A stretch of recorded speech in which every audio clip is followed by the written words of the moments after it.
The Grand Secretary's Pampered Wife Chapter 197 to Chapter 237. The newest chapter of this book is not finished yet. For more exciting content, please scan the QR code below to download the app. Novels are updated even faster. Millions of novels are free to read. Novels with connotations that could not be found online are all available here. Gu Jiao was not interested in that flower hairpin and was even less interested in Gu Jinyu's gossip. She turned and left. Gu Jinyu, who was in Cool Breeze brothel, was in a bad mood. Because of Zhuang Mingdia's words, the faces of the daughters in the room changed. Today was the day of the girls' school and everyone had nothing to do, so they invited her to Cool Breeze brothel to place bets on the spring examinations and the 3-flower list. Gu Jinyu was a strong contender for the 3-flower list. She was born in the Marquis manor and was the apple of Marquis Gu's eye. She was also deeply doted on by imperial concubine Shu and was conferred the title of County Princess Hui by the emperor on her 15th birthday. Her talent was not known to every household in the capital, but it was well known. After entering the girls' school, she was like a fish in water and took many first places, sharing the limelight with Zhuang Yueshi. Who was Zhuang Yueshi? She was imperial tutor Zhuang's granddaughter, great scholar Zhuang Xianji's niece, and royal prince and younger sister. It was not strange that she was outstanding. It was surprising that Gu Jinyu could be as famous as her. However, the capital was a place that paid attention to one's birth. It was like this for men and women. Jinyu, is what she said true? A young lady who was usually close to Gu Jinyu asked. A young lady beside her asked, that's right, that's right. Jinyu, young lady Zhuang is speaking nonsense, right? How could you not be Marquis Ding's biological daughter? Marquis Ding clearly dotes on you. Although she said this, the eyes of the daughters in the room clearly held a trace of doubt. Gu Jinyu clenched the handkerchief in her hand. She felt her cheeks burning as if she had been slapped in the face. It was also as if she had been stripped of her clothes. All the shame gushed out at this moment. If it was anyone else who said this, she would have denied it. After all, no one would go to the Marquis manor to verify it. Even if they did, the Marquis would protect her and say that she was his biological daughter. But it was Zhuang Mengdai. Zhuang Mengdai had already confirmed her identity. It was useless for her to deny it. It would only make things worse. Even if Marquis Gu appeared, it would be useless. Someone like Zhuang Mengdai would definitely go to the emperor or the empress dowager and force Marquis Gu to swear to the heavens that she, Gu Jinyu, was his biological daughter. Otherwise, it would be a crime of deceiving the emperor. This sounded ridiculous, but it was indeed something Zhuang Mengdai would do. Zhuang Mengdai held her sister's arm and smiled proudly at the opposite room. Ha ha ha, nothing to say, right? A fake young lady who uses the name of a real young lady to swindle people all day long. If I were her, I would have long gone back to my own village. I beg those people who are trying to curry favor with me to open their eyes. Not every pheasant can fly to the branch and become a phoenix. Stop talking, let's go. Zhuang Yueshi coldly brought her idiot sister away. I just remembered that I have something to do at home. Miss Gu, let's meet again next time. Miss Su stood up and said goodbye. Me too. I promised to accompany my mother to burn incense. Miss Gu, I'll leave first. Miss Yang exchanged glances with her companions and also stood up to leave the room. The remaining young ladies also left one after another. Those who were too thin-skinned to leave did not continue to bet on Gu Jinyu. Gu Jinyu felt like she was sitting on pins and needles. It was the first time she felt so embarrassed. What made her even more embarrassed was that those young ladies who had already bet on her actually went downstairs to bet on Zhuang Yueshi. The balance of power in the 3-flower list had been reversed. Zhuang Yueshi overpowered Gu Jinyu and became the most popular young lady. Gu Jinyu left Cool Breeze Gang in humiliation. Miss, are we going back to the residence? The coachman asked. To the Ministry of Works Yamen. She said. Yes. The coachman drove the carriage to the Ministry of Works Yamen. Marquis Gu had just returned from the Ministry of War learning how to blow air. When he reached the Yamen, he saw a familiar carriage. He walked over and lifted the curtain to take a look. Jinyu? Gu Jinyu's eyes were red and tears welled up in her eyes. Marquis Gu's heart ached. He sat in the carriage and asked her, "What's wrong? What happened? Did someone bully you?" Gu Jinyu choked with sobs. A servant girl at the side spoke up for her, "Marquis, you have to make a decision for young miss. Young miss was humiliated by someone today." Marquis Gu's face darkened. Who dares to humiliate the daughter of Marquis Ding and Fu? The servant girl said, "It was Miss Shuang. She said our young miss was a wild chicken from the countryside." This servant girl was also very capable. Shuang Mengdai had said so much pain and she had summed it up in one sentence. She had also summed it up with 10 times the damage. Marquis Gu's face became extremely ugly. How could she be like this? Gu Jinyu choked. "Actually, you can't blame Miss Shuang. What she said was the truth. I am indeed not father's biological daughter. My biological parents are from the countryside. My birth is like that," Marquis Gu said with heartache. "Father will not allow you to say this about yourself. In father's heart, you are father's biological daughter." The servant girl glanced at Marquis Gu and muttered, "Young miss is in trouble." After 5th Miss Shuang said this, "No one will bet on young miss. This is only the first day.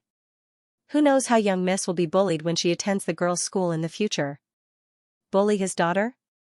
How could this be?" Marquis Gu did not understand much about betting.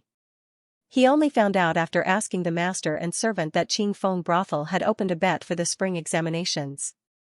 There was a 3-flower roll. It was a bet on who could get the hairpin from the hands of the top 3 scholars. There were 3 hairpin flowers. Prince En's was most likely going to Xianxia.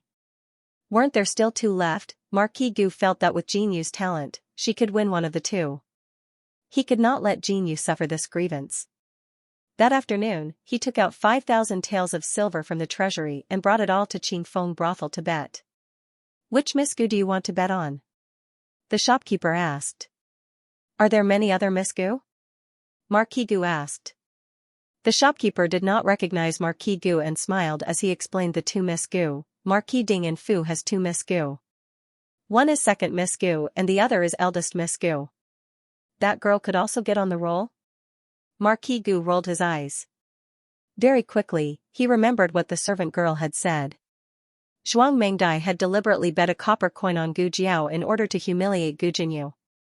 It seemed that Qing Feng brothel had put that girl up at that time. She wanted to compete with Jinyu. Forget it, Marquis Gu did not say anything and bet all on Gu Jinyu.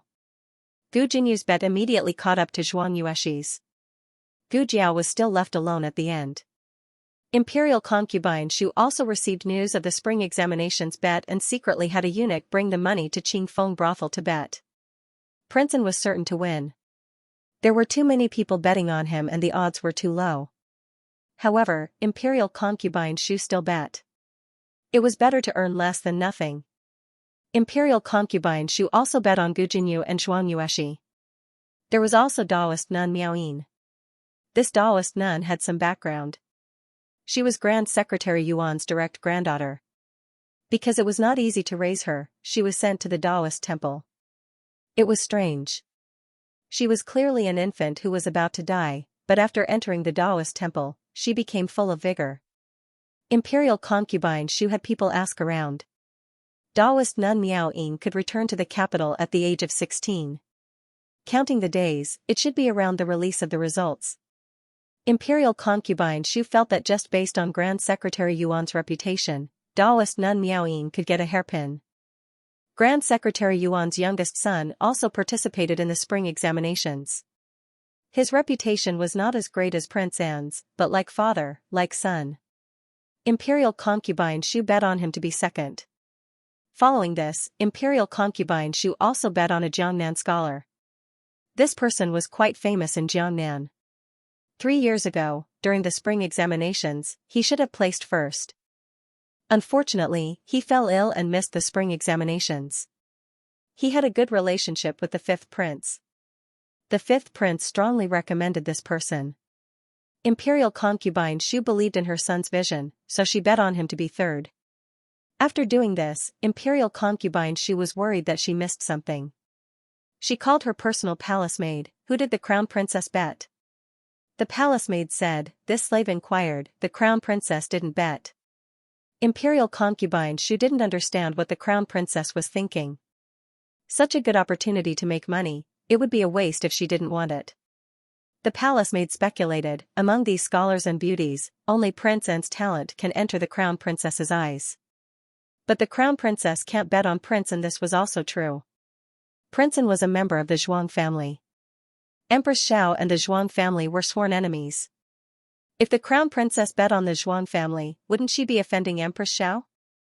Imperial concubine Shu didn't stand on anyone's side in the harem.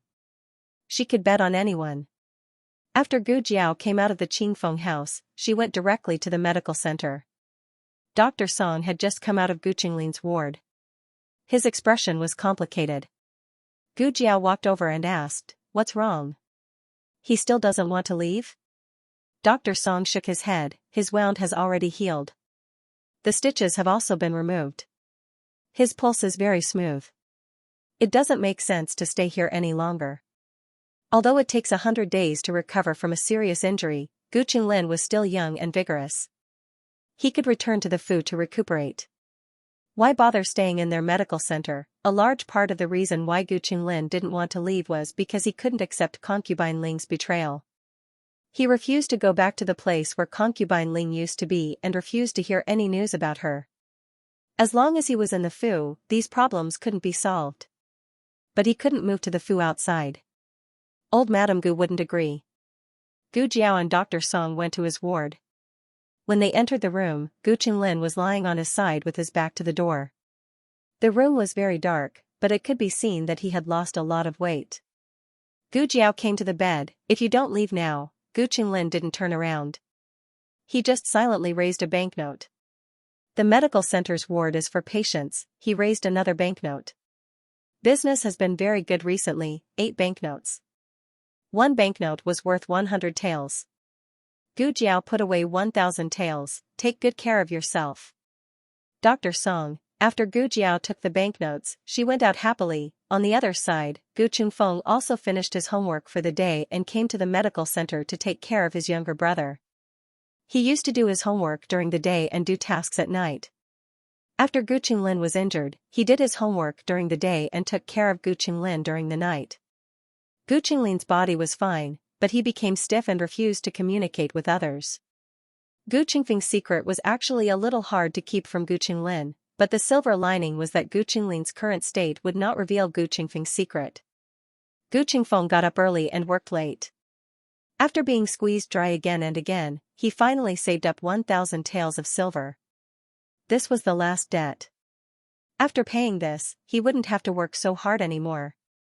"Third brother, when second brother pays off the debt, I'll take you to a better medical center," Gu Qingfeng said as he reached under Gu Qinglin's pillow to feel for his banknotes. He touched it. "Eh? Nothing." He touched it a second time, still nothing. He pulled out the pillow and sadly found that the 1,000 taels of silver that he painstakingly saved up was gone. He only felt that the sky had collapsed. "Third brother. Where are my banknotes?" On the 9th day of the new year, the first exam officially began. The Imperial Guards had already surrounded the examination courtyard yesterday. Even a fly couldn't fly in. The invigilators took out the exam papers from the sealed boxes and distributed them to each examination shed. The examination courtyard in the capital had 4 examination sheds in the north, south, east, and west. There were up to 500 people in each sheds, adding up to 2,000 exam papers. After the exam papers were distributed, the examinees couldn't start writing immediately. They had to wait for the drum tower to ring 3 times before they could start writing. Shiyi was the same. After the bell rang 3 times, the examinees had to start writing. Otherwise, it would be considered cheating. There were a lot of examinees in the capital's examination courtyard. Correspondingly, there were also a lot of invigilators. There were people patrolling all day. In this kind of high-pressure environment, it was very difficult to cheat. The weather seemed to be colder. There were even some snowflakes early in the morning. The cold wind whistled. The examinees were all shivering from the cold. They couldn't even hold their brushes firmly. Xiao Luling ate a piece of soy sauce jerky and a white steamed bun that was dipped in chili. He was sweating from the heat and his hands were very warm. This exam was about the 4 books and 5 classics. There were questions about the 4 books and 5 classics. There were also explanations and discussions. The number of questions was very large. Those who were able to pass this round were all outstanding people. Whether it was their mental state or their true ability, they were all better than those in the provincial examination. The difficulty of the first exam wasn't too difficult for them. They just couldn't handle the cold weather. Achoo! In a certain examination shed, Du Ruhan sneezed heavily. Last night, he kicked off his blanket and was woken up by the cold. After that, he didn't feel very well. He was dizzy and couldn't focus on the questions. Achoo! Achoo! Achoo! After a few consecutive sneezes, he felt even dizzier. If this continued, he would definitely fail the exam. Du Ruhan suddenly felt sad. He couldn't fail the exam. If he failed, it would embarrass his aunt. His aunt already didn't have it easy in the residence. If he didn't succeed, his aunt wouldn't be able to raise her head in front of those people. Du Ruhan tried to force himself to review the questions, but his brain was too muddled. He really couldn't do it. He wanted to eat something to refresh himself. When he opened his bag, a small medicine bag fell out. He was stunned for a moment before he remembered that this was given to him by Gu Jiao. She said that it was cold medicine and frostbite cream. The cold medicine could be taken orally 3 times a day, 2 pills each time. The frostbite cream could be used externally. But, would it really be effective? If he blindly took the medicine, it would be bad if he got a stomachache. Du Ruhan persisted for another hour. Seeing that the morning was about to pass, he didn't even finish a quarter of the questions. If this continued, it would be no different from giving up the exam. Du Ruhan gritted his teeth and took 2 cold medicine pills and swallowed them with water. Feng Lin and Lin Xianxia's exam results were good. It wasn't because they were good, but because this was their first exam in the spring. They were young and already had the title of high scholar. Even if they didn't pass the exam, it wouldn't be embarrassing. Of course, Xiao Lulang still hoped that they could pass the exam, especially Lin Xianxia. After all, when Xiao Lulang tutored Lin Xianxia, he had promised to refund half the amount if it didn't work. That was more than 2,000 taels of silver. In the evening, the bell rang. All the examinees stopped writing and waited for the invigilators to seal their names and collect their papers. Their papers would first be sent to Qinghui Hall. The 6 Hanlin Academy examiners would use a red brush to transcribe the papers. The papers would also be sealed and sent to the inner hall. This was to prevent the examiners from recognizing the examinees' handwriting and cheating. The examinees came out on the 10th and the 11th came out again. The second exam was the 8-legged essay. The title came from the Analects of Confucius. Gentleman Zhou does not compare, Guanzhong's weapon is small. It was another 2 completely unrelated sentences. It was worth mentioning that the sentence Gentleman Zhou does not compare had appeared in an exam 11 years ago. In other words, this wasn't a new question. That year, there were quite a few outstanding 8-legged essays. If they wanted to amaze the graders again on this basis, it would be even more difficult. The examinees had to write a new sentence and also take into account the next sentence. The atmosphere in the examination hall was obviously more serious than the first exam. Other than the whistling of the wind, there was only the rustling of the examinees' writing. Not long after, someone fell ill. It was a high scholar in his 50s. He became a Xiaotsai in his 30s and became a high scholar in his 40s. This was his 6th exam in the spring. If he didn't pass the exam soon, he would be 60 the next time.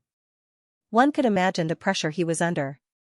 But the heavens didn't look after him because of the pressure he was under. His body was already weak and he was sitting in the furthest corner of the examination hall. The cold wind blew into his body. In the first exam, he already had a bad feeling. He braced himself and persevered. When it came to the second exam, he couldn't take it anymore and collapsed before he finished writing. If it was just a cold, it wouldn't have been a big deal. But he had a stroke.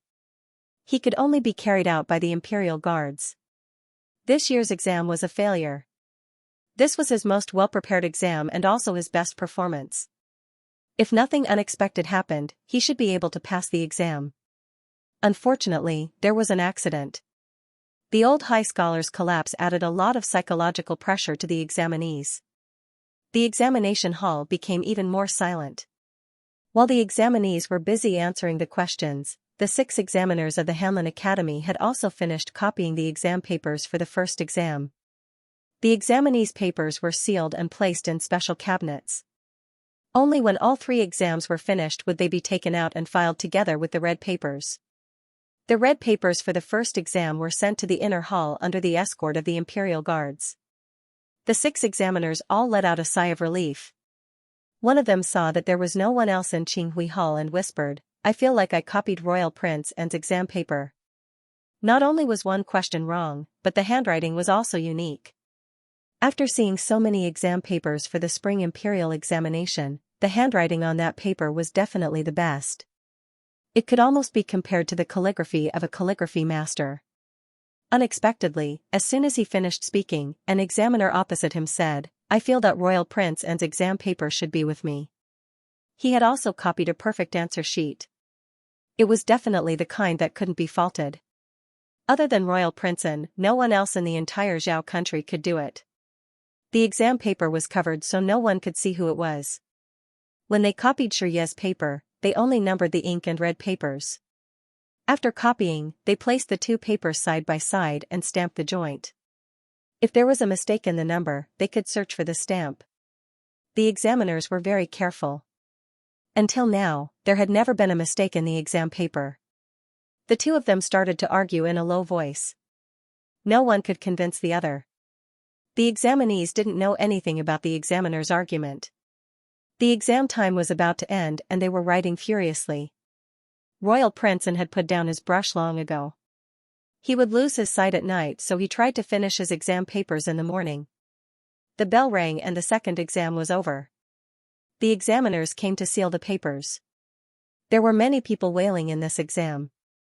It was obvious that the first exam was too smooth, causing them to underestimate the difficulty of the second exam.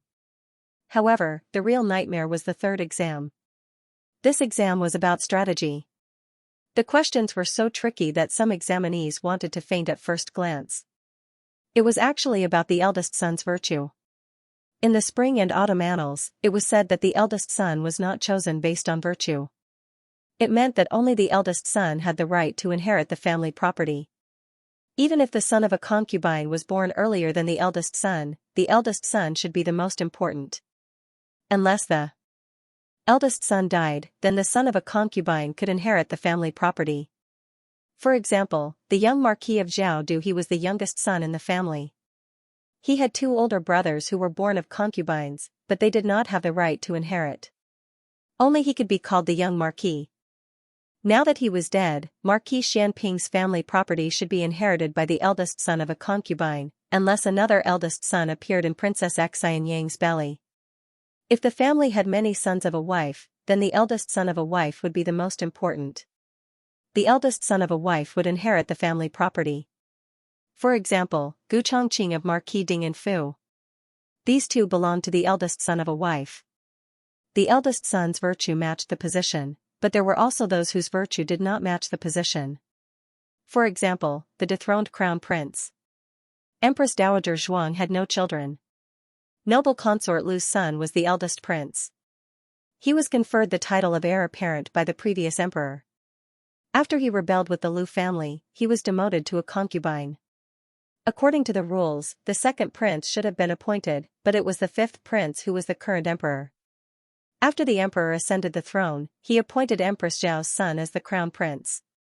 If one agreed with the idea of appointing the eldest son of a wife and not the most virtuous, then the emperor's throne was not obtained through proper means. But if one disagreed, then they were criticizing the emperor for appointing the crown prince incorrectly. After all, everyone knew that although the crown prince was the son of a wife, he was not the most outstanding of the princes. This was a question that would send them to their deaths. The examinees from Yuzhou all went crazy. Who did the examinees from Yuzhou offend this time? The questions in the provincial examination were about removing vassals. The questions in the metropolitan examination were even more tricky. They were even asking about the emperor's family matters, although they did not explicitly say that it was a matter of appointing the crown prince. No one was an idiot. Moreover, the appointment of the crown prince was not strictly a matter of the emperor's family. It was a matter of the country. Since it was a matter of the country, there was nothing that could not be used to test this group of high scholars. In short, it was right to test them. Luckily, the weather was cold, so no one got heatstroke. Only 2 old high scholars got a cold. They were all scared by this question. When Princeton received the question, Xianxia slightly furrowed his brows. He did not understand who came up with this question. Was it Hanlin Academy or His Majesty? If it was His Majesty, then what was His Majesty's intention? Was he dissatisfied with the crown prince? Or was he trying to beat down the Zhuang family who wanted to pull the crown prince down? After all, the crown prince was the crown prince. If it was the crown prince, then it should be imperial concubine Zhuang's eldest prince. Royal Princeton quickly smiled. Interesting. This question was really interesting. Feng Lin and Lin Xianxia were basically kneeling at this question. The 2 of them did not have many political cells and could not understand the deep meaning behind this question. They only thought that it was the literal meaning of the question. He was the only son in Feng Lin's family. What was there to appoint? It was all his. Although Lin Xianxia was the son of a concubine, his father said that there was no future in inheriting the family business. Only by becoming an official would one have a future. Therefore, his brothers did not want to inherit the family business at all. They all wanted to become officials. If he could not pass the Xianxia exam, then he would have to go back and inherit the family business like his brothers and become the richest person in a region. Sigh, he did not want to. It was so sad. When Xiao Lulang received the exam question, his expression did not change much. However, he could clearly feel that the difficulty of this exam was higher than the previous ones. He closed his eyes and made a draft in his mind. After he finished, he was not in a hurry to write. Instead, he sat for an hour and overturned his previous thoughts.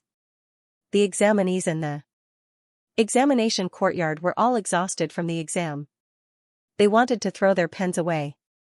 Outside the examination courtyard, on the quiet and cold bluestone path, a thin figure stared at the walls of the examination courtyard in a daze.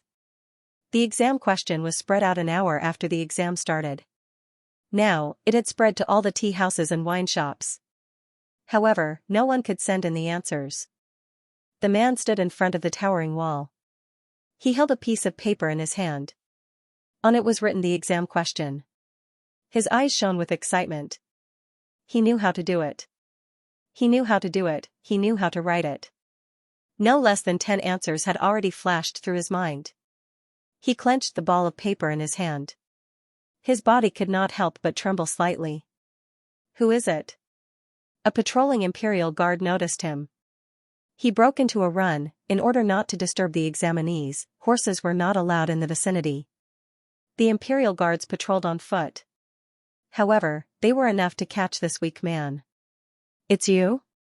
The Imperial Guard pinned the man to the ground and recognized him. Lu Yixing. The Imperial Guard was not surprised. The examination courtyard in the capital held all kinds of exams every year. Every time, they would catch this lunatic outside. The Imperial Guard said coldly, "You can't go in." "Why do you always come here?" "I'm just passing by," Lu Yixing said. He felt a little uncomfortable being pinned to the ground with his hands behind his back.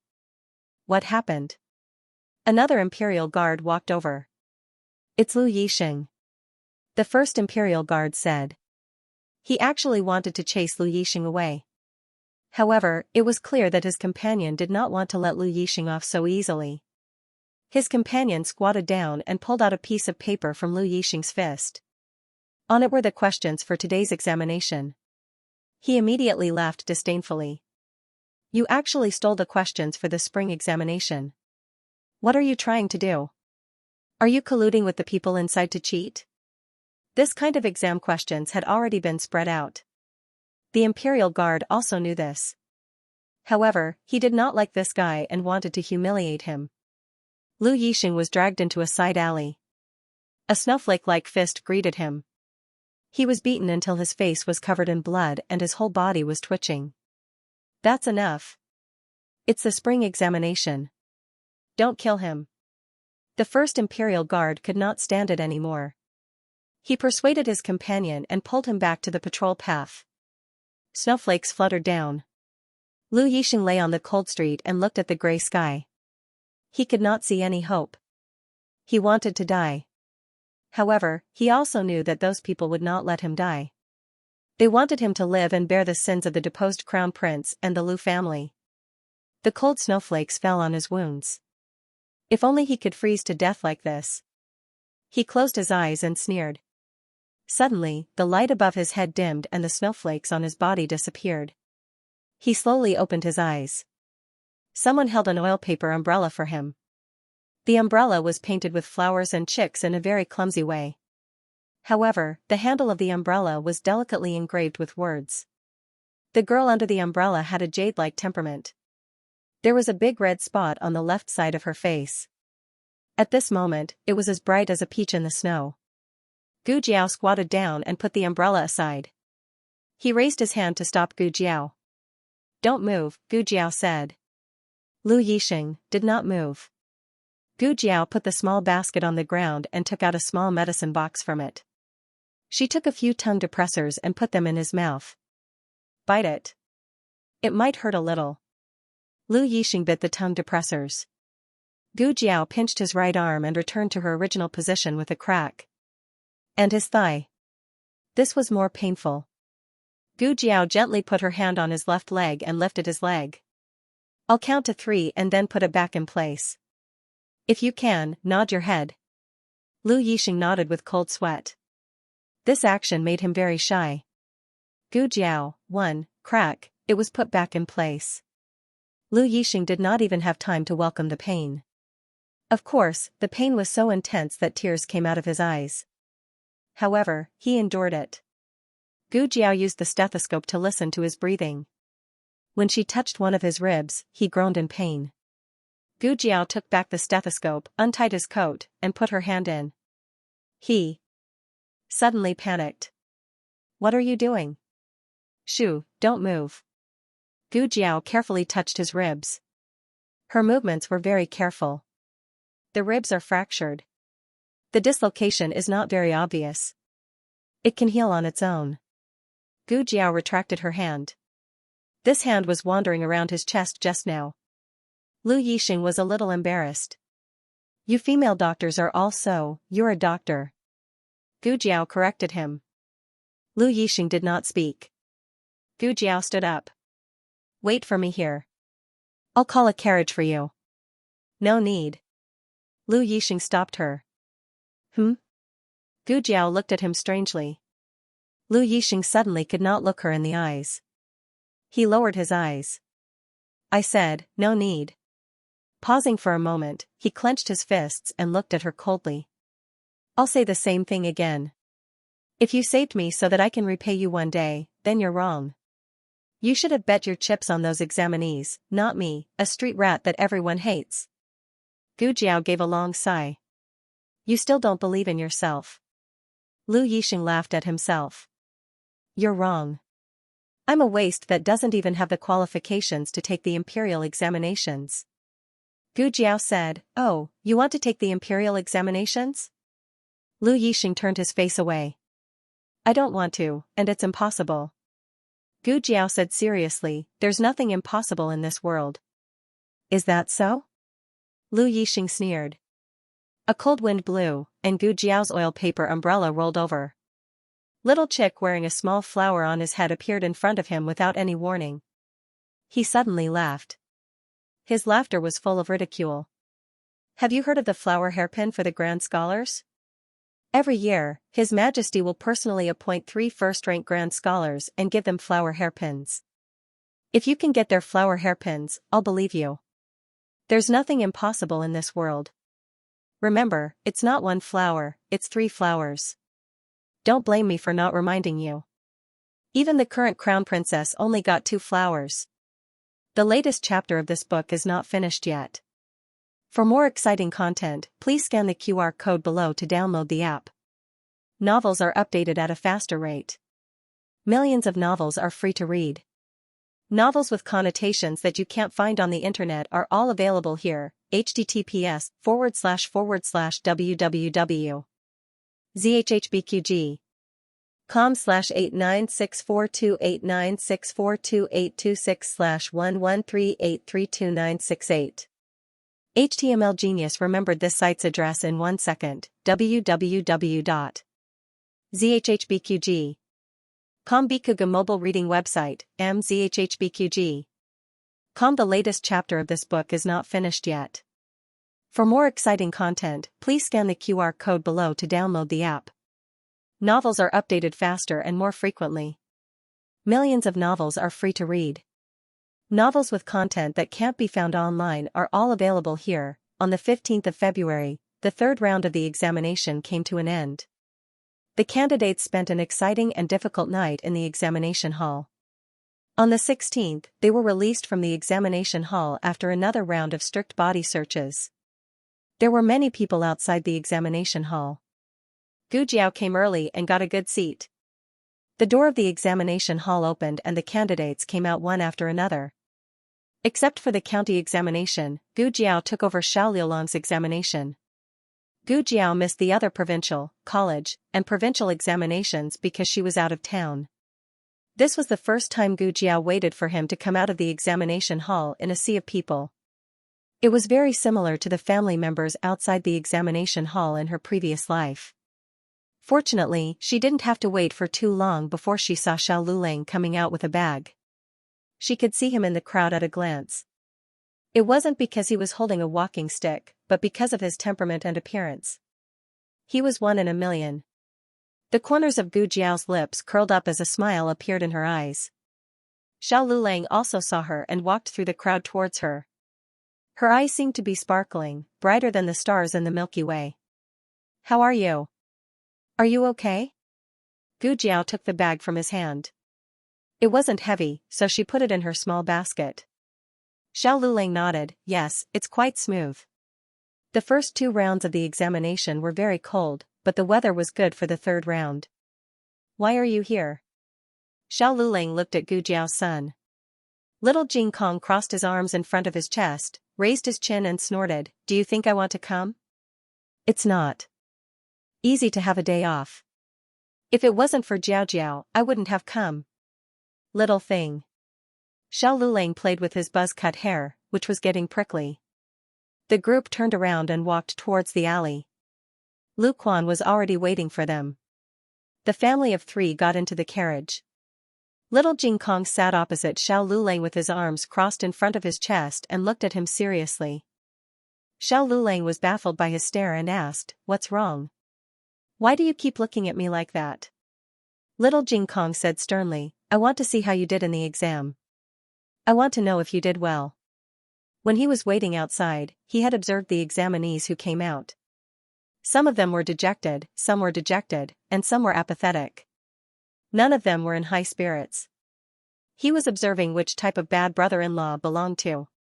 Xiao Liulang gave little Jing Kong a strange look. Gu Jiao leaned over and whispered in his ear, "He has good friends now. He said that if you don't do well, he won't be able to raise his head in front of his classmates." Xiao Liulang was speechless. Gu Jiao said nonchalantly, "The exam is over. The results don't matter." Xiao Liulang breathed a sigh of relief. His wife was so considerate. Wait, wife, why did he have such thoughts? Before he could recover from his shock, little Jing Kong threw another heavy blow. "Jiao Jiao bet that you'll be the first in the exam." "He bet 1,000 taels." Xiao Liulang shuddered. Gu Jiao looked up at the sky. She couldn't see anything. She didn't have anything. The medical center was still in the stage of investing money. Because of the mass production of drugs, they had also set up a small pharmaceutical factory. Xiao Liulang was very curious about where the 1,000 taels came from. Gu Jiao thought, "It's all from Gu Qinglin." Xiao Liulang facepalmed. He only took 9 days for the exam. It was not like the provincial examinations that took 2 months. Why did he feel that his family was turned upside down? "So, did you do well in the exam?" Little Jing Kong asked seriously. Xiao Liulang took a deep breath and said, "Yes. He did well in the exam. Fortunately, he did well in the exam. He didn't let the 1,000 taels go to waste." But then again, the imperial examination was not like mathematics and astronomy. There were standard answers. If it was right, then it was right. If it was wrong, then it was wrong. It was very arbitrary. Therefore, it was not certain whether he could be the first or not. Fortunately, it was only 1,000 taels. If, and he meant if, he didn't get the first place, he could recruit a few more students like Xianxia. After working hard for a year and a half, he could fill the gap. But it turned out that he was happy too early.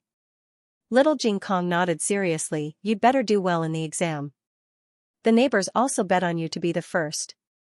Xiao Lulang was stunned again. How much did they bet? Little tycoon landlord Jing Kong calmly said, not much. It adds up to about 7 or 8,000 taels. That was 7,000, 8,000 taels. Xiao Lulang covered his chest. When he returned to Jadewater Alley, the old chancellor called Xiao Lulang over. The old chancellor already knew about the exam questions. Although the imperial court prohibited the leaking of the questions, once the exam started, the questions would be spread out in various ways within 2 hours. Therefore, the examinees were not allowed to enter the court after the exam started. The old chancellor wasn't worried about the first exam. Xiao Lulang had memorized the 4 books and 5 classics. The 4 books were not difficult for him. In addition, the examinees also had to compose a poem with 5 characters and 8 rhymes and 4 classics. Xiao Lulang told the old chancellor about his poem with 5 characters and 8 rhymes and the classics. The old chancellor nodded. There was nothing wrong with it. The old chancellor then asked Xiao Lulang about his 8-legged essay and strategy. The old chancellor had some doubts about the 8-legged essay. Too much attention was paid to the formality and it restricted the examinee's performance. However, he didn't have the final say on this. The emperor also didn't have the final say on this. The rules passed down by the ancestors weren't easy to be abolished. Xiao Liulang's 8-legged essay was also very outstanding. However, the strategy made the old chancellor break out in cold sweat. The eldest son of the first wife had always been a sensitive topic. The current emperor was neither the eldest son nor the eldest son. Strictly speaking, he wasn't considered a sage. He hid it deeper. At least at that time, he didn't seem to be worthy of the throne. Of course, after he ascended the throne, he displayed a series of methods and wisdom that were amazing. Even the old chancellor, who was a senior official of 2 dynasties, didn't dare to say that the emperor didn't deserve to sit on the dragon throne. Compared to the previous emperor, his methods were much more ruthless. At least the previous emperor didn't win against Empress Dowager Zhuang. However, he sent Empress Dowager Zhuang into the temporary imperial residence. In Zhao country, Hanlin Academy would draft a set of questions for the imperial examination in spring every year and send it to the imperial study for the emperor to choose. The emperor would choose 1 set of questions for the main examination and 5 sets of questions for the backup. The old chancellor dared to conclude that Hanlin Academy wouldn't give the questions to the eldest son of the first wife. The emperor must have added it himself. His Majesty is really unpredictable. The old chancellor had the same thought as Commandery Prince, and was the emperor dissatisfied with the crown prince or the eldest prince who coveted the crown prince's position? Or was he warning those princes who were neither the eldest son of the first wife nor the eldest son of the first wife but thought that they were worthy of the throne and could copy his path to the throne? The examinees' answers revolved around which kind of successor was more beneficial to the country or quoted the classics to point out the pros and cons of each of the 3. No matter which one it was all within the scope of hereditary system. However, Xiao Lulang jumped out of the scope. Wasn't this telling the emperor that if his son couldn't do it, then he could change it to someone else's son? This kind of speech could be directly punished in the previous dynasty. However, even in the current dynasty where speech was relatively free, it was still too daring. The old chancellor simply didn't know how this disciple's brain grew. He even dared to write this kind of speech. Fortunately, his last sentence of flattery wasn't bad. The reason why the emperor could inherit the throne was because he was the most capable person in the world. It had nothing to do with birth or bloodline. The old chancellor's cold sweat turned into hot sweat halfway through. Wait a minute, where did this brat learn how to flatter people? Was he so shameless? Why did he feel that this brat suddenly lit up some kind of incredible skill? he definitely didn't learn it from him, he definitely didn't teach such a little flatterer. The old chancellor felt that there was no problem with Xiao Liulan's ability, so he could only leave the rest to heaven's will. After the 9th day of the spring imperial examination, many examinees fell ill and the business of the medical hall boomed again. At the same time, the batch of golden sore medicine that Gu Chongqing placed before the new year was also completed. Gu Jiao tested the efficacy of the medicine and only sent it to the military camp after it passed the test. Before the new year, she sent a letter to Xianxia, saying that everything was fine with Zhou Erzwang. Xianxia replied to her letter, telling her about the village's matters and the progress of the medicinal field. She also sent some things. There were things for her and also things for Zhou Erzwang. Gu Chongqing often came to the medical hall to visit Zhou Erzwang. Gu Jiao gave him the things that Xianxia sent to Zhou Erzwang and asked him to send it to Zhou Erzwang. If Zhou Erzwang had a reply, she also asked him to send it over so that she could send it back to the village. When she was replying to Xianxia's letter, Gu Jiao suddenly discovered a very sad thing. That was, Xianxia's calligraphy was actually better than hers. Gu Jiao, oh, is this girl learning to write from someone? She has improved so much? Xiao Lulang, who was passing by the door, glanced at her and silently went back to the room. He doubled the copybook that Gu Jiao practiced every day. There were more than 1,000 copies of the exam papers for the spring imperial examination. While copying, they were also sent to the Internal Affairs Hall for marking. There were a total of 20 graders, and they were in groups of 4. In other words, every exam paper had to be marked by 4 graders. If 2 of the graders gave an unqualified answer, then there was no need to send the exam paper to the Internal Affairs Hall. However, the graders' unqualified answers were not given blindly. Later, there would be a special person to review the exam papers. Graders who maliciously marked the exam papers would be severely punished. Every group of graders would pick the top 50 out of 500 exam papers and hand them over to the chief and deputy chief officials. These people were basically the candidates who could become tribute scholars. Of course, the chief and deputy chief officials would carefully mark the exam papers. If there were any objections, they would be put aside. The eliminated exam papers would also be ranked according to the results. The chief and deputy chief officials would select the number of tribute scholars from the first few eliminated candidates. In addition, there were 10 special places. These were the people that His Majesty and the ministers had stuffed into the list. The names of these people were directly reported. It did not matter if they were among the 200 exam papers. If they happened to be there, then there would be 200 tribute scholars this year. If they were not there, then there would only be a few more. As for the ranking of these people in the palace examination, it was not the graders' concern. Copying, marking, preliminary examination, re-examination, and ranking. After a series of operations, the results would not be released until next month. Xiao Lulang was very calm. Every day, he took little Jing Kong to and from school as usual. It was no different from the days before the exam. Gu Jiao was also very calm. It was completely impossible to tell that she had bet all her assets. Gu Jinyu had not been having a good time recently. Ever since Zhuang Mengdai had exposed her identity, her popularity in the girls' school had plummeted. Many of the daughters who had tried to curry favor with her in the past had gradually distanced themselves from her. She was so angry that she asked for sick leave at home. On this day, she was recuperating at home when Chi Mama suddenly came to the door. Chi Mama was the old maid by Consort Shu's side and was highly valued by her. Gu Jinyu warmly received her. "What brings Chi Mama here?" Chi Mama patted Gu Jinyu's hand and said with a smile, "If Her Majesty didn't ask the Marquis, I wouldn't have known that you were sick." "You didn't even tell Her Majesty that you were sick. Don't you know that Her Majesty loves you?" Gu Jinyu was touched and said softly, "It's not a serious illness. It's not good to disturb Aunt."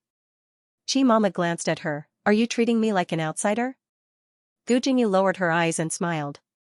Chi Mama asked the little palace maid to put a few brocade boxes on the table. "These are all given to you by Her Majesty. There are snow lotuses and ginseng. They are all good things.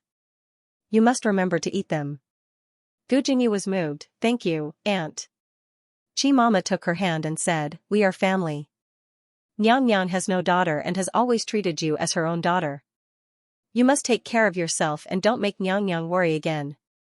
Yes, Jingyu will remember, Gu Jingyu said obediently. Chi Mama went straight to the point. By the way, I came here today for another matter. Her Majesty wants to see you. Gu Jingyu followed Chi Mama into the palace. Consort Shu was the head of the palace. She had her own palace and did not have to let other young masters live in her side palace like a second-rank concubine. She lived in Changchun Palace with the fifth prince and was very carefree. The weather was good today. Consort Shu was flipping through the fifth prince's homework in the small pavilion of Changchun Palace. Gu Jingyu went forward to greet her. Aunt. Consort Shu waved at her. You came at the right time. Little Fifth just wrote an essay. Take a look. Yes. Gu Jingyu sat down beside Consort Shu and Consort Shu handed her the fifth prince's essay.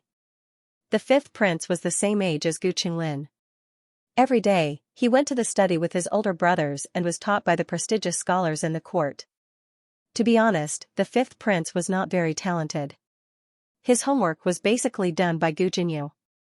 After Gu Jingyu read it, she smiled and praised, Your Highness has improved. I think so too.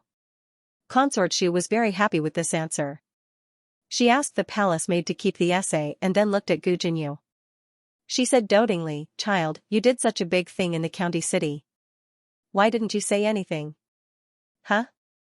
Gu Jingyu was stunned. The change in topic caught her off guard. Consort Shu glared at her and pulled her hand. Are you still trying to hide it? If I hadn't gone to deliver snacks to His Majesty just now, I wouldn't have known that you did such a big thing behind your family's back. Why are you so secretive? Gu Jingyu was even more puzzled. What did she do? Consort Shu held her hand tightly, her eyes full of excitement. Bellows.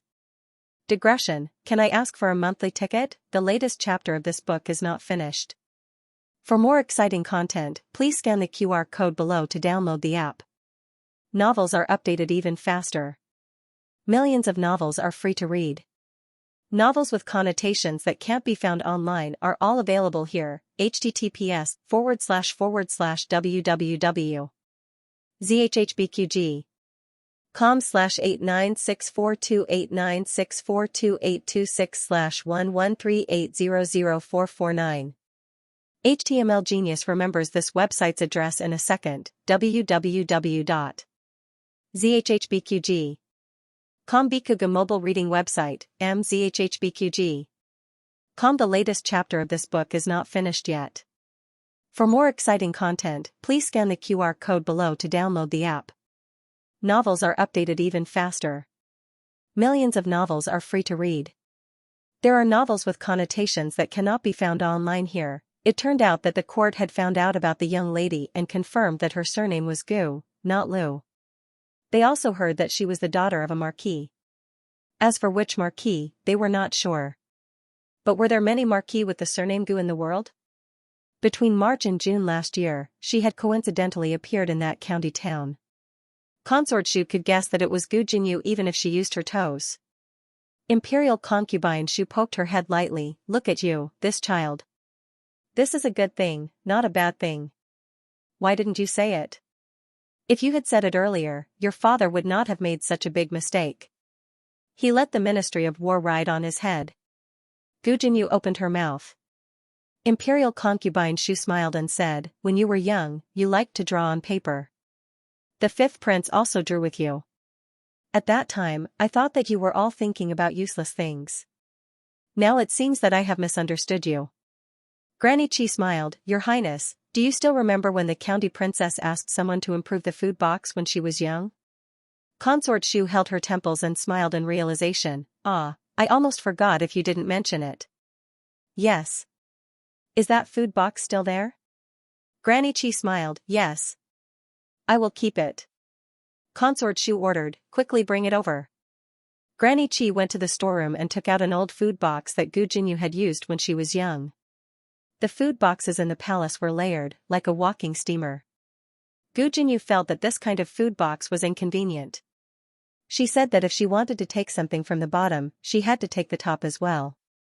It would be better if each layer could be separated. She took apart Consort Shu's snack box and made a fixed frame. but it could be pulled open from the side to have several small drawers. An 8-year-old child's hands were not too skillful. It was all done by her mouth, and the eunuchs did according to her ideas. At that time, she even received a few words of praise from His Majesty. This kind of food box also existed among the people at that time. As it was not warm enough, it was usually only used to hold snacks. Gu Jinyu had never seen it before. She had thought of it herself.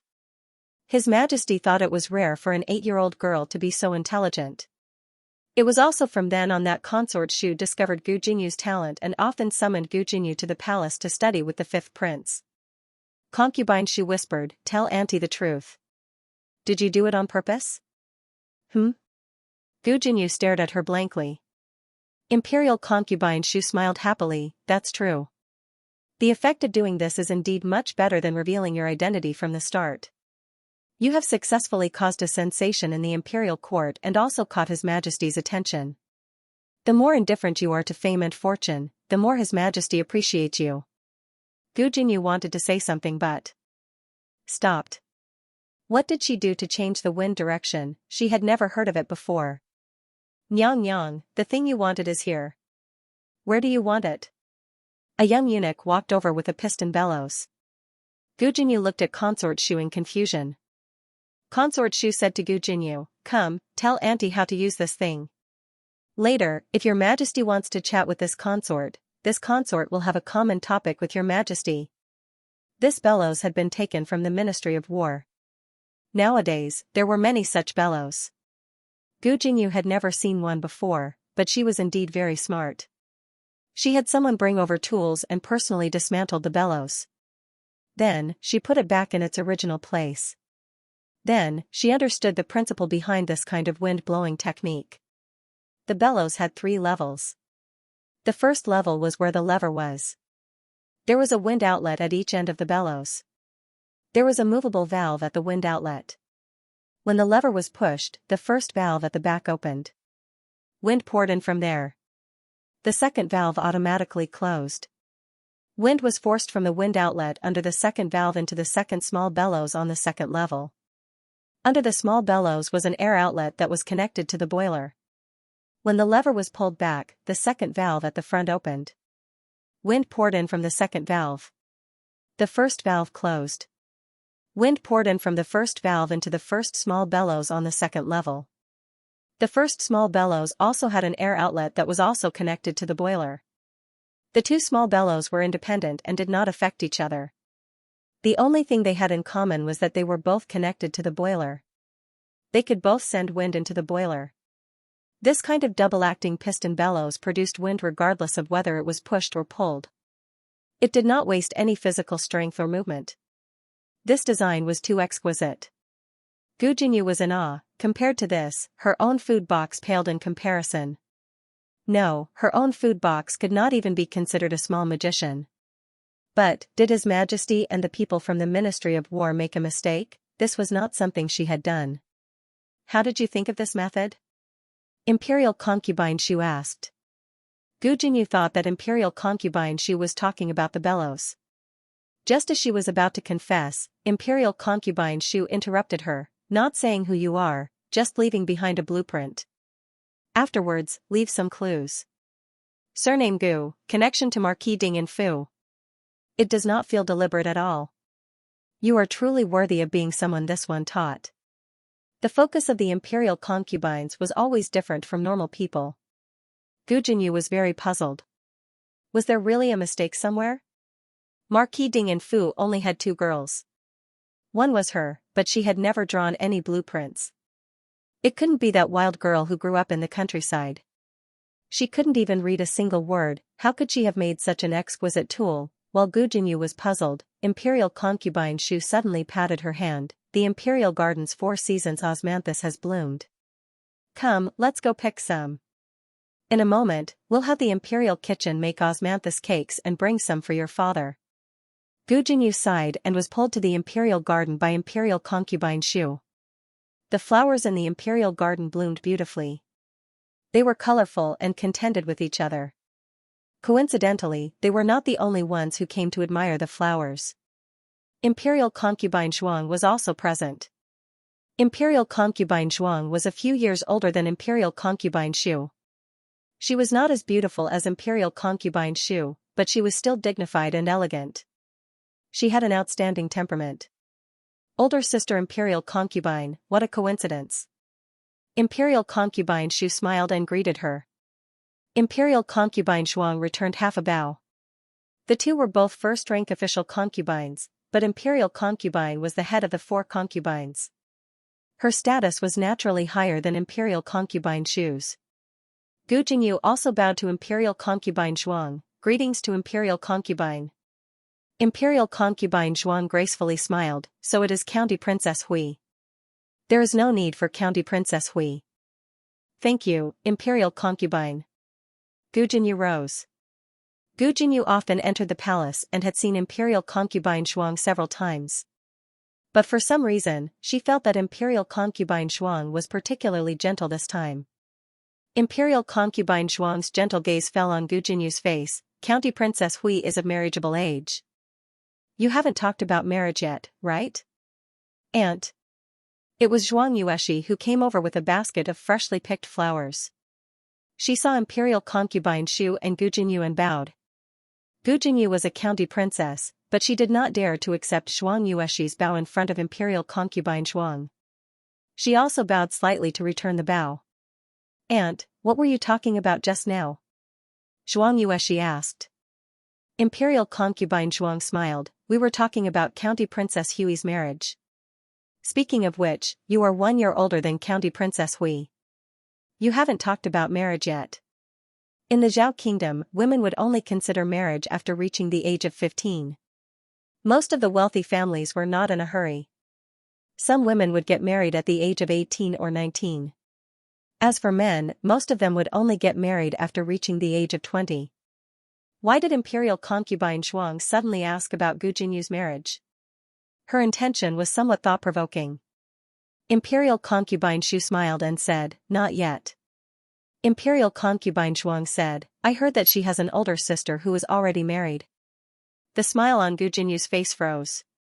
Imperial concubine Xu looked as usual. My sister grew up in the countryside and married early. Since Imperial concubine Zhuang already knew, there was no point in hiding it. It was better to say it openly. Imperial concubine Zhuang smiled and sighed. Imperial concubine Xu, you have to be more careful. She is such a good niece. I don't know which family's brat will take advantage of her. Imperial concubine Xu was amused by Imperial concubine Zhuang. They teased Gu Jinyu for a while before returning to their respective palaces.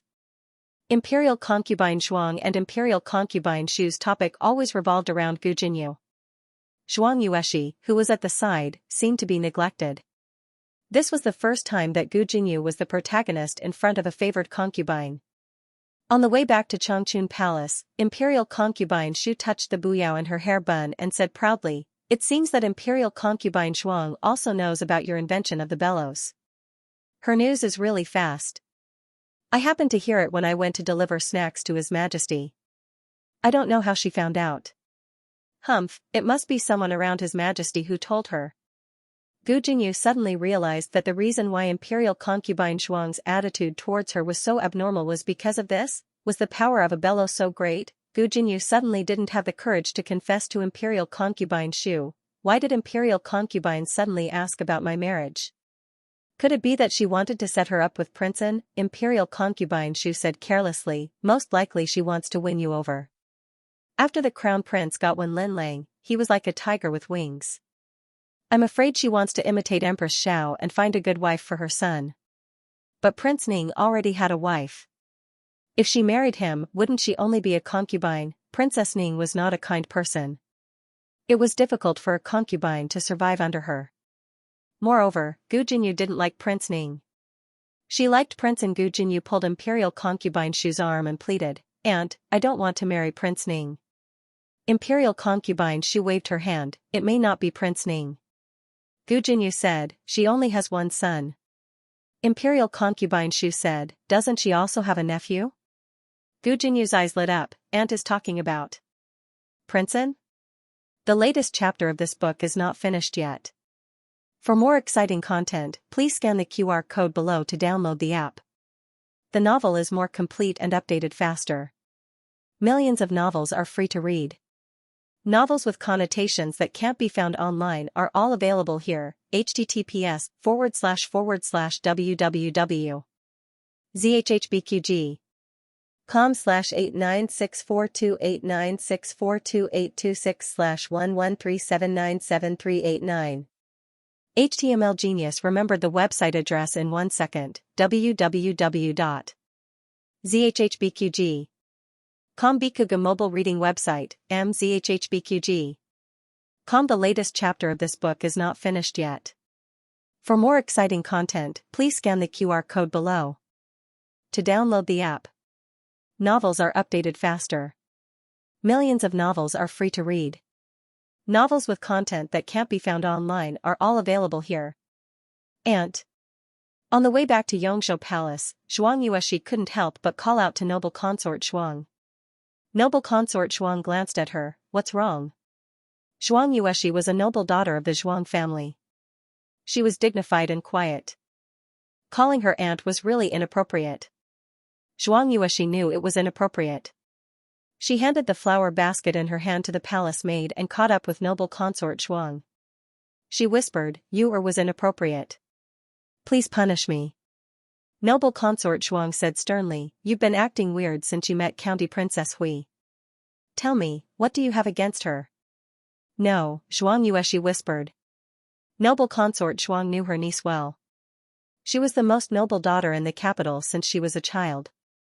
She was smart and beautiful. She had never met a rival. Gu Jinyu's reputation was not as good as Xianxia's in the early years. However, she was first conferred the title of County Princess. Later, she shone in the girls' school and gradually became as famous as Xianxia. Gu Jinyu had not surpassed Xianxia yet. However, with Xianxia's nobility, it was a failure to be on par with her. Noble consort Shuang continued to walk forward. She said, "You don't like County Princess Hui because of this? I told you that you are the daughter of the Zhuang family. You have to have a high vision and can't be small." Xianxia was not because of this. Xianxia looked down and said, "You are right." She paused and said, "But why do you suddenly care about County Princess Hui's marriage?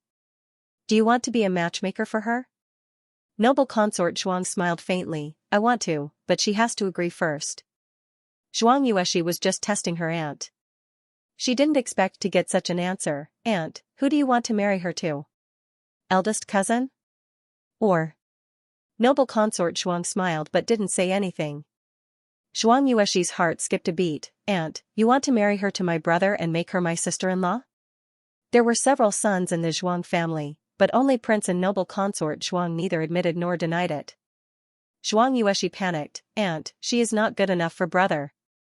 She's not a true daughter of a marquis, she's just a peasant girl from the countryside. Even if His Majesty bestows her the title of County Princess, it's just a good reputation. She doesn't even have a living allowance, so what kind of county princess is she?" Noble consort Shuang stopped, and the palace maids also stopped. Noble consort Shuang stroked a four-season osmanthus in the basket. "County princess is indeed not worthy, but what if she becomes a princess?" Xianxia was stunned. On the other side, Marquis Gu was once again summoned by Minister Zhao to the main hall where he handled official business. Marquis Gu had been scolded badly recently, and he knew that he would not be able to avoid another round of scolding. However, to Marquis Gu's surprise, Minister Zhao's expression was exceptionally gentle. He didn't look like he was going to scold him at all. Marquis Gu, When Minister Zhao saw Marquis Gu, he smiled brightly for the first time in months. "Assistant Minister Gu, how was your day?" Marquis Gu was confused by his superior's expression and tone. Did he eat well? Did he wear warm clothes? Was it inconvenient for him to go out? Did his child have any difficulties in her studies? He didn't understand what was going on at all. Minister Zhao personally took Marquis Gu's wrist and invited him to sit down on a chair. Marquis Gu looked at the hand that was holding him and wanted to tell him that men shouldn't touch each other. Minister Zhao smiled and said, "You really have such a promising daughter. Why didn't you say so earlier?" Marquis Gu was completely outside of the situation. Minister Zhao's smile disappeared and he sighed. "You hid it from me for a long time. Why did you hide such an important matter? What did I hide from you? Marquis Gu was confused. Minister Zhao said, just now, people from the Ministry of War came and asked me if the bellows were invented by your daughter? Marquis Gu pointed at himself.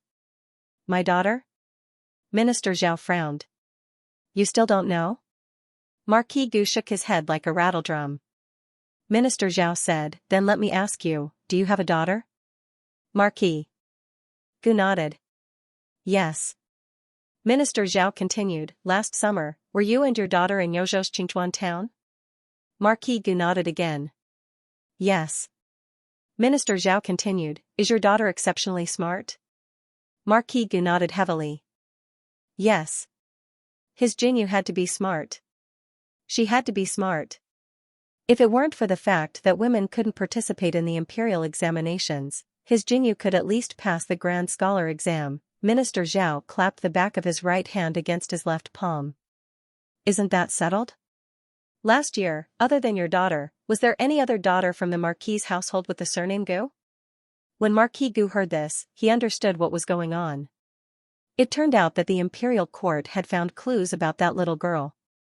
But, he hadn't heard Jinyu mention it. Marquis Gu wasn't so eager for quick success to claim credit for himself.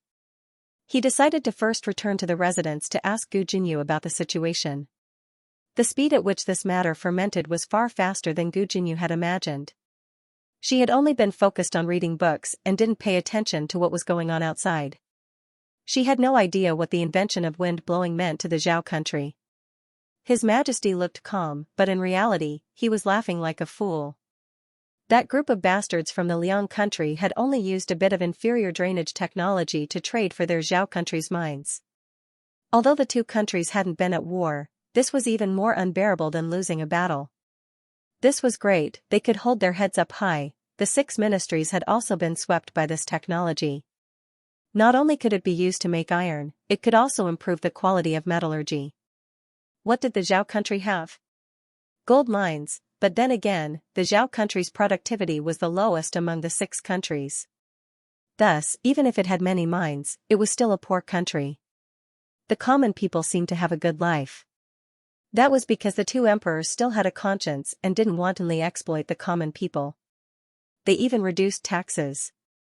The national treasury was actually very poor. Otherwise, how could they have sold the Imperial College's degree to Lin Xianxia? Half of the building that the Lin family had donated to the Imperial College had been taken by His Majesty into the national treasury. However, even though Gu Jinyu didn't know the movements of the Imperial Court and the 6 ministries, she had personally experienced the changes in the people around her.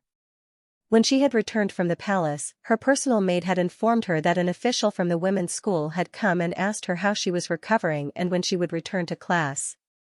Gu Jinyu had been resting at home for so long. The female official had not come earlier or later, but at this time. Who could say that she hadn't been instructed by the crown princess? Could it be that the crown princess had also heard about the bellows? It wasn't strange. Both consort Shu and noble consort Shuang had heard about it, so how could the crown princess not have? After that, the daughters who were on good terms with her but had distanced themselves from her because of her past came back. They came to the Fu to visit her, chatting and laughing as if the previous unhappiness had never happened. Why was this? Their fathers, who were officials in the imperial court, must have sent them to her to find out the truth. If she really was the inventor of the bellows, then no matter how lowly her birth was, no one could look down on her. She had done a good deed that benefited the country and the people. Even His Majesty would praise her. But what if the true inventor ran out one day? Gu Jinyu was in a dilemma. When Marquis Gu returned to the Marquis Fu, Gu Jinyu was tidying up her large chest. This chest was filled with small things that she had written, drawn, and made. Yaosher had not thrown them away and had kept them for her. She moved back to her own courtyard and took out all the manuscripts. She wanted to see if she had ever had the inspiration for the bellows. Jinyu, what are you doing? Marquis Gu entered the room and looked at the manuscripts on the floor. He asked in confusion. Gu Jinyu raised her slightly disheveled face and said, I'm looking for something. What are you looking for? Marquis Gu walked in. Father will help you look. A sketch. Gu Jinyu said, a sketch that looks similar to the bellows. you're talking about this? Marquis Gu bent down and picked up a piece of paper that had been sandwiched between the pages of a book. On the paper, there was a very immature drawing of a crooked chest. There was something that he didn't know if it was a handle or a lever. There were 2 or 3 layers below. At first glance, it looked somewhat similar to a bellows. Gu Jinyu didn't know what she had drawn. But it definitely wasn't a bellows. But, if it was a little forced, it did look like a bellows. Jinyu, did you really invent the bellows? Marquis Gu asked. Gu Jinyu was not in a rush to answer Marquis Gu's question. Instead, she said, Father, what did the people from the 6 ministries say?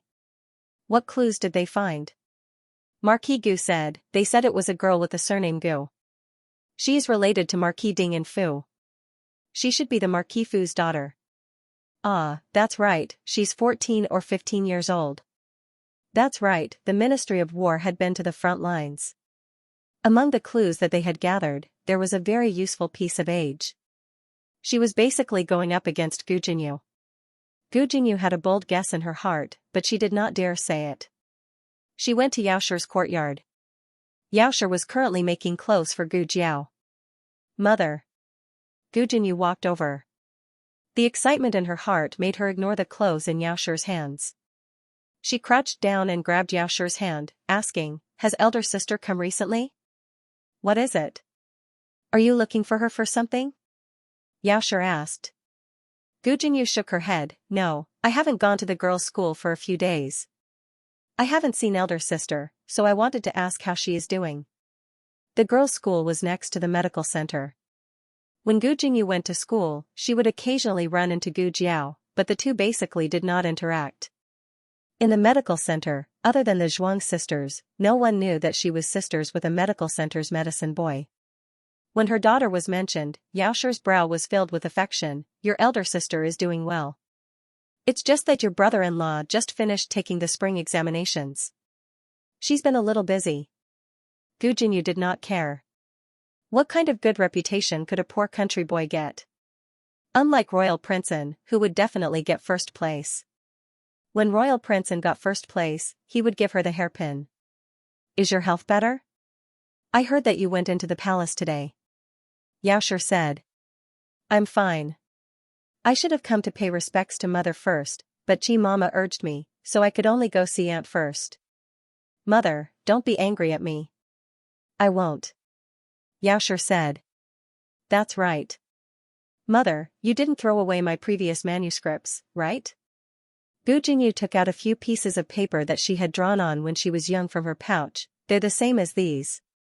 Yaoshi asked, Didn't you take them all? Gu Jinyu said, I'm talking about the ones in the mountain villa. Yaoshi explained, these were brought over from the mountain villa. Gu Jinyu lowered her eyes, then, has elder sister seen these things? Yaoshi shook her head, I haven't shown them to her. Gu Jinyu looked up at Yaoshi, then did she look through them herself? Yaoshi asked strangely, why would she look through your things? She was not a child. Children would not do this. When Gu Yan was young, he never looked through Gu Jinyu's things. Gu Jinyu smiled, that's not what I meant. She's my elder sister. Elder sister is cold on the outside but warm on the inside. I know that she actually cares about me. Yaoshi said, even if she cares about you, she wouldn't look through your things. Jiao Jiao was a polite and good child.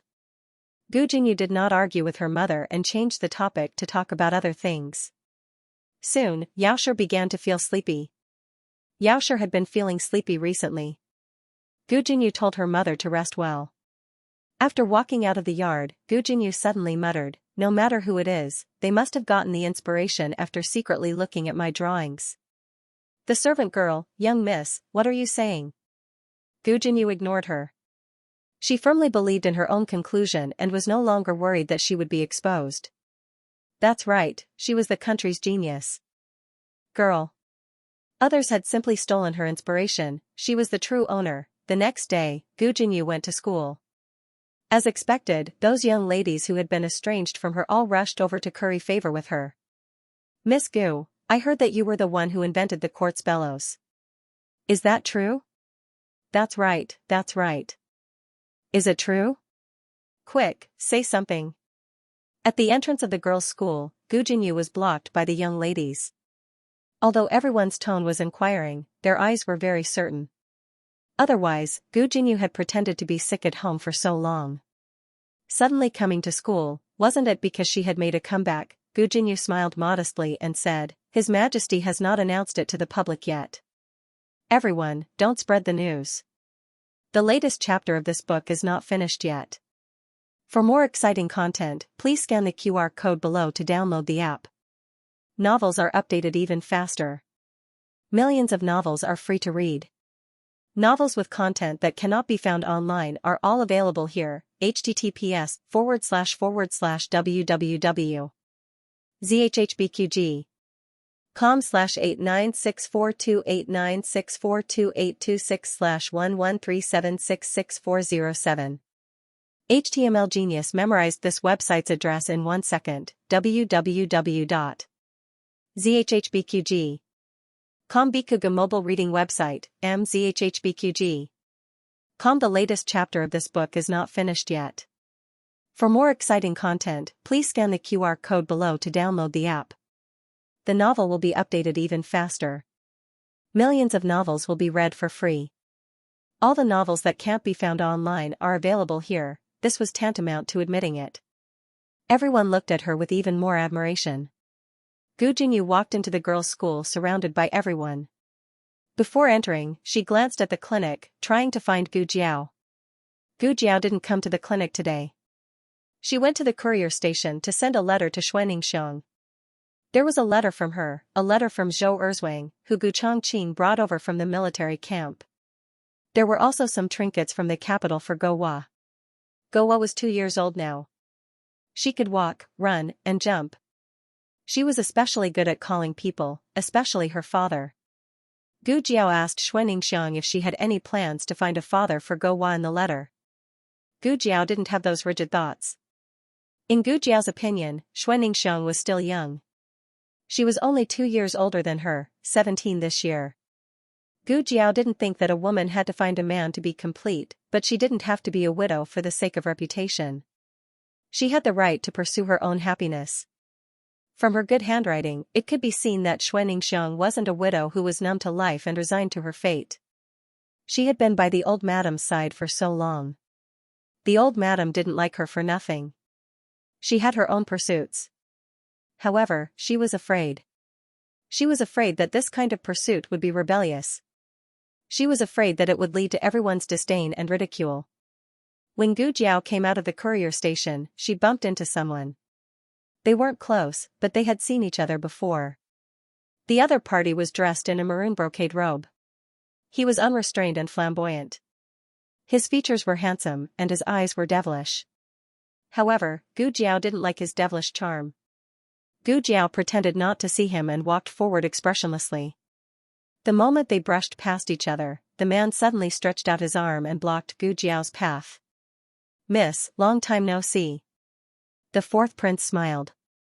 "What a coincidence. Are you here to send a letter too?" Gu Jiao looked at the arm in front of her and felt a little annoyed. In all fairness, the fourth prince was not bad looking. If she had not seen that beautiful monk, perhaps he could be considered to be in Gu Jiao's sense of beauty. But if there was a comparison, there would be harm, right? They were both devilishly charming little beauties, but the beautiful monk had thrown him a dozen streets away. Gu Jiao was annoyed. The fourth prince's gaze was unmistakable.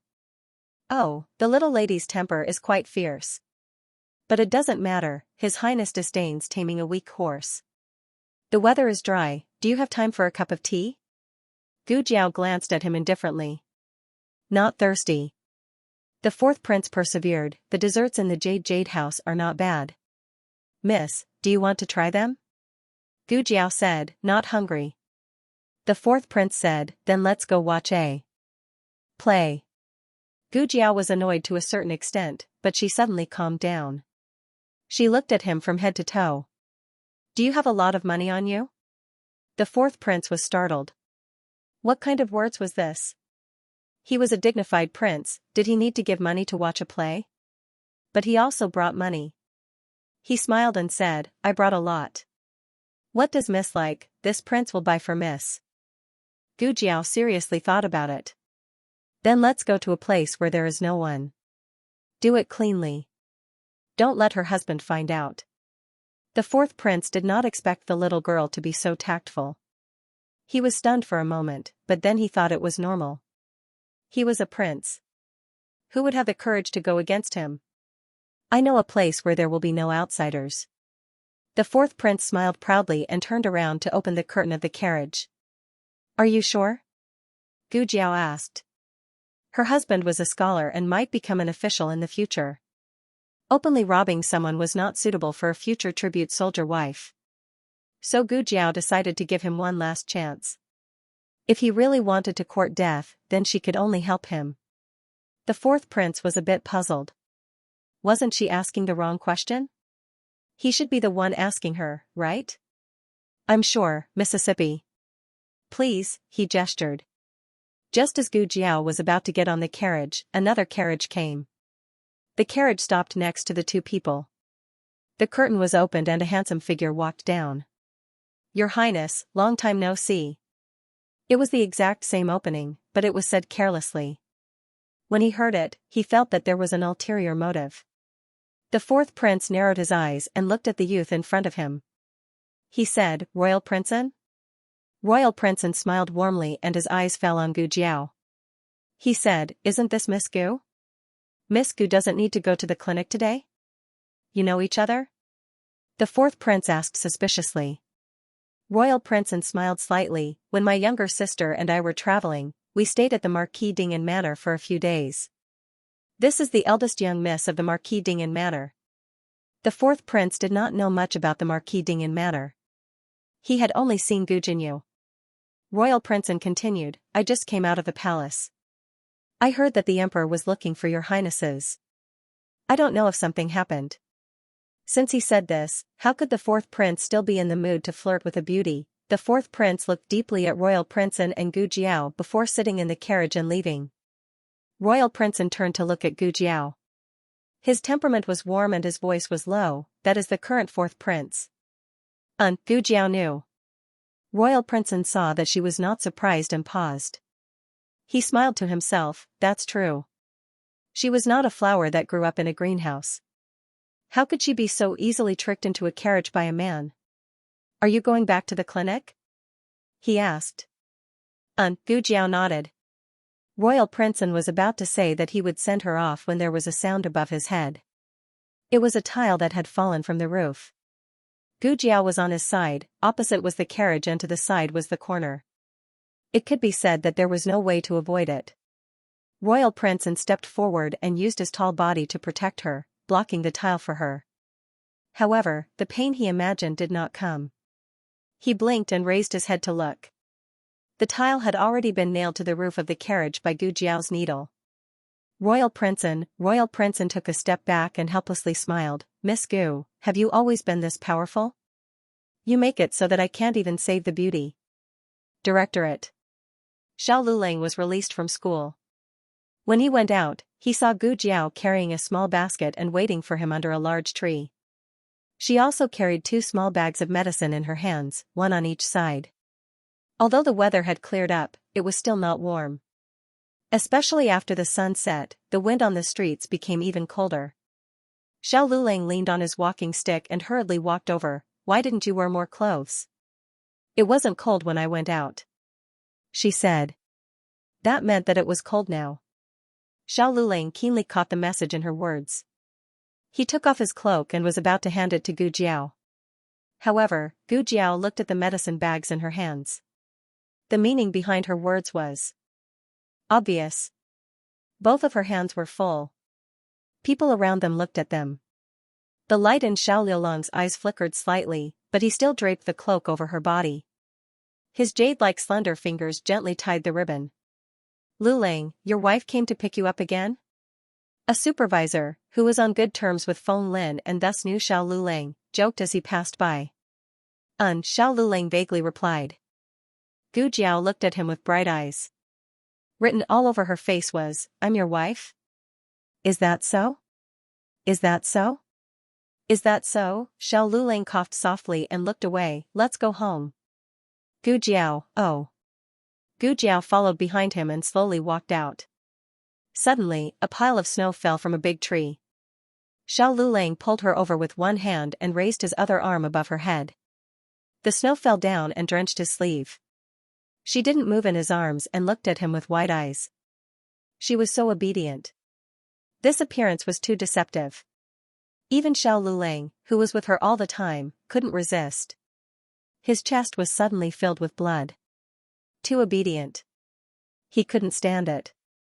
Xiao Liulang's breathing became irregular and he quickly turned his face away. Gu Jiao pressed her little head against his chest and said, "Your heart is beating so fast." Xiao Lulang suddenly took a step back. "No." Gu Jiao looked at his red little ears. "You clearly have." Xiao Lulang said seriously, "If I say no, then no." After saying that, he ran away, but he was too nervous and took the wrong path. With a bang, he hit a tree. Gu Jiao, ha ha ha. After the spring exams, the atmosphere in the house was much more relaxed. The old madam went out to play cards and didn't forget to bring her husband along. If she lost, it would be her husband's. If she won, it would be hers. Gu Yan and Gu Xiaoshun went to the Lu family's house every day after school to learn. They also ate dinner there. To be honest, the master's wife's cooking wasn't very good. She was comparable to Xiao Lulang, but the master said it was delicious, so they could only bite the bullet and eat. Ever since little Jing Kong made his first good friend in the Imperial College, he would play with his good friend every day after school. Today was no exception. Compared to studying, Gu Jiao thought that little Jing Kong lacked communication with his peers. Therefore, she supported his after-school activities. But today, there was one more person in their small group, Xianxia. Little Jing Kong was confused. "Why is he here?" Su Tangtang whispered, "Sigh, my father must have asked me to take him with me. I'm also worried." Su Tangtang and Xianxia didn't know each other. Xianxia and little Jing Kong were in the same class. He was in the ordinary class. His father introduced him, so he had to listen. Little Jing Kong didn't like Xianxia. First of all, Xianxia was spoiled and unreasonable. Second of all, as long as he was with Xianxia, those people wouldn't listen to him. Little Jing Kong didn't understand what kind of emotion this was, so he instinctively wasn't used to it. Su Tangtang didn't like Xianxia. But he could sense that his friend didn't like Xianxia. He felt that he had done something wrong, so he whispered, "I'm sorry, I won't take him with me next time." "It's okay, for your sake, I can play with him." Little Jing Kong was a generous child. As long as he didn't steal his Jiao Jiao, everything else was negotiable. "What are you playing?" Xianxia asked. Su Tangtang said, "We're building a house." Xianxia said arrogantly, "What's so good about building such a small house? If you want to build a house, build a palace." "What's a palace?" Little Jing Kong was a good kid who asked questions whenever he didn't know anything. "The palace is where my father, the emperor lives." Xianxia almost spilled the beans. He was so guilty that he broke out in a sweat. Fortunately, the two kids didn't realize it. Little Jing Kong asked again, "What's an emperor?" He grew up in a temple and didn't know about this kind of information. Now that he was at home, his family never mentioned anything about an emperor. Su Tangtang was born in an official's family, so he knew about this. He explained to his friend, "It's the master of the Zhao state, the most powerful person in the world." Oh. Little Jing Kong didn't really understand and didn't really want to understand. He was only interested in their small house. "I've never seen a palace, so I don't know how to build one." Su Tangtang shrugged. "I've never seen one either." They hadn't even seen a palace before. What a bunch of country bumpkins, Xianxia remembered his father's teachings. He couldn't expose his identity as a prince. However, he secretly made a mental note to ask the crown prince consort's sister-in-law during the next holiday so that he could bring his two little friends into the imperial palace to play. The next day, His Majesty personally summoned Marquis Gu to verify the bellows. Concubine Shu was also present. The smile on Concubine Shu's face never disappeared. His Majesty was still quite cautious. He asked, "I heard that Assistant Minister Gu has a daughter." Concubine Shu had mentioned Gu Jinyu's background to His Majesty. Before that, His Majesty had already promised concubine Shu to bestow her the title of county princess. He didn't go back on his word just because she wasn't born in the Marquis family. It didn't matter if she was just a county princess without a fief or a manor. However, the bellows matter was very important.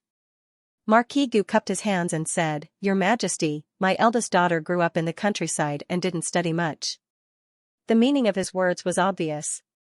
How could an illiterate person come up with such an amazing invention? Marquis Gu didn't look like he was lying. Moreover, His Majesty didn't think he had to lie. Who would give the credit of their biological daughter to their adopted daughter? His Majesty drafted an imperial edict to bestow Gu Jinyu the title of secondary second-rank Infanta Hui. She was the first Infanta who wasn't born in the imperial family.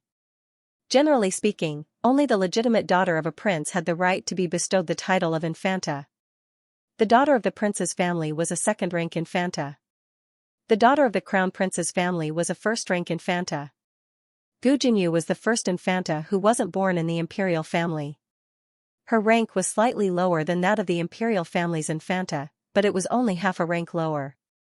She also had a fief of 500 households. Although this fief didn't cost much silver, its significance was too great. From today onwards, she was truly recognized by the imperial family. With her status, it couldn't be said that she wasn't good enough for a prince. Of course, His Majesty didn't forget the carpenter who made the bellows and the old blacksmith who was the first to promote the use of the bellows. He decided to call the two of them to the capital to bestow rewards. The latest chapter of this book isn't finished yet. For more exciting content, please scan the QR code below to download the app. Novels are updated even faster. Millions of novels are free to read. Novels with content that can't be found online are all available here. https://www.zhhbqg.com/89642896428226/1137642444. HTML Genius memorized this website's address in 1 second. www.zhhbqg.com Bikuga mobile reading website, mzhhbqg.com. The latest chapter of this book is not finished yet. For more exciting content, please scan the QR code below to download the app. Novels are updated even faster. Millions of novels are free to read. Novels with content that cannot be found online are all available here. The imperial edict had been issued half a month ago. The old blacksmith and the carpenter were already on their way. They should reach the capital in a few days. Gu Jinyu did not know that the old blacksmith and the carpenter were coming to the capital. After she was conferred the title of princess, she first went to Cunning Palace to visit Empress Xiao and received the gold seal and treasured book. Then, she went to Consort Shu's Changchun Palace to sit for a while. All the concubines sent congratulatory gifts. Even noble consort Zhuang and the crown princess sent gifts. These two were the most powerful women in the harem other than Empress Dowager Zhuang and the Empress. Their attitudes largely represented the direction of the harem. It was rare that the winds were in the same direction. Aunt did not misjudge you. Consort Shu held Gu Jinyu's hand proudly, her eyes full of praise. The emperor was not the only one who could hold his head high. Gu Jinyu was also proud. Whether it was Yao Shi's favoritism towards Gu Jiao or the cold treatment Gu Jinyu received at the girls' school, at this moment, all the haze seemed to have been swept away. Gu Jinyu returned to the Marquis' residence proudly. She could not avoid being praised by Marquis Gu and old Madame Gu again. Ever since concubine Ling's incident, old Madame Gu had been on the verge of depression. Hearing that Gu Jinyu was so promising and had made the Marquis' residence proud, her face glowed again. She held Gu Jinyu's hand affectionately. "Your grandfather is not in the residence. If he was, he would definitely praise you." Grandfather, that was an extremely lofty word in Gu Jinyu's heart. She did not even dare to say it.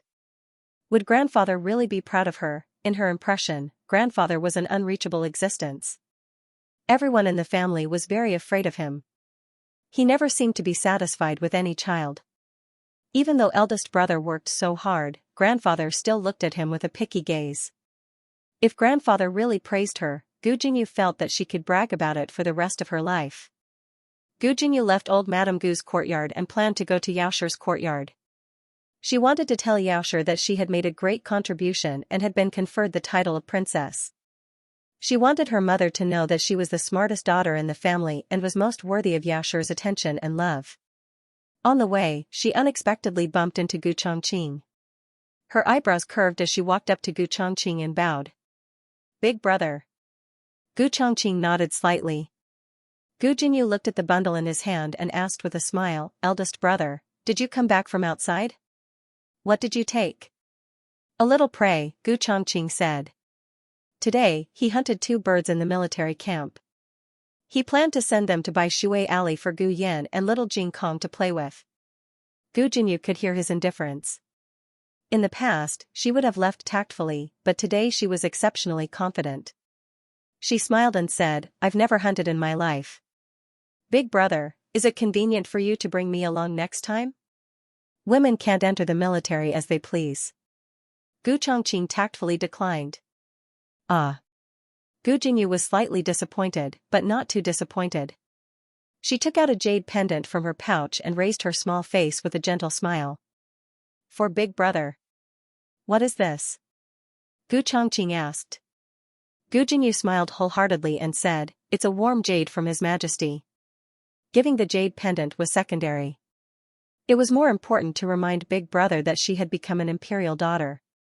When Gu Chongqing saw the jade pendant, he finally remembered the news he had heard in the military camp.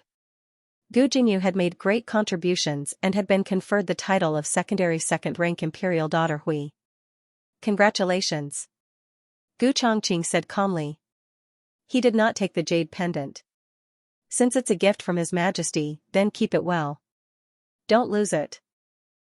All right." Gu Jinyu sincerely hoped that Gu Chongqing would accept this jade pendant. Gu Chongqing returned to the courtyard. There were not many ripples in Gu Chongqing's heart. He had not counted on relying on Gu Jinyu to bring the Marquis Fu to greater heights. Thus, whether Gu Jinyu became an imperial daughter or not had little to do with him. After Gu Jinyu had finished showing off in front of Big Brother, she was impatient to let others know. Unfortunately, Xiaoshi was not in the Fu. Xiaoshi had gone to Jade Water Alley. She had finished making the clothes for Gu Jiao and brought them for Gu Jiao to try on. The result was great. The sleeves and trousers were shorter again. Had this child only just begun to grow, Xiaoshi did not know whether to laugh or cry. She pulled down the sleeves and trousers that had been gathered. After changing the clothes, she took out the family's clothes to see if there was anything that needed mending. She had hired an embroiderer to make the clothes for the rest of the family. Every month, there would be new clothes. The matriarch and Xiao Liulong's clothes were durable. Mainly, these 2 were not easy to move. The others' clothes were a bit too horrible to look at. In the past, it was Gu Jiao who mended them. Today, when Xiaoshi saw it, she nearly choked from laughing. She had thought that her daughter was omnipotent, but it turned out that she was also a simpleton. Gu Jiao had just finished watering the vegetable garden. When she came to the inner courtyard, she saw Xiaoshi holding a pair of clothes and trembling with laughter. "What's wrong?" she asked in confusion. Xiaoshi's tears came out of her eyes from laughing. After a long time, she stopped laughing and asked. "Gu Jiao, Jiao, who did you learn your needlework from?" Gu Jiao thought for a moment. "Self-taught?" Xiaoshi knew. Otherwise, who would know how to sew? Xiaoshi was about to die from her daughter's teasing. She patted the stool to the side and indicated for Gu Jiao to sit. Then, she held the place that Gu Jiao had mended and said, "You don't need to tie a knot with each stitch, and you don't need to leave the thread outside. Like this." Xiaoshi took it apart and sewed it again for Gu Jiao to see. "Oh." Gu Jiao thought seriously, "I thought that I was very good at sewing." After all, sewing clothes had improved her surgical skills. She could sew faster than before. As the mother and daughter chatted, Gu Yan and Gu Shaoshan returned from the academy. Today, they did not need to go to Master Lu's place to learn. The 2 did not know that Gu Jiao and Xiaoshi were both at home, so they bickered and each entered the courtyard with a chicken feather on their head. Gu Shaoshan had a small gang in the countryside. At that time, he was the #1 bully in the surrounding villages. The chicken feather on his head was the symbol of his chicken feather gang. After that, he was sent to Tianxiang Academy by Gu Jiao. On the surface, he seemed to have changed, but in reality, he was still a gang of celestial monkeys. Today, he was finally caught red-handed by Gu Jiao. Older sister. Gu Xiaoshan plucked the chicken feather on her head. Her eyes moved, and she also plucked the chicken feather on Gu Yan's head. The two stood there motionlessly, waiting for Gu Jiao's decision. Jiao Jiao. Auntie Zhang, who was in the alley, came to the door. The wall behind my kitchen is about to collapse. I'll go take a look for you. Gu Jiao looked at the two celestial monkeys in the house, put down the water bucket used to water the flowers, and went to her house with Auntie Zhang. The first time the neighbors found out that Gu Jiao was capable was when the roof of the old chancellor next door leaked. Gu Jiao climbed up and directly renovated the roof. After that, the neighbors all knew that grandmother Zhuang's grandniece-in-law was capable. Auntie Zhang's courtyard wall cracked and needed to be repaired with mud. In ancient times, there was no cement. It was all lime mortar and rammed earth. Lime mortar was not stable enough, and it was easy to get damp in rainy days. Rammed earth was a better choice. The raw materials of rammed earth were red mud, coarse sand, and lime blocks. There were still lime blocks and coarse sand in Auntie Zhang's house. Little Jing Kong used up the red mud. Recently, he was obsessed with building houses with his friends, so he really didn't know where to get more. Auntie Zhang was very anxious. Can't it be repaired today? I don't think it'll last until tomorrow. The courtyard wall was connected to the kitchen. Once it collapsed, the people who were cooking in the kitchen would be in danger. Gu Jiao thought for a while and said to her, "Wait a minute." Gu Jiao went back to her house and went to the kitchen to find glutinous rice. She cooked a pot of glutinous rice soup, and then poured the thick glutinous rice into the evenly mixed lime mortar. Older sister, what are you doing? Gu Xiaoshan asked curiously. Gu Yan also squatted down and looked at her eagerly. Why did you pour the rice soup into it? Gu Jiao gave each of them a stick and gestured for them to keep stirring. This is glutinous rice mortar. It's better than rammed earth. It's more suitable for pasting walls. The process of ramming earth was actually very difficult. It needed to mix the three raw materials together, and then use a tool to pound it over and over again. The more times it was hammered, the stronger the rammed earth would be. Glutinous rice mortar was not so complicated, but its firmness was much higher. This was because the cooked glutinous rice soup contained amylopectin, which was the perfect natural adhesive. It was an exaggeration to say that the strength of the lime paste adhered by it was almost comparable to the concrete in his previous life. Be careful, don't get it on your bodies, Gu Jiao said.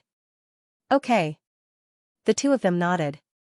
When Gu Jingyu arrived at Jade Water Alley, she saw the three siblings mixing the mortar together. Gu Jinyu's brows furrowed. In her impression, Gu Yan had always been a sickly person who would pant when walking. She did not expect him to know how to work, much less do this kind of rough work. Yaosher sat to the side, leisurely mending clothes. She did not feel that there was anything wrong with Gu Yan's work. Gu Jinyu composed herself and walked into the courtyard. Mother, older sister, younger brother, what are you doing? Gu Yan glanced at her and ignored her. Gu Yan hated her. He hated her when he did not know her background, and hated her even more now that he knew. Gu Jiao also ignored her and continued to make her glutinous rice mortar. She did not speak to Gu Xiaoshan, so Gu Xiaoshan naturally would not ignore her. Yaosher turned to look at her. Oh, it's Jinyu. Why are you here? Gu Jinyu gently said, I did not see mother in the matter, so I guessed that mother must have come here. I brought some things for older sister and younger brother. Gu Yan rolled his eyes. Who cares? The mortar was quickly finished. Gu Jiao found a bucket and filled it with a large bucket. I'll do it. Gu Xiaoshan carried the bucket to Aunt Zhang's house.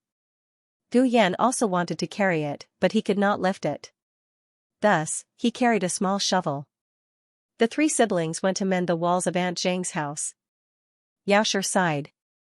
Gu Jinyu looked at the dirty mortar on the floor and the unfinished glutinous rice soup. She frowned in disdain and turned to look at Yaosher. Mother, how can older sister let younger brother do rough work? Younger brother's body is so weak.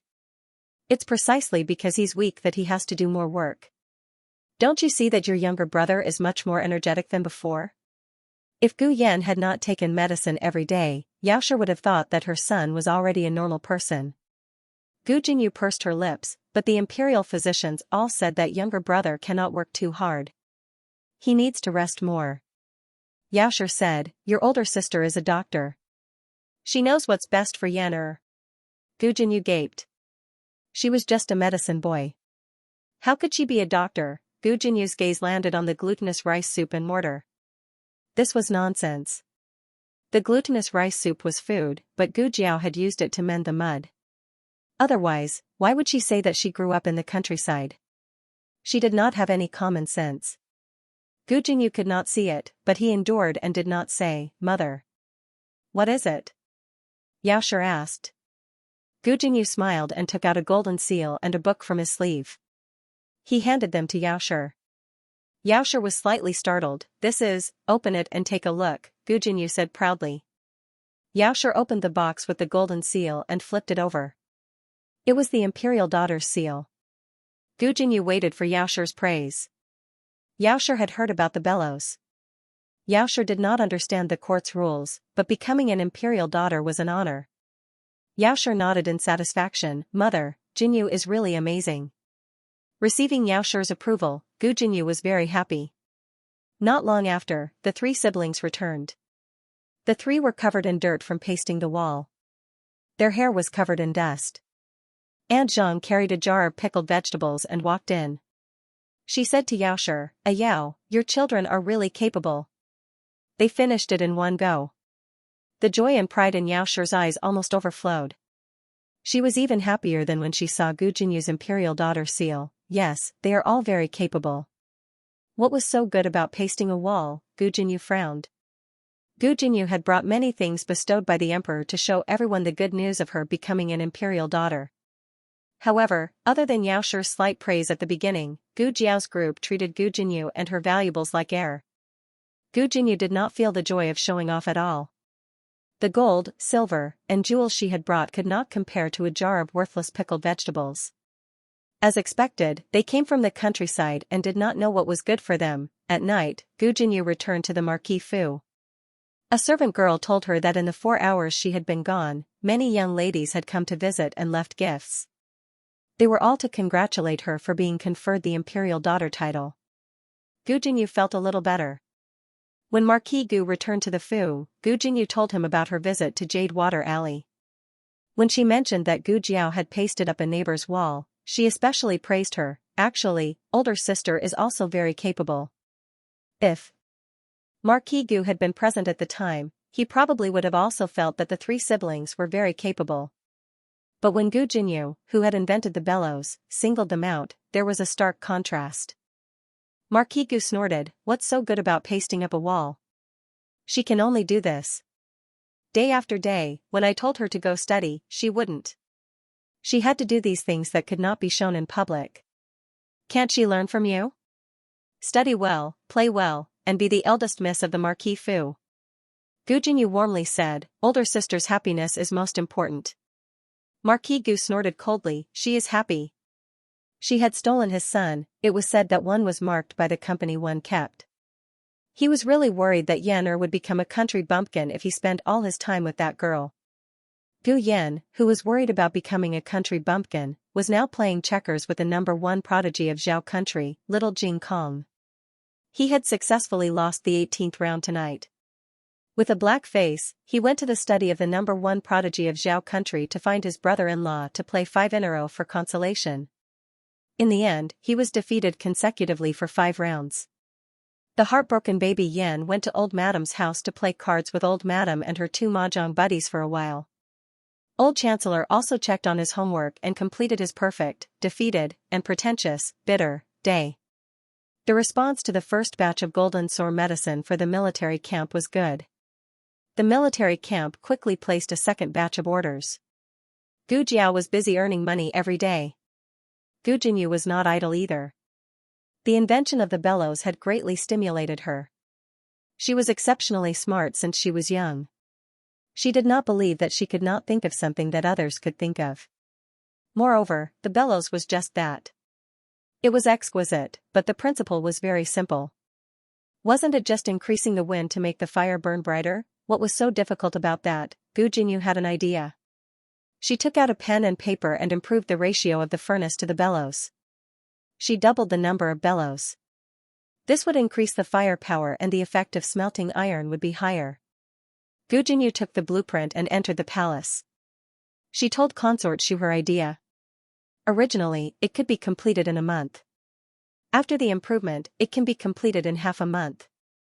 Oh my god, it's so fast? Consort Shu was shocked. Yes. Gu Jinyu nodded with certainty. This is like the water drains that the imperial court used in the past. Because the wind was not strong enough, the effect was not high enough. Consort Shu did not know much about this, but she heard that it was better than the current furnace. Naturally, it was a great contribution. Consort Shu led Gu Jinyu to the royal study to meet His Majesty. The borders had not been peaceful recently. His Majesty was discussing important matters with the military officials. If an ordinary person came, the eunuchs would not rashly announce it. But who asked this Princess Hui to be His Majesty's favorite? Eunuch Wei smiled and said, Your Highness, please wait a moment. Princess Hui, please wait a moment. This old servant will go and announce it. Old servant? In the past, Eunuch Wei had called himself a miscellaneous person in front of Gu Jinyu. Thank you for your trouble, Eunuch Wei, Consort Shu said. Gu Jinyu also nodded. Eunuch Wei took small steps into the room and whispered a few words to His Majesty. His Majesty was almost annoyed to death by the problems at the borders. Coincidentally, he also needed some exciting news. So he dismissed the military officials and called Gu Jinyu and Consort Shu in. And Gu Jinyu did not disappoint him. His Majesty was actually a layman, but he trusted Gu Jinyu. He immediately sent someone to send the blueprint to the Ministry of Works. The Ministry of Works Manufacturing Department looked at Gu Jinyu's blueprint with a suspicious expression. There are so many bellows. Will there be no problem? His colleague at the side said, It's Miss Gu's blueprint. What problem can there be? His Majesty personally sent someone to deliver it. Hurry! Since it was His Majesty's order, there was no way around it. The Manufacturing Department immediately ordered his subordinates to improve the ratio of the furnace and bellows according to Gu Jinyu's blueprint. The results proved that the efficiency had indeed increased. They could produce almost 2 days' worth of goods in one day. His Majesty was very pleased. He rewarded Gu Jinyu, Marquis Gu, and the Ministry of Works. Gu Jinyu was in the limelight in the capital. Everyone praised her as the second wondrous woman after the Crown Prince Consort, and even faintly showed signs of standing shoulder to shoulder with the Crown Prince Consort. In the Eastern Palace, a junior palace maid spoke up for the Crown Princess. Your Highness, is a wild girl from the countryside worthy of being mentioned in the same breath as you? Gu Jinyu's background could not be hidden from the Eastern Palace. Now that she was a princess, there was even less need to hide it from the world. Not only did the commoners not discriminate against her, they valued her even more because of this. They thought that she was a commoner's princess. Not only did she not put on airs, but she also demonstrated to the world that even a pheasant could become a phoenix. The crown princess knelt on the cushion and calmly practiced her calligraphy. It was as if no matter how many storms she experienced, she remained as indifferent as a chrysanthemum. Being in the limelight for a moment is nothing.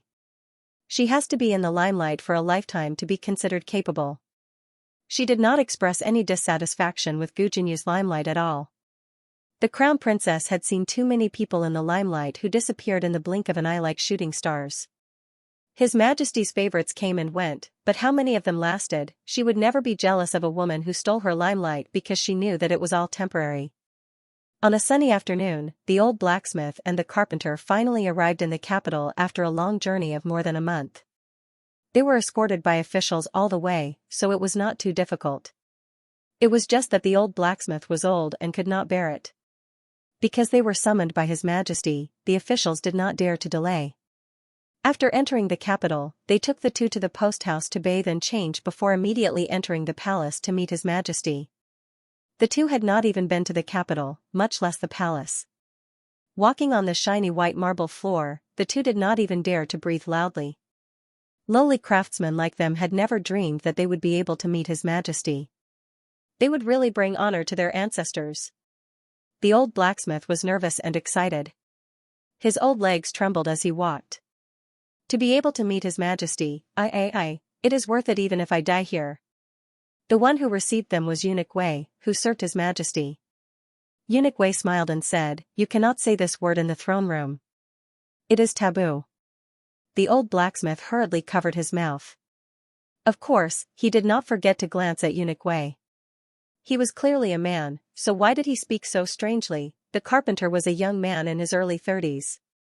Young people adapted quickly, but he was so excited that he could not take care of himself. After taking 2 steps, he stumbled and almost fell. The junior eunuchs at the side covered their mouths and snickered. Eunuch Wei's eyes swept over them, and the junior eunuchs' expressions all became solemn. Eunuch Wei led them to the side hall. He respectfully reported outside the door, "Your Majesty, the craftsmen from the county town have arrived. Come in." His Majesty was in a good mood. The two had changed their clothes at the post house. The officials had also taught them the etiquette of kowtowing on the way here.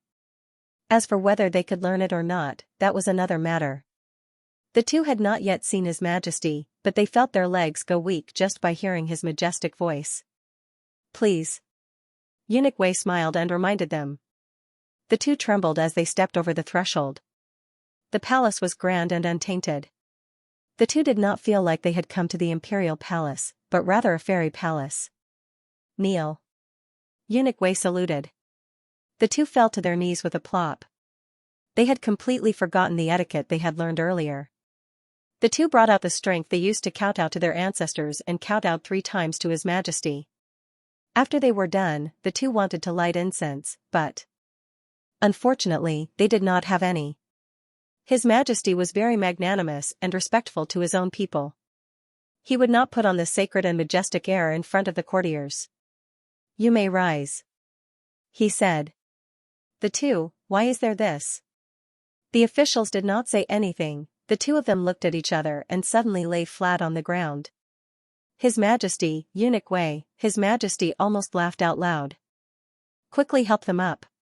"Yes." Eunuch Wei also struggled to hold back his laughter and personally helped the old blacksmith and the carpenter up. They were 2 honest people. Otherwise, they would not have taught the blowing technique to the imperial court and the local craftsmen without hiding anything. This was also the reason why His Majesty decided to reward them. However, to His Majesty's surprise, they actually refused His Majesty's reward. The old blacksmith said sincerely, "It was not us who did it. It was that girl. If your Majesty wants to reward that girl. We have received enough benefits. My iron shop is famous, and Ah Cheng's shop also has endless business. We have never earned so much money in our lives. Now that we can see His Majesty again, we can die without regrets." When they returned to the county town, they would be people who had seen His Majesty.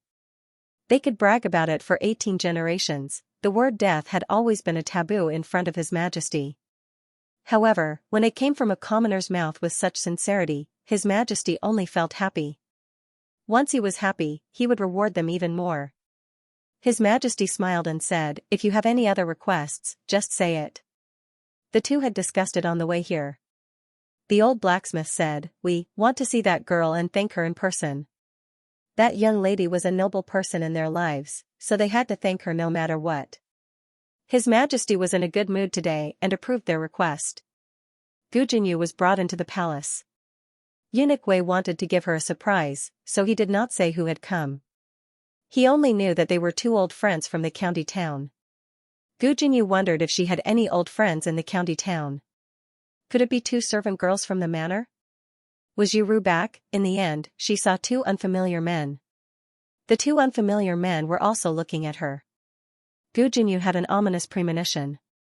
She frowned, gathered her thoughts, and bowed. "Your Majesty." His Majesty raised his hand to indicate for her to rise. He looked at the carpenter and the old blacksmith. "Do you still remember them?" Gu Jinyu was stunned. These 2 people, did she know them? The old blacksmith and the carpenter had the same doubts. "That's right, did they know this girl?" His Majesty teased the 2. "What's wrong? It's only been half a year, and you don't recognize your little benefactor?" You even said that you wanted to thank her in person. Gu Jinyu's heart skipped a beat. The old blacksmith frowned. Your Majesty, you're mistaken. She's not that girl. Digression, the monthly votes have been a little low recently. Starry eyes, how about monthly votes? The latest chapter of this book is not finished yet. For more exciting content, please scan the QR code below to download the app. Novels are updated even faster. Millions of novels are free to read.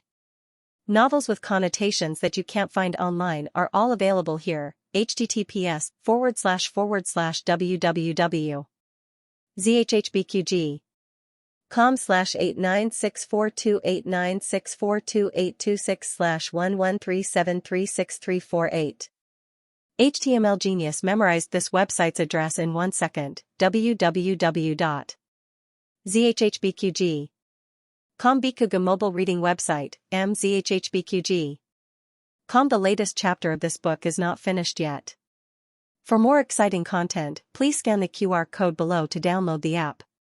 Novels are updated even faster. Millions of novels are free to read. Novels with connotations that cannot be found online are all available here. No one in the throne room dared to speak like this in front of His Majesty. Eunuch Wei's expression changed. Gu Jinyu's expression also changed slightly. However, it was not because of the other party's inappropriate choice of words. She forced herself to remain calm. His Majesty looked at Gu Jinyu strangely and said to the old blacksmith and carpenter, "She is Miss Gu." The carpenter had never seen Gu Jinyu before and could not comment. But the old blacksmith remembered clearly and waved his hand. "She is not. Miss Gu does not look like this."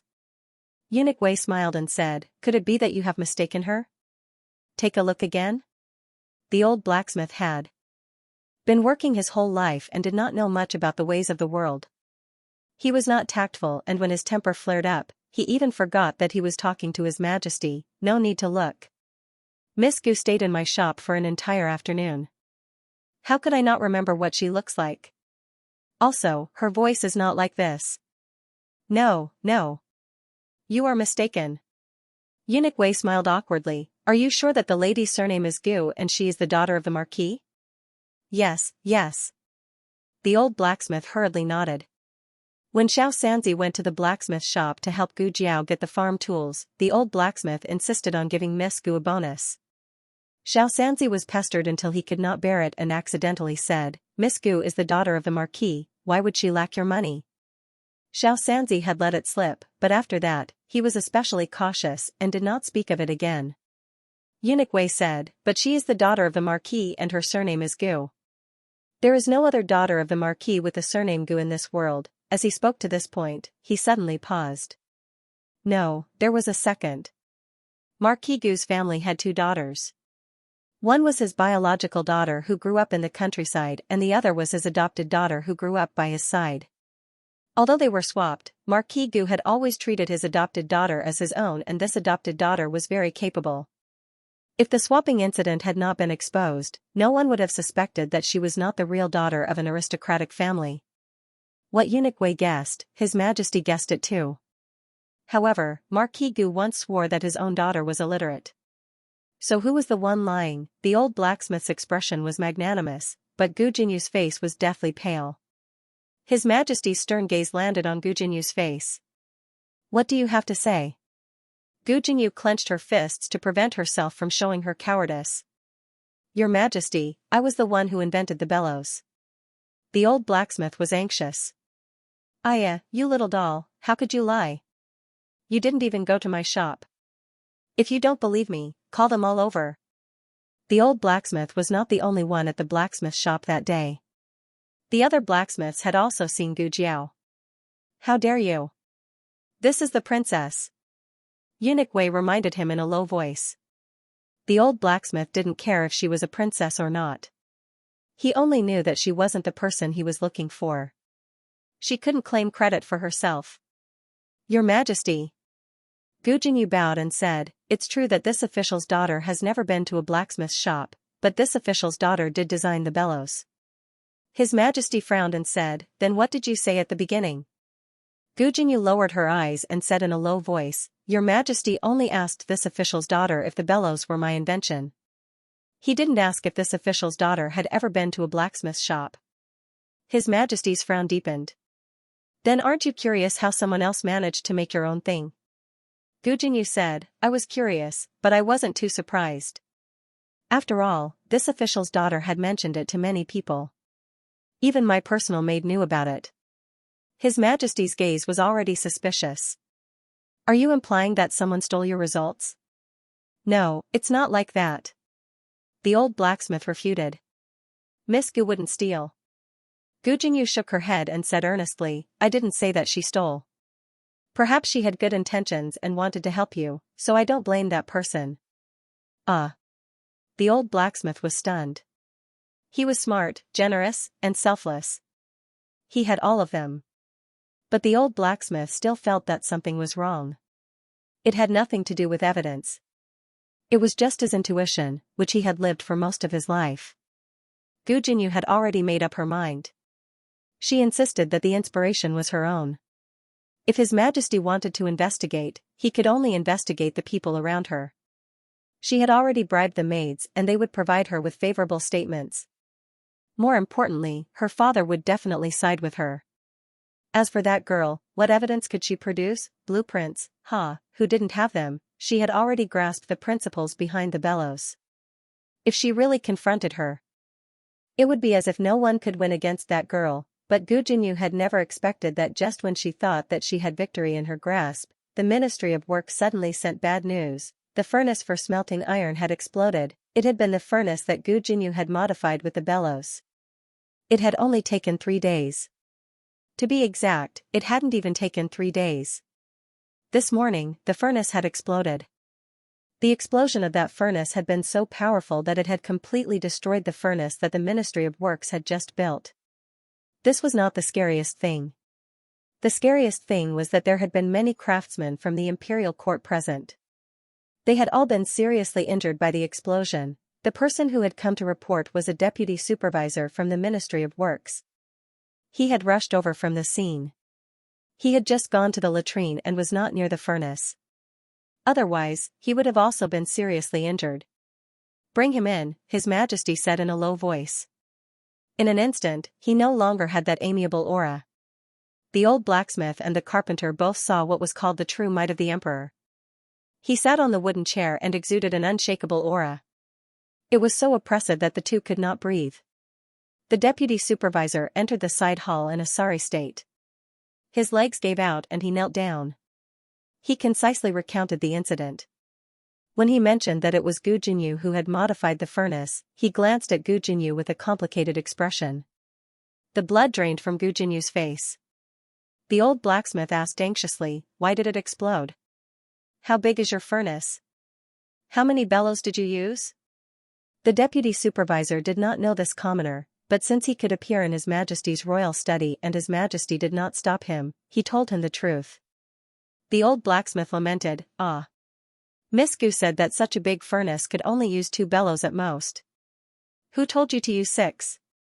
Aren't you courting death? When Gu Jiao had taught the technique to the old blacksmith, she had naturally told him what to pay attention to. The old blacksmith had told the imperial court without reservation. Why did you decide on your own? The old blacksmith was very anxious. The deputy supervisor felt bitter because it was the princess' idea. She had invented the bellows. If she wanted to modify it, who would question her? His Majesty's gaze on Gu Jinyu suddenly turned cold. Gu Jinyu broke out in a cold sweat. She braced herself and said, my design will not have any problems. There must be some other problem. The deputy manufacturing supervisor said, no, we are strictly following the princess's blueprint. Moreover, the operation of the bellows was very simple. As long as it was connected correctly, there would not be any mistakes. At this time, no one wanted to be the scapegoat. His Majesty turned to look at the old blacksmith and the carpenter. Sir, please go and take a look at the scene. The old blacksmith and the carpenter followed the deputy supervisor to the Ministry of Works. Gu Jinyu also went. The scene was a big fire. Thick smoke rose everywhere. It was a mess. The injured blacksmith was carried out by the guards with wooden planks. The bloody scene was too horrible to look at. Gu Jinyu only felt her stomach churning. She covered her chest and turned around to retch. Gu Jiao was resting today. The 4 men at home had all gone to school. The old lady had also brought the old chancellor out to play cards. She was alone at home. She had planned to take a break for half a day, but before she could rest for a while, Xianxia came. Miss Gu. Miss Gu. Not good. Something big happened.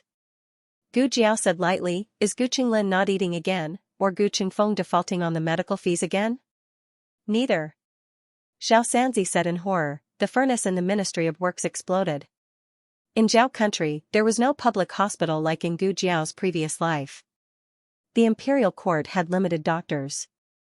The largest was the imperial medical department, but there were not many people. The second largest was the medical officers in the military camp. They were far away from the fire. Generally, when such an emergency occurred, the imperial court would requisition doctors from the major medical centers in the capital. The miracle hall was also in the requisition scope. Gu Jiao took the medicine box and went to the scene with Dr. Song and 2 other doctors. The scene was more chaotic than Gu Jiao imagined. Amidst the thick smoke, there were injured people being carried out by the guards from the collapsed smelting room. Doctors from other medical centers had already arrived and were treating the injuries of several injured people. Gu Jiao was not in a hurry to treat the injuries. Instead, she took out the cloth strips of various colors that she had prepared in advance and handed them to the 3 doctors of the miracle hall. Do as I said before. Yes. The 3 nodded. Minister Zhao was originally outside inspecting the city's defense. When he heard that something had happened in the government office, he rushed back without stopping. Beside him stood a young man with an honorable aura. The young man was wearing a brocade robe. He was tall and had a cold face. Between his eyebrows, there was an aura of a superior. At this time, almost all of the injured people were carried out. There were dozens of people with light and serious injuries. The doctors from the major medical centers were treating the injured people. But among this group of people, there were a few doctors who acted differently. They were not in a hurry to save the patients. Instead, they quickly examined the patients. According to the severity of their injuries, they pasted different colored cloth strips. The patients with the red cloth strips were in critical condition. The patients with the yellow cloth strips were not lightly injured, but they were still conscious. The patients with the green cloth strips were slightly injured. They first treated the patients with the red cloth strips, then the patients with the yellow cloth strips, and finally the patients with the green cloth strips.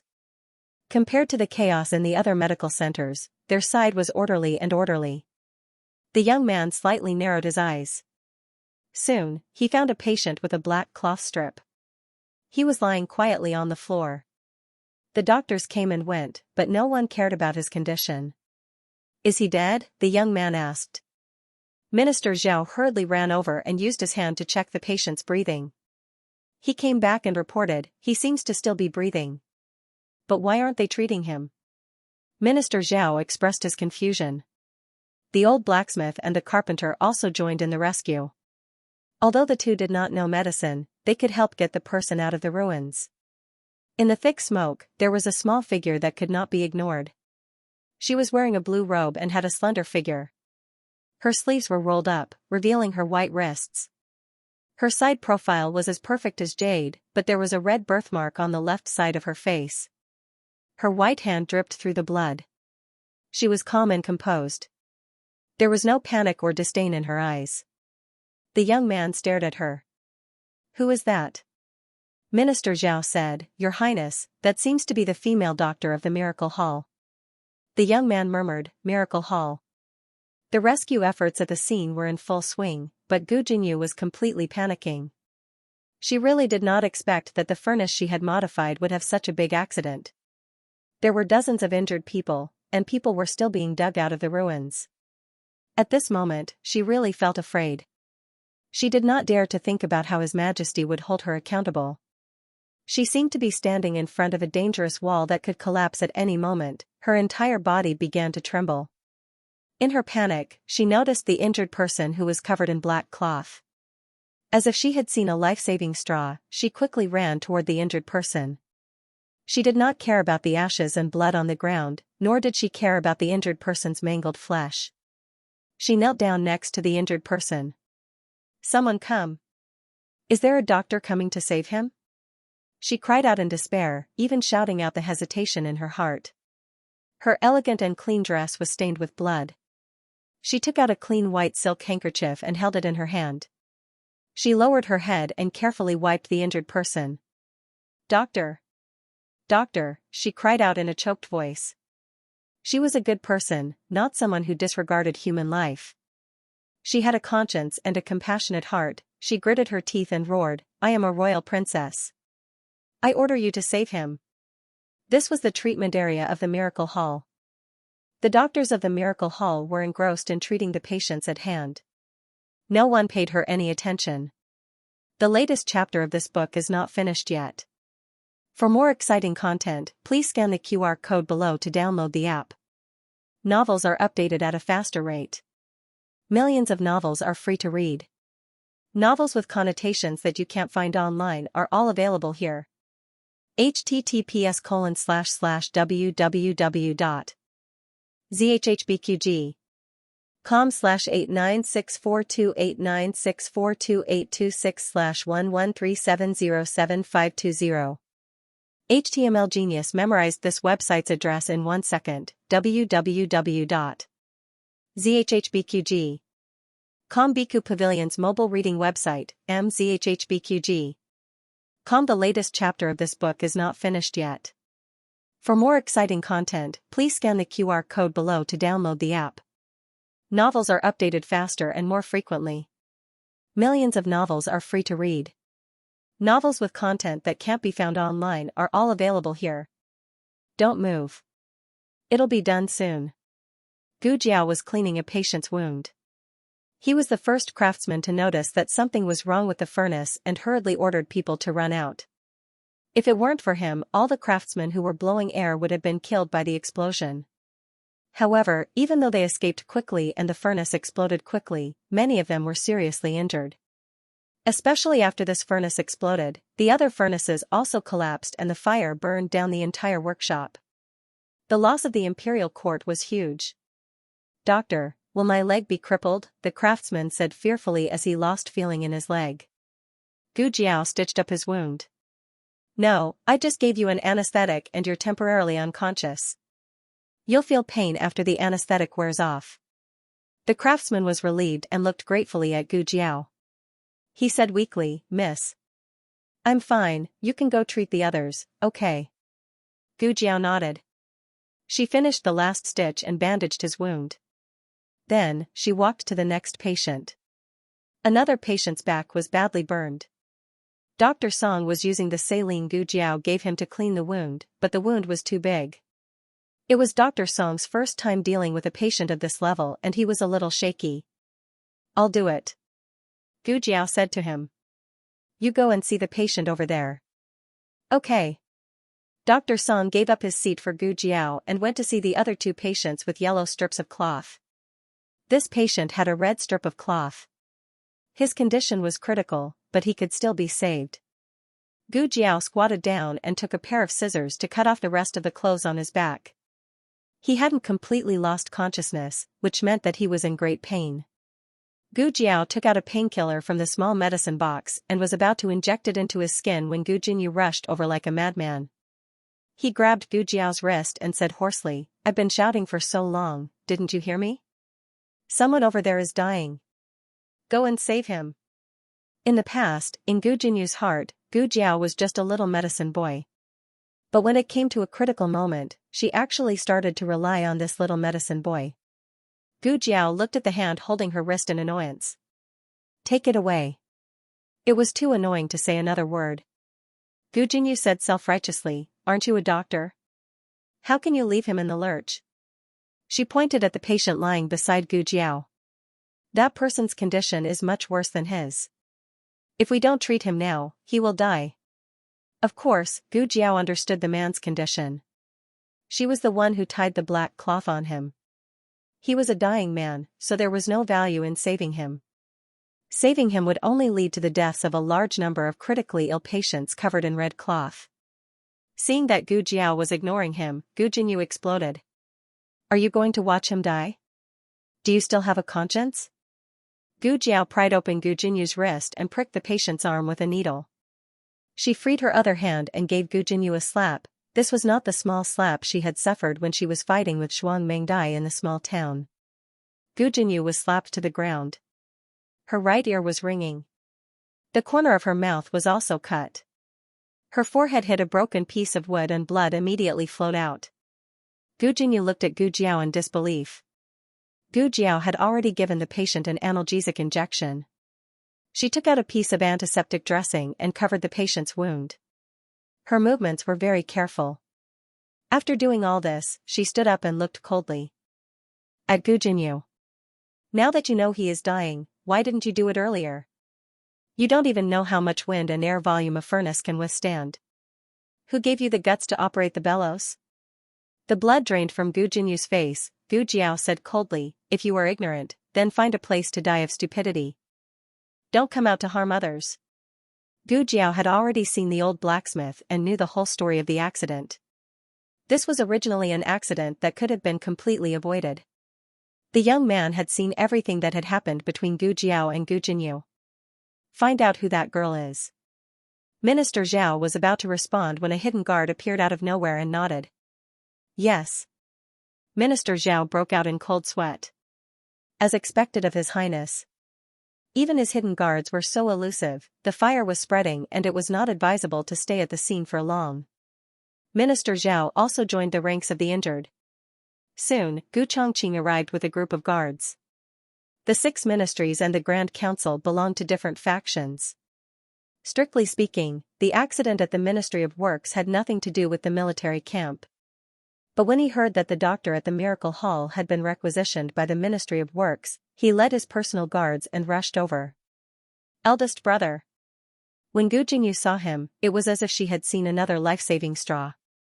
She ran towards Gu Chongqing with a face full of tears. Gu Chongqing did not see her at all and rode his horse past her. He stopped not far from Gu Jiao and dismounted. He walked nervously towards Gu Jiao. Are you okay?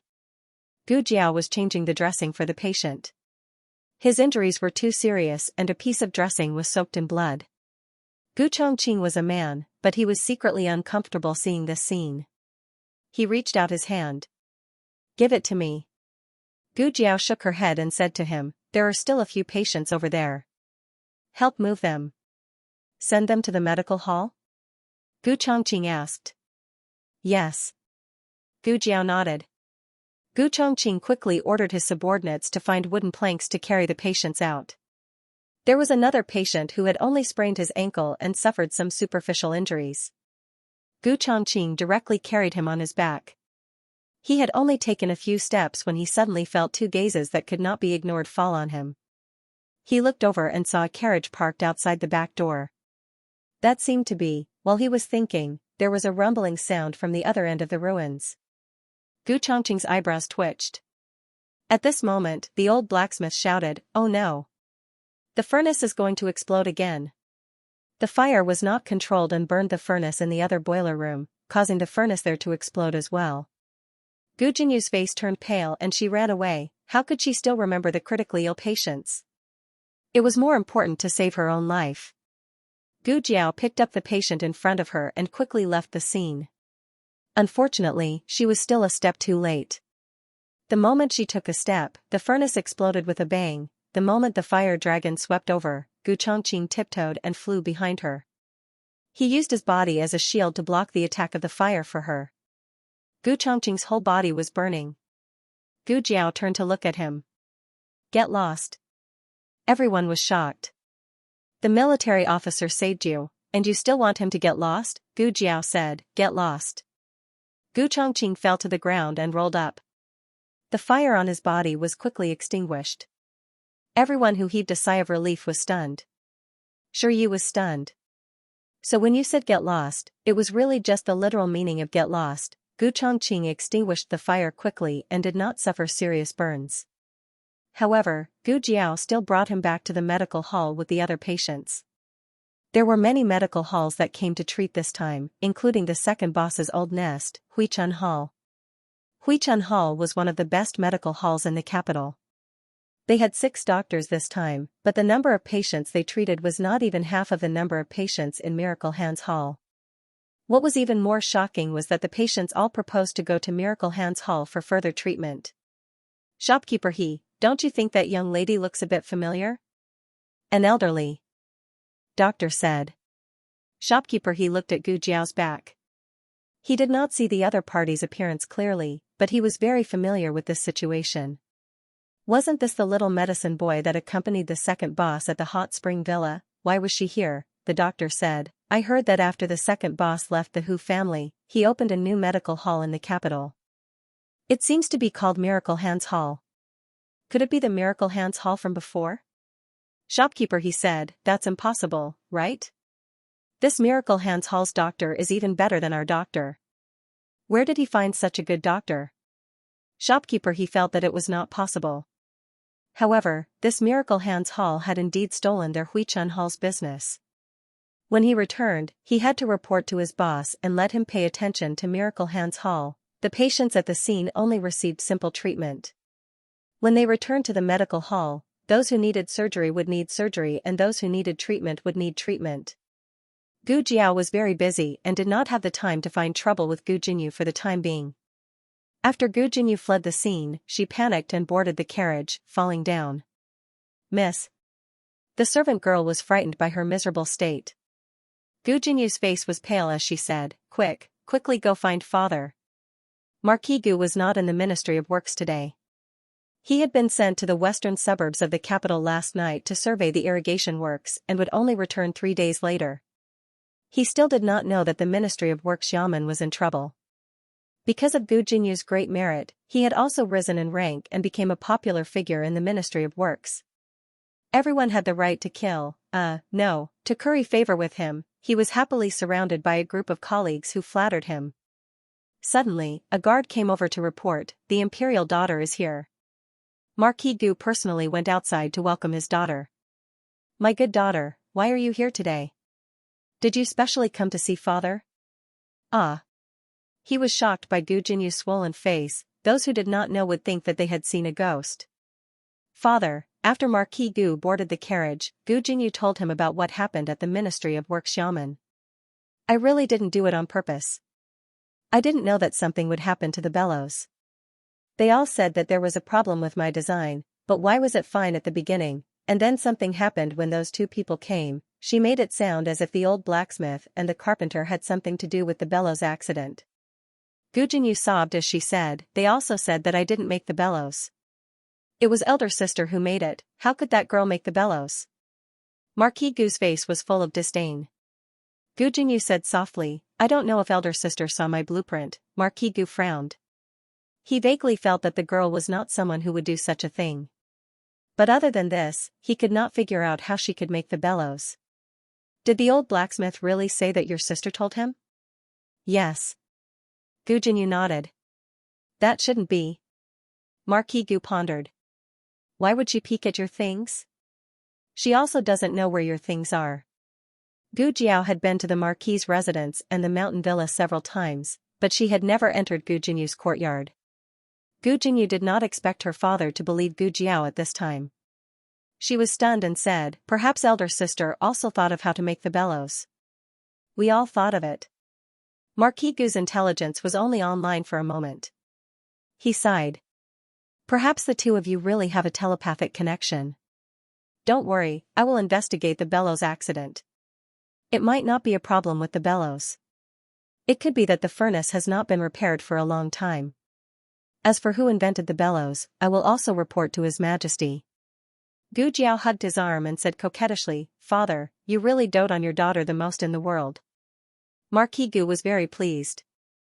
This was what a caring little girl was like, unlike that lass, who seemed to be leaking air everywhere. She was simply a cold armor. Marquis Gu temporarily put aside his official duties and went to the palace to see His Majesty. His Majesty was listening to Minister Zhao report on the accident, the number of casualties, and the amount of damage at the scene. He was in a very bad mood. When he heard Marquis Gu say that the furnace's explosion might have been caused by the furnace and not the bellows, he wanted to throw Marquis Gu out. Marquis Gu did not know that he had ignited His Majesty's anger. He continued, "Rest assured, Your Majesty. I will definitely find out the truth. Also, about the bellows, my 2 daughters have actually thought of it." After Marquis Gu left, His Majesty leaned tiredly against the back of the chair and raised his hand to massage his sore brows. The sky was dark and the surroundings were silent. The huge imperial study was dark and boundless, as if a giant beast had opened its dark mouth and swallowed him whole. After a long time, he sighed. "Wei Shin. Your Majesty." Eunuch Wei walked in. "Do you want me to light the lamp?" His Majesty nodded. Eunuch Wei lit an oil lamp. Under the oil lamp, His Majesty's face was haggard and his expression was tired. With such a big matter happening, the one who was most upset was the ruler of a country. He softly said, "Your Majesty, please take care of your body." His Majesty asked, "Tell me, whose credit is the bellows?" Eunuch Wei dryly laughed. "Your Majesty already has the answer in your heart. Why bother asking this servant?" His Majesty said, "The old Marquis had served Zhen for his entire life, but he still had to bear the crime of being disrespectful. Zhen took away his military power and removed his armor." Eunuch Wei brightened the lamp. "That was for the country." His Majesty casually picked up a memorial from the table. "The Marquis of Dingen wants to give the credit to his adopted daughter." This matter was this matter. The responsibility for the accident had to be investigated, but the credit for the bellows could not be erased. Those who should be punished would be punished and those who should be rewarded would be rewarded. Eunuch Wei dryly laughed. This old servant should not say this. It doesn't matter who made the bellows. In the end, it was the work of the Marquis Fu. I heard that the eldest Miss Gu had already gotten married in the countryside and County Princess Hui had not yet married. This was very thought-provoking. If a married woman only married a country bumpkin, the help she could provide to her maternal family was limited. If Gu Jingyu married into a noble family, His Majesty would be like a tiger that had grown wings. In terms of value, the credit should be given to Gu Jingyu. As for the accident, once the evidence came out, the Marquis Ding and Fu would definitely have to take responsibility. His Majesty hesitated. But wouldn't this be too unfair to the eldest miss? Eunuch Wei earnestly said, her own father did not feel wronged. Why would your Majesty feel wronged for her? She is destined to be abandoned by the Marquis Fu. She will not be of any help to the Marquis Fu and will not be of any help to your Majesty. His Majesty gave a self-deprecating smile. Then is Zhen still a wise ruler? Eunuch Wei said, Your Majesty sacrificed one person to save the people from disaster. Why is it unclear? Why is it unkind? Your Majesty. A young pill apprentice called from outside the door, you should take the pill. His Majesty gave Eunuch Wei a look. Eunuch Wei understood and walked to the door with his horsetail whisk. He extended his skinny hand and said in a sharp voice, Give it to me. Yes. The young pill apprentice knelt on the ground and handed the brocade box to Eunuch Wei with both hands. Eunuch Wei took the pill and entered. Your Majesty, don't read the memorials for now. Take the pill. The young pill apprentice stretched his neck. He could not see the scene inside and could only vaguely see His Majesty take the pill from the silhouette in the window. He retreated with satisfaction. Once he left, His Majesty coldly snorted and threw the pill that he had not taken back into the box. With a face full of disdain, he said, Get rid of it. Yes. Eunuch Wei received the pill and put it away. Your Majesty. His Majesty's ears did not have a moment of peace before another young eunuch came. Imperial concubine Shu has come to deliver a tonic soup. Venison complete tonic soup. Good. It was another thing to seek favor. The inner palace had more porridge than monks. The monks had not been there for a long time. Which woman could stand it, but His Majesty? Was also very helpless. Eunuch Wei wanted to laugh but did not dare to. It took him a lot of effort to hold it in. Your Majesty, please bear with it. Didn't that little magic doctor say that you would be free of worries if you did not get sick for 2 years? It has been almost a year. At the mention of the little magic doctor, His Majesty's expression eased a little. He was bored in the palace, so he decided to go out for a walk. He left the palace in plain clothes and only brought Eunuch Wei with him. The master and servant wore the clothes of an ordinary master and a steward and walked openly on the street.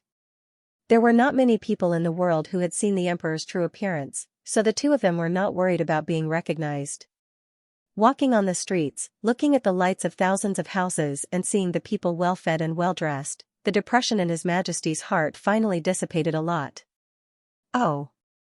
As His Majesty was walking, a small ball fell over and rolled to his feet. Eunuch Wei was scared and opened his arms. "Protect His Majesty." His Majesty looked at Eunuch Wei speechlessly. "It's a child." The small ball pulled the hem of the clothes in front of him and stood up. He patted his little butt and looked down. "Oh! My shoe!" One of his tiger head shoes was gone. That was his most beloved little shoesie. He ran around in a circle but could not find his shoe. He was so anxious that he put his hands on his waist and stamped his feet. His Majesty was amused by his charmingly naive look and could not help but laugh. Little Jing Kong finally noticed the adult in front of him.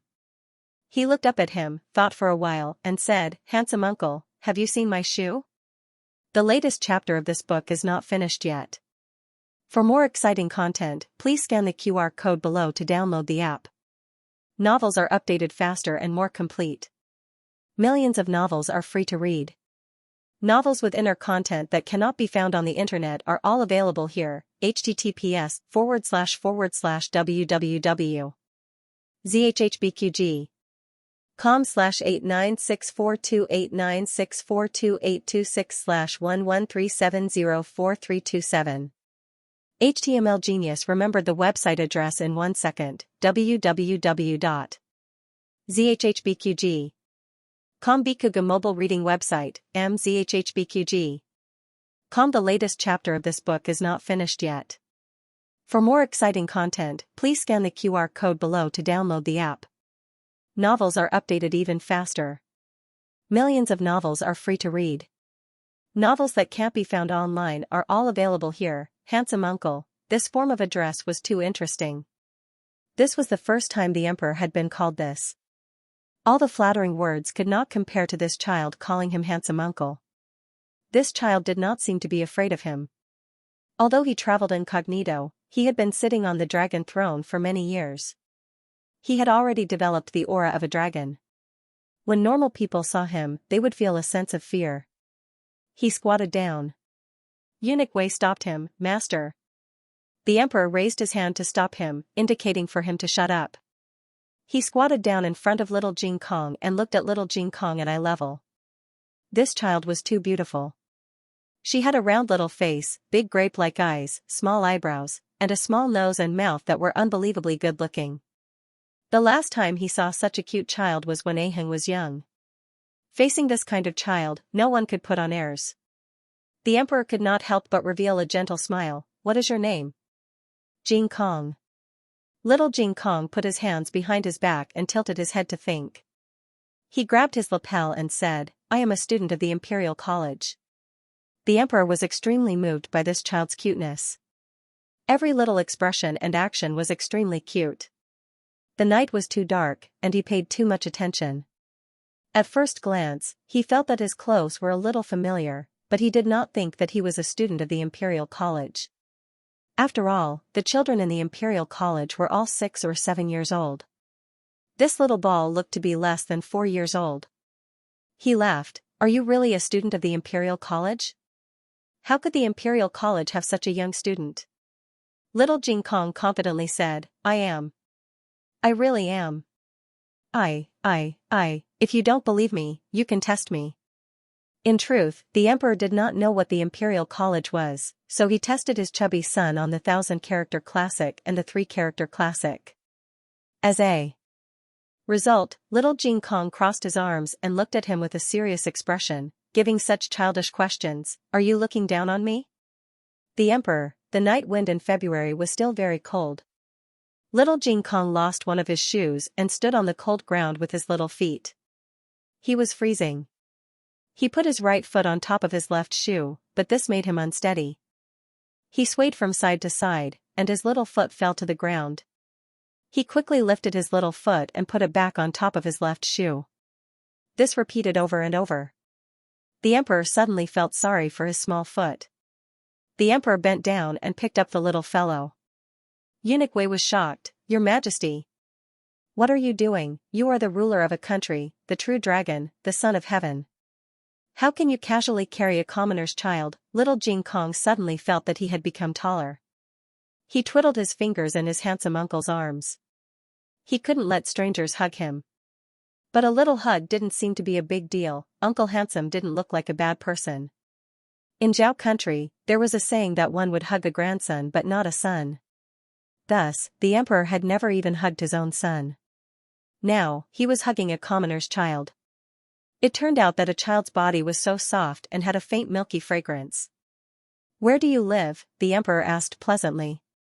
Little Jing Kong pointed at the medical center. He lived in Bai Shui Alley, but he was going to the medical center now. His friends were all in the medical center. "Master." Eunuch Wei looked at the emperor worriedly. The emperor said, "It's okay. The public security around the Imperial College was very good. Besides, he also wanted to see if the emperor's foot was really clean and peaceful. Let me carry him." Eunuch Wei reached out his hand. The emperor could even carry the country. How could he not carry a child? The emperor rejected Eunuch Wei and carried little Jing Kong to the medical center. The emperor didn't know that this was the medical center where the victims of the accident were.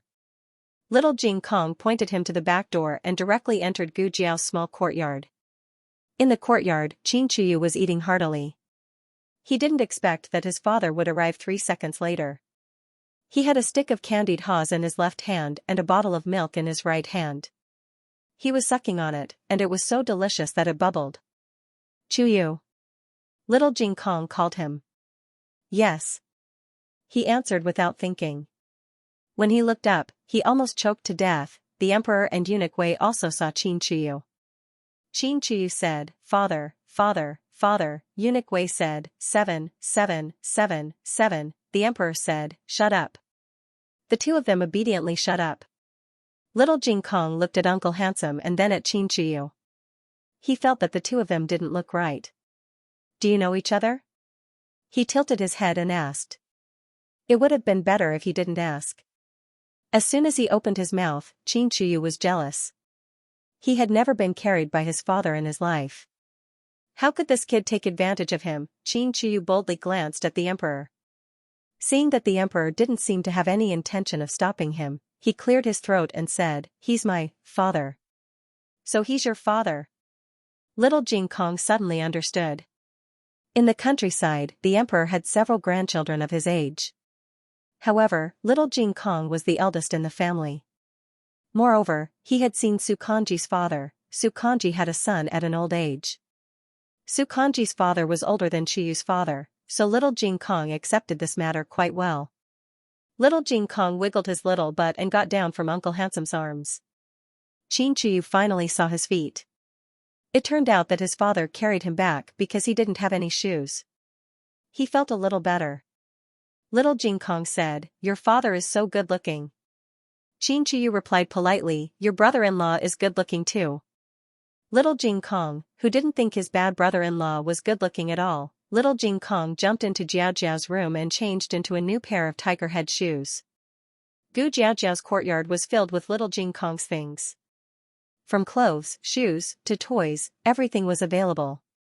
As soon as the emperor appeared, Qin Chuyu became extremely nervous. He didn't dare to eat snacks or drink milk. He just stood there like a coward. The two people Qin Chuyu was most afraid of in his life were his uncle, Marquis Shanping, and the emperor. In fact, neither of them had beaten him before.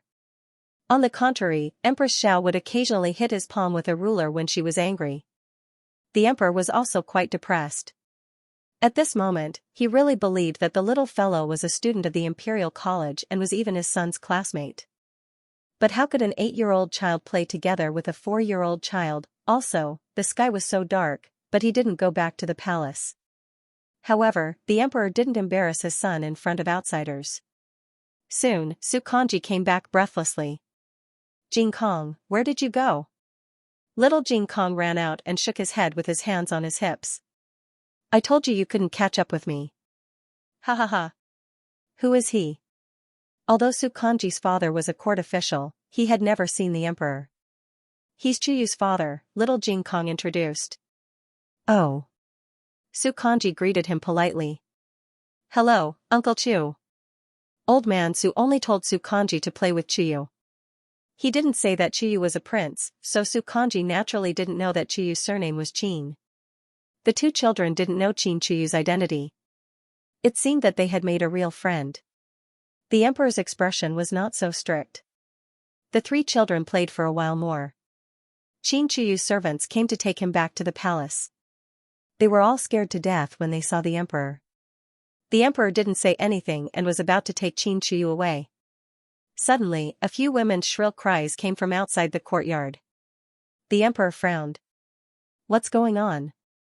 Little Jing Kong sighed. "It's the patients' families. A lot of patients came to the clinic today. They were seriously injured. Their families are very sad." A lot of patients, an ominous premonition flashed through the emperor's heart. He gave Eunuch Wei a look. Eunuch Wei understood and went to the front hall to ask around. He didn't know if he didn't ask, but when he did, he was shocked. This miracle medicine hall treated dozens of government laborers and craftsmen who were involved in the accident at the Ministry of Works. Both the upper and lower floors were full.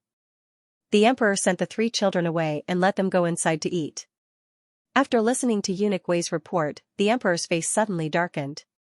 When Minister Zhao reported the accident to him, he didn't mention that there were so many injured people. "Isn't there only a dozen?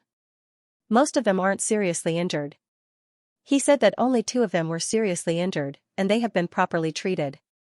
This was why the emperor had come to Jiangnan to visit incognito. In order to protect their official positions, the news they sent to him had all been filtered. The emperor of a country was blinded and would make the wrong decision.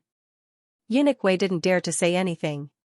When Minister Zhao reported to the emperor, he already guessed that there were more casualties. The emperor probably guessed it too. However, he and the emperor didn't expect Minister Zhao to hide so much. This was too much. "I'll go and see for myself," the emperor said in a low voice. "You can't, Your Majesty." Eunuch Wei hurriedly stopped him. As a eunuch, he was terrified of those injured people. The emperor, as the emperor of a country, couldn't go and see such a scene. The emperor ignored Eunuch Wei's obstruction and strode out of the courtyard. As soon as he crossed the threshold, he unexpectedly met a strong figure. Military officer Gu. The emperor was surprised. Gu Chongqing came to see little Jing Kong and Gu Qinglin. Gu Qinglin was moved to Gu Jiao's small courtyard because the ward was too crowded. However, he had been lying in the room and didn't come out. Therefore, even little Jing Kong and the others didn't know he was in the courtyard. Gu Chongqing was also very surprised to see the emperor here. Gu Chongqing saluted with his hands folded. "Your Majesty." The emperor's gaze fell on his bandaged left hand and asked, "You also went to the scene of the accident?" Gu Chongqing said truthfully, "Yes, I heard the news on the way and brought a group of people there." The emperor nodded and assumed that he was here to escort the injured people. The emperor asked again, "Is your hand okay?" Gu Chongqing said, "It's not serious. It's just a superficial wound." The emperor looked at him steadily.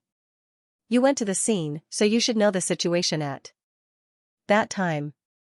Tell me honestly, how many people died?" Gu Chongqing was a member of the military camp and didn't participate in the affairs of the 6 ministries. Logically speaking, he should avoid this topic. However, when he thought of the injured people and Gu Jiao almost sacrificing her own life to save them, he finally made up his mind and said honestly, 6 people are in critical condition, 13 are seriously injured, 37 are slightly injured, and 1. I don't know if we can save him. If we can't save him, there's only 1 person left. The emperor felt his vision go dark. Although he expected the situation to be more serious than what Minister Zhao said, he didn't expect it to be this serious. The patient that was being saved was the man that Gu Jiao had put a black cloth on. He was judged to be of no value. However, he was still breathing when everyone left the scene. Other medical centers didn't dare to take him, but Gu Jiao did. After the 6 critically ill patients were all out of danger, Gu Jiao began to save him. She had been saving him for 6 hours now. Whether there was a death or not, the nature of the accident was completely different. Everyone waited anxiously, including the emperor and Gu Chongqing. The emperor was worried about that life, and Gu Chongqing was worried about that life and Gu Jiao's health. Gu Chongqing brought a water bag over. The emperor looked at him strangely. After an unknown amount of time, the door finally opened. Gu Jiao walked out. She was soaked with sweat and there wasn't a dry spot on her body. Gu Chongqing strode forward. "How are you?" His willpower is really strong. He saved his life for the time being, but he hasn't completely passed the danger. At this point, Gu Jiao realized that Gu Chongqing was asking about her. She paused. "I'm fine." She was just a little hungry. Gu Chongqing uncorked the water bag in his hand and handed it to her. "The food is ready. Go and eat something." Gu Jiao nodded and took a sip from the water bag. The emperor looked at Gu Jiao and was completely dumbfounded. He never expected to see her here. Wasn't this, oh? Gu Jiao saw the emperor, but she didn't recognize him. Seeing the emperor's stunned expression, she asked, "Are you the patient's family?" The emperor was so stunned that he forgot to answer. Gu Chongqing knew that the emperor was traveling incognito, but he didn't know how to explain. Gu Jiao continued, "His condition is still unstable. He has to pass the critical period for 3 days." The emperor finally found his voice. Yes, he was wearing a bamboo hat at the time, so the little girl didn't recognize him. The emperor said, "I'm not his family." Oh. Gu Jiao thought for a moment and said, "Are you from the Yamen to investigate the accident?" Without waiting for the emperor to speak, Gu Jiao nodded her head. "If you have any questions, you can ask me directly. You can also ask Dr. Song, Dr. Chen, and Dr. Li. We were all people who went to the scene." She didn't say that the investigation was useless, or that officials don't make decisions for the people. She also didn't ask if she would get in trouble if she answered truthfully. She looked at him with frank and sincere eyes. The emperor was suddenly speechless. Gu Chongqing whispered, "I'll deal with the investigation. You go eat quickly." Gu Jiao felt that it was feasible and turned around to go to the courtyard. Only when she was far away did the emperor recover from the successive shocks. He remembered the way Gu Chongqing interacted with the other party. It didn't seem like it was the first day they met. He asked, "You know each other?" Gu Chongqing cupped his hands and took a deep breath before saying, "Replying to your majesty, she is this official's little sister." The emperor was shocked again. "Your little sister?" "Your little sister isn't," Gu Chongqing firmly said, "she is my biological little sister." On the carriage back to the palace, Qin Chuyu, who was tired from playing, fell asleep. He laid down next to the emperor. The little fatty's body was curled up like a little bear cub. Eunuch Wei used his hand to stop him from rolling off the bed. The emperor was completely immersed in an indescribable shock. The harvest from this trip was too great. The injured person's condition, the Ministry of Works concealment, and the little godly doctor who treated his venereal disease. And the little godly doctor was actually Marquis Ding An's biological daughter. If that was the case, then the bellows was also her. Marquis Ding An, Marquis Ding An, are you a stupid pig? After the emperor returned to the palace, the first thing he did was to have Minister Zhao roll over to his imperial study and ask him about the true casualties. Minister Zhao wanted to make a final struggle, but unexpectedly, the emperor directly threw the list of injured people in front of him. Seeing the list, Minister Zhao was stunned. Didn't he already issue a gag order? Which brat that wasn't afraid of death had leaked the truth? The people in the Ministry of Works naturally did not have this courage, so the emperor did not have any hopes of starting with the Ministry of Works. He appointed Gu Chongqing. Many of today's patients had been escorted by Gu Chongqing's guards. He knew which medical centers they had been sent to and easily obtained the names of the patients. Among them, the Miracle Hands Hall had taken in the most patients. This included a dying patient and 6 critically ill patients that had been rejected by other medical centers. There were also 7 heavily injured patients and 10 lightly injured patients. Seeing the list, Minister Zhao's face turned white. Although the cause of this accident was Gu Jinyu messing with the bellows, as the head of the Ministry of Works, Minister Zhao was not without responsibility. The Yamen's time for work was at 7 in the morning, but the accident happened at 5 in the morning. In other words, those craftsmen were already working hard before the sun rose. When Minister Zhao reported the news, he delayed it by 2 hours in order to hide the fact that they had started work early. This was not the most frightening thing. The most frightening thing was that many of the injured were illegal workers hired by the government office. They were paid the least and did the most tiring and dangerous work. The court paid them the salary of regular craftsmen, so where did the difference in the salary go? The Ministry of Works had countless workshops of various sizes. This was just the tip of the iceberg. If the other workshops also had this kind of shady business, then it would be a terrifying amount. The emperor's chest was filled with anger. My eyes are blind, my ears are deaf. If there was such a despicable thing under the emperor's feet, then what about the entire country of Zhao? The national treasury was in deficit because they had raised these vermin. Minister Zhao desperately kowtowed. Your Majesty. This subject did not know of this matter.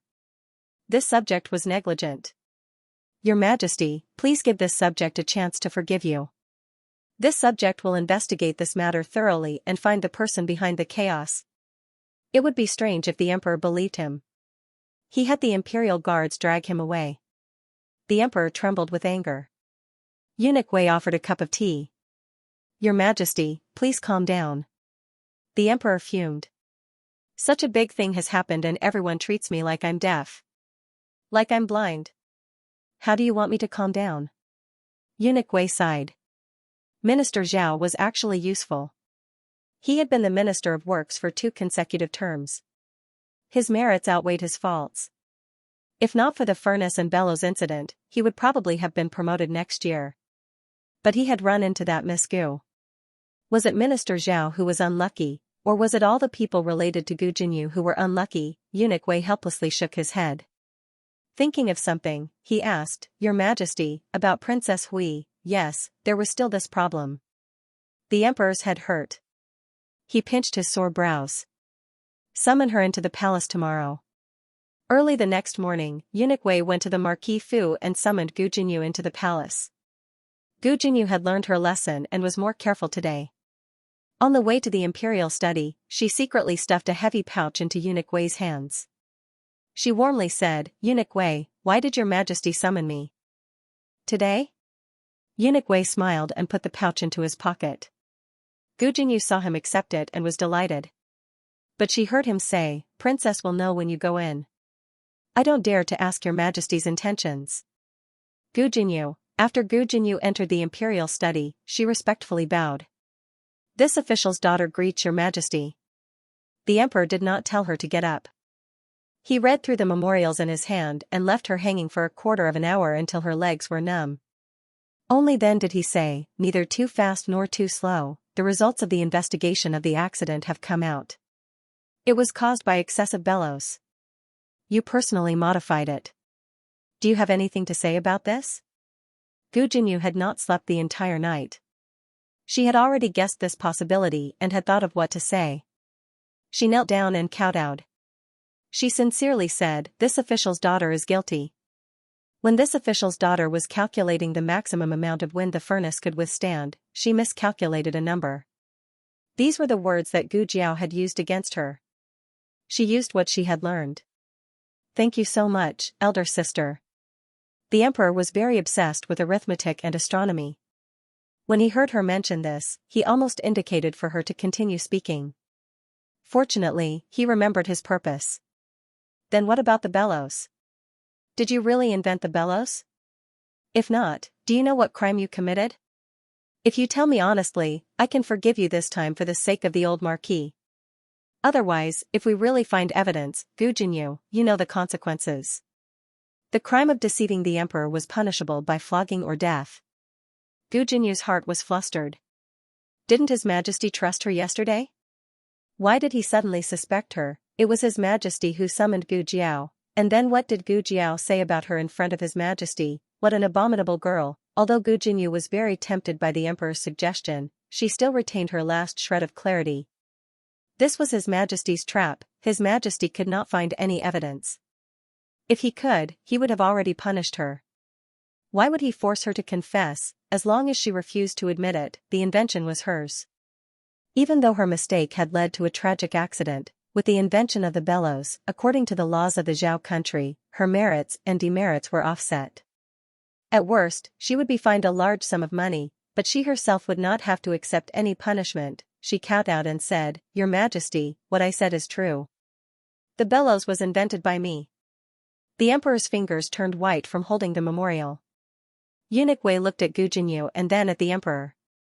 He shook his head and sighed. Gu Jiao did not have the first draft. She had drawn it on the ground and it had been copied by a carpenter. Gu Jinyu was confident that she dared to insist that the bellows were hers. The emperor sighed and said, "All right, we believe you. You may rise." "Thank you, Your Majesty." Gu Jinyu slowly stood up. The emperor said, "You have reached the age to talk about marriage. The empress and noble consort Shuang have found several outstanding men for you. Come and take a look." Gu Jinyu was startled at first, then she was overjoyed. She walked forward and said, "Yes." She came to the emperor's desk and reached for the portrait that the emperor had given her with his eyes. She swore that she did not touch anything, but the imperial jade seal on the table suddenly fell. It turned out that the imperial jade seal was pressing down on the portrait. On top of the imperial jade seal was another portrait. Gu Jinyu had taken the portrait that was being pressed down by the imperial jade seal. The imperial jade seal fell to the floor and broke a corner with a bang. Gu Jinyu's face turned pale. The emperor was very calm. He looked at the broken imperial jade seal on the ground and said faintly, "Oh, princess, this is the imperial jade seal. You broke it." "Your Majesty, no. I didn't. I didn't break it." Gu Jinyu panicked.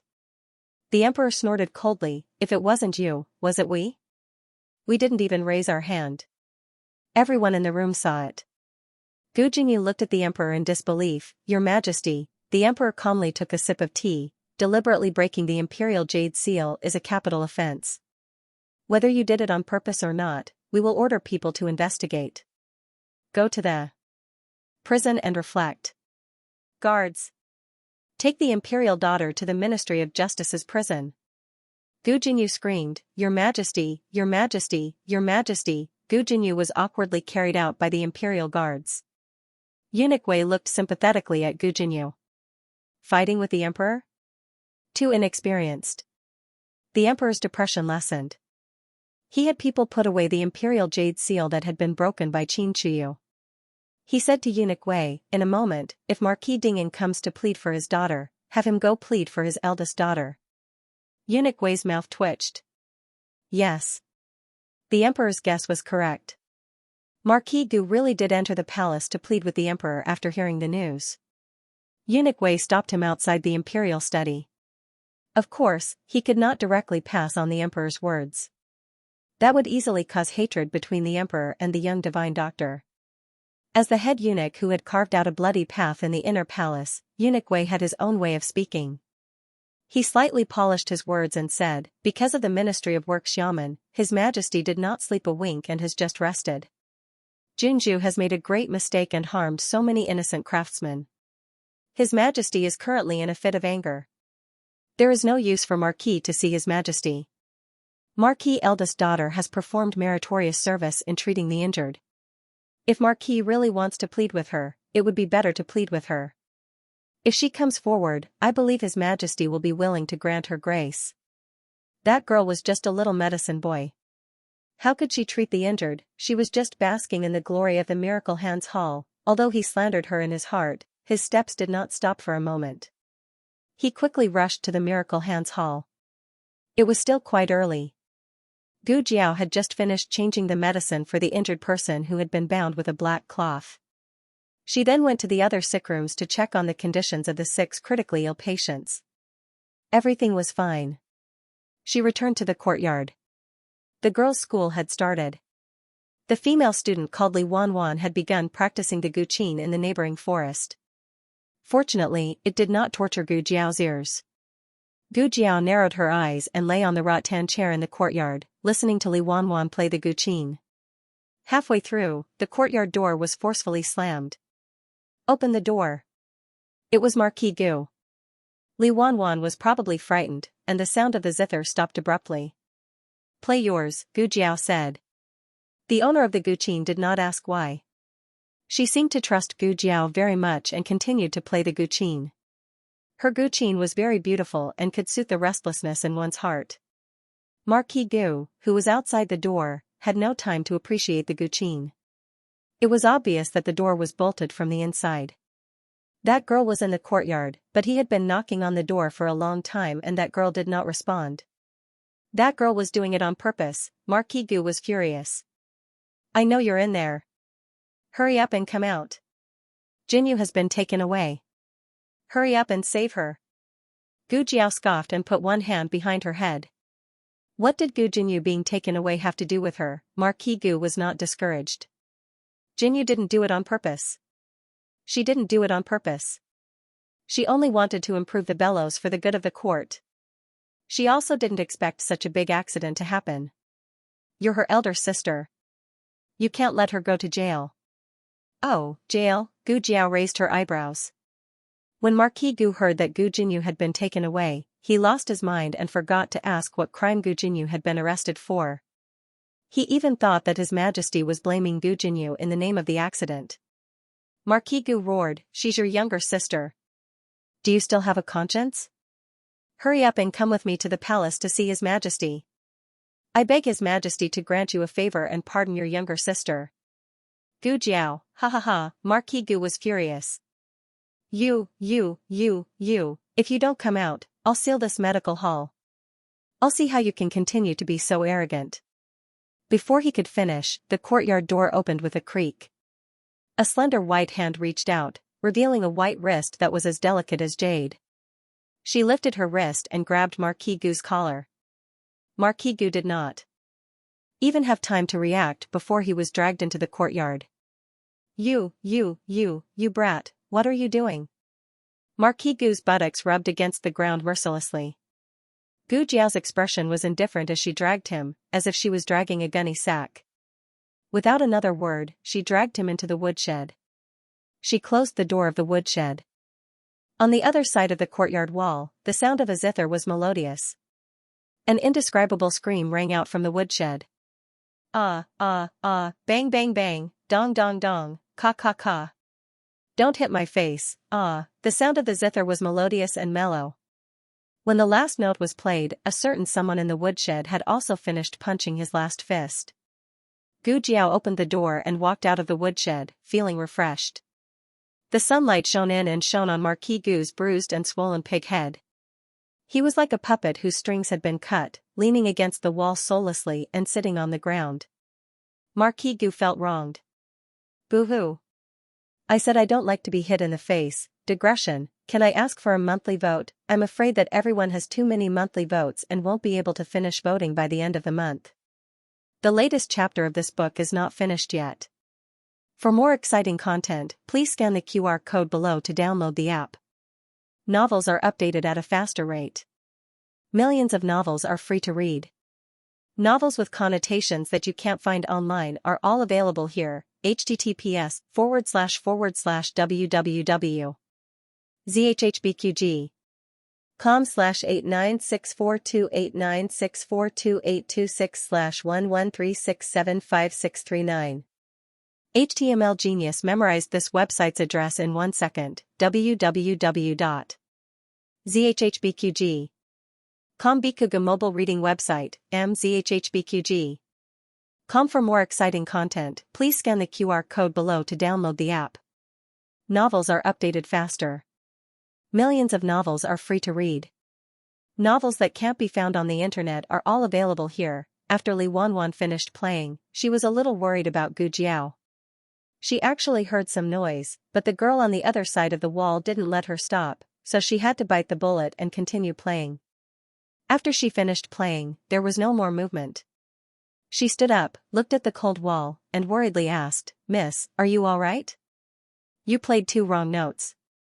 What answered her was a cold voice with a hint of coldness. Li Wanwan was startled. "You made such a big noise just now, are you sure you didn't go to fight? You can tell that I made a mistake. What kind of ghost are you?" Then I'll play again," Li Wanwan whispered. Gu Jiao brushed her wide sleeves and once again lay back on the rattan chair, leisurely basking in the sun. This time, Li Wanwan was 120% alert and finally didn't make any mistakes. At noon, the patient with the black strip on him woke up. He was an illegal worker. This was confirmed by Gu Chongqing yesterday.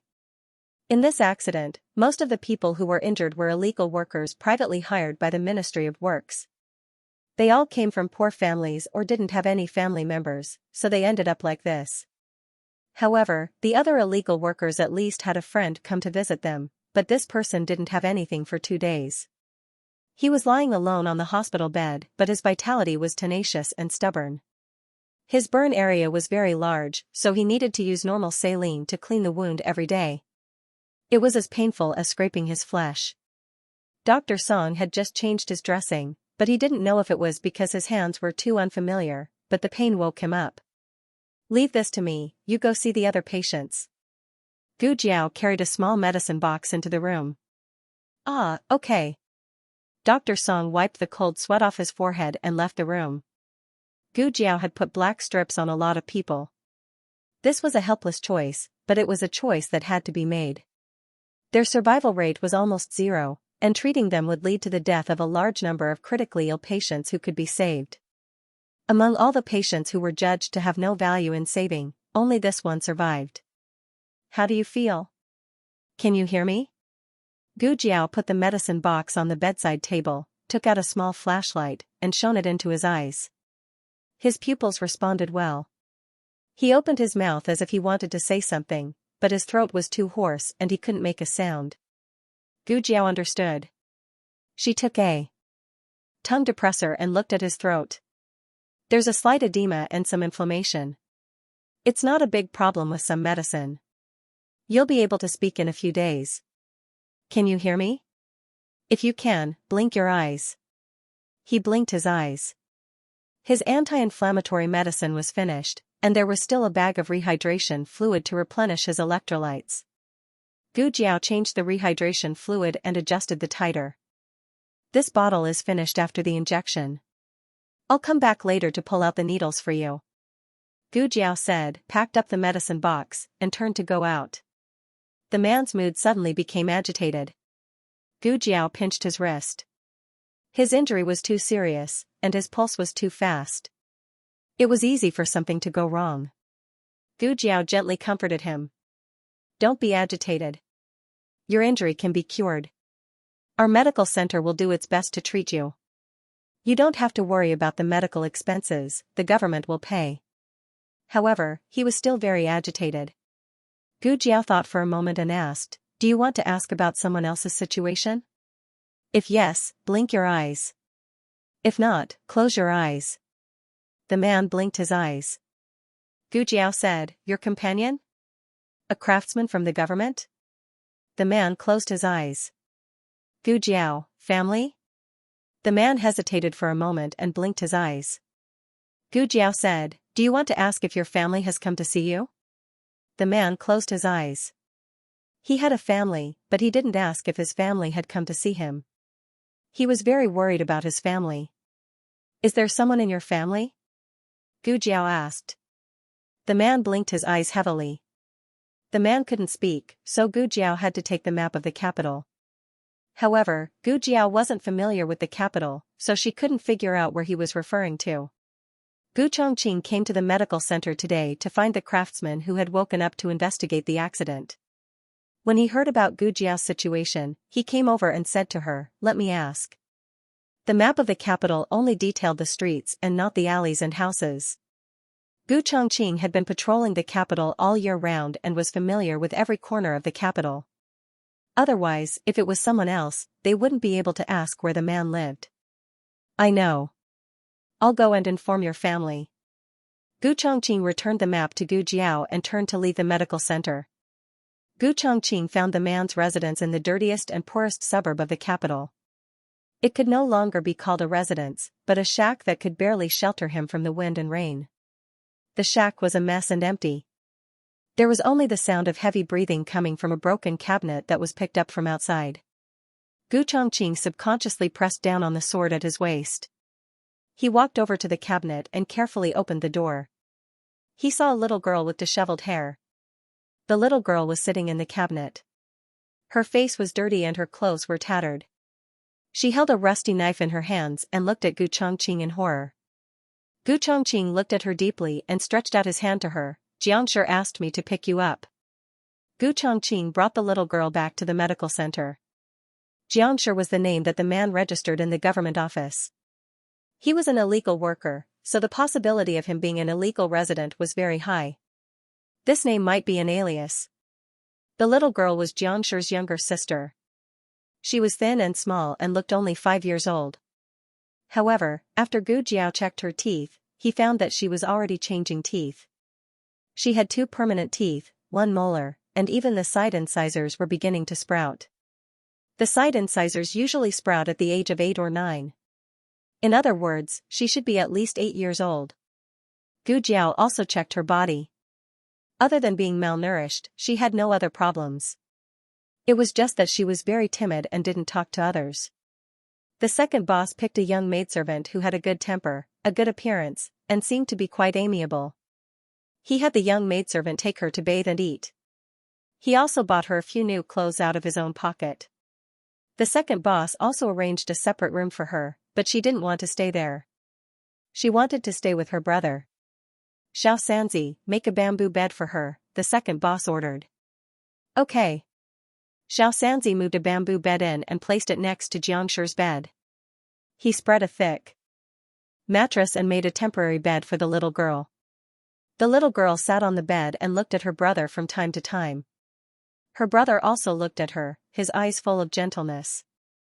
Gu Jiao couldn't help but think of the words he heard in the organization when he was a secret agent in his previous life. Don't fall in love with anyone, and don't have any worries. Once people have worries, they won't dare to die. The little girl leaned on the railing of the bed and held her brother's hand. She knew that her brother was injured, but she didn't know what kind of danger he had gone through. She also didn't know how much willpower her brother had used to crawl back from hell. Because I'm worried about you, I can't let you die. On the other hand, the emperor knew that Marquis Gu's pleading had been unsuccessful. He didn't know about the situation in Gu Jiao's courtyard. He wasn't so crazy as to spy on the little divine doctor. He only sent someone to keep an eye on Marquis Gu. Marquis Gu entered the clinic on his feet and left lying down. He was found by his subordinate, Huang Zhong. Huang Zhong skillfully carried him onto the carriage. According to the spy's report, it was tragic. The emperor, did he fight with someone? Eunuch Wei, we don't know. We don't dare to ask. However, looking at Marquis Gu's tragic state, his pleading must have failed.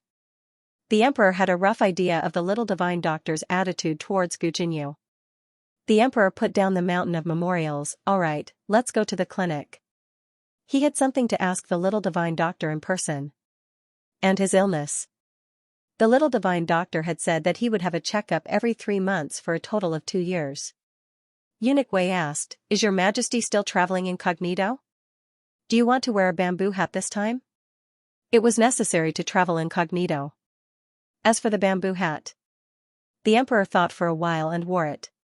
Eunuch Wei had appeared at the clinic yesterday, so the emperor didn't bring him. Instead, he brought Eunuch He, who had accompanied him to the county town. Eunuch He was an inconspicuous eunuch. He didn't even work for the emperor. It was hard for ordinary people to associate him with the emperor. Eunuch Wei felt jealous in his heart. Every time for such an important mission, the emperor would bring along that old bastard, Old He. To think that he had served the emperor so well. Even the trip to Jiangnan had nothing to do with him.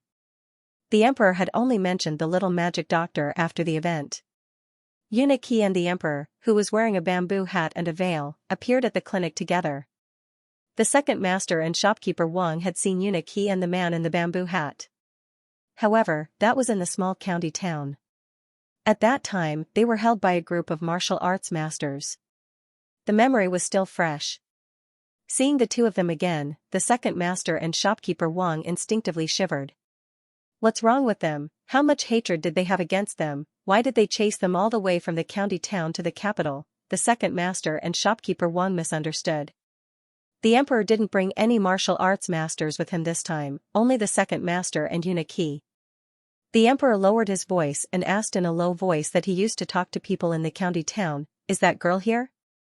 Shopkeeper Wang realized that the emperor was asking about Gu Jiao, who had treated him. He pointed at the backyard and said, she's in the back." Before he could finish his words, the emperor had already left with Yuna Qi. He went to Gu Jiao's yard with ease. However, the first person he saw was the child he had met on the street last night. The little guy was wearing the elementary school uniform of the Imperial College. He stood at the gate of the yard with his face scrunched up. It seemed that he was worried about something. "Jing Kong." The emperor walked over. The little Jing Kong frowned and looked up at him strangely. "Do you know me?" Only then did the emperor remember that he was wearing a bamboo hat with a veil. He smiled and said, "The people in the clinic told me." "Are you Jing Kong?" "Yes, I am." The little Jing Kong nodded. The emperor liked this child very much, not only because he was cute, but also because he had done him a big favor. If he hadn't brought him to the clinic by chance, he might not have found out the truth about the accident and the bellows. He already knew that the little Jing Kong was the little miracle-working doctor's younger brother. However, he didn't know that Marquis Gu had a younger son among the common people. He didn't know where this younger brother came from. He asked pleasantly, "Is your sister here? Are you looking for Jiao Jiao?" The little Jing Kong spread his hands. "Then you may have to wait. She's treating someone." The emperor asked, "What illness?" The little Jing Kong said, "Bird disease." The emperor was slightly stunned. The little Jing Kong sighed. Alas, these adults are always fooling around outside. They go to Jiao Jiao and break the birds. Then they come to Jiao Jiao to look after the birds. Jiao Jiao is very busy. How can she have time to look after the birds for you stinky men every day? The stinky man learned this from Auntie Zhang next door. He was now at the age where he was learning to speak. He couldn't distinguish between good and bad words. When he heard something, he said it. He even mastered the sharp tone of his words perfectly. The emperor didn't think about it at first, but his expression and tone made him think twice. He broke out in a cold sweat and wondered if this disease was so prevalent in the capital now. Then, he saw a few men coming out with bird cages. "Thank you, Miss Gu. We'll be careful. We won't feed the birds anymore." The men thanked Gu Jiao Jiao and left with myna, parrot, thrush, and other love birds. They were finally saved. The corner of the emperor's mouth twitched. "So the birds you mentioned were literally birds." The little Jing Kong ran over and pointed at the emperor outside the door. "Jiao Jiao. Someone is looking for you." Gu Jiao Jiao looked at the emperor. The emperor was wearing a bamboo hat, so he wasn't worried that she would recognize him. However, a young man who was carrying a birdcage accidentally twisted his foot. The young man reached out and grabbed the emperor's bamboo hat off. His face was exposed with a whoosh. At the critical moment, the emperor pushed Yuna Qi into the grass. Yuna Qi, who suffered an unexpected disaster, was dumbfounded. The little Jing Kong exclaimed, "Uncle Chu. It's you." He said to Gu Jiao Jiao, "Jiao Jiao Jiao Jiao. He's the handsome uncle from yesterday. He's my classmate's father." Gu Jiao Jiao didn't see Yuna Qi. Based on the bamboo hat that fell on the ground, she didn't think that he was the special patient she treated in the county town. Gu Jiao Jiao, "Oh, so the official from yesterday is the little fatty's father." The emperor smiled. He was about to cry. Gu Jiao Jiao asked, "Are you here to investigate?" "Yes." The emperor braced himself and answered. Gu Jiao Jiao said to the little Jing Kong, "You can play in the yard for a while." "Okay, Jiao Jiao." The little Jing Kong was a sensible child. He knew that Jiao Jiao was busy, so he skipped away to play. Gu Jiao Jiao brought the emperor into the central room and poured him a cup of tea. The emperor looked at the big bowl in front of him and thought that the little magic doctor had a good taste. "What else do you want to know?" Gu Jiao Jiao asked. Although Gu Chongqing said yesterday that he would handle the investigation, it was hard to guarantee that the government would collect evidence from many aspects. The emperor did have something to ask her. Since he brought it up, he said, "I'm here for the matter of the bellows. I heard that you invented the bellows, and your sister falsely claimed your credit." "You're wrong," Gu Jiao Jiao said. The emperor was stunned. Gu Jiaojiao said, she's not my sister. She didn't admit it. The emperor smiled embarrassedly. So it was this. He was scared to death. He thought that she didn't invent the bellows. Gu Jiaojiao continued, also, I didn't invent the bellows. The emperor had just taken a sip of tea and almost choked when he heard this. Is she really your sister? Not her either. Gu Jiaojiao said, I learned it from someone else. The emperor's heart skipped a beat. Someone else? From the Liang kingdom? Among the 6 countries, the Liang kingdom was the most advanced in manufacturing. No, not in this world. Gu Jiaojiao said. When Gu Jiaojiao said not in this world, the emperor automatically interpreted it as her missing a word. The complete sentence should not be in this world. The emperor's thoughts were one level deeper than the Marquis of Dingyan. He had seen Gu Jiaojiao's medical skills. Gu Jiao was definitely not a normal country. Girl. Of course, the emperor could not guess that Gu Jiao was a soul that came from another world. He only thought that Gu Jiaojiao had met a hidden expert and was taken in as a disciple. Only, that expert had already passed away. If the emperor thought this, it was not bad. It would save Gu Jiaojiao the trouble of explaining. The emperor suddenly smiled, you girl, you really aren't greedy for credit. Gu Jiaojiao did not have any interest in these so-called credits. Her original intention was to have her ironwork come out as soon as possible. Is there anything else to investigate? She asked. The emperor hesitated a bit and took a deep breath. He smiled and said, no. He stood up and left. Gu Jiao lightly opened her mouth, you're not going to see a doctor? The emperor turned his head, ah? Gu Jiao pointed at her own small medicine box, you've been staring at my medicine box. Could it be that you don't want to see a doctor? In truth, the emperor had only looked twice. When he came, he looked once. When he left, he looked once. If it was any other girl, they definitely would not have noticed. Otherwise, why would he say that she was amazing? The emperor cleared his throat, cough, it's not a big matter. It's just that I kicked off my blankets in the middle of the night and caught a cold. I have a headache and a fever. Gu Jiao, take off your pants. Emperor, hey. Wait, it seemed like something was wrong. When Gu Jiao opened the small medicine box, she found that there was an extra syphilis test paper inside. The patients in the medical hall did not need this. There were no visible lesions on the surface of their bodies. They were the same as normal people. But after being together for a few days, she had gradually figured out the pattern of the medicine box. There would not be anything in the medicine box that she did not need, other than those random birth control items. So, there was only one possibility, this person was a healer. In order to further confirm her diagnosis, Gu Jiao took his blood and tested the titer with the test paper. It was true. Seeing that he had recovered well, the emperor raised his eyebrows and said proudly while tying his pants, you're wrong. I don't have this problem. Gu Jiao took off her gloves, come back for a checkup in 3 months. The emperor, okay. The emperor went back to the palace in high spirits.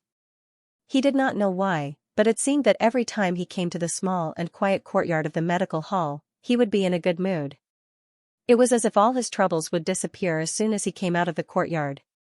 On the way back, he thought a lot about the young magic doctor and Xianxia. When he sent Xianxia to the imperial college, it was because he found that he was spoiled by the empress and the people in the palace. He already had 6 sons and the crown prince. It did not matter if Xianxia was successful or not. So, he just left it up to fate to let Xianxia study. The most important thing was to change his personality. But Xianxia was classmates with the young magic doctor's younger brother. Now that she thought about it, Xianxia had actually changed recently. The number of times he cried had decreased, and the number of tyrannical deeds had decreased as well. Yesterday, he casually flipped through his homework. At that time, he was hiding something and did not pay much attention to it. Now that he thought about it carefully, his handwriting seemed to have improved. His thoughts seemed to have run away. The emperor pulled his thoughts back and began to think about the young magic doctor. It was one thing for the little divine doctor to not care about the merit, but it was another thing for the merit to be falsely claimed by others. He had originally intended to give Gu Jinyu a light punishment on account of the old duke's dedication to him despite his age. But now, he would let her stay in the yamen. Also, there was the reward for the young magic doctor. The emperor thought for a long time and felt that it was too vulgar to be worthy of the young magic doctor. She also did not care about the false reputation. The emperor swore that he would choose gifts for the concubines of the 6 palaces. After 2 hours of careful selection, the emperor finally chose a suitable gift for the young magic doctor. The emperor asked Eunuch Wei to go to the medical center and give the gift to the young magic doctor. Eunuch Wei said with a pleasant expression, "My master went to the palace to see His Majesty and told His Majesty about Mississippi. His Majesty said that the credit for the bellows belongs to Mississippi Miss. Please accept His Majesty's reward." Gu Jiao was curious about what the emperor gave her. After Eunuch Wei left, she immediately opened the box. It was such a big and exquisite box, but it was full of decorations. There was only a brush lying in it. Gu Jiao, who was harmed by the brush, was speechless.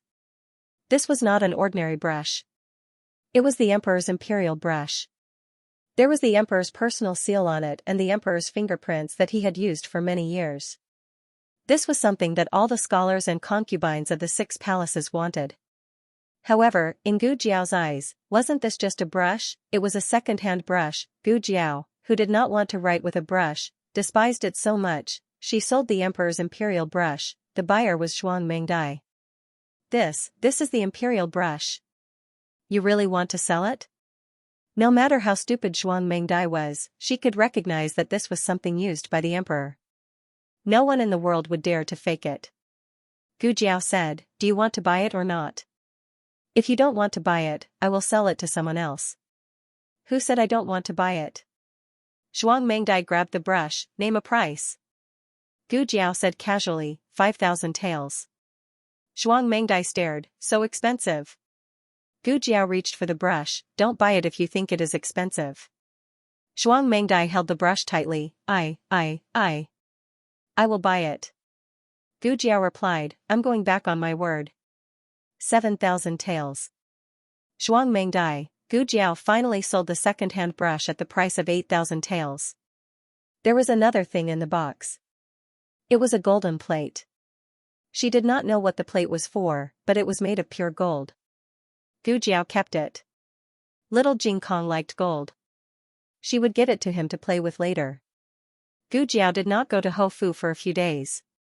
In fact, she used to go there less often, but now she felt that it was not enough. After she sent little Jing Kong back to buy Shui Alley, she planned to go to Houfu. Coincidentally, Gu Chongqing came with a pair of birds. Well, they were not for them to play with, but to make food for the baby eagles. Yes, the baby eagles were much bigger now. They were not satisfied with chicken feed. The brother and sister went back to Houfu. Before they parted, Gu Chongqing stopped her. "I have blocked the news about the incident in the yamen and Gu Jinyu. Madam does not know about it for now." Gu Jiao said, "Thank you." Madam Yao could not take any provocation. Gu Chongqing opened his mouth. "You don't have to be so polite with me." Gu Jiao looked at him strangely. It seemed easier to admit it in front of others. Gu Chongqing clenched his fists, and a trace of uneasiness flashed across his face. "You are my younger sister." After he said that, he seemed to be afraid that Gu Jiao would refuse or laugh at him. He did not wait for Gu Jiao's response and left without looking back. Gu Jiao looked at his back. Oh, at this time, the residents had just finished dinner, so it was still early. However, when Gu Jiao arrived at Madame Yao's courtyard, Madame Yao had already fallen asleep on the chaise lounge. She was holding an unfinished garment in her hand.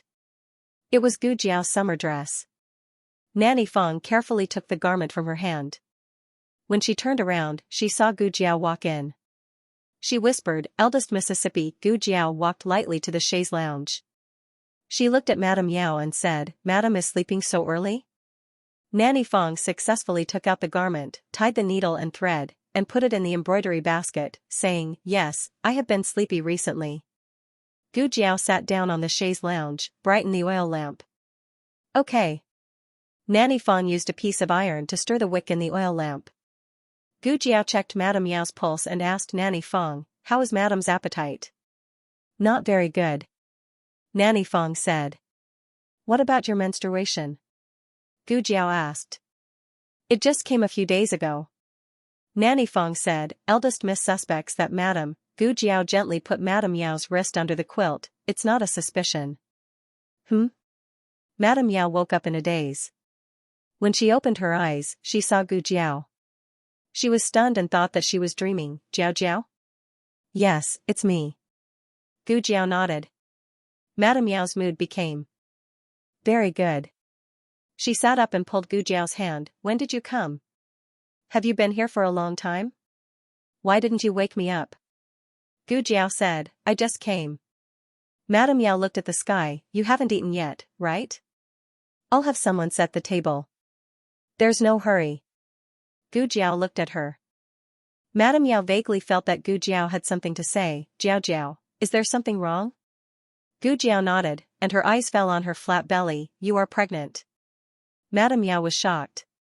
She was pregnant? How could she be pregnant, when she gave birth to Yan and Jiao Jiao prematurely in the temple? After returning to the capital, the doctor said that she gave birth prematurely. She didn't take care of herself well, so her vitality was damaged. It would be difficult for her to get pregnant again in this life. Madame Yao looked at her belly in disbelief. Madam has been taking medicine.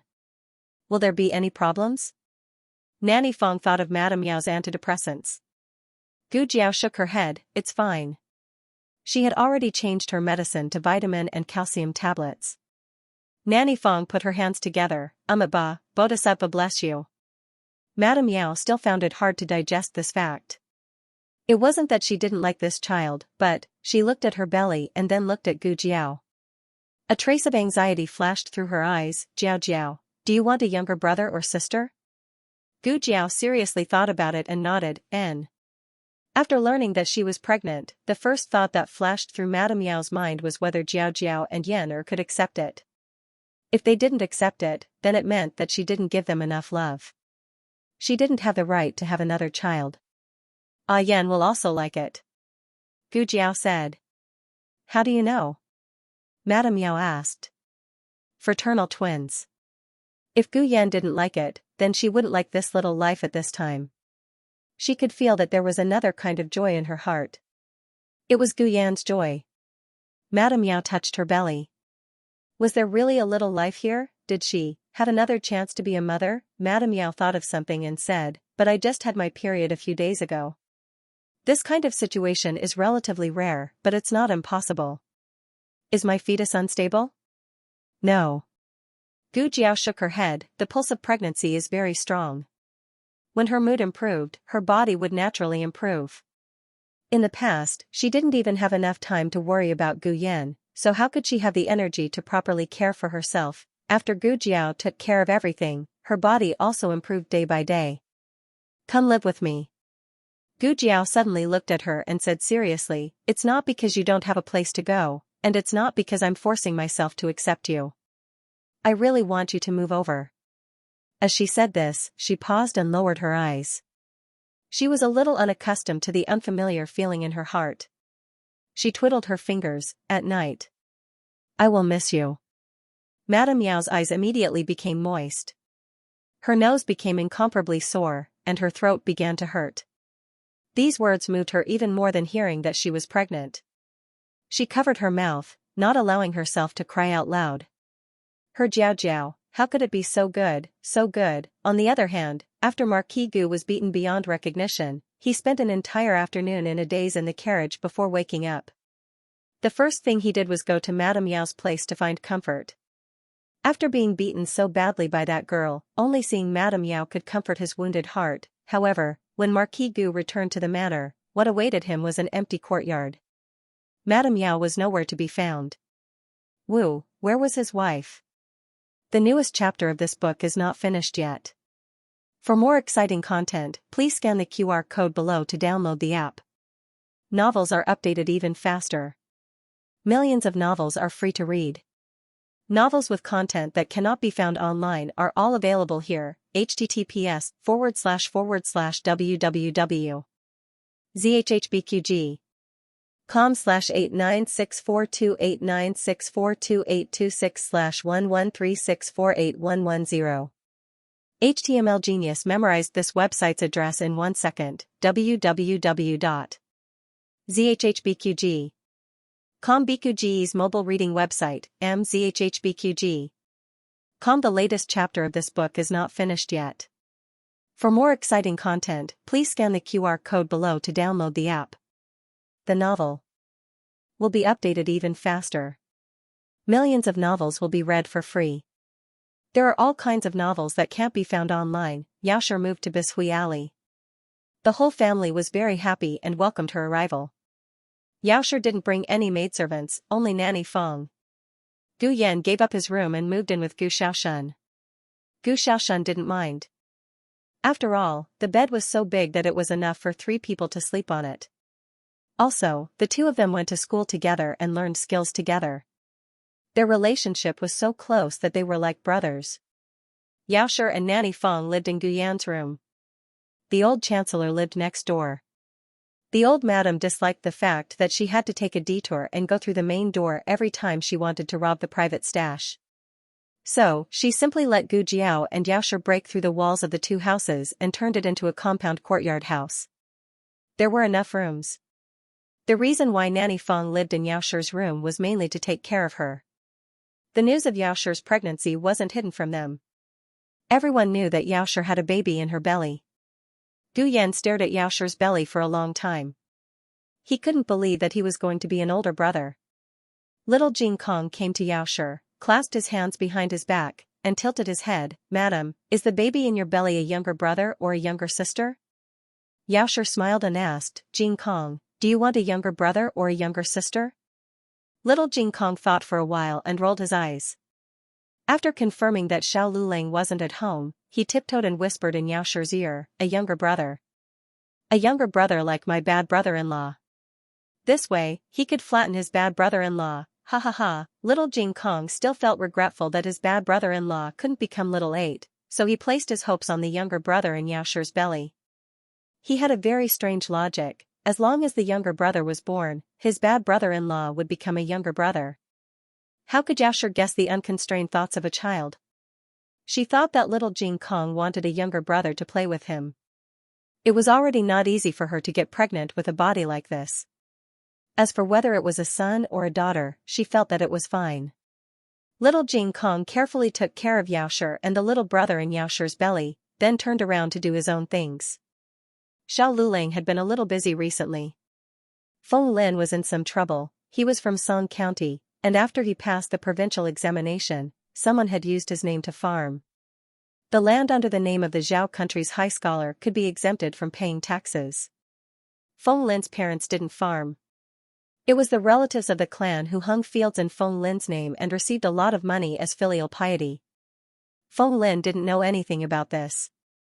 It just so happened that the imperial court was in the midst of rectifying the practice of hanging fields, and it just so happened that Song County was used as a model. This matter could be big or small.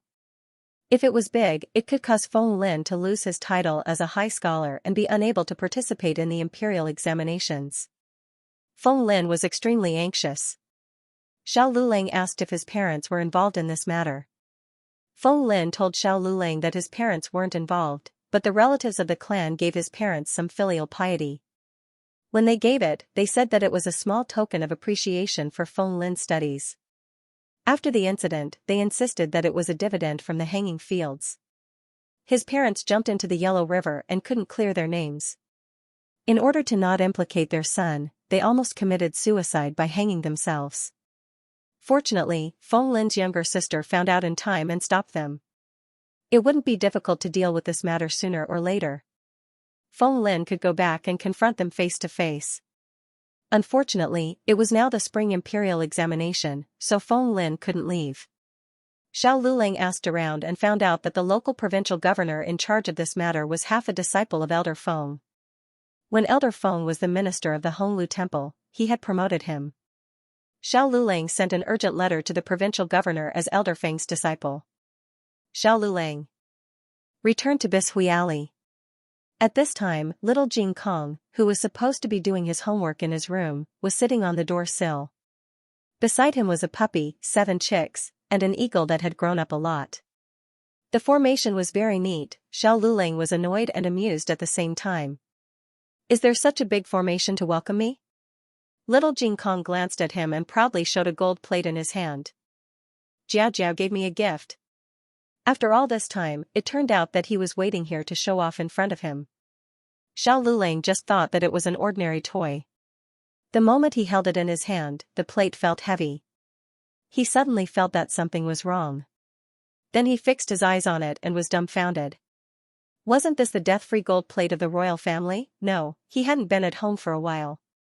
How did she get the death-free gold plate? What was going on? Jiao Jiao gave it to me. You're not allowed to snatch it. Little Jing Kong tiptoed to snatch the gold plate back and hugged it in his arms. Stingy. Xiao Lulang patted his little head and stepped into the courtyard. Little Jing Kong, who was scolded but was powerless to resist, went crazy. See, this was why he had to grow up quickly. He wanted to grow up to be as big as his bad brother-in-law and make him small. Then, he would beat him up as hard as he could. TSK, Xiao Lulang saw Yaoshi in the backyard. A long time ago, Gu Jiao had mentioned to the family that she wanted to bring Yaoshi over. He was not surprised to see Yaoshi. Xiao Lulang could clearly feel that when Yaoshi was around, Gu Jiao's mood would become better. Perhaps Gu Jiao himself did not realize this. Xiao Lulang greeted Yaoshi and went to the kitchen. Gu Jiao was cutting vegetables. Xiao Lulang said, "Are you in a good mood?" "No." Gu Jiao tilted her little head.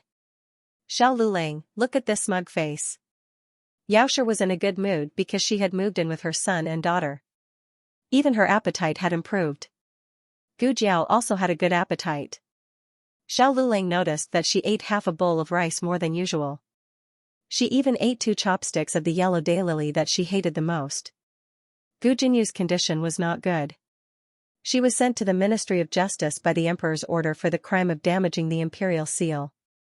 Although this matter was still under investigation and she had not been convicted, she was still a weak woman locked in a cold and gloomy interrogation room. She was afraid and her body could not take it. At first, she really thought it was an accident. But gradually, she felt that something was wrong. Why would the emperor suddenly care about her marriage? At the time, she had been too arrogant and thought that she had enough capital for the emperor to pay attention to her. But in the past 2 days, the emperor had not even personally arranged the marriages of the princesses. They were all arranged by Empress Dowager Zhuang and Empress Xiao. Also, the imperial seal was such a precious item. How could the emperor casually put it in a pile of picture albums? The emperor had done it on purpose. From the moment she refused to admit that she had stolen Gu Jiao's invention, the emperor had decided to punish her. The emperor was not a temperamental tyrant. He had to have a good reason for punishing people. Thus, the imperial seal had been used. But the emperor did not immediately punish her. What was the emperor waiting for? While she was thinking, the door to the interrogation room opened. Eunuch Wei walked in. Gu Jinyu looked at him excitedly. Eunuch Wei. You're here. Did His Majesty send you here? I really didn't do it on purpose. I didn't know where the imperial seal was. Help me say a few good words in front of the emperor. Eunuch Wei smiled faintly and sighed. Look at what the princess is saying. I'm just a servant. How can I influence the emperor's decision?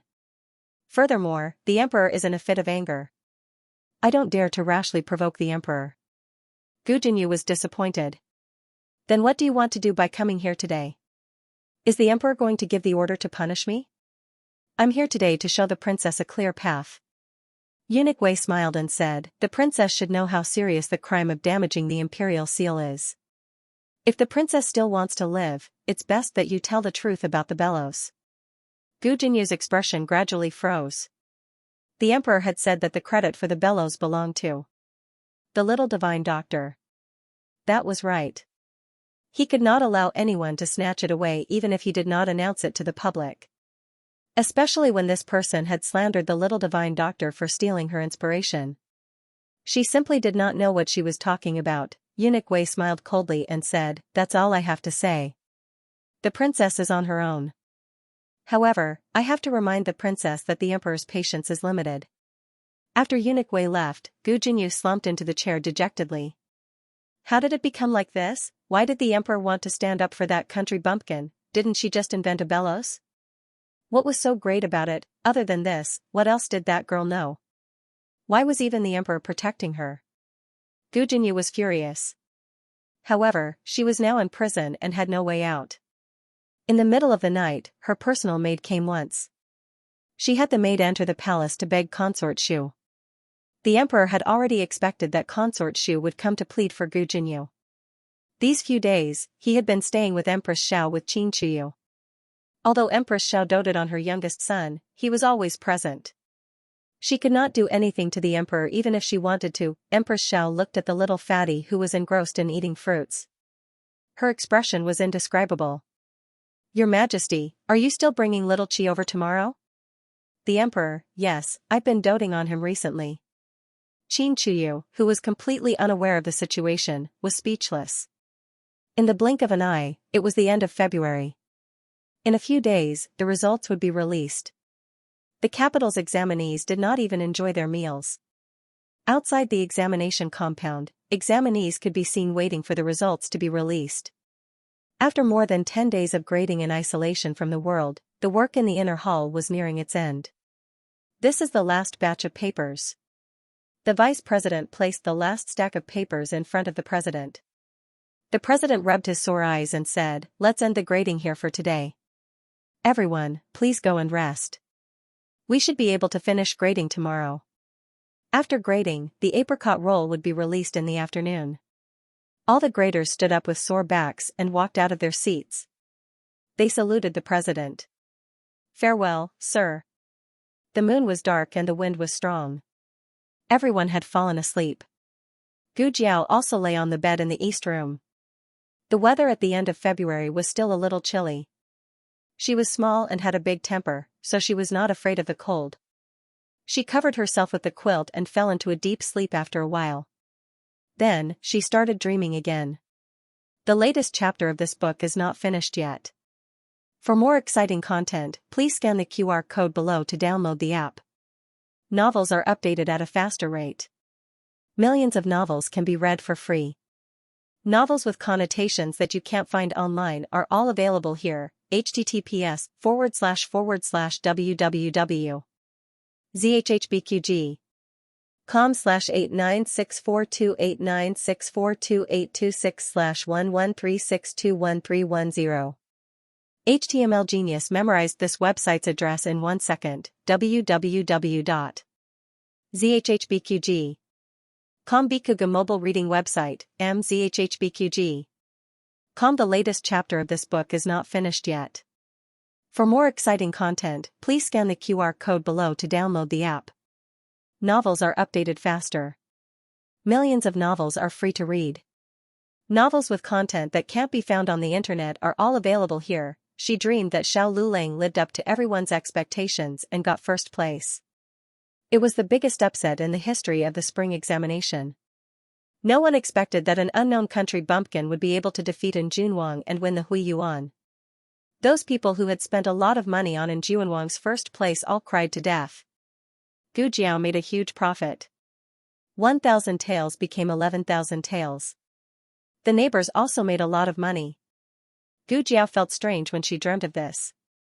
Oh? Her husband was unlucky this time. It turned out that she was happy too early. Xiao Lulang was indeed an upset this time. However, Royal Prince An didn't even make it to the bottom. It was the biggest upset this year. With Royal Prince An's intelligence, it was unbelievable that he didn't even pass the examination to be a tribute scholar. Royal Prince An didn't believe it himself. He went to the Ministry of Rights to check his exam papers. However, he found that his exam papers were missing. The Emperor ordered a thorough investigation. In the end, it was found that a transcriber had tampered with Royal Prince An's exam papers. Gu Jiao didn't know who ordered him to do this in her dream. If other people encountered this, they could only sigh that they were unlucky. However, with the power of the Zhuang family, they wouldn't allow Royal Prince An to be wronged like this. In addition, many examinees went to the examination compound to question his results. After some consideration, the emperor restarted the examination. The examination was restarted. The Cool Breeze gang made a new bet. This time, there were more people who bet on Xiao Lulang.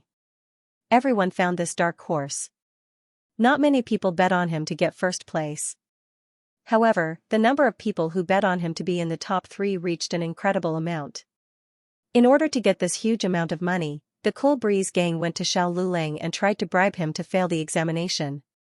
However, they were rejected by Xiao Lulang. Seeing that the soft approach didn't work, the Cool Breeze gang tried the hard approach. However, they were all resolved by Xiao Lulang. In terms of a battle of wits, Xiao Lulang never lost. Of course, when it came to luck, he had never won. On the day that Xiao Lulang entered the examination hall, his carriage collided with another examinee's carriage. He was severely injured and did not successfully enter the examination hall. As for Royal Princeton, his situation wasn't any better than Xiao Liulang's. On the day of the exam, there was a problem in the examination hall. The exam didn't start until noon, and now it was late at night. However, Royal Princeton had night blindness. He couldn't see at night, so he didn't finish the test paper. In the end, he also had a miserable ending. After waking up from the dream, Gu Jiao sat on the bed in a daze. Am I that unlucky? To prevent a tragedy from happening, the safest way was to help Xiao Lulang avoid the car accident on the day of the retest. This was not difficult. Gu Jiao knew the location and time of the accident. The reason why it was said to be the safest method was because Commandery Princeton couldn't finish the test paper because it was dark. Without Commandery Princeton, Gu Jiao was confident that Xiao Lulang could easily win the competition. Another way was to directly prevent Royal Princeton's test paper from being taken away. As long as Royal Princeton's test paper was successfully marked, then no matter what the result was, there wouldn't be a retest. However, this method had a certain risk. After all, the first examination in the spring was done during the day. Royal Princeton performed normally. What if he was the one who got first place? Gu Jiao thought for a while and decided to let Xiao Lulang make the decision. Gu Jiao put on her clothes and opened the door. With a creak, the door of the west room on the opposite side also opened. The two of them looked at each other in astonishment. You haven't slept yet? You haven't slept yet? The two of them spoke in unison. You first, Xiao Lulang said. Oh. Gu Jiao said, I'm awake. Xiao Lulang came out with an oil lamp. Me too. He paused and said, get up and drink some water. The water was on the table beside Gu Jiao. Gu Jiao poured him a bowl of water and handed it to him. She said, if your opponent fell into the water before the exam, would you save him? No. Xiao Lulang held the tea bowl and said without hesitation. Why? Gu Jiao blinked and looked at him. Xiao Lulang put down the tea bowl indifferently. Because I don't have an opponent. Gu Jiao's mouth twitched. Was he that arrogant? After Xiao Lulang drank the tea, the two of them went back to their rooms. However, Gu Jiao didn't go to sleep. She changed into her black clothes and sneaked out of the alley. She went to the clinic and entered her courtyard from the back door. Gu Qinglin was now living in her courtyard. Gu Qingfeng finished his mission and climbed over the wall into the courtyard. He then entered Gu Qinglin's room. He started to take off his night clothes. Halfway through, a cold voice came from the darkness. You don't have to take it off. Put it back on. Gu Qingfeng was so frightened that he stumbled forward and almost hit a pillar. He quickly tightened his belt and turned around. He looked at the small figure sitting on the chair in horror and flew into a rage. Why are you here? Looking for you, Gu Jiao said. Gu Qinglin flipped over. Gu Qingfeng's roar was stuck in his throat. He gritted his teeth and glared at Gu Jiao. Why didn't you say anything earlier? I. You only said something after taking off your pants. Gu Jiao stood up and walked past him out of the room. Let's go. She obviously wasn't saying goodbye to him. She wasn't so polite to him, so she was asking him to go with her. Go where? Gu Qingfeng's vigilant gaze fell on her small back. What do you want to do? Are you coming or not?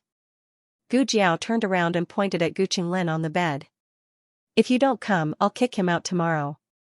Gu Qingfeng gritted his teeth. You win. Gu Jiao walked forward and waved her hand behind his back. Don't worry.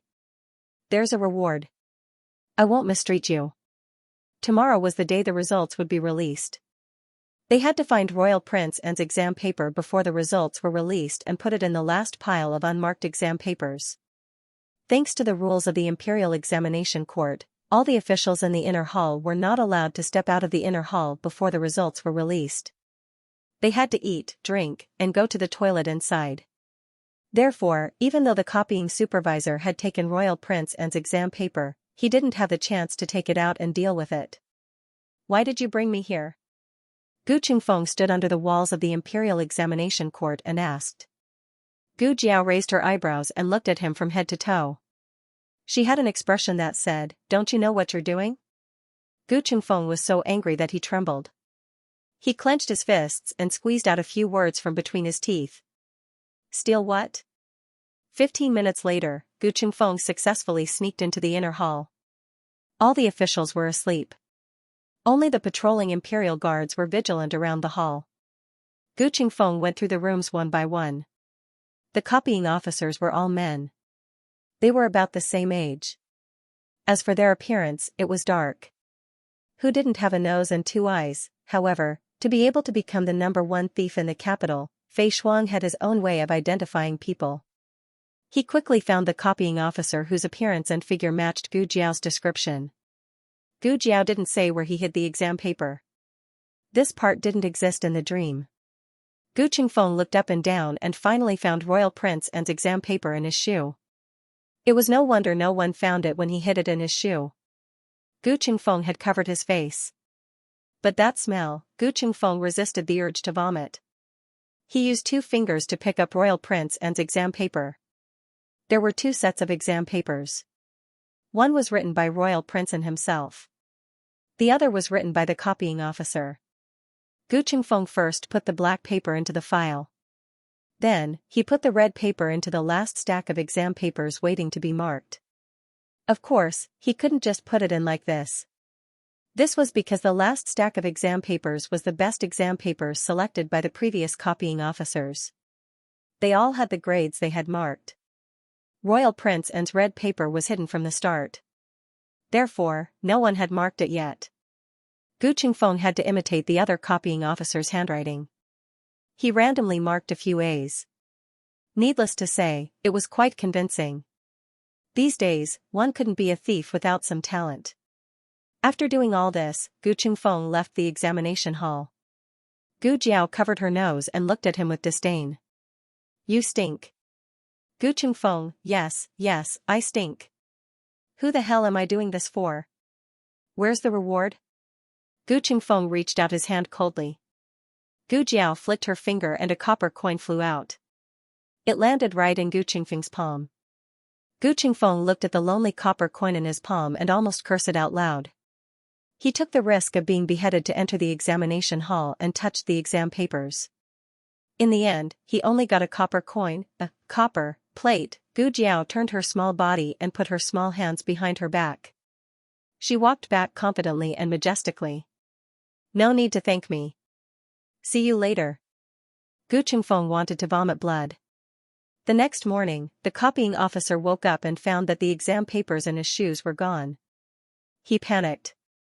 He was worried that one of his colleagues or the Imperial guards had found out. He waited in fear for someone to pick him up. Unexpectedly, the whole morning passed and no one seemed to know about this.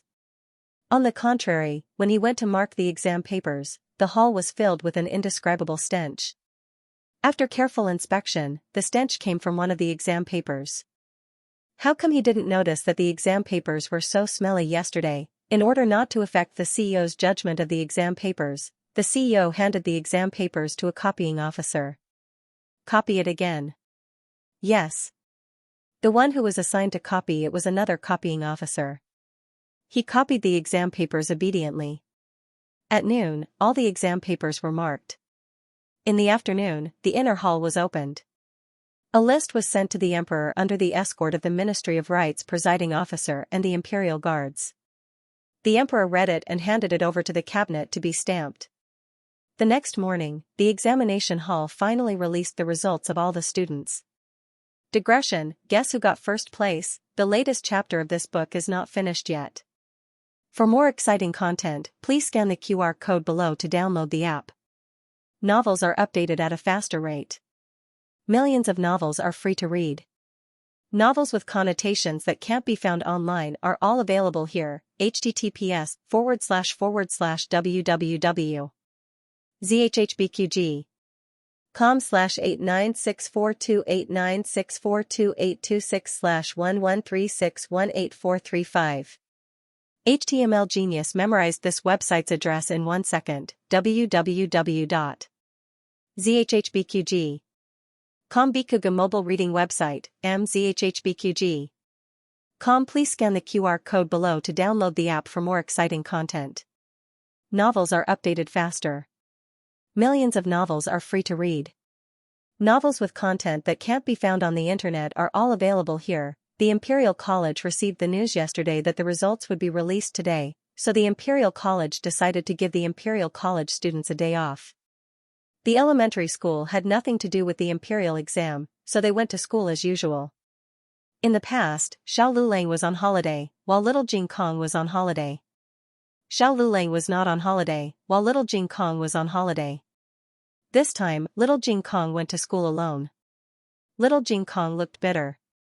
Who said that the elementary school students have nothing to do with the imperial exam? I have to go and see how my son is doing. Little Jing Kong carried his school bag and put his hands behind his back. He leaned forward slightly and walked away from Master Zhao, who was walking next door. His little face scrunched up and he sighed. He was so worried that he could die. Master Zhao looked like this when he was worried about his youngest son, who was the most worrisome. Xiao Lulang was not in a hurry to see the results. On the contrary, the neighbors swarmed over. They had placed a bet and had to see the results.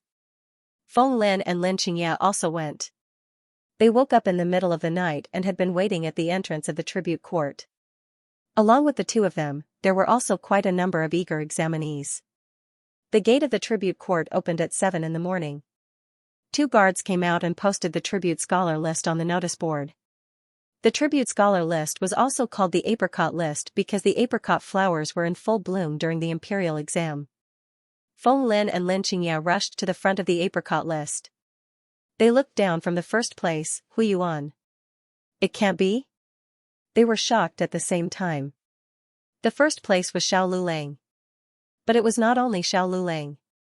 There was also Royal Princeton. There were 2 Hui Yuan in this year's apricot list. This was the reason why the two of them were dumbfounded. Others might not understand Xiao Liulang's strength, but they had been taught by Xiao Lulang for so long, so how could they not understand? However, Royal Princeton was indeed powerful. In addition, his family background was far superior to Xiao Liulang's. Therefore, it was not surprising for Royal Princeton to win first place. Strangely, they were tied for first place. In the entire history of the Zhao country, there had never been such a shocking thing. There was actually a reason for this. In the exam, only those with Grand Complete Exam Papers A were qualified to become critical exam papers. Normally, after the exam, the CEO would not allow 2 Grand Complete Exam Papers A to appear. In other words, there was only 1 critical exam paper. Something went wrong with the test this time. Thanks to the cheating transcriber, and Jianwang's paper was delayed and Xiao Liulang's paper was marked first. When the graders finished marking all the test papers for the 3 rounds, they picked out the top 200 test papers and handed them over to the 2 CEOs. These test papers were not separated one by one. The 3 test papers were placed together according to their numbers and were called one set. Among these test papers, the ones that were marked by all the graders were called Grand Complete Exam Papers. When the Grand Complete Exam Papers were given to the 2 CEOs, they received 2 A's. This was called Grand Complete Exam Papers. When the 2 CEOs marked the test paper with number 69, they were instantly stunned by the examinee's strength. This time, the 2 CEOs were all disciples of Grand Tutor Zhuang. The CEOs were naturally biased towards Jianwang. Before this, they had a certain understanding of Wang's style of writing. To be honest, when they saw the transcribed test paper, they felt that it was not very similar to Wang's style of writing. But this test paper was really too well done. It was too exquisite. It was completely beyond their imagination. It was the kind of indescribable excellence. Other than Wang, no one else in the world could write such a powerful essay. Therefore, even though they felt it was strange, the two were still certain that this was Wang's test paper and gave 2 A's. Xiao Liulong's test paper received grand complete exam papers. On the last day, when the two of them marked the real Wang's test paper, they felt a sense of familiarity. Although they did not want to admit it, this seemed to be Wang's style of writing, but if this was Wang, who was that, under everyone's gaze, the two of them could not change the grand complete exam papers from before. It was easy to add words like Guqingfeng, but it was impossible to erase the words. The two of them could only bite the bullet and continue to give Wang 2 A's. In the past, when this happened, the apricot roll and their test papers would be sent to the palace for the emperor and the cabinet to decide. There were still only numbers on the test papers and no names. But everyone knew that one of the test papers must be Wang's. After the emperor looked at the test papers, he did not make a decision immediately. Instead, he called Grand Tutor Zhuang over and let him choose. Grand Tutor Zhuang snorted in his heart. What was there to choose? In today's world, could any random person be mentioned in the same breath as his grandson? However, when he looked at the 2 test papers with disdain, he was suddenly speechless. He was Wang's grandfather. Of course, he could recognize which style of writing belonged to Wang. The emperor asked, "Do we still need to call the other cabinet ministers over to choose the test papers?" Grand Tutor Zhuang cupped his hands and said, "No need. Everything will be decided by your majesty." The emperor smiled and said, "I think these 2 test papers are good. Why don't we tie for first place? What do you think, Grand Tutor?" Grand Tutor Zhuang was relieved. "Your majesty is wise." For Grand Tutor Zhuang to tolerate another person tying for first place with his grandson, it was obvious how good the other person's test paper was. There was no way to criticize it. As long as there was something that could be argued, Grand Tutor Zhuang would never allow this tie for first place. However, the emperor could not suppress Wang all of a sudden. Currently, the cabinet was still controlled by Grand Tutor Zhuang. If the examinees wanted to become officials, they must first fall into Grand Tutor Zhuang's hands. In a corner of the palace, 2 men's voices came from behind a tree. "What are you doing? Didn't someone take it away? Why did it still appear?" Lord Tong said that he did hide Wang's test paper. However, for some reason, Wang's test paper appeared on the last day. He suspects that it was a ghost. How can there be ghosts in this world? If it wasn't a ghost, then why didn't the other party expose Lord Tong? That's true. Then, the next step of the plan. What next step of the plan is there? The apricot roll is already out. Do you think you can retake the exam? The original plan was to lose Wang's test paper. With the Zhuang family's power, it would not be difficult to find out that the test paper was lost. They would definitely find a way to retake the exam. During the first exam, they did not do anything because they only found out about Wang's weakness 2 days before the exam. At that time, they did not have enough time to make a thorough plan. They could only use a roundabout method to make the exam retake the exam. At that time, they would make some mistakes in the exam hall and delay the opening of the test papers. Wang would not be able to see it at night and would naturally fail the exam. What a pity! Xiao Lulang and Wang won the Huiyuan at the same time. The Qingfeng gang lost a lot of money. Gu Jiao's 1,000 taels of silver successfully became 11,000 taels of silver. Happy, the neighbors in Bai Shui Alley all bet on Xiao Lulang getting first place. He did get first place. Wasn't being tied for first place the same as getting first place? The Huiyuan's title was already in the imperial court. How could a small Qingfeng gang not admit it? The Qingfeng gang cried miserably. The neighbors made a lot of money and hurried to the old lady to play cards with leaves. The old lady, very good. The wallets are full. The sheep are fat. It's time to slaughter, it's all because of her, the old chancellor just came back from outside. As soon as he got off the carriage, the old lady grabbed him by the collar and dragged him to Master Zhao and Aunt Zhao's house next door to play cards. He was mainly responsible for carrying money. Feng Lin also passed the exam this time. He was almost at the bottom of the list. He was the 176th place. There was a total of 210 places. During the provincial examination, he was the 17th place in Yuzhou. When he came to the capital, he was the 170th place. This difference was very frustrating. However, he could be considered to have done well. In Yuzhou's provincial examination, there were a few people who were ranked higher than him who failed. There were not many people who were ranked higher than him. This was really a fight between immortals. It was too fierce. Xianxia was also on the list. His result was not bad. He was the 123rd place. One had to know that during the provincial examination, Yuzhou had a total of 50 people. He was ranked 45th and almost did not pass the provincial examination. Xianxia was so happy that he was dumbfounded. He did not waste the few thousand taels of silver. Liulong's master was too amazing. Feng Lin nodded deeply and looked at him.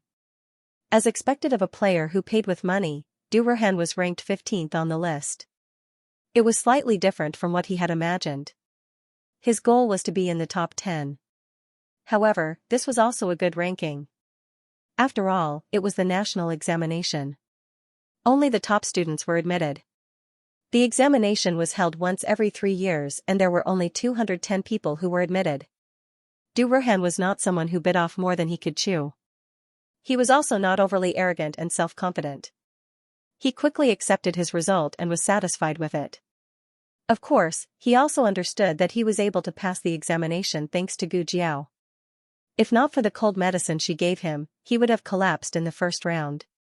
This was not the provincial examination or the county examination where there was a huge gap in strength between the examinees. The examinees were all outstanding. If one did not do well, they would often be left behind by more than 10 places. It could be the gap between the top and bottom of the list. That night, Du Erhan carried many bags of things to Jadewater Alley. Ever since the news of Xiao Lulang passing the provincial examination spread out, the doorstep of the house was almost broken by people. Feng Lin and Xianxia also came. Thus, when he saw Du Erhan, Xiao Lulang was not too surprised. It was just the things in his hands. Xiao Lulang saw that he was almost unable to carry them and said politely, "It's just the provincial examination. There's no need to make such a big fuss, Jianyong. I'm here." Du Erhan excitedly ran into the house. He was exactly the same type as Feng Lin. Xiao Liulang's face darkened. Just like in Gu Jiao's dream, Xiao Lulang broke the biggest dark horse in the history of the spring examinations. Because of Royal Princeton, Xiao Liulang's first place was even more valuable in the eyes of the public. He was tied with Royal Princeton for first place. How heaven-defying was this poor boy? This news spread much faster than the explosion at the Ministry of Works. In just a day, the news had spread throughout the capital. Naturally, it also reached Marquis Xianping's ears. Marquis Xianping had a "don't lie to me" expression. Who got first place? Young master. Steward Lu said with a smile. He also bet on Xiao Lulang and won 100 taels. It was Gu Jiao who bet on him. At that time, he felt his heart ache. Now, his heart was bursting with joy. After the joy, he regretted it. Why didn't he bring an extra 180 taels of silver that day? Marquis Xianping's handsome face was full of suspicion. He was that amazing?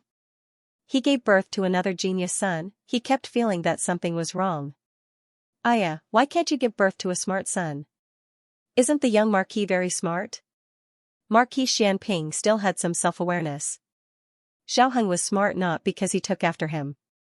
If he took after him, then he would be an uncouth old man. Xiaoheng took after his mother. He was smart, refined, meticulous, and knowledgeable. So who did this illegitimate son take after? Chenyan's mother? Chenyan's mother was a gentle and kind woman, but she didn't have this kind of brain. Marquis Xianping said with a serious expression, "Call those old antiques over. Also, bring me Xiao Liulang's test papers." All of the examinees' test papers were archived in the Ministry of Rights. Normal people wouldn't be able to get their hands on them. However, Marquis Xianping was not a normal person. Sometimes, he wasn't even human. Steward Liu obtained Xiao Liulong's handwritten ink scroll.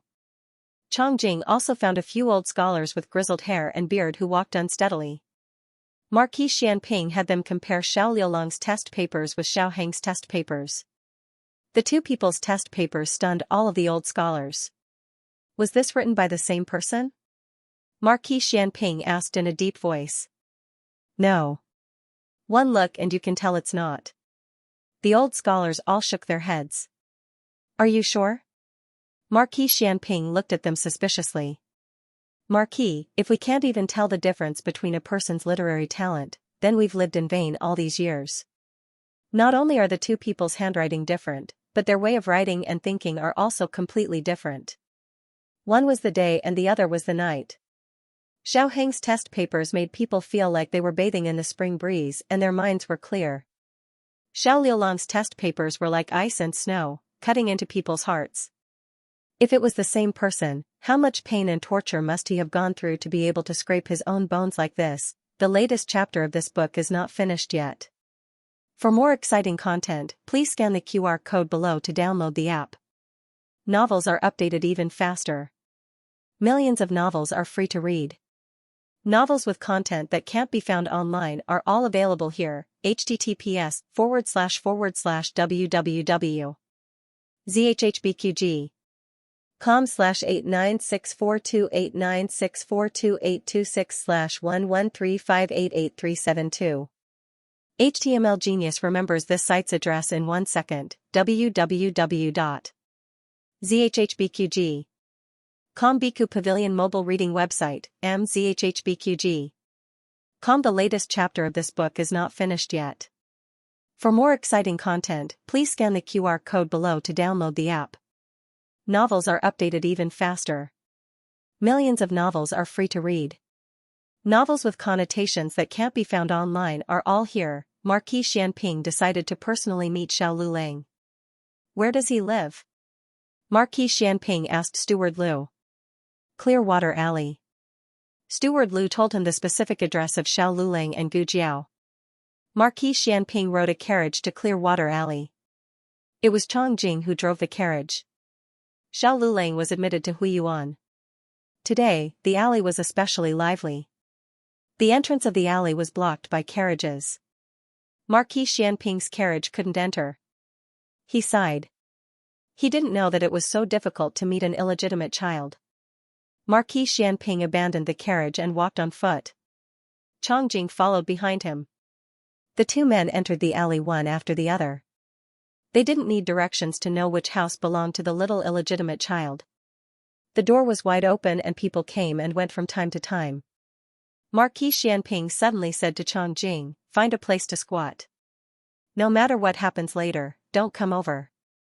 Chang Jing, oh. Marquis Xianping then went to Xiao Liulang and Gu Jiao's house. His original intention was for Chang Jing to find a place to quietly wait. But Chang Jing was a person who got full marks for execution. He found a small corner and stuffed his hands into his sleeves. He looked like a peasant and squatted facing the wall. When Marquis Xianping arrived at the house, a group of guests had just left. Xiao Liulang was about to close the door when a large hand pressed against it. Xiao Liulang opened the courtyard door to take a look. Marquis Xianping, very good, no expression at all. Every day, Xiao Liulang became calmer in dealing with matters. He calmly glanced at Marquis Xianping and said, "Is there something you need?" With this cold attitude, if he really was Xiao Heng, Marquis Xianping's heart would burst with anger. Marquis Xianping took a deep breath and said, "Are you, no?" Xiao Liulang interrupted him rudely. Marquis Xianping tilted his head slightly and looked at him with a puzzled frown. "Not what?" "I'm not done yet." Xiao Liulang's expression didn't change in the slightest. "Even if you ask, you won't be able to." Marquis Xianping's breath was stuck in his chest. Xiao Liulang removed his hand from the door. Marquis Xianping thought he was going to do something, but in the end, he saw him close the door. Marquis Xianping, This brat, of course, Xian Pingho had grown up in the military, so his skills were not for show. He took a big stride forward and dashed in. Bang, the door was closed, but Marquis Xianping was in the courtyard. Marquis Xianping raised his eyebrows and glanced at him. Xiao Lulang had no intention of paying attention to him. He turned around, intending to walk around him and enter the house. Xianping Ho had expected him to be like this. His eyes narrowed as he covered his chest and coughed violently. As he coughed, he covered his mouth with a white handkerchief that he had prepared beforehand. When he removed the handkerchief, it was stained with blood. Yes, he was coughing up blood. He had old injuries on his body. A few years ago, during the battle with the Qin state, he went into battle with injuries. He won, but his old injuries became more serious. Xiao Heng also understood this point. Marquis Xianping deliberately spread the handkerchief flat. I'll show you, coughing up blood. However, Xiao Lulang didn't even look at it. Can't even do this, Marquis Xianping gritted his teeth and directly fell to the ground.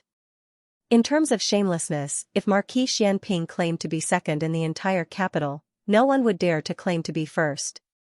Marquis Xianping had made up his mind to blackmail Xiao Lulang. He stood in front of Xiao Lulang and blocked the way. However, he didn't expect this little heartless guy to raise his leg and step over him without saying anything. Marquis Xianping was speechless. This wasn't the scariest thing. As soon as Xiao Lulang left, little Jing Kong ran over. Little Jing Kong looked at Marquis Xianping, who had fallen to the ground. Oh. Someone fainted here. Eh? Isn't this the handsome uncle I saw at the courier station last time? Xiao Lulang, yes, treat him. Little Jing Kong, oh, but how should I treat him? Xiao Lulang, treat him the way Jiao Jiao treats him. Little Jing Kong tilted his head and thought for a while. Then, he squatted down and used his little hands to press on Marquis Xian's chest. This was how Gu Jiao treated patients. He imitated it very well, and his movements were also very standard. The only flaw was that he was too weak and couldn't press for a long time. Therefore, he decided to use his feet. He kicked off his shoes and jumped onto Marquis Xianping's body. Marquis Xianping's body tensed up. What the hell? Little Jing Kong stepped on his chest, trembling. Marquis Xianping, little brat, you're a bit heavy. Xiao Lulang calmly watched Marquis Xianping's scam. Marquis Xianping had to continue with his act. Oh no, it's useless. Little Jing Kong jumped onto the ground. I'm going to perform mouth-to-mouth resuscitation on you. Marquis Xianping, what do you mean? Little Jing Kong opened his mouth, took a deep breath, and pouted. Let go of that, Lord, let me do it. Auntie Lu, who lived next door, ran over while holding her dress. Marquis Xianping trembled all over. He opened his eyes and sat up. I'm done. Auntie Lu's face darkened. Marquis Xianping failed and left gloomily. However, he was lucky enough to meet the old chancellor the moment he walked out of the alley. The old chancellor had just come out of Master Zhao's house. He didn't expect Marquis Xianping to appear here. He saw a tall figure from the corner of his eye and didn't take it seriously. Until Marquis Xianping called, Chancellor Hua? The familiar voice and address made the old chancellor's eyebrows twitch. He stopped and looked at him in astonishment. Marquis Xiao? Although the old chancellor's official rank was not as high as Marquis Xianping's, he was older than Marquis Xianping. Besides, he was Xiao Heng's teacher. Therefore, he was closer to Marquis Xianping than other people, but not too close. He didn't belong to Marquis Xianping's camp. To be exact, he didn't join any camp. The differences between him and Empress Dowager Zhuang were old grudges and had nothing to do with Marquis Xianping and the emperor. Therefore, he didn't call him Marquis Xianping like Grand Tutor Zhuang, nor did he call him Marquis like a trusted aide. Marquis Xianping asked suspiciously, Why are you here, old chancellor? The old chancellor was about to say that he was passing by when old Madame Zhao's voice came from Master Zhao's house. Hurry up. It's only a few steps. Why are you so slow when you're going home to get something? The old chancellor's heart skipped a beat. Empress Dowager Zhuang was not a good person, and neither was Marquis Xianping. Marquis Xianping had always wanted to get rid of Empress Dowager Zhuang. Of course, the two families were at odds with each other, but there was another very important reason. Empress Dowager Zhuang had once poisoned Xiaoheng. When Xiaoheng was only 5 years old, he entered the palace to pay respects to the emperor and empress. As a result, he was poisoned by Empress Dowager Zhuang and almost died on the spot. Whether or not there was a misunderstanding, it was unknown. Either way, ever since then, Marquis Xianping and Empress Dowager Zhuang's grudge was formed. If he found out that Empress Dowager Zhuang was here, perhaps she would immediately lose her life. Empress Dowager Zhuang definitely put on airs in the imperial palace. She always had a reserved, noble, elegant, cold and domineering tone. It definitely wasn't this sloppy tone. Marquis Xianping actually didn't hear it. But the content was thought-provoking. Marquis Xianping squinted his eyes. Chancellor Hua actually lives here? Living next door to Aheng's house? The old chancellor's heart skipped a beat, but his expression didn't change. I'm no longer the imperial chancellor. Marquis Xianping sneered, old slippery fellow, don't change the topic. Do you live next door to Aheng? The old chancellor sternly said, Marquis Xiao, how come I don't understand what you're saying? Marquis Xianping did not continue speaking. He patted the old chancellor's shoulder with a look that said this, then turned and left. But before he took a few steps, he suddenly stopped. Slightly tilting his head, he quietly laughed, I just mentioned Aheng, but you weren't sad in the slightest. The old chancellor inhaled sharply. Who said that Marquis Xianping only knew how to fight and had no brains? This guy was really crafty when he wanted to.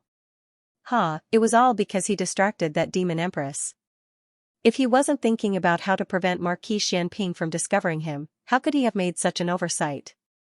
Marquis isn't me. How do you know I won't be sad?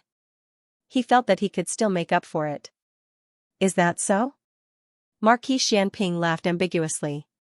This time, he really didn't continue speaking. Chongjing, let's go. Oh. After squatting for half an hour, his legs were numb from squatting. With his legs crossed, he limped out. Marquis Xianping looked at him with disdain. What's wrong with you? You took too big a step and pulled your balls? Chongjing, only Xiao Lulang and the old chancellor understood Marquis Xianping's little episode. The others just thought that he was a guest who came to visit. When Gu Jiao came back from buying groceries, little Jing Kong told her that he saved someone. Gu Jiao thought that he was a guest and joked with him. Little Jing Kong put his hands behind his back and looked at Gu Jiao with a mischievous look. Quickly praise me, praise me, praise me. Jing Kong is really great. Gu Jiao praised him.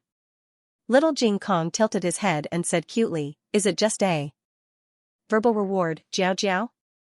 Gu Jiao gave him a small kiss. Little Jing Kong was so happy that he jumped and shook his head. He was so cute, Gu Jiao's heart almost melted. With a smile on her lips, she went into the kitchen to prepare dinner. Some guests saw that little Jing Kong was so cute and hurriedly waved at him, wanting to tease this little Jing Kong. Unexpectedly, little Jing Kong ended the business in a second. He put away the cute expression on his face and put on a serious and old-fashioned expression. He put his little hands behind his back and walked back to his small west room like Uncle Zhao.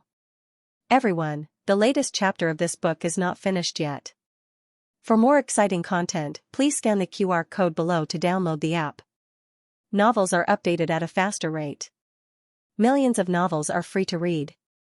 Novels with content that can't be found on the internet are all available here. https://www.zhhbqg.com/89642896428226/113585052. HTML Genius remembered the website address in a second. www.zhhbqg.com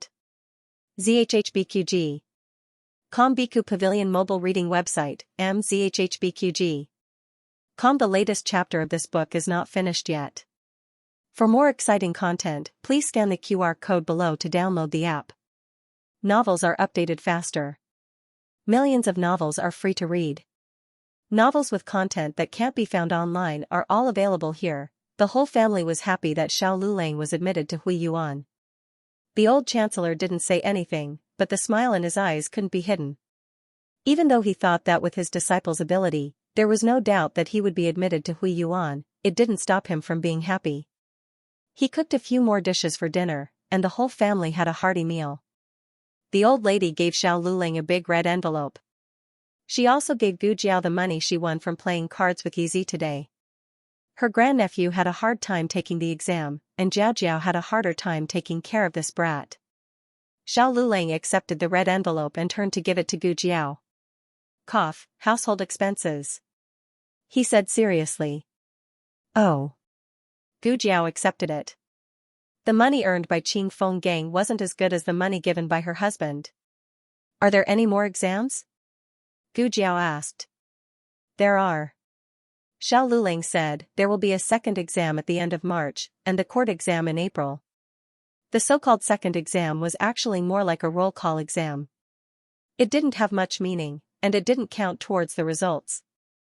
It was said that it was to compare handwriting and prevent people from cheating in the spring examination. The court exam was the next highlight. The court exam was personally presided over by the emperor, and the 9 ministers were invigilators. All the examinees sat under their eyes and answered the questions. One could imagine the pressure. In the previous dynasty, the court exam only lasted for 1 day. In this dynasty, in order to better select talents, the exam was changed to 1 day of examination paper and 1 day of face-to-face examination. But not all examinees had the opportunity to take the face-to-face examination. Basically, only the outstanding examinees in the first round of examination could be summoned by the emperor to be personally examined by him. Of course, if the emperor was willing, he could casually pick someone to answer the questions in the first round of examination. This was a test of the examinee's psychological quality and improvisation. Some examinees were very knowledgeable, but they were too timid and couldn't perform well in the court exam. Therefore, their current ranking didn't mean that they could achieve the same results in the court exam. Xiao Luling also encouraged Feng Lin and Lin Xianxia in the same way. He wanted the two of them to focus on the examination. "You won't be able to pass?" Gu Jiao asked. "That won't happen," Xiao Luling explained patiently. The court examination didn't have a ranking system. In other words, as long as one passed the examination, one would have a chance to become a grand scholar. However, grand scholars were also divided into different levels.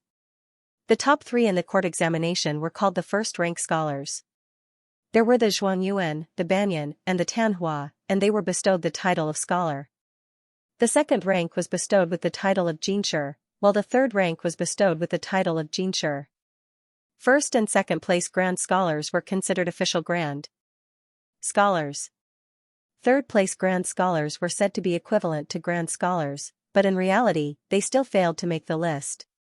Giving a grand scholar title was a consolation for those who failed the list. It was unlikely that those who failed the examination would be able to develop themselves in the capital. At most, they would be able to become a county magistrate of the 7th or 8th rank. First-place grand scholars could directly enter the Hanlin Academy. Second and third-place grand scholars would take another court exam. Those who passed were called Shuji scholars. Shuji scholars would study for 3 years and pass the exam to enter the Hanlin Academy. The Hanlin Academy was the place where the talents of the Zhao country were stored. There was a saying, only grand scholars could enter the Hanlin Academy. Those who weren't in the Hanlin Academy couldn't enter the imperial cabinet. The Hanlin Academy was the place that all examinees dreamed of going to. In reality, entering the Hanlin Academy didn't mean that one would have a meteoric rise. The Hanlin Academy also had its exams and rules. That was a story for later. Gu Jiao pondered for a moment. She had already become the wife of a tribute scholar. The next step was to become the wife of a grand scholar. "Who's third?" she asked. Because Xiao Luling and An Junwang were tied for first place, there was no second place. The next person was the third place. The third-place tribute scholar was a classmate of Xiao Liulong's with the surname Chao. He was 30 years old this year. He wasn't a native of the capital. Back in his hometown, he had made a name for himself at a young age. He had taken the exams a few times and failed to pass. This year, he passed the imperial examination in spring and became a tribute scholar. Gu Jiao remembered that this name wasn't on the betting list of the Cool Breeze gang. He must be a dark horse. However, due to Xiao Liulong's reputation, not many people paid attention to him. At dinner, the whole family was full. Perhaps because they were happy, everyone ate more than usual, except for little Jing Kong. As the only child in the family, little Jing Kong was always vigilant in times of peace. This time, his bad brother-in-law tied for first place with someone else. Everyone was so happy just because they tied for first place. It was obvious that they didn't expect much from him. It was obvious that he was a poor student. Little Jing Kong decided to remind his bad brother-in-law not to be too arrogant. He didn't want him to go back to square one. Of course, he also decided to give him a reward. Reward me? In the study, Xiao Lulang looked at little Jing Kong strangely. Did the sun rise from the west? Little monk wanted to reward him. Little Jing Kong put his little hands behind his back and nodded. His little face was serious as he said, Teacher Jiang said that we should care for the weak. His bad brother-in-law was the last in the exam, so he was definitely in the weak. Xiao Lulang pointed at the paper on the table and said, Please, I got first place in the exam. Little Jing Kong snorted and said, Just tied for first place. Xiao Lulang looked at him in both anger and amusement. Then why don't you take the exam for me to see? Wait for me to grow up. Little Jing Kong was full of confidence. Xiao Lulang didn't know whether to laugh or cry and said, Well, what are you going to reward me with? Little Jing Kong asked, What do you want? What could Xiao Lulang ask him for? He couldn't ask him to rent for free. Xiao Lulang thought for a moment and thought of something that he coveted. It's a gift from Jiao Jiao on your birthday. Little Jing Kong was furious. You're too much. You want to take away the gift from Jiao Jiao? Xiao Lulang spread his hands innocently and said, You asked me what I want, and now I'm telling you. Little Jing Kong frowned. He was a good boy who kept his word. He couldn't go back on his words. He endured the pain and asked, You want the checkers that Jiao Jiao gave me?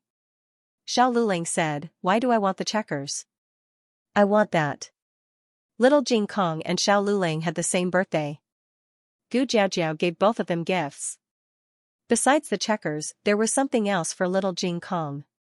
Xiao Lulang was referring to the paper crane. Little Jing Kong clenched his fists tightly and looked at Xiao Lulang in disbelief and pain. You're a big man. Why do you want that? That's for us kids. Oh, he finally remembered that he was a kid. Xiao Lulang laughed and said, I want it. Are you giving it to me or not? It was as if Marquis Xianping was shameless.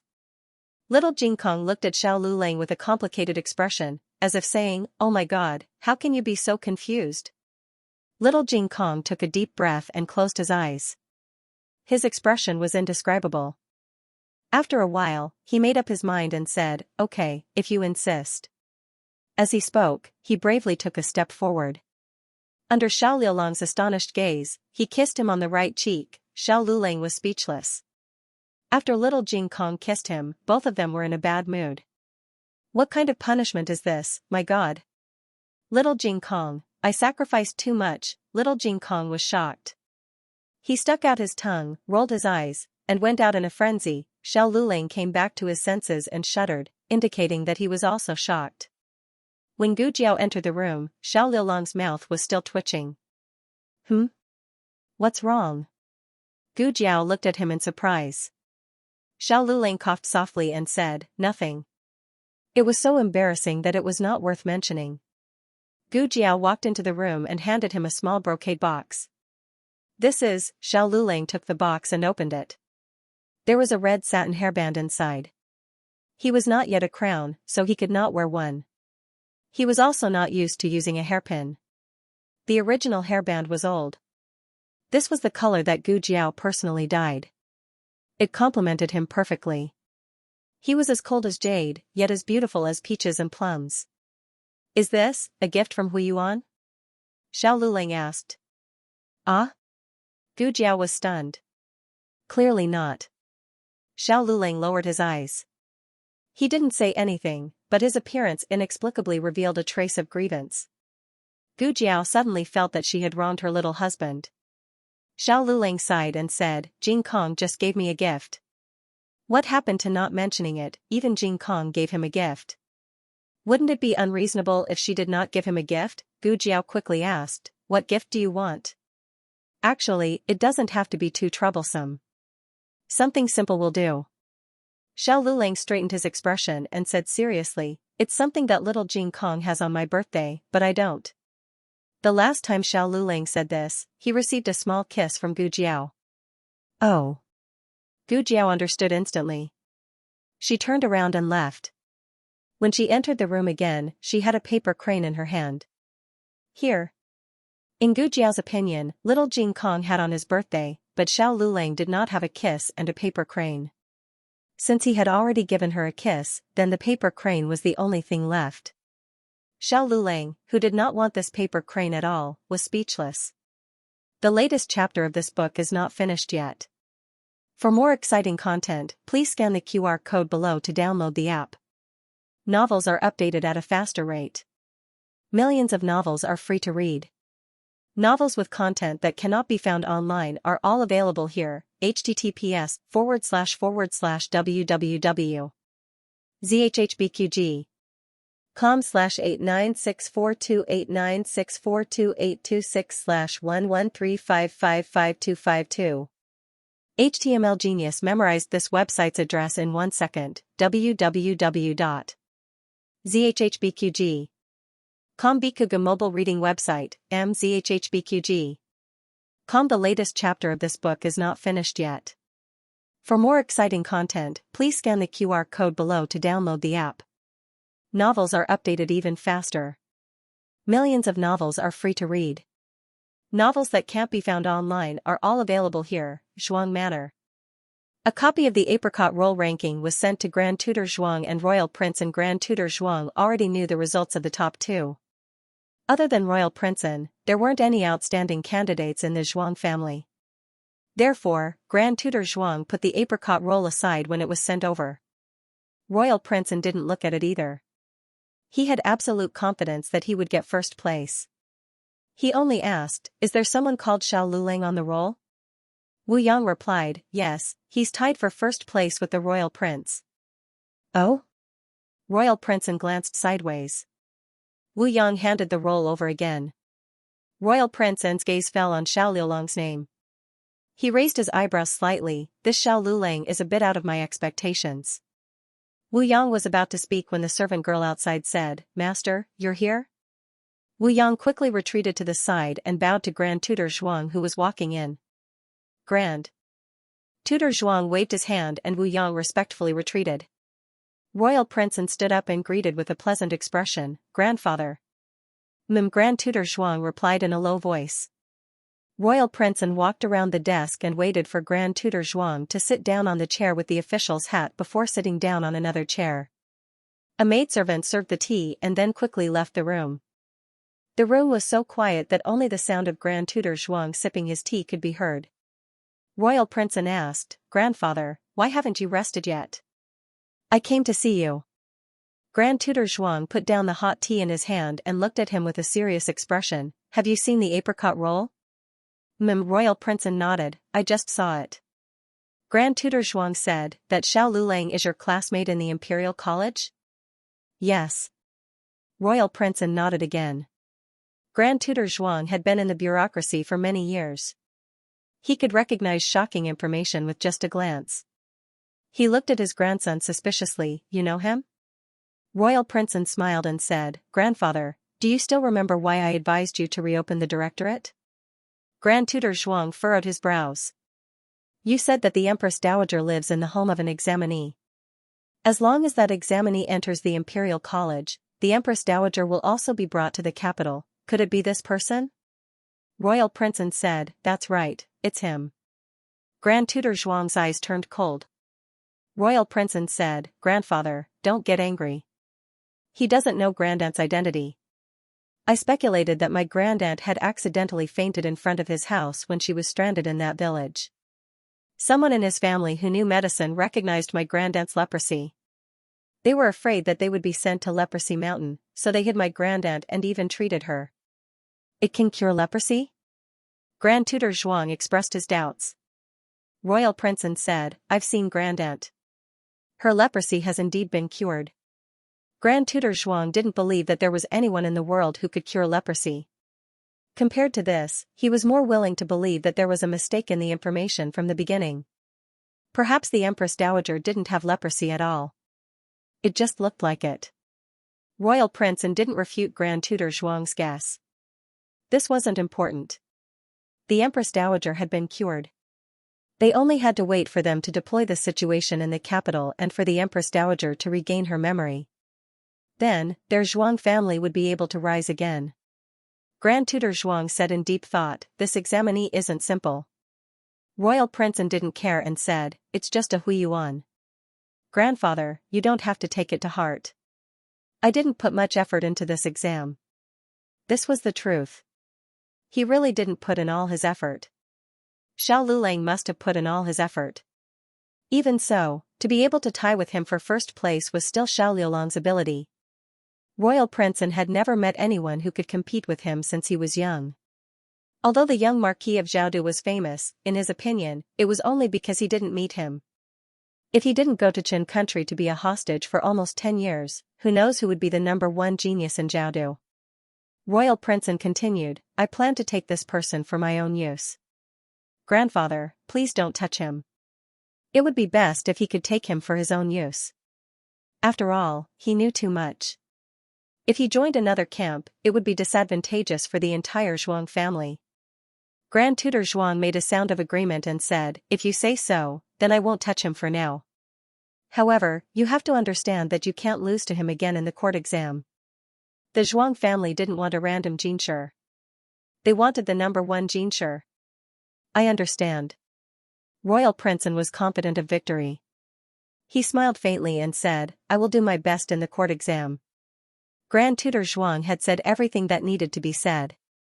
This grandson of his always made him worry less. He didn't say anything else and got up to leave. He suddenly thought of something and turned around. In the darkness, his seemingly turbid eyes revealed a shrewdness and sharpness that even young people couldn't compare to. "Do you have a sweetheart?" Royal Prince was startled. "Grandfather, why do you say this?" Grand Tutor Zhuang said, "You aren't young anymore. Your aunt said that it's time to choose a marriage for you." Royal Prince's eyes trembled slightly. "I haven't turned 20 yet. What's the rush?" In the country of Zhao, when a man turned 20, he would be considered an adult. Large families usually married after 20.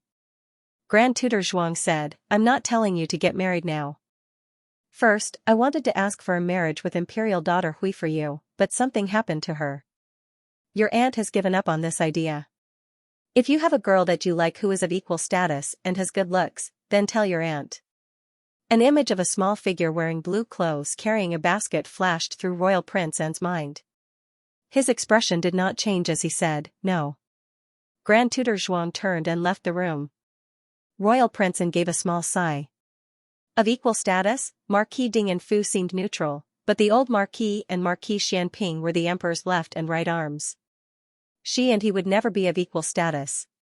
As for her looks, he did not care about her looks, but his aunt would not allow him to marry a girl with a disfigured face who had been married before. Royal Prince laughed at himself, "What's the point of asking me?" While the entire capital was immersed in the shock brought about by the apricot roll, Gu Jinyu in the Ministry of Justice did not receive any news from the outside world. She was trapped in the interrogation room and could not eat or sleep well. His Majesty seemed to have made up his mind to deliberately break her will. He would not allow anyone to force a confession out of her, but he would also ignore her. She was alone and could not hold on any longer. She had not bathed for many days. She was not like Gu Jiao who had grown up in the countryside. It was fine if she did not bathe for 10 days to half a month. She loved cleanliness. Fortunately, Imperial concubine Shu's personal servant, Chi Mama, had come. The moment she saw Chi Mama, Gu Jinyu began to cry in grievance. All right. Imperial daughter, don't cry. If Imperial concubine knew, her heart would ache. Chi Mama wanted to hug her and comfort her, but she could not stand the smell on Gu Jinyu's body. Chi Mama cleared her throat. In the end, she stood beside Gu Jinyu and handed her a clean handkerchief. Gu Jinyu took the handkerchief and choked. "Thank you for coming to see me, Mama." Chi Mama said, "Imperial concubine wanted me to ask you, what happened to you?" Did you really break the imperial jade seal or did you do something else to anger His Majesty? Gu Jinyu's eyes flashed when she heard this. Imperial concubine, did you hear some rumors? Chi Mama had come to clarify the matter, so she spoke frankly. Someone in the palace is saying that you did not invent the bellows. It was someone else. Someone else, who is it? Gu Jinyu asked carefully. Chi Mama pondered, I don't know. The rumor did not say who it was. Gu Jinyu lowered her head guiltily. Who had spread the rumor? His Majesty or the old blacksmith and carpenter? Didn't the three of them know about that girl? Gu Jinyu did not understand what was going on. She composed herself and asked, then, does Imperial concubine believe it? Chi Mama said, can Imperial concubine believe it? Gu Jinyu secretly heaved a sigh of relief. Fortunately, her efforts over the years had not been in vain. Chi Mama sighed, but these rumors are strange. Think carefully. Did anyone touch your blueprints, or did you mention the bellows to anyone? It seemed that her father had not told Consort Shu that she and Gu Jiao had invented the bellows. He had not said anything for so long, so he probably would not say anything. Gu Jinyu hesitated whether to tell her about Gu Jiao. Consort Shu did not have a good impression of Gu Jiao. Firstly, Consort Shu did not like Consort Yao and did not like her children. Gu Jinyu was respected in front of her mainly because she was talented and had helped the fifth prince so much. Secondly, Gu Jiao did not return to the Marquis's residence and disrespected old Madame Gu and her aunt, Consort Shu. Logically speaking, when she returned to the capital, she should have asked to see Consort Shu, but that girl did not. Gu Jinyu did not dare to bet that Consort Shu would trust her like her father did. What if Consort Shu wanted to seek confirmation from Gu Jiao? Or what if Consort Shu knew that His Majesty was actually biased towards Gu Jiao? Would Consort Shu still stand up for her? After weighing the pros and cons, Gu Jinyu finally gave up on the idea that Gu Jiao had stolen her inspiration. She shook her head, I don't know. I've never mentioned it to anyone. Chi Mama looked at Gu Jinyu without blinking, then tell me, did you really invent the bellows? So Aunt still did not believe her. After she had helped the fifth prince with his homework and acted as his substitute examiner for so many times, Gu Jinyu laughed at herself in her heart, but on the surface, she said aggrievedly, Mama, is it you who don't believe me, or Aunt who doesn't believe me? I swear to God that I invented the bellows. If I'm lying, I'll be struck by lightning. Chi Mama hurriedly covered her mouth with a handkerchief and said angrily, you can't speak carelessly. Her Majesty believes you. I asked too much. You don't have to take it to heart. Gu Jinyu said gently, Mama, you're doing this for Aunt's sake. I understand. Chi Mama sighed again, Her Majesty has already checked. The Imperial Jade Seal was broken long ago, and it was His Highness the Seventh Prince who broke it. His Majesty took his anger out on you because he believed those rumors and thought that someone else invented the bellows. The most important thing now is to prove that you're the true owner. Unfortunately, Her Majesty has no other way. These words reminded Gu Jinyu that she could no longer use the bellows to turn the tables, but she could use other things. She thought of what she saw in Jade Water Alley that day. Gu Jinyu narrowed her eyes, Mama, it's been too long since the bellows incident. I didn't keep an eye on it back then and left behind a more conclusive blueprint. I probably can't explain it clearly, but that's not all I have. Chi Mama was shocked, you have other things? Then why didn't you take them out earlier? Gu Jinyu smiled, I only thought of it these few days. I didn't give up on myself after being locked up here. Instead, I calmed myself down and asked what else I could do for the court. Then, I remembered something I accidentally made in the manor. What is it? Chi Mama asked excitedly. Glutinous rice mortar. Gu Jinyu had actually not witnessed its effects with her own eyes, but she could not care less now. She could only take a gamble. The mortar made with glutinous rice soup is extremely strong and is the best building material. If Mama doesn't believe me, you can go back to the palace and try. Aunt dotes on me, so I should repay Aunt well. I'm willing to give this credit to His Highness the Fifth Prince. Chi Mama hurried back to the palace and told Consort Shu about the glutinous rice mortar, especially emphasizing that this credit could be given to His Highness the Fifth Prince. However, Consort Shu was very cautious. She was not in a hurry to ask for credit from the Emperor. Instead, she first called for the eunuchs to bring over a bucket of ordinary mortar. She also asked the small kitchen to mix a bucket of glutinous rice mortar according to Gu Jinyu's method. After the two types of mortar solidified, Consort Shu asked someone to hit it with a hammer. Ordinary mortar shattered with a single hit, but glutinous rice mortar was as hard as a rock. Consort Shu smiled in surprise. "Where's His Highness the Fifth Prince? Quick! Hurry and call him back for this consort. I want to see the emperor." On the other side, little Jing Kong finished his day's homework at the Imperial College and arrived at the agreed location with his friends. Last time, Qin Chuyu promised to bring his two friends to visit the palace. After establishing a relationship with the Crown Princess's sister-in-law, the Crown Princess's sister-in-law finally agreed to let him bring his friends into the palace. If it were an adult, they would be curious about how he could enter the palace, but children would not. Su Kongji informed the servant who came to pick him up. The servant knew of Qin Chuyu's identity and did not dare to disagree with the prince's invitation. Little Jing Kong went to the medical center and told Gu Jiao that he was going out to play and would take the Su family's carriage back later. Gu Jiao had no objections. Su Kongji and Qin Chuyu also often came to the medical center to play. The three of them happily got into Qin Chuyu's carriage. Digression: Jiao Jiao's #1 fan, Little Jing Kong, is here. The latest chapter of this book is not finished yet. For more exciting content, please scan the QR code below to download the app. The novel is more complete and updated faster. Millions of novels are free to read. There are all kinds of novels that can't be found online here. https://www.zhhbqg.com/89642896428226/1135522217. HTML Genius memorized the website address in a second. www.zhhbqg.com Bikuj mobile reading website, mzhhbqg.com. The latest chapter of this book is not finished yet. Please scan the QR code below to download the app. Novels are updated faster and more frequently. Millions of novels are free to read. There are all kinds of novels that you can't find online. Qin Chuyu brought his friends into the palace with the permission of the Crown Princess sister-in-law. She had already arranged everything for him and wouldn't expose his identity. There were 3 main doors in the palace. The middle door was the largest and tallest one. Usually, only the Empress Dowager, and the Crown Prince were allowed to enter through the middle door. The officials went to court through the side doors. Qin Chuyu was a prince and the Crown Prince's younger brother, so he could also go through the middle door. Su Tsongtsong was 7 years younger than Qin Chuyu.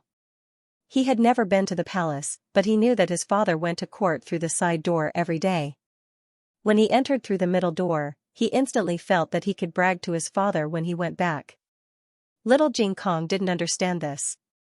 He only felt that the palace was so big. Even the door was so big.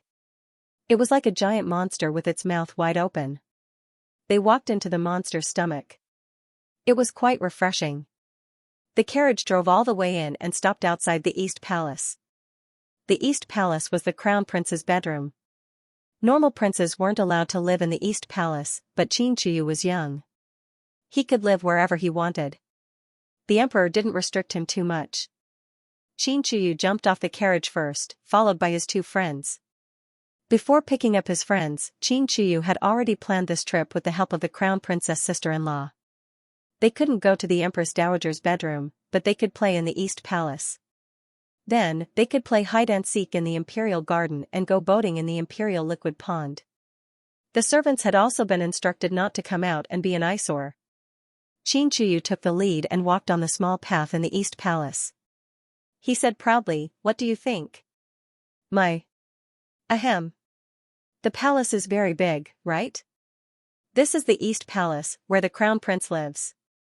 However, the smartest, cutest, and smartest 7th Prince of the Zhao Nation also lives here. That's me, Qin Chuyu." Not far away, the servant who was sweeping the floor twitched his mouth. "7th Prince, you weren't so arrogant. Who taught you that?" "Achoo." Little Jing Kong sneezed. The Eastern Palace was very big. There was a main hall, 2 side halls, and several small courtyards. One of the small courtyards was Qin Chuyu's personal space. The crown princess had people make a swing, a rock garden, and a wooden horse for him. Qin Chuyu was already tired of playing with them. Su Kanji also had these at home, and there were even more varieties than Qin Chuyu. The truth was that in order to prevent the princes from being distracted, there were actually fewer toys in the palace than there were among the commoners. Su Kanji was not too envious. Little Jing Kong was even less envious. The swing that his master made for him in the temple would swing from one end of the mountain to the other. There was also climbing. He and Jiao Jiao had climbed real mountains. What was so good about climbing a small fake mountain? Let's build a house, Little Jing Kong said. Recently, Little Jing Kong was obsessed with architecture. Su Kanji nodded.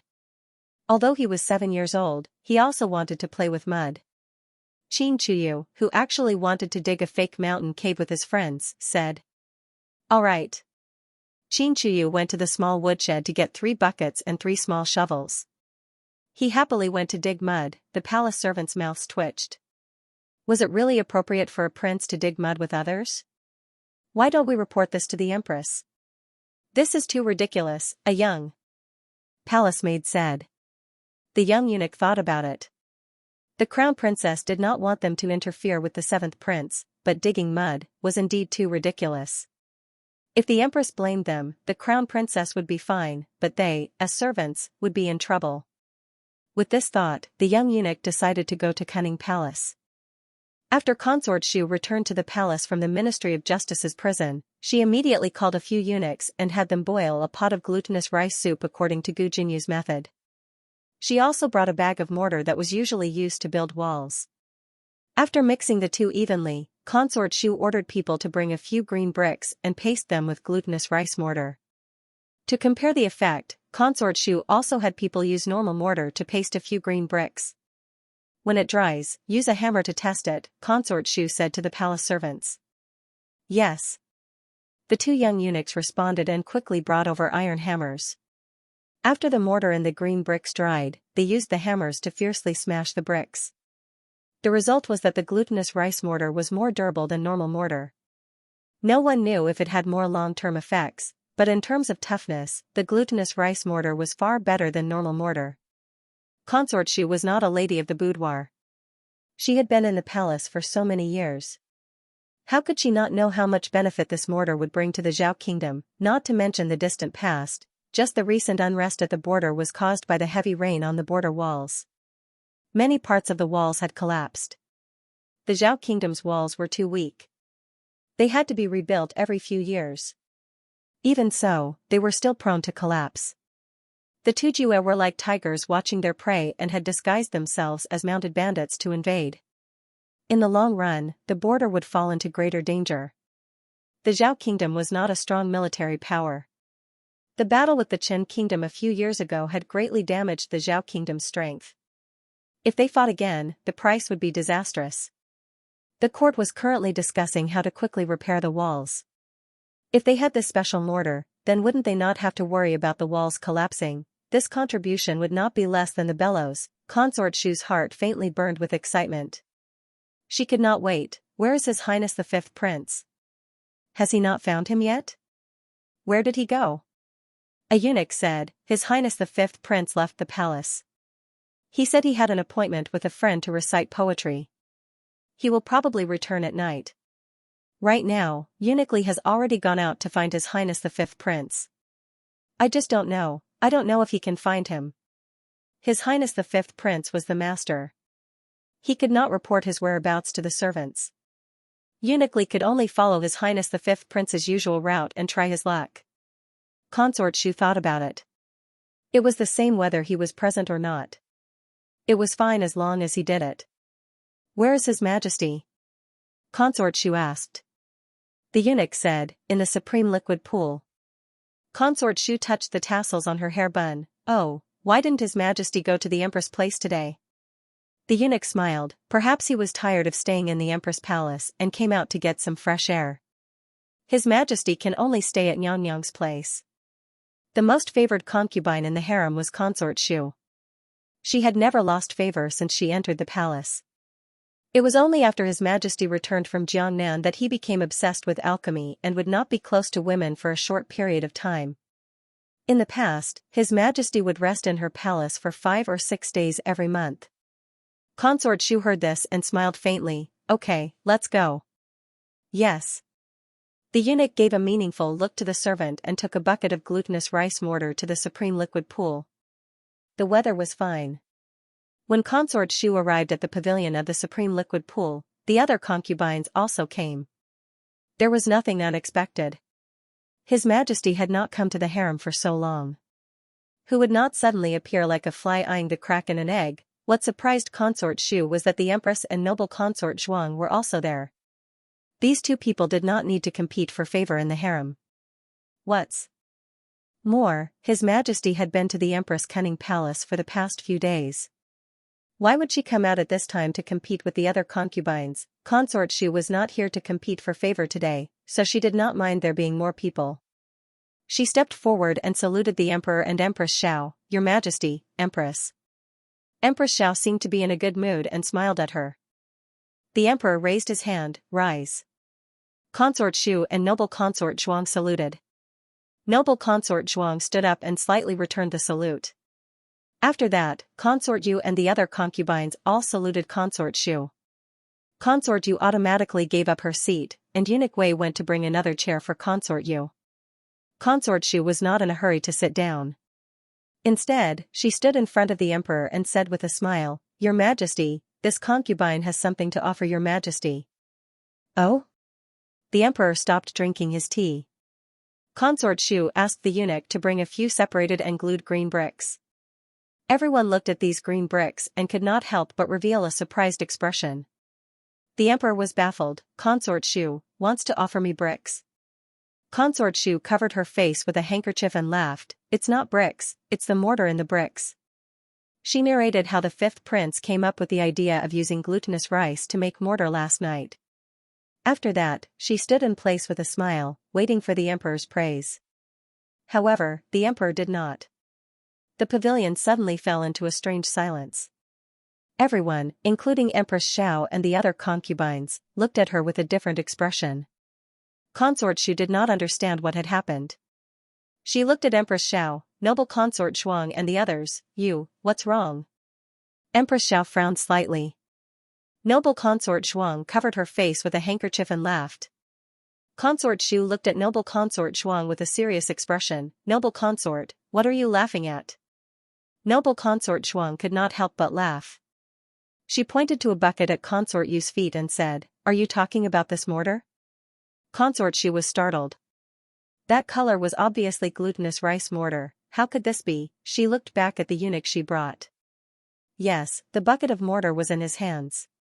Then, where did this bucket of mortar come from? As soon as this thought flashed through her mind, she heard a small sound. She turned her head and found that on the bridge of the imperial liquid pool, 3 little guys were squatting on the wooden bridge and making mortar. The 3 of them were having fun, not knowing that they were being watched by the Emperor and the other concubines. The cause of the incident was when the eunuch of the Eastern Palace secretly reported to Empress Xiao that Xianxia was playing with mud. Empress Xiao almost fainted when she heard that her precious son was squatting on the ground and rubbing mud like a wild child in the countryside. She angrily went to find her son, but unexpectedly, the 3 of them were no longer in the Eastern Palace. After searching for a long time, she finally found him near the Qingjing Hall. At that time, Qin Chuyu and his friends were carrying small buckets to paste the emperor's wall. Empress Xiao looked at the messy coiling dragon stone wall of the Qingjing Hall and almost collapsed on the spot. What are you doing? Little Jing Kong was using a small brush to paste the wall. He turned around and said to her, The wall is cracked. Paste it. Gu Jiao always repaired the roofs and walls for the neighbors, so little Jing Kong had long been itching to do it. But there was no wall to paste at home. There were many broken walls here, so he wanted to paste it. Empress Xiao, isn't that cracked? It's a pattern. It's a historical relic. It was passed down by the Emperor Taizu, and it was said that it blocked a landslide for him. So it was also called the Coiling Dragon Stone. What was even more tragic was that they not only pasted the Coiling Dragon Stone wall, but also the Emperor's Wind Lookout wall. Along the way, the three of them pasted the walls whenever they saw them. Empress Xiao didn't faint on the spot because of little Jing Kong's good looks. Empress Xiao didn't have time to teach her son and his little playmates a lesson. She hurriedly asked someone to dig out the mortar on the coiling dragon stone. The mortar was actually quite easy to dig out. It could be pried off with a dagger or a shovel. However, for some reason, the mortar this time couldn't be pried off no matter what. Empress Xiao realized that her son had made a big mistake, so she thought about finding someone to take the blame for him later. Unexpectedly, the emperor came. The three of them were caught red-handed. Empress Xiao was scared to death. Unexpectedly, the emperor didn't punish the three children. Of course, the emperor didn't want to punish the little miracle-working doctor's younger brother. Although he looked at the pasted coiling dragon stone, his dragon balls were also very painful. But soon, he found that there was something wrong with the mortar. Strictly speaking, it wasn't simple. How could there be such a strong mortar? Little Qi didn't have the brain, so the emperor skipped over Qin Chuyu and asked little Jing Kong and Su Yongyang, the youngest son of the Minister of War, "Where did you get the mortar?" Little Jing Kong tilted his head and said, "We made it ourselves." The emperor was quite surprised. "You know how to make this?" Little Jing Kong said seriously, "Jiao Jiao always makes it. I've learned it." The emperor looked at little Jing Kong and then looked at the pasted coiling dragon stone. Suddenly, he laughed like a fool. Empress Xiao seriously suspected that he had gone crazy. After that, it was now. The three little kids ran out of mortar, so they came here to make new ones. Qin Chuyu asked the imperial kitchen for the glutinous rice soup. They mixed it into the mortar, which was more or less the same as what concubine Shu said. The latest chapter of this book isn't finished yet. For more exciting content, please scan the QR code below to download the app. The novel will be updated more quickly. Millions of novels will be read for free. There are all kinds of novels that can't be found on the internet here. https://www.zhhbqg.com/8964289642826/113526111. HTML Genius remembered the website address in 1 second. www.zhhbqg.com. Bikuga mobile reading website, mzhhbqg.com. The latest chapter of this book is not finished yet. For more exciting content, please scan the QR code below to download the app. The novel was also updated at a faster rate. Millions of novels were read for free. There are all kinds of novels that can't be found online here. Consort Shu had not expected this outcome. Didn't Gu Jinyu say that she had invented it? How could a 4-year-old child know how to do it? Noble Consort Shuang didn't mind watching the fun and said, "Noble Consort Shu, could it be that Xiaowu secretly learned other people's skills and then claimed credit as her own?" Imperial concubine Shu felt guilty and her face turned red. What is Imperial concubine saying? How could little Five do such a thing? Noble Consort Shuang smiled faintly. Could it be that they secretly learned from Xiaowu? Empress Xiao said seriously, "Be careful with your words, Imperial concubine. I heard it just now. That child said that his family already knew how to do it." Imperial concubine Shu braced herself and said, Little Fifth also knows how to do it." Noble Consort Shuang said, "That's not what you said just now. Didn't you say that Xiaowu just thought of it yesterday?" Imperial concubine Shu had indeed mentioned that the fifth prince had only mentioned this method to her last night. Noble Consort Shuang said again, "Could it be that Xiaowu mentioned to little Qi that little Qi taught the child, but the child lied and said that his family taught him?" Empress Xiao said seriously, "Last night, little Qi came back from the Imperial College and stayed with me. His Majesty was also there. After that, His Majesty sent little Qi to the East Palace." Imperial consort, tell me, how will little Qi meet Xiaowu? Why would Xiaowu tell little Qi about this? There was such a big age gap between the two of them, and they weren't very close. The fifth prince would never tell Qin Chuyu about this. Qin Chuyu was a child.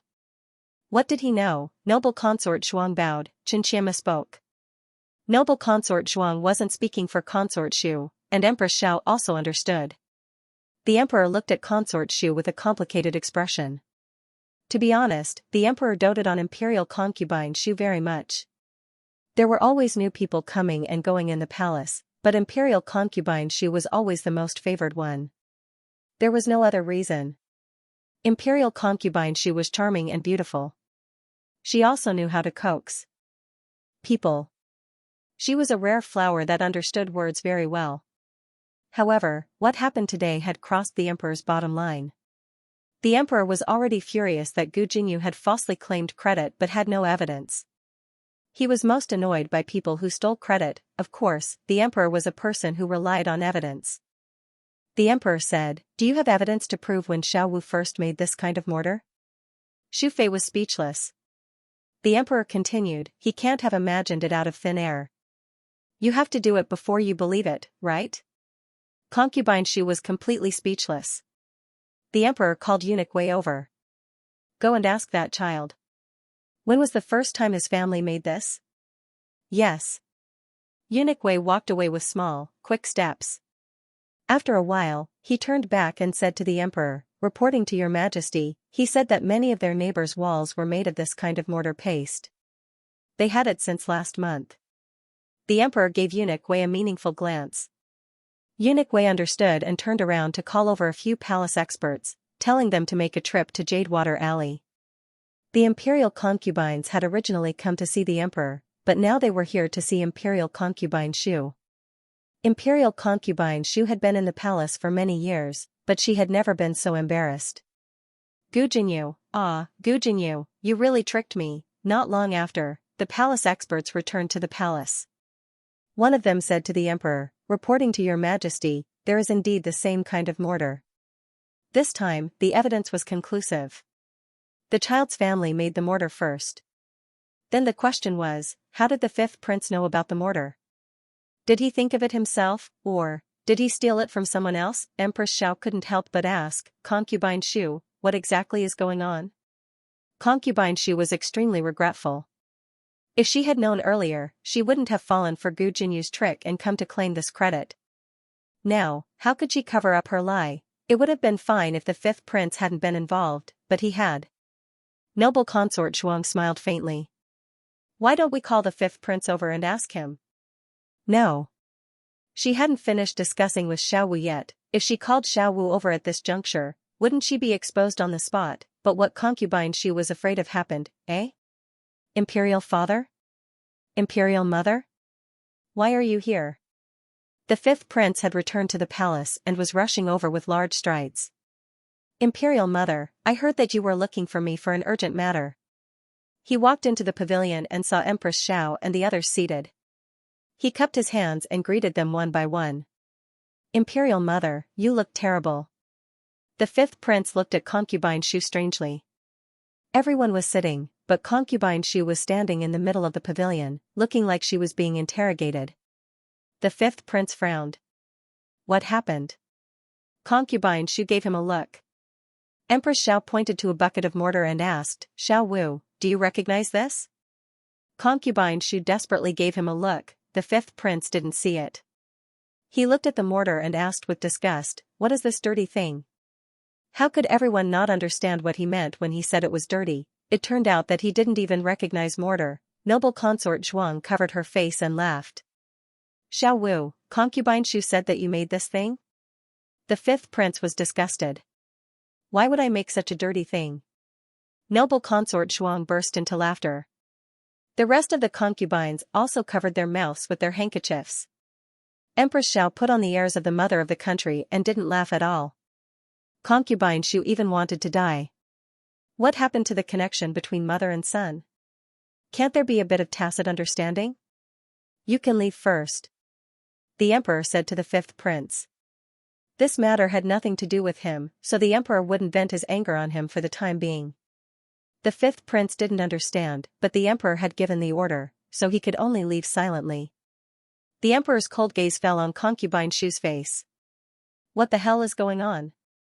Why don't you tell the truth?" There were witnesses and material evidence. It was impossible for concubine Shu to exonerate herself. After entering the palace for so many years, this was the first time she had been slapped in the face in public, and one of them was her son. Concubine Shu felt aggrieved and said with red eyes, "Your Majesty, I didn't do it on purpose. I did it for a reason. Concubine Shu told him about her meeting Gu Jinyu in prison. Of course, she didn't say that Gu Jinyu wanted to give her credit. Instead, she said, "The princess knew that she had angered your majesty and was afraid that your majesty wouldn't believe her method, so she made me lie that it was little Five who thought of it. She said that she hoped to serve your majesty again. How would I know that she stole someone else's method?" Gu Jinyu again, she plagiarized the little miracle doctor's things again. This was great. He was worried that he couldn't find evidence for the bellows, but mortar delivered the evidence to his door. The emperor looked at Concubine Shu. So, Concubine Shu was also deceived. From the beginning to the end, she was the only one who committed the crime of deceiving the emperor? What could Concubine Shu do?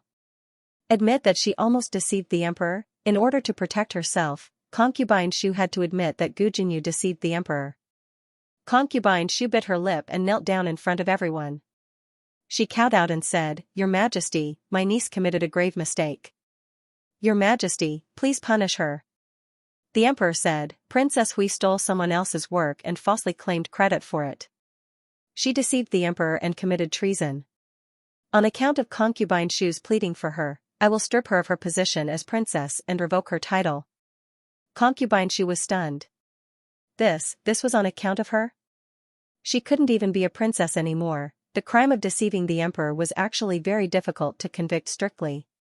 For example, Qin Chuyu would always lie that he didn't secretly eat candy. The third prince would lie that he had done his homework. These were all deceiving the emperor, but usually, they wouldn't be convicted. They would only be punished if there were serious consequences. The mortar incident clearly didn't cause serious consequences. The emperor had still stripped her of her title and position as princess because he wanted to use this as an excuse to make a fuss. Everyone couldn't help but think of the explosion at the Ministry of Works and the rumor that the bellows had not been invented by Gu Jinyu. If it was because of the bellows, then it made sense. Concubine Shu, oh Concubine Shu, so your niece wasn't as good as you said. She didn't know anything and stole someone else's work. She even modified it on her own and caused a disaster. If you didn't punish your niece, who would you punish? The concubines all looked at Concubine Shu with a different expression. This woman, who was so proud of her success, finally fell. Concubine Shu was fined a year's salary by the emperor and grounded for a month. Concubine Shu's face turned green. What was a slap in the face? This was it. The entire harem saw her as a joke. From now on, this black history of hers could not be erased. The emperor frowned and glanced at her. What? You're still not leaving? Are you not satisfied with my punishment? Your Majesty doesn't dare. Your Majesty will leave. Concubine Shu stood up awkwardly and bowed to the emperor. She staggered away with the help of the palace maids. She had only taken a few steps when the emperor suddenly called out to her. Concubine Shu. Concubine Shu was overjoyed. She turned her head back with tears in her eyes, hoping that the emperor would comfort her. After all, she had also been implicated.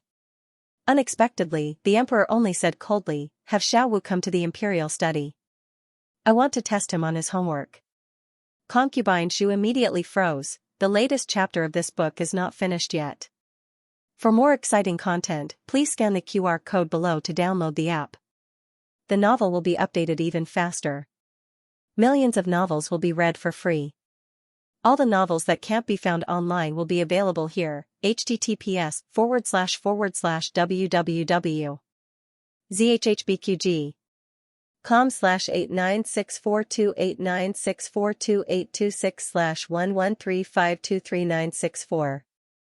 HTML Genius will remember this website's address in 1 second. www.zhhbqg.com Bikuga mobile reading website, mzhhbqg.com. The latest chapter of this book is not finished yet.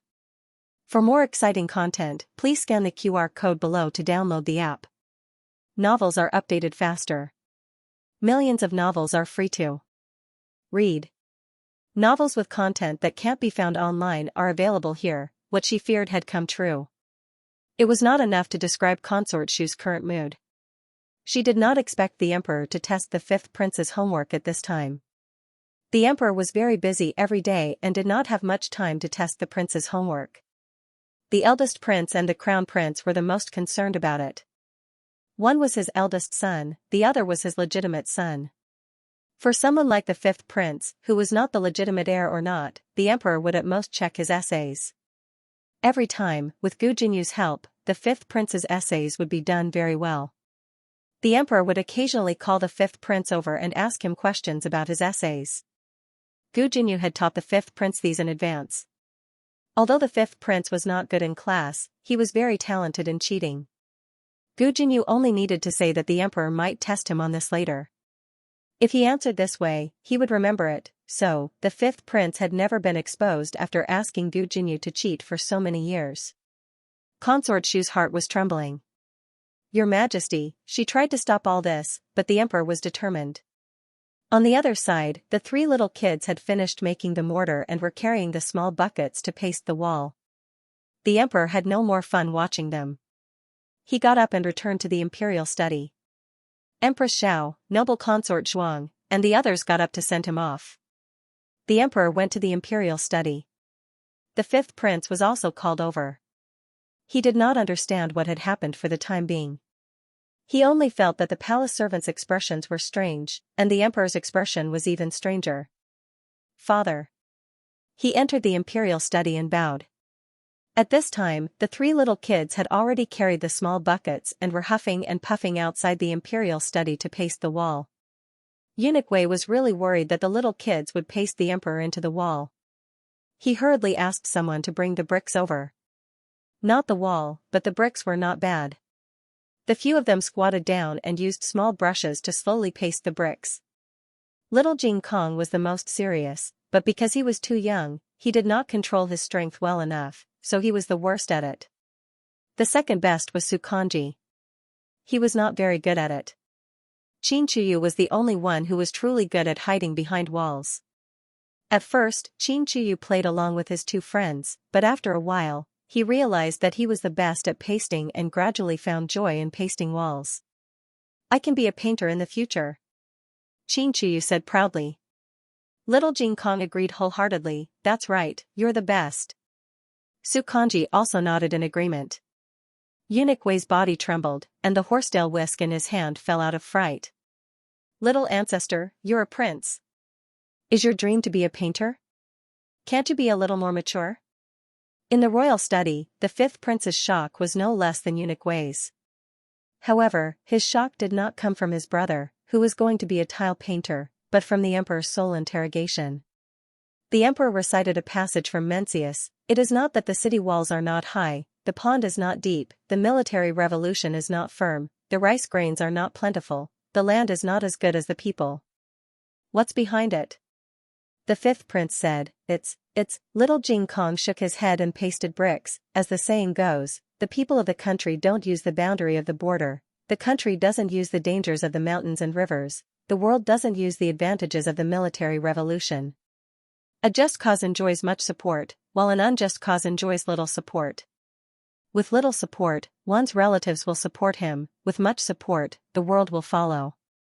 With the world's support, one's relatives will support him, therefore, if a gentleman does not fight, he will definitely win.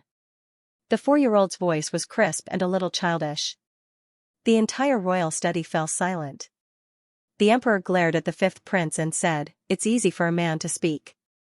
The fifth prince couldn't answer. Little Jing Kong said, "You can't blame me." The emperor said, "I'm only concerned about the country." Little Jing Kong said, "You can't listen to me wholeheartedly." He wasn't competing with the fifth prince for an answer. He just heard it and said it out loud. Just like when he listened to music, he would hum the next line when he heard the first line. That was all. The emperor was furious. He pointed outside the window and said, "Listen, listen, listen. You're worse than a 4-year-old. Qin Chuyu asked Little Jing Kong strangely, "What were you reciting just now?" Little Jing Kong spread his hands, "I don't know. I heard it from the big brothers in the Imperial College." The 4 books and 5 classics were compulsory for the imperial examinations. Students in the Imperial College often recited them, so Little Jing Kong memorized it after hearing it a lot. Xianxia said, why can't I remember it? The emperor gave the fifth prince a few more arithmetic problems, but the fifth prince didn't know any of them. The emperor was furious, aren't these the problems you did before? You just changed the numbers. The fifth prince trembled in fear and didn't even dare to breathe loudly. It was basically confirmed that the fifth prince had faked his knowledge. If it wasn't for imperial concubine Shu making such a fuss, the emperor would not have suspected the fifth prince. If he dared to take credit for the fifth prince, then was his previous knowledge also adulterated? Who did your homework in the past? The emperor asked in a low voice. At first, the fifth prince wanted to clench his teeth, but he couldn't withstand his father's pressure. He stammered, cousin. The emperor was furious. It was Gu Jinyu again. The emperor was so angry that he laughed. He had been wondering where Gu Jinyu had learned her ability to claim credit for herself at the drop of a hat. Now, it seemed that she had been influenced by others since she was young. Her talents had been taken away by others, so she had taken other people's things. What was this called? A crooked stick will have a crooked shadow. The emperor suddenly felt terrible about the good things that concubine Shu had, but his son was his biological son, so he couldn't really leave him alone. After the third prince was conferred the title of Rui Wang, the eldest prince was also conferred the title of Prince Ning. The fourth prince and the fifth prince weren't young anymore. There were officials in the court who wrote that it was time for them to be conferred the title of prince. Just this morning, he had already drafted the titles for his two sons. But now, the emperor felt that it wasn't enough. Actually, the fourth prince's knowledge wasn't fake. The emperor was just hurt by the fifth prince, so he suddenly became suspicious of the fourth prince. Should he test the fourth prince's knowledge, or even if he passed the test, should he test his character? The emperor thought about it 1,000 times, but in the end, he only said one thing: the matter of conferring the title of prince could be discussed later. Hence, the fourth prince, who didn't do anything, was implicated and had no chance of being conferred the title of prince. The fourth prince was really annoyed. Who did he offend? Where could he go to reason with him? Little Jing Kong spent a beautiful afternoon in the palace. In order not to expose his identity, Qin Chuyu didn't say that he was staying in the palace. He only said that he would go back with his father later. A child wouldn't be so suspicious. Then, see you tomorrow. Little Jing Kong said goodbye to Qin Chuyu, got into the Su family's carriage with Su Tangtang, and left the palace. When the Su family's carriage sent little Jing Kong back to the medical center, it was already a little late. There weren't many patients in the medical center today, so Gu Jiao waited for little Jing Kong in the lobby. Little Jing Kong was actually very tired. Su Tangtang had already fallen asleep on the bed. Little Jing Kong's eyelids were fighting, but he forced himself not to fall asleep. The carriage arrived at the medical center. Gu Jiao would take a look at every carriage that stopped in front of the medical center. This time was no exception. She saw that it was the Su family's carriage, so she got up and walked out. Little Jing Kong didn't jump down, so she could guess what was going on. She got into the carriage and held little Jing Kong in her arms. Little Jing Kong was pecking at the rice like a jiao jiao. As he pecked, he felt that his body was light. He looked at Gu Jiao in a daze and called out softly, "Jiao Jiao?" "Yes, it's me." Gu Jiao hugged him with one hand and held the back of his head with the other. Then, she carried him out of the carriage. "Be careful." The coachman brought over a footstool. "Thank you." Gu Jiao thanked him and carried little Jing Kong back to the medical center. Little Jing Kong lay in Gu Jiao's arms. His little head rested on her shoulder and he fell asleep. Gu Jiao freed one hand to take the small basket. A slender, jade-like hand reached out. "Let me do it." He put Gu Jiao's small medicine box into the basket, then carried the small basket on his back. He reached out to carry little Jing Kong again. Little Jing Kong, however, seemed to have sensed something. He frowned and grabbed Gu Jiao's clothes tightly, refusing to let go. "It's okay. I'll carry him," Gu Jiao said to Xiao Lulang. Xiao Lulang said, "Okay." Gu Jiao asked strangely, "It's so late. Why are you here? The medical center isn't busy today." "I'm just passing by," Xiao Lulang said seriously. Gu Jiao said, "Oh. Is there anything else?" Xiao Lulang asked. No. Let's go home. Gu Jiao said briskly. Okay. Xiao Lulang responded, but soon felt that something was wrong. Home, since when did he recognize that place as his home? Gu Jiao stepped out of the door and found that Xiao Lulang didn't follow her. She looked back at him and asked, Aren't you going home? Xiao Lulang opened his mouth and said, I'm going home. Xiao Lulang walked out with his crutch. Gu Jiao waited for him to come over, then walked side by side with him to Clearwater Alley.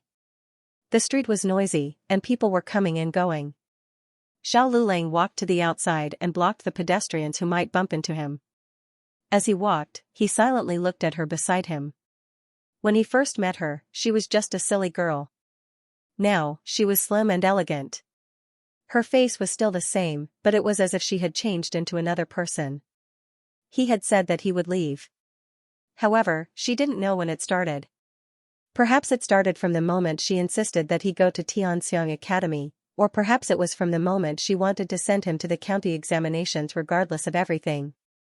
Step by step, she had walked to this day. He couldn't do such a childish thing like asking for a gift again. He couldn't have a heart, he couldn't have a home, he couldn't have any more worries. Creak, Gu Jiao pushed open the door to the courtyard. Xiao Lulang said almost reflexively, You're in the wrong place. This isn't our home. After saying this, he was stunned. Gu Jiao turned her head and smiled, I know. I'm giving Master Zhao some cough medicine. Her smile was as clean as the snow at the peak of the heavenly mountain. Xiao Lulang was dazzled. The next day, the news of the emperor stripping Gu Jinyu of her title and position as princess spread through the streets and alleys. Everyone in the tea-houses was discussing why Gu Jinyu had been severely punished by the emperor. I heard that she broke the imperial jade seal. His Majesty punished her in a fit of anger. That's not what I heard. Then what is it? Do you know about the furnace accident at the Ministry of Works? That furnace was modified by her. It could only use 2 bellows, but she insisted on using 6. In the end, the furnace exploded. She modified it just because she said so. Didn't the officials at the Ministry of Works review it? So that's where the problem lies. She only provided the plan. It's up to the Ministry of Works whether to use it or not. The Ministry of Works Inspection Department is the main culprit. There's another reason why she was punished. All right. Don't keep us in suspense. Tell us. She didn't invent the bellows. It was another girl. The old blacksmith rushed over from the county and exposed her on the spot. Ah. There was such a thing? Otherwise, why would His Majesty punish her so severely?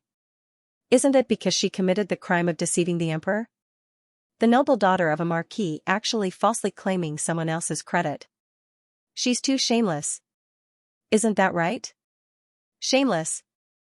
This was a small tea house outside the capital. Even outside the city, the news had spread like wildfire. A well-built old man, who couldn't hide his dignity even though he was wearing plain clothes, frowned slightly. Little brother, which marquis's daughter is this noble daughter of a marquis? His voice was too dignified. The people who were in the middle of a heated discussion couldn't help but fall silent. They all looked towards him.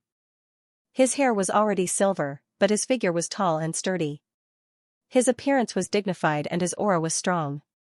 Not a single person present dared to underestimate him. It was a newborn calf that didn't fear the tiger that courageously said, Marquis Ding An's matter. The dignified old man sternly said, Are you certain that you didn't make a mistake?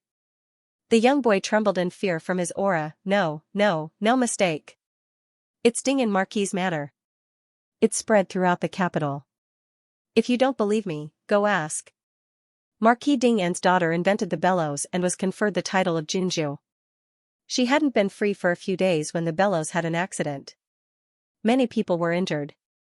The dignified old man's gaze turned cold. Digression, can you guess who this old man is? The newest chapter of this book is not finished yet. For more exciting content, please scan the QR code below to download the app. Novels are updated even faster.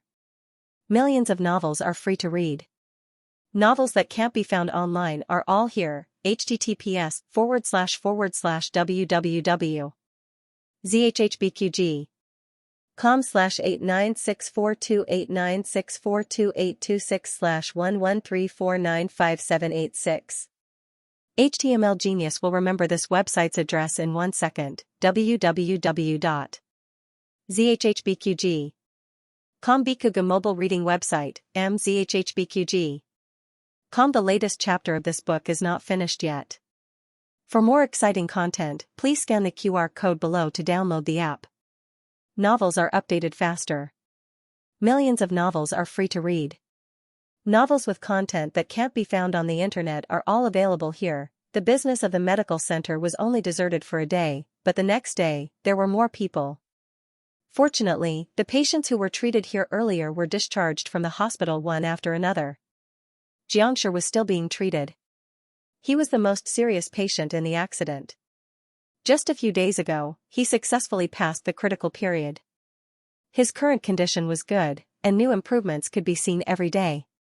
His voice was also gradually recovering, and he could occasionally speak a few words in a hoarse voice. Gu Jiao already learned that his name was Xianxia, from Yushan County. He was 21 years old this year, and his younger sister, Jiangli, was 8 years old this year. There was a famine in their village. Their parents and family members starved to death, leaving only him and his sister. The two of them were bought by a merchant and sold many times. In fact, it was better for both of them to be separated, but Xianxia didn't want to be separated from his sister. It was also a coincidence that the two of them were sold to the capital. He worked as an illegal worker for the Ministry of Works. The salary for working as an illegal worker was not much, but it was barely enough to give his sister a bite to eat. From Jiangxi's mouth, Gu Jiao also learned that there were many illegal workers like him. It was lucky to be able to work as an illegal worker for the imperial court. Some people were not bought by the corrupt officials of the imperial court, but were sold to some black-hearted small workshops, which was really miserable. This kind of illegal worker didn't have a household registration or travel permit in the capital. Although the imperial court paid for their treatment and gave them a little salary, they all had to leave the capital after they recovered. Gu Jiao gave Xianxia today's infusion. Jiangli was not in the ward, so she went to the lobby to help.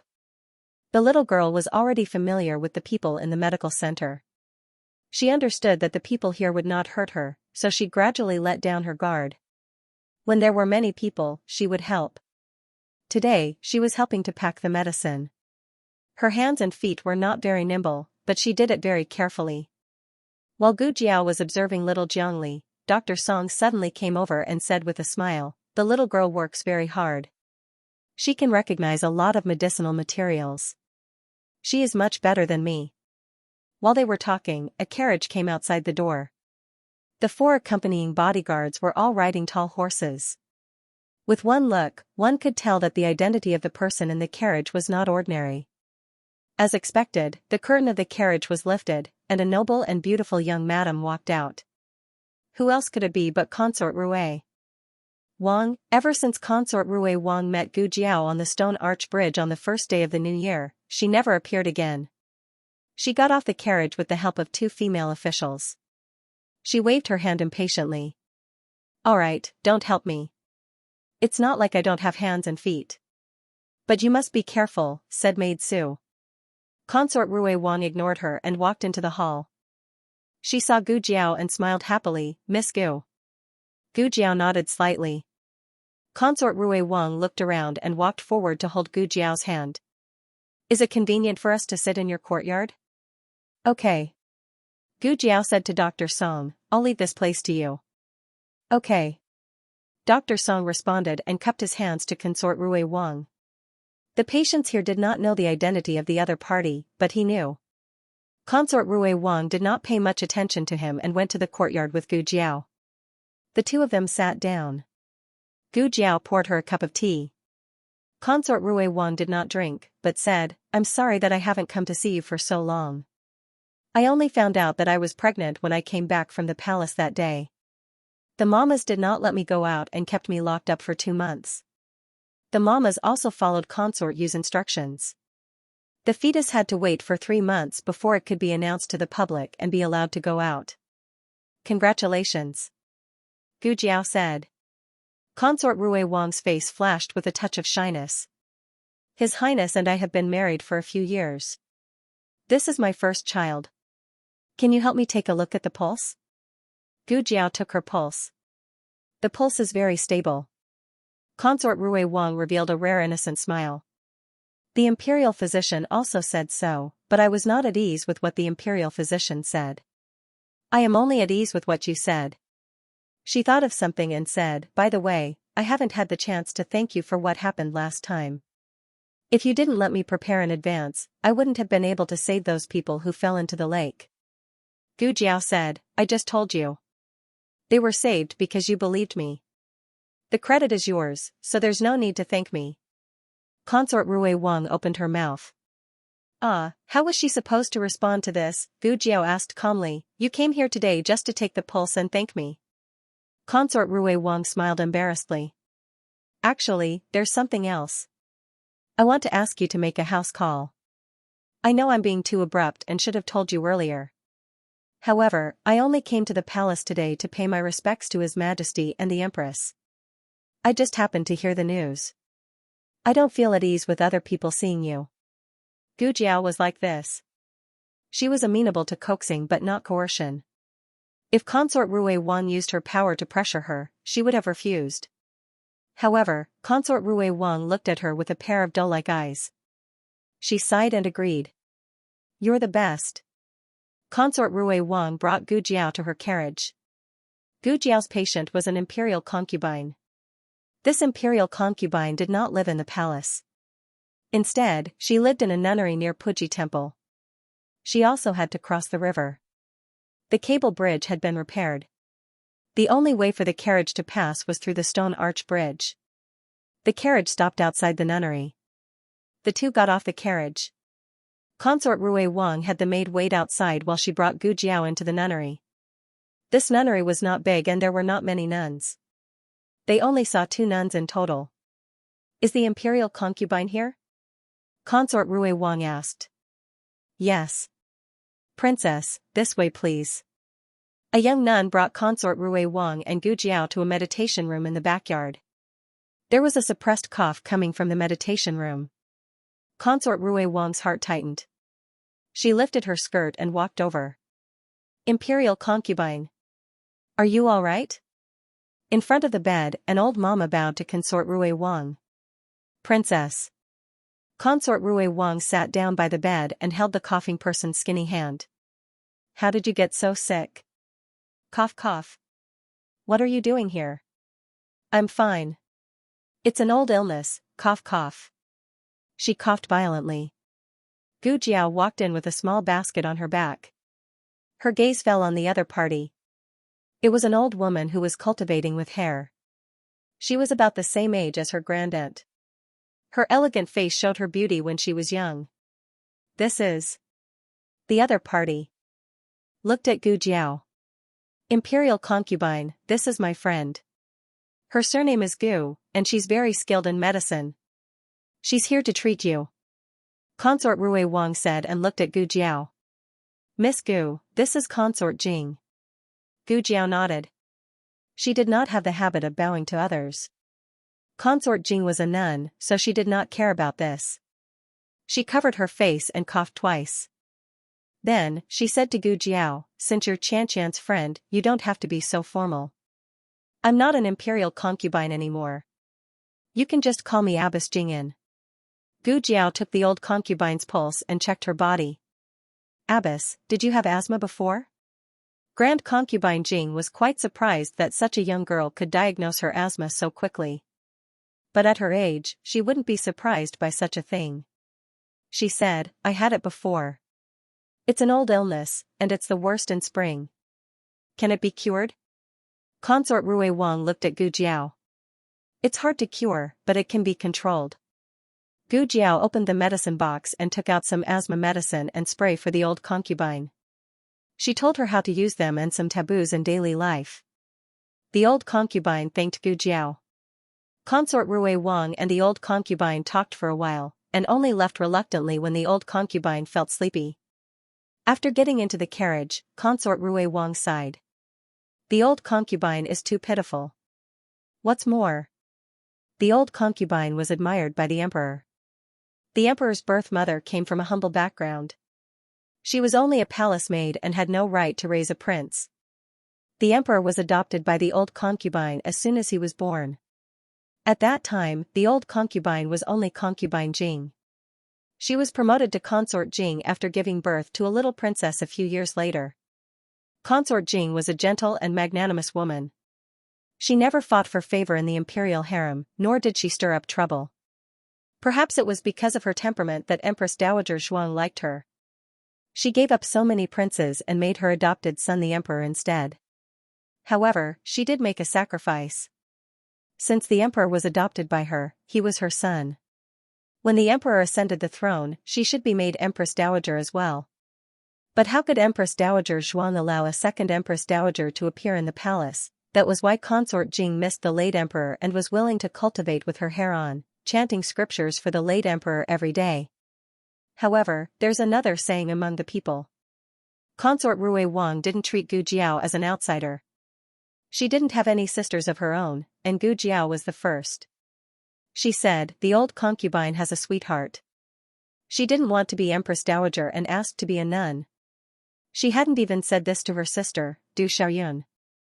Of course, the main reason was that Du Xiaoyun was a blabbermouth. Moreover, she was a blabbermouth that was biased toward the crown princess. Digression, her sweetheart couldn't be, I won't say. The latest chapter of this book isn't finished yet. For more exciting content, please scan the QR code below to download the app. Novels are updated faster. Millions of novels are free to read. Novels with content that can't be found online are all available here. https://www.zhhbqg.com/896428964286/1134929665. HTML Genius memorized the website's address in 1 second. www.zhhbqg.com. Bikuj mobile reading website, mzhhbqg.com. The latest chapter of this book is not finished yet. For more exciting content, please scan the QR code below to download the app. Novels are updated faster. Millions of novels are free to read. Novels with content that can't be found on the internet are available here. Before consort Rui Wang got married, she also had many friends. However, after she got married, they became estranged. After she became the princess, those people no longer treated her as an ordinary friend. Miss Gu was so nice. They didn't treat her with fear and alienation just because she was the princess. In fact, she didn't understand how Gu Jiao did it. It seemed that she was always calm and nothing could make her have a big reaction. It was comfortable to get along with such a person. Consort Rui Wang sent the patient back to the medical center and paid the consultation fee before leaving. In the afternoon, the medical center received another visit. It was a patient who had been treated here before. He had been stitched up and it was time to remove the stitches. Dr. Song and the others were busy. Gu Jiao asked for the address and got on the medical center's carriage to go there. The patient's waist and abdomen were cut by the fragments of the furnace. He had more than 20 stitches. The initial recovery was good. However, he accidentally fell down when he got out of bed to go to the toilet and tore another part of the wound. This time, the recovery was good. Gu Jiao removed the stitches for him. "Do I need to take any medicine or apply any medicine?" the patient asked. Gu Jiao shook her head, "No, it's fine. The diet is light." The patient thanked her excitedly, "Thank you, Miss Gu." This patient was a regular craftsman invited by the Ministry of Works. He was a local in the capital. After he recovered, he could return to the Ministry of Works. Gu Jiao thought of Xianxia and little Jiangli who were homeless in the medical center. However, she didn't think for too long. Gu Jiao got on the carriage. Xiao Sanzi drove the carriage and suddenly said, "Miss Gu, it's so lively over there." Gu Jiao was a very cold person, but she also liked to be lively. This was a very contradictory trait. She lifted the curtain and took a look. She seemed to understand why it was so lively. "It's the Qingfeng gang." "Ah, is that the Cool Breeze gang?" Although Xiao Sanzi had heard of it many times, he had never been inside, so he was a little expectant. The Cool Breeze restaurant was one of the most elegant restaurants in the capital. It had all kinds of food, drink, and entertainment. It also often opened some very novel gambling games. "Let's go take a look," Gu Jiao said. Xianxia was overjoyed. "Okay." The two went to the Cool Breeze Inn. The reason why it was so lively today was because of Xiao Lulang. It turned out that the Cool Breeze gang had set up a new gambling house. This time, they didn't bet on who was first or second, but on who was the great three masters. This was very exciting. After sharing the first place with Commandery Princeton, who still had a third candidate in mind, however, there couldn't possibly be two of the great three masters. The Cool Breeze gang had said that if there were two of them, they would pay double. Of course, it was impossible for there to be two of them. This was not a baseless guess. Someone had gone to the palace to ask around. The emperor would not allow there to be two of them. So the question was, who should they bet on? Of course it's Commandery Princeton. Do you still need to ask? A scholar in his 30s said, Commandery Princeton has been first in every imperial examination. If he can get first place in the palace examination, he will be the great three masters. Xiao Lulang came from a small county. The difficulty of the imperial examination is not comparable to the imperial examination in the capital. Moreover, his performance is not stable. I heard that he didn't do well in the college examination. He didn't even get the lesser three masters.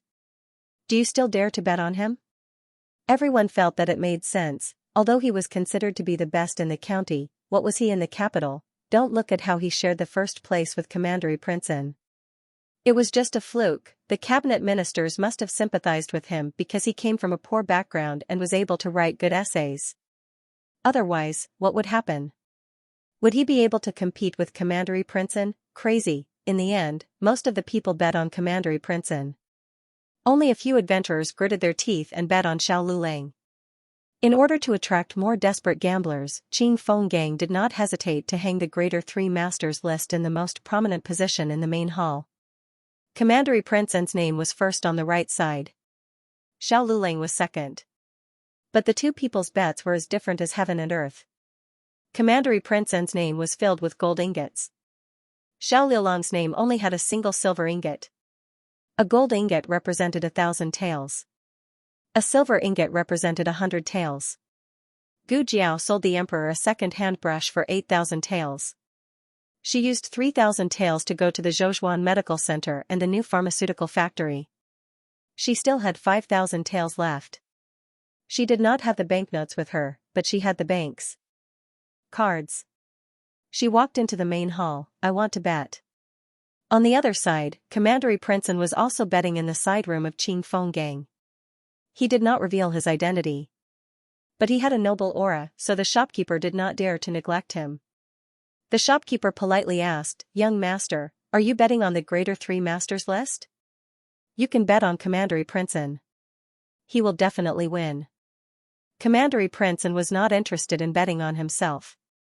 He tapped the table lightly with his finger. "I heard that you have the flower hairpin roll here."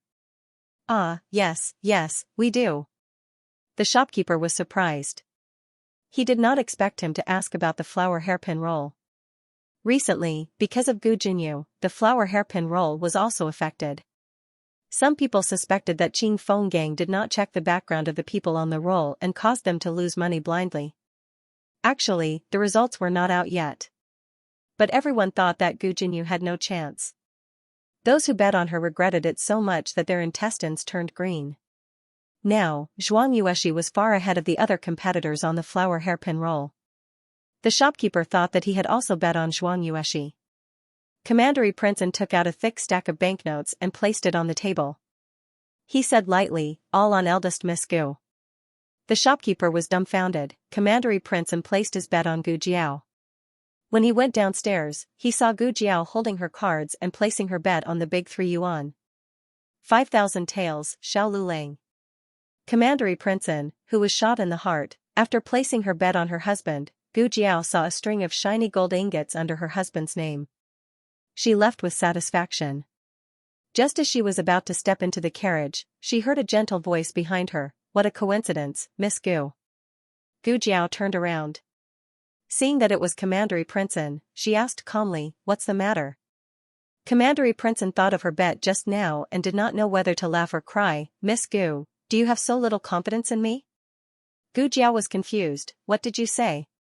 "Place your bet." Commandery Princeton pointed at the big 3 yuan list in the hall. "Oh." Gu Jiao thought for a while and said, "If you have confidence in yourself, you can place your bet." "I have already placed all my money." Commandery Princeton. "That's not what I meant." "Forget it, I don't know what I mean either. If there's nothing else, I'll leave first. Goodbye." Gu Jiao turned around and was about to get into the carriage. "Wait." Commandery Princeton stopped her. Gu Jiao turned around and stared at him. "Commandery Princeton, can't I look for you if there's nothing else?"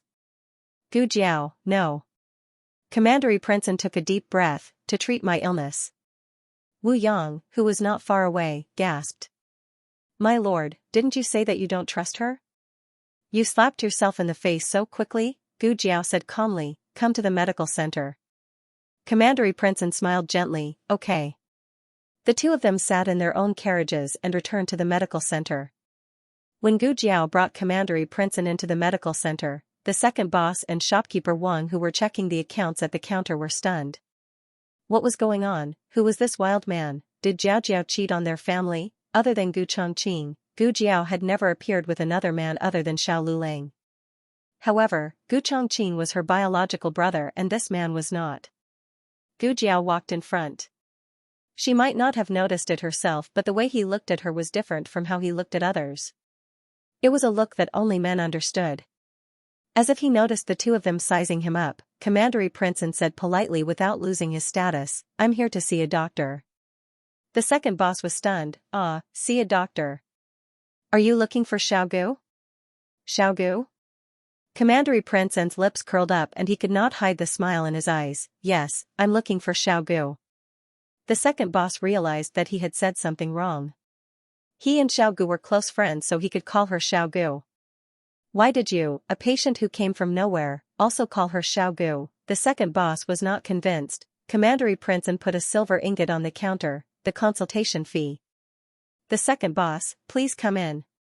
Shopkeeper Wang, "I despise you." Commandery Princeton followed Gu Jiao into the consultation room. Gu Jiao noticed his night blindness the first time she saw him. However, she still asked him formally, "Have a seat." "Where do you feel uncomfortable?" Commandery Princeton sat down. "My eyes." Gu Jiao looked at him and signaled him to continue. Commandery Princeton hesitated and finally told the truth, "I can't see at night." Gu Jiao asked again, "Other than not being able to see, do you feel any other discomfort?" "No." Commandery Princeton shook his head. "How long have you been in this condition?" Gu Jiao asked. Commandery Princeton thought for a while. "It slowly appeared the second year after I went to Qin State. The doctor saw me and said that I should have been poisoned. However, he never found out what kind of poison it was." "This has nothing to do with poisoning." Gu Jiao asked about his vision again. Commandery Princeton said, "It's too far. I can't see clearly." Gu Jiao pointed at the words on the wall. "What about this?" Commandery Princeton shook his head. He was also nearsighted. Gu Jiao made a judgment in her heart. Gu Jiao opened the small medicine box and took out a small flashlight that was smaller than her palm. She needed a slit lamp to check the fundus of his eyes. Unfortunately, the small medicine box couldn't take out such a large device for the time being. She could only use her eyes to check. Gu Jiao was a doctor. When she treated people, she didn't care about gender. She stood up and stood in front of Commandery Princeton. She bent down slightly. "It might be a little bright later." "Don't move." "Okay." Commandery Princeton agreed. He was much more obedient than Lu Yixing. He did whatever the doctor asked him to do. If the doctor didn't ask him to move, he would definitely not move. Gu Jiao liked patients who cooperated. Gu Jiao opened his eyelids with one hand and used the small flashlight to check his eyes. Commandery Princeton didn't know what she was holding in her hand. He only felt that it was very bright and he couldn't see anything.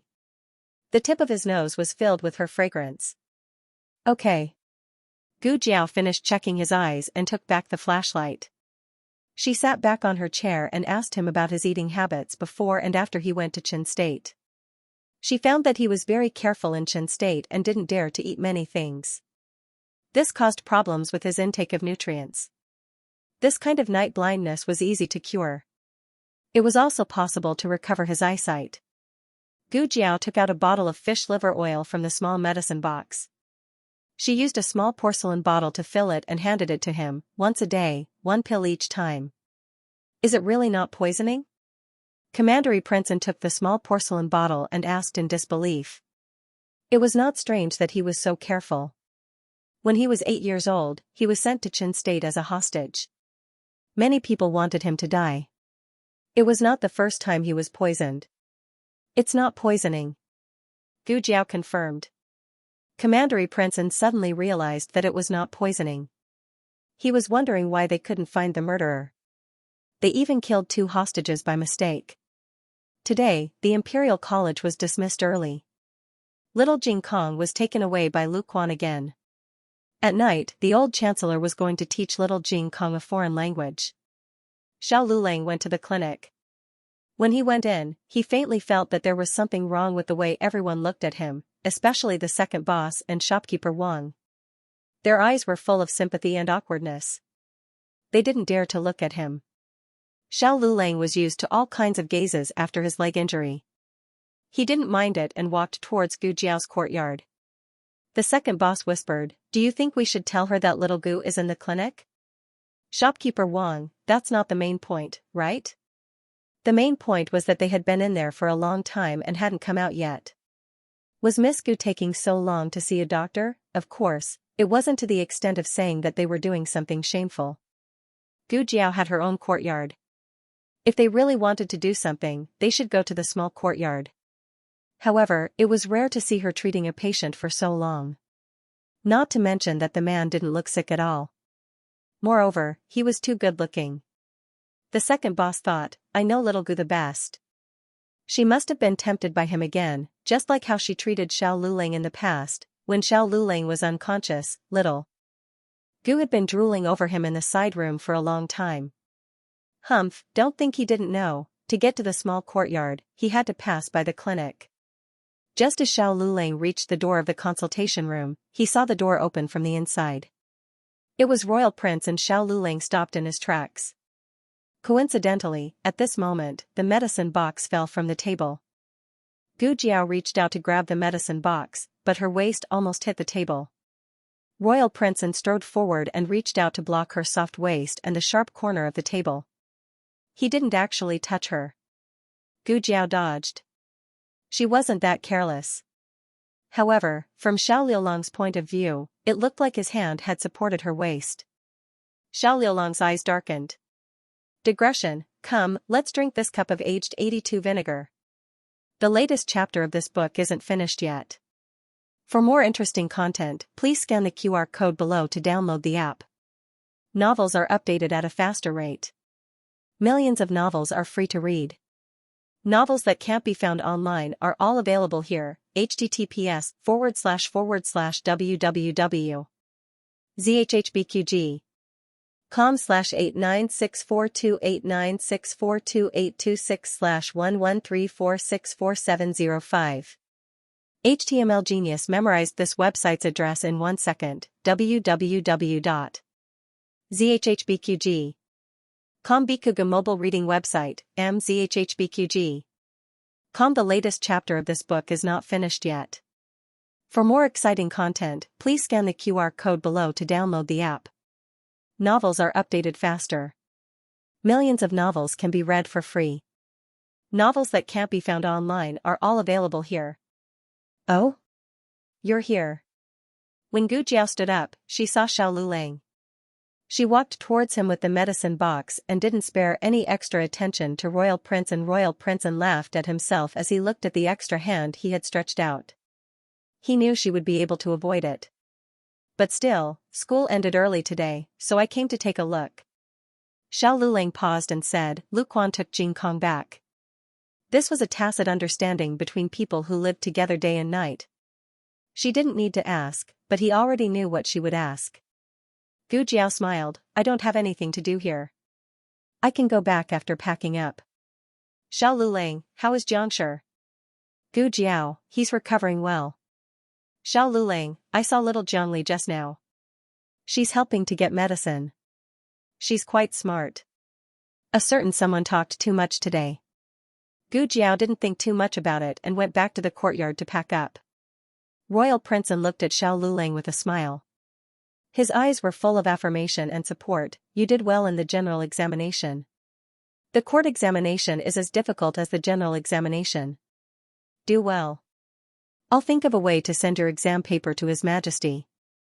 All tribute scholars were qualified to participate in the court examination. There were a total of 210 people, but less than 30 exam papers were presented to the emperor. It seemed that the power of the court examination was in the emperor's hands, but in reality, the first step was still controlled by the cabinet. For the examinees, it wasn't enough to just be capable. They had to have a strong background. Otherwise, the exam paper wouldn't reach the emperor's hands. The Grand Secretary of the cabinet was surnamed Yuan, but he was old. Most of the power in the cabinet was now in the hands of Grand Tutor Shuang. The reason why Commandery Prince extended an olive branch to Xiao Lulang was because he had his eyes on Xiao Lulang from the beginning. Secondly, he was confident that even if he sent Xiao Lulang's exam paper to the emperor, he would still be the top scorer. As for whether there was a third reason, such as showing off his status and superiority in front of Gu Jiao, no one knew. Gu Jiao walked over with a small basket on her back.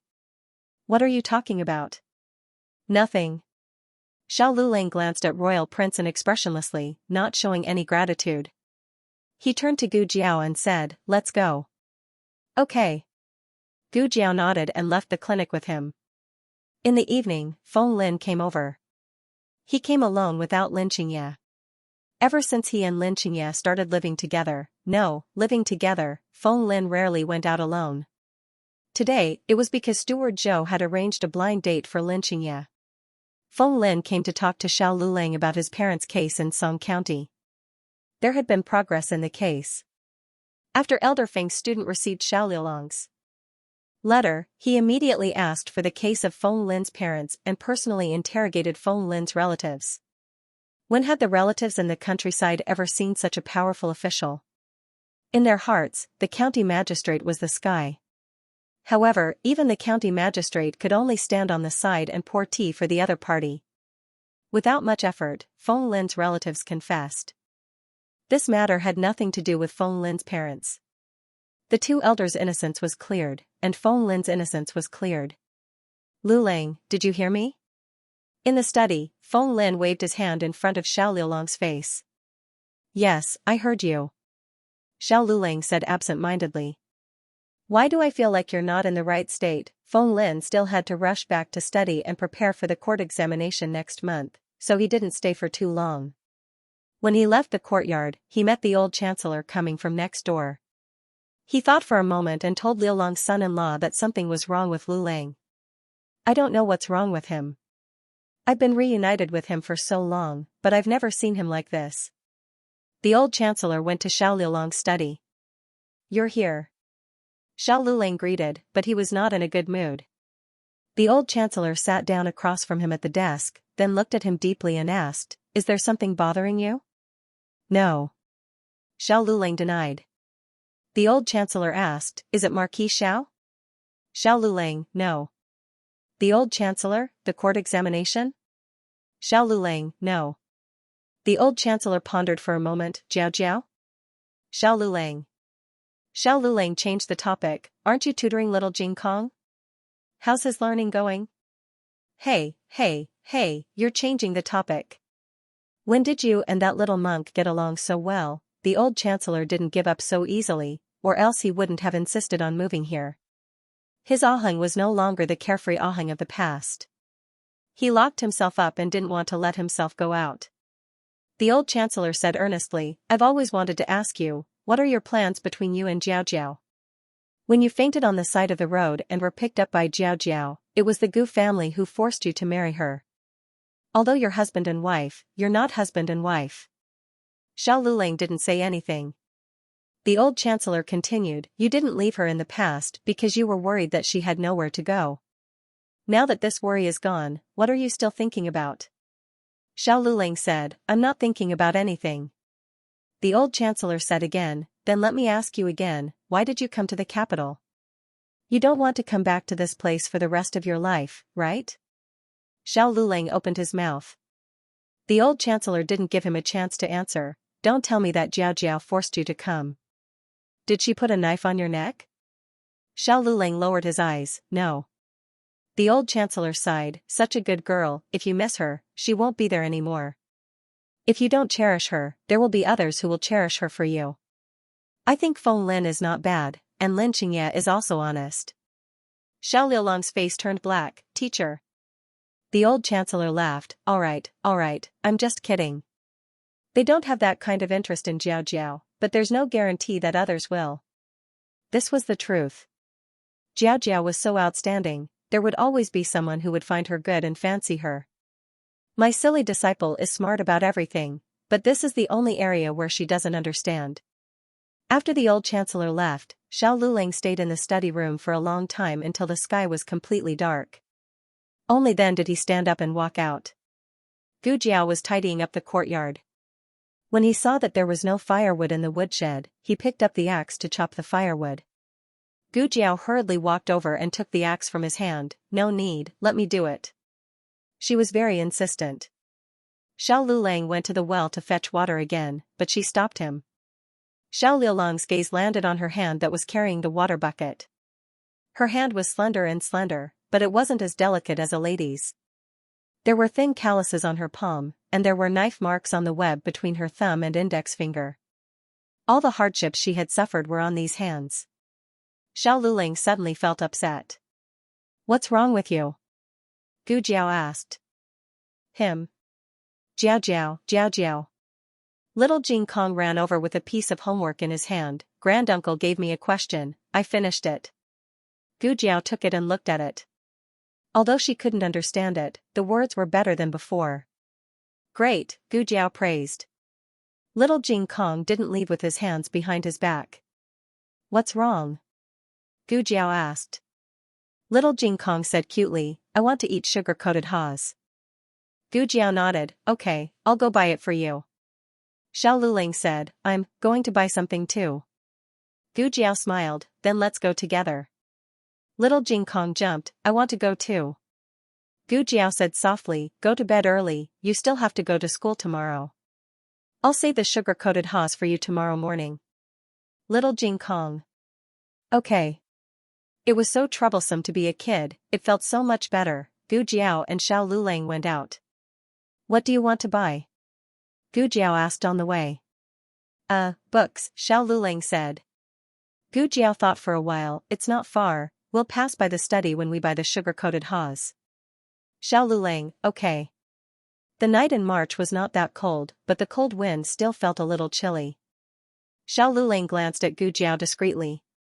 She didn't seem cold. The two soon arrived at the entrance of the study.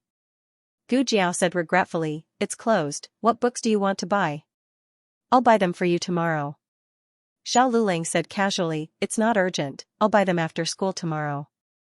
Okay. The two continued to walk forward. They didn't know why they were so lucky today, the study was closed, and the sugar-coated haws stall was also closed. Gu Jiao's face was full of bitterness and hatred. Xiao Luling looked at the street opposite the alley, he also likes to eat fried fruits, they sell them over there. Gu Jiao had eaten fried fruits in her previous life, but it was fried flour and somewhat like fried dough sticks. The fried fruits in the capital were mixed with glutinous rice and stuffing. Not only little Jing Kong liked it, Gu Yan and Gu Xiaoshan also liked it. But Gu Yan couldn't eat it. Gu Jiao decided to buy some fried fruits. Gu Jiao was the only one who felt that they were unlucky tonight, but Xiao Liulong's face darkened when he saw the fried fruit stall.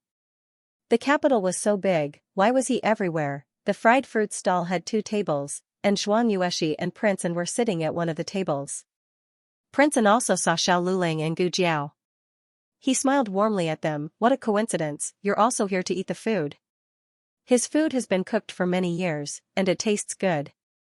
You're from other places, so you haven't eaten it, right? Xiao Lulang thought, I've been eating it since I was young. Xiao Liulang's mood suddenly became irritable. The women's school was next to the medical center. Zhuang Yueshi had seen Gu Jiao before, so she knew that Gu Jiao was probably the female doctor of the Miracle Hands Hall. But they didn't pretend. She asked Princeton, brother, do you know her? Princeton introduced, Miss Gu is my classmate. Strictly speaking, the introduction of the couple should be my classmate and his wife.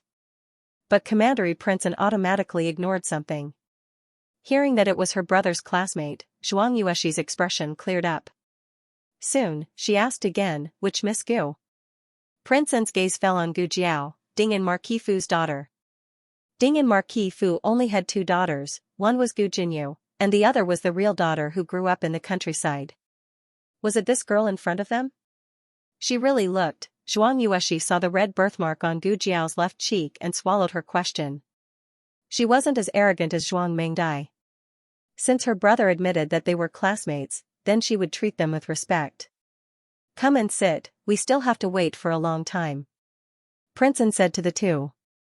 There was another table, but it was full. There was only an empty seat beside them. The 2 walked over and sat down. Gu Jiao sat next to Zhuang Yueshi, while Xiao Lulang sat next to Princeton. But this seat made Princeton and Gu Jiao face each other, while Zhuang Yueshi and Xiao Lulang face each other. Zhuang Yueshi only had her brother in her eyes, so she didn't stare at Xiao Lulang. But Princeton kept staring at Gu Jiao. Xiao Lulang frowned. What was wrong with him? Why did he come to buy fried fruits? There were many people buying fried fruits, so they waited for 15 minutes before it was their turn. During this time, Princeton and Zhuang Yueshi's fried fruits were ready, but Princeton gave it to someone else. Xiao Liulang's face darkened. Princeton exchanged a few words with the 2, mostly asking questions like why did you come out to eat so late, how did you come here, is it far? Do you need me to send you back? Zhuang Yueshi didn't notice her brother's special treatment of Gu Jiao and thought her brother was caring for his classmate. But Xiao Lulang knew that he wasn't that close to Princeton. After a while, Princeton talked about an astronomy book he read in Qin country. Gu Jiao was interested. When she was interested, her eyes would brighten and shine like stars. Xiao Lulang felt suffocated. Their fried fruits were ready, so Princeton paid for them. No need. Xiao Lulang put the copper coins on the table coldly, we'll buy it ourselves. Princeton spread his hands and smiled. Xiao Lulang and Gu Jiao left.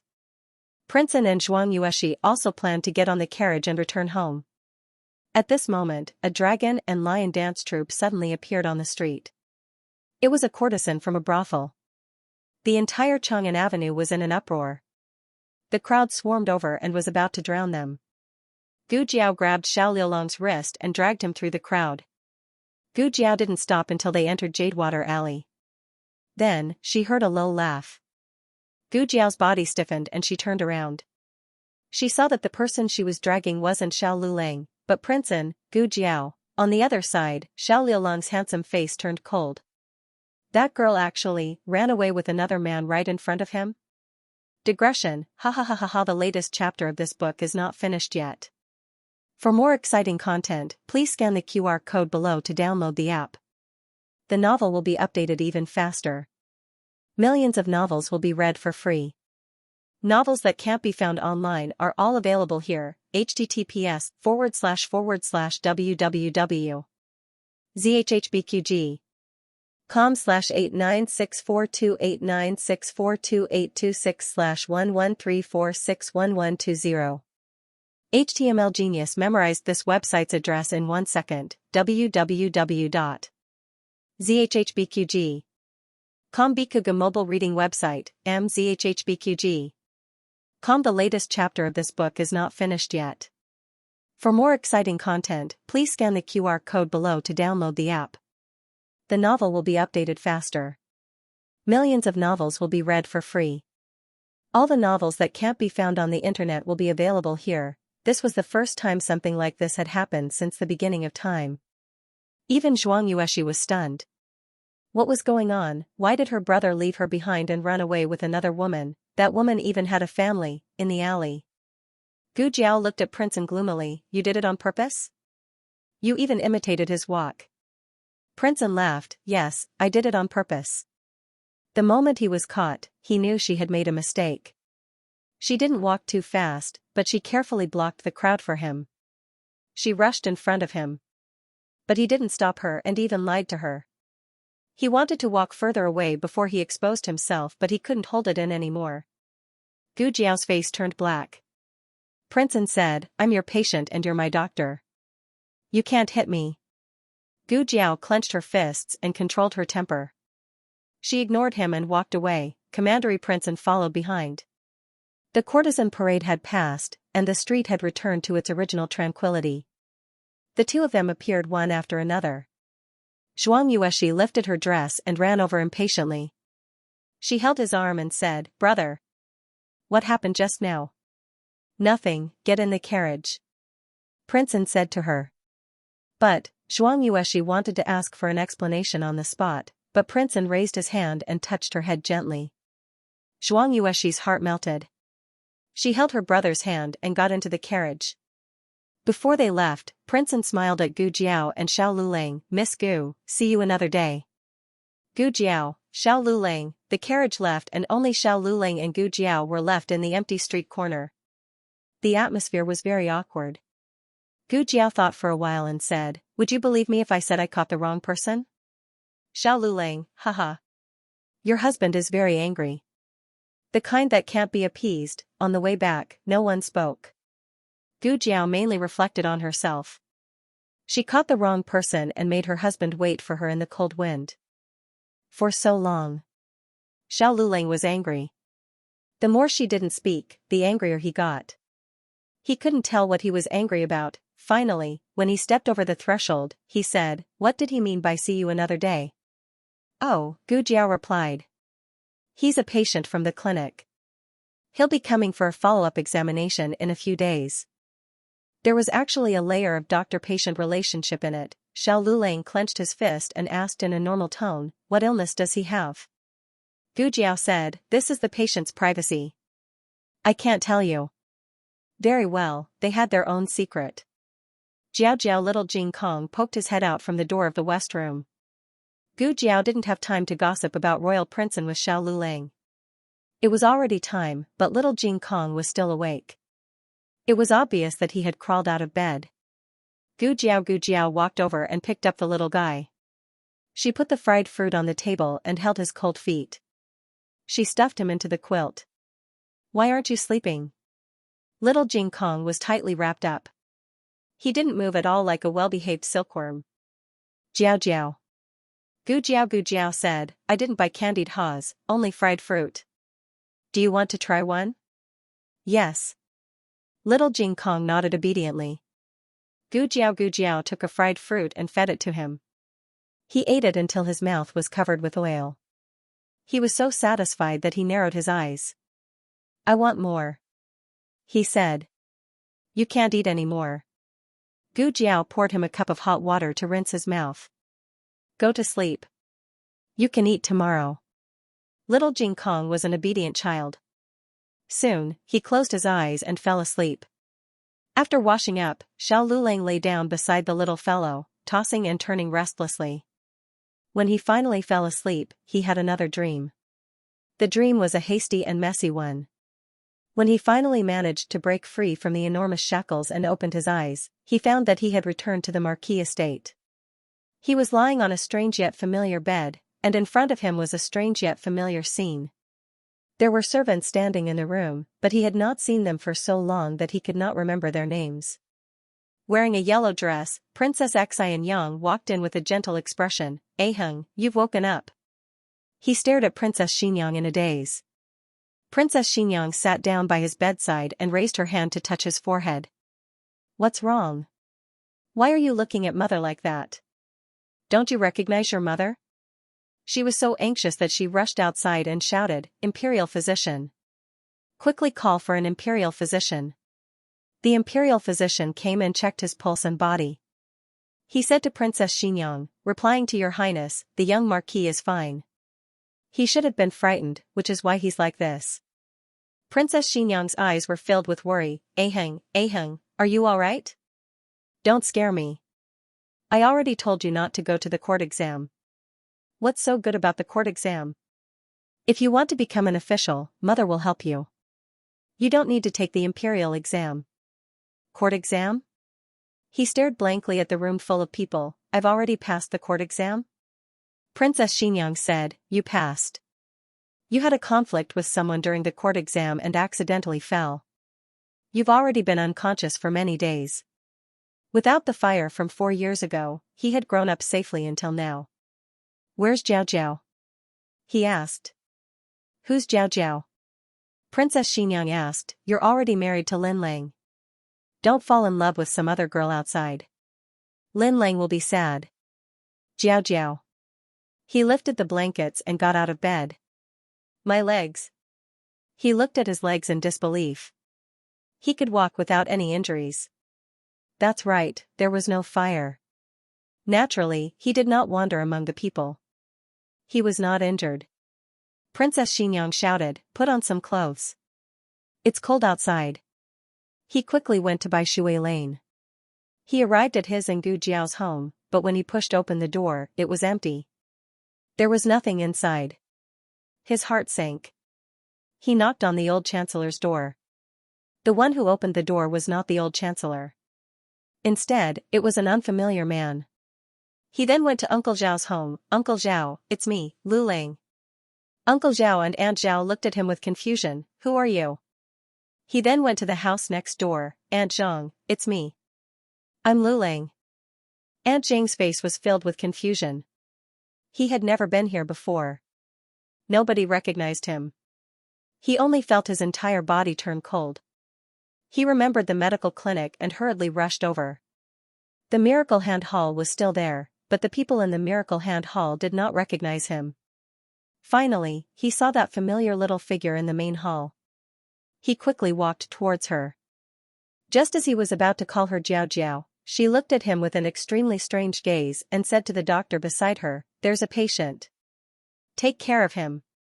She walked past him and did not turn her head back once. An indescribable feeling of suffocation suddenly surged from the bottom of his heart, as if something was strangling his heart. This feeling was really uncomfortable. He forced himself to wake up. Then, he realized that it was a dream. He did not return to the Marquis's mansion. He was still at home in Bai Shui Lane. Beside him was the little Jing Kong who was snoring. The little Jing Kong was lying on his back with one of his little feet on his chest. No wonder he felt so uncomfortable in his dream. Was it because this little thing used its foot to press down on him? Xiao Lulang removed the little thing's foot. In the latter half of the night, he did not fall asleep again. As soon as he closed his eyes, he felt as if his heart was being strangled, just like when Gu Jiao did not recognize him anymore. This feeling was strange and uncontrollable. He could not suppress it even if he wanted to. The next day, when Gu Jiao woke up early, Xiao Lulang was already gone. Little Jing Kong was sleeping soundly. He did not know when his bad brother-in-law left. Lu Quan heard the noise and came over to knock on the courtyard door. Jianyang, it's me. Gu Jiao opened the door for him. Uncle Lu, it's so early. Lu Quan smiled and said, Lu Lang came to find me. He said that he had something to do and went out first. I'll send Gu Yan and the others to school in a while. I've also made breakfast. I'll bring it over now. Oh, he was gone. His family had arranged it clearly. Gu Jiao did not think much of it, thank you. In fact, she could send them, but Lu Quan would drive. The 3 little men could take the carriage to school. After they went to school, Gu Jiao went to the medical center. Today, another 2 critically ill patients were discharged. It was a joyous day. Then, she did not see Xiao Lulang early in the morning. She felt that something was missing. On the other side, Marquis Gu also planned to go out. Ever since Yaoshi moved to Jade Water Lane, she was not willing to move back. With Gu Jiao blocking her, he could not beat her in a fight or steal her away. Yaoshi had listened to him in the past, but ever since she had Gu Jiao, he felt that his position in Yaoshi's heart had plummeted. This could not go on. He had to find Yaoshi alone. He had calculated the time that Gu Jiao would go to the medical center. However, he had to go to the yamen at this time. After some hesitation, he decided to skip work, putting aside his ability to handle matters. His attitude as an official was not bad. This was the first time in his career that he skipped work. However, for his wife, he was willing to risk it all. At the same time, he thought about it. After he brought Xianxia back, he could go to the Ministry of Justice to see Jinyu. Jinyu had been locked up for so long. He must have suffered a lot. He set out with great ambition. However, as soon as he opened the door, he paused. Outside the door stood an old man in plain clothes. His figure was bigger and taller than him. His hair was silver, but he was hale and hearty. The bundle in Marquis Gu's hand fell to the ground. This was the gift he had prepared for Xianxia. "Father, father, father, why did you come back?" He was so nervous that he stuttered. The old Marquis's sharp gaze fell on Marquis Gu's face. "Shouldn't you be at the yamen at this time?" There was no morning court today, but the yamen was not on holiday. Marquis Gu broke out in a cold sweat. "I was just about to go." The old Marquis looked at the jewelry scattered on the ground. "You brought these things?" Marquis Gu went from stuttering to mute. Did his luck have to be this bad? The first time he skipped work, he was caught by his own father. The old Marquis had heard a basket of rumors about Marquis Dingen on the way back to the capital. He was in a fit of anger. 4. Marquis Gu to be caught at this time was no different from sending himself to his death. Marquis Gu took a step back and raised his arm to block his face. "My face is just fine." Marquis Gu had already set up a family. The old Marquis usually did not beat him unless he could not hold back. After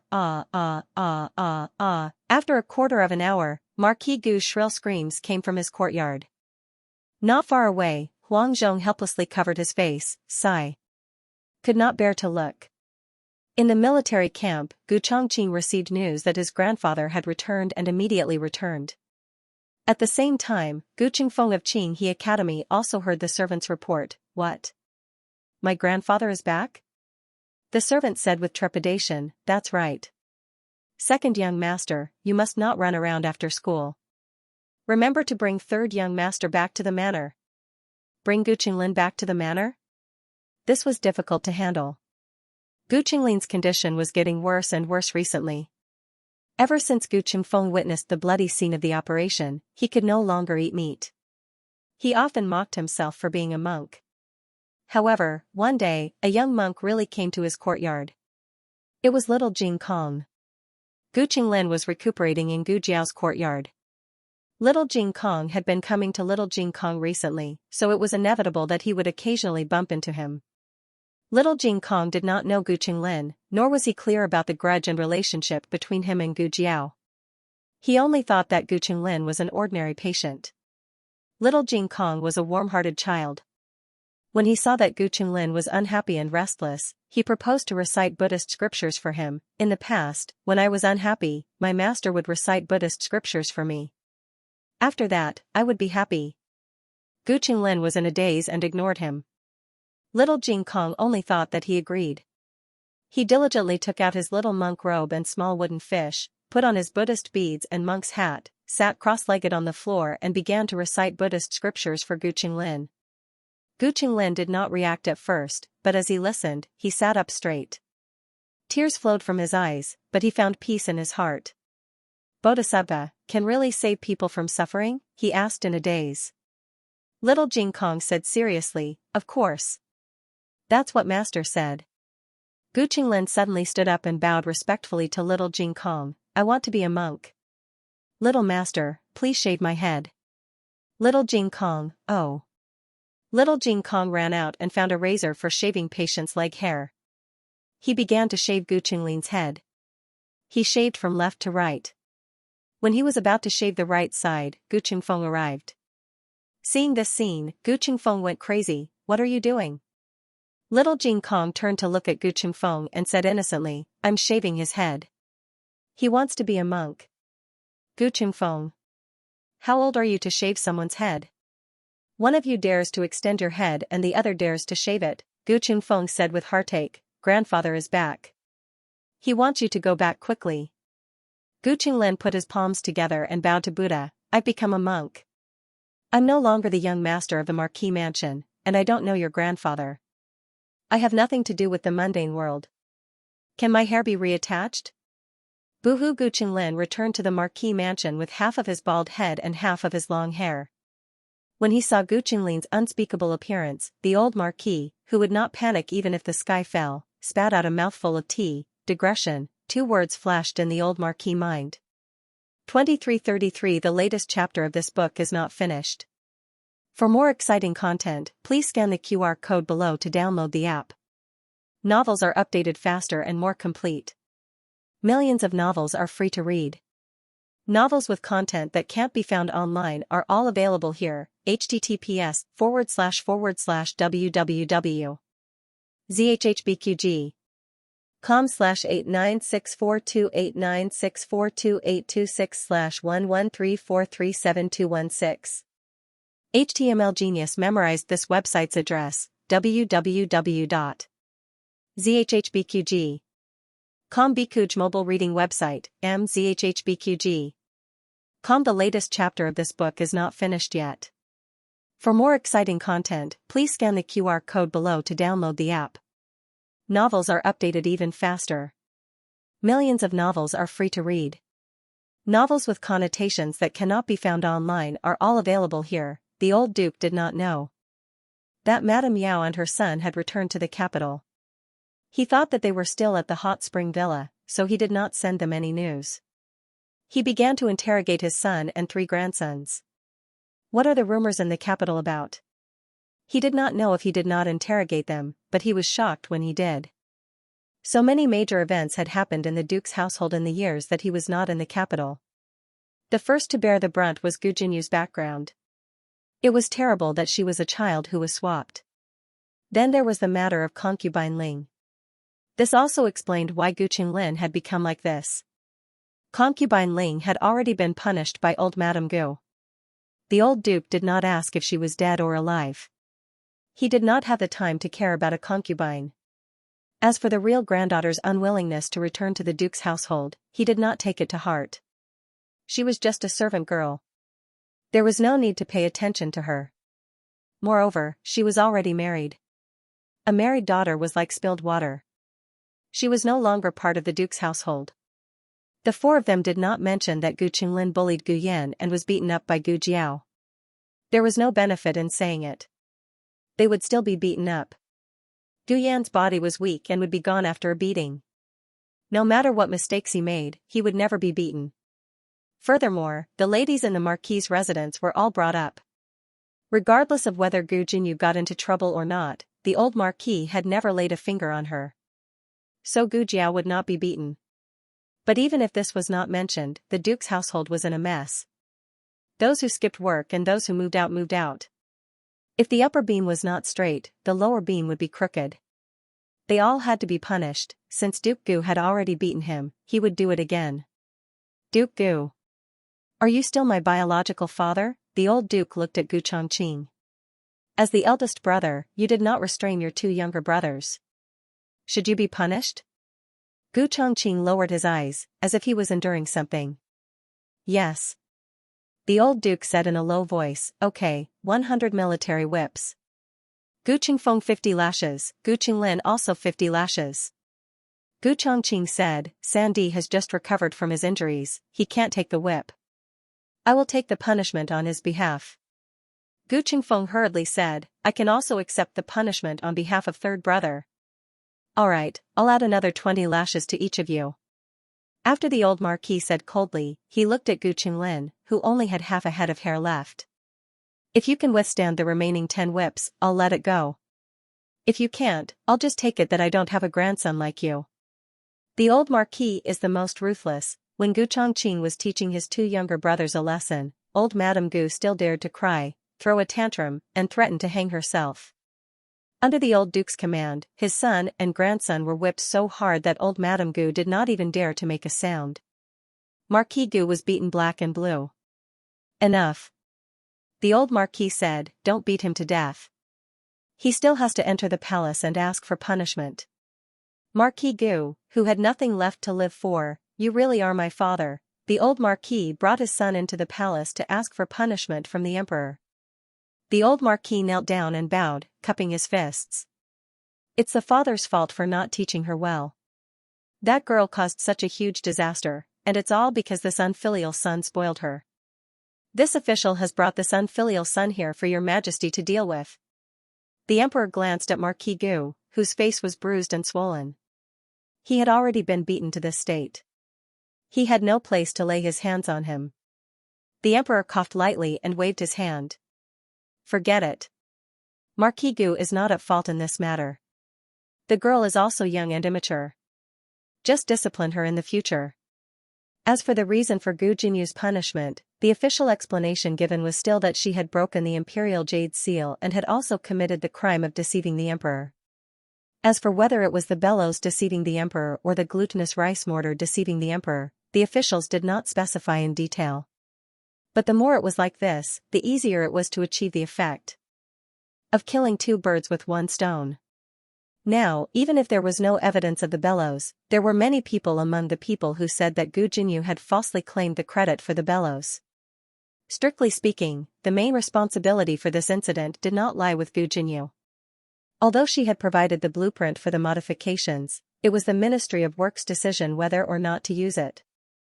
The Ministry of Works' manufacturing department had long discovered that there was a problem with her modifications, but not only did they not stop it, they skipped the normal trial process and hired a large number of illegal workers to work on it.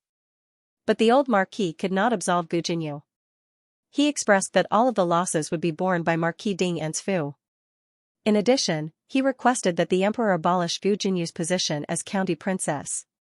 The emperor sighed, old marquis, why bother? Xian has already abolished her position as county princess. Just leave the position of county princess. Asking your majesty to take back the decree. The old marquis persisted. The emperor had an expression of, since you're so insistent, then I can't not give you face. He decreed that Gu Jinyu's position as county princess was revoked. Gu Jinyu finally walked out of the Ministry of Justice, but she could not feel happy. Half a month ago, she was still a high and mighty second-rank county princess. Now, she had nothing. Falling on flat ground did not hurt. Falling from a high place hurt. Gu Jinyu returned to the Marquis Fu. She first returned to her courtyard to take a comfortable hot bath. After changing into clean clothes and tidying her appearance, she went to the parlor to pay respects to Marquis Gu. She choked with sobs, her eyes slightly red. Grandfather, Jinyu knows her wrongs.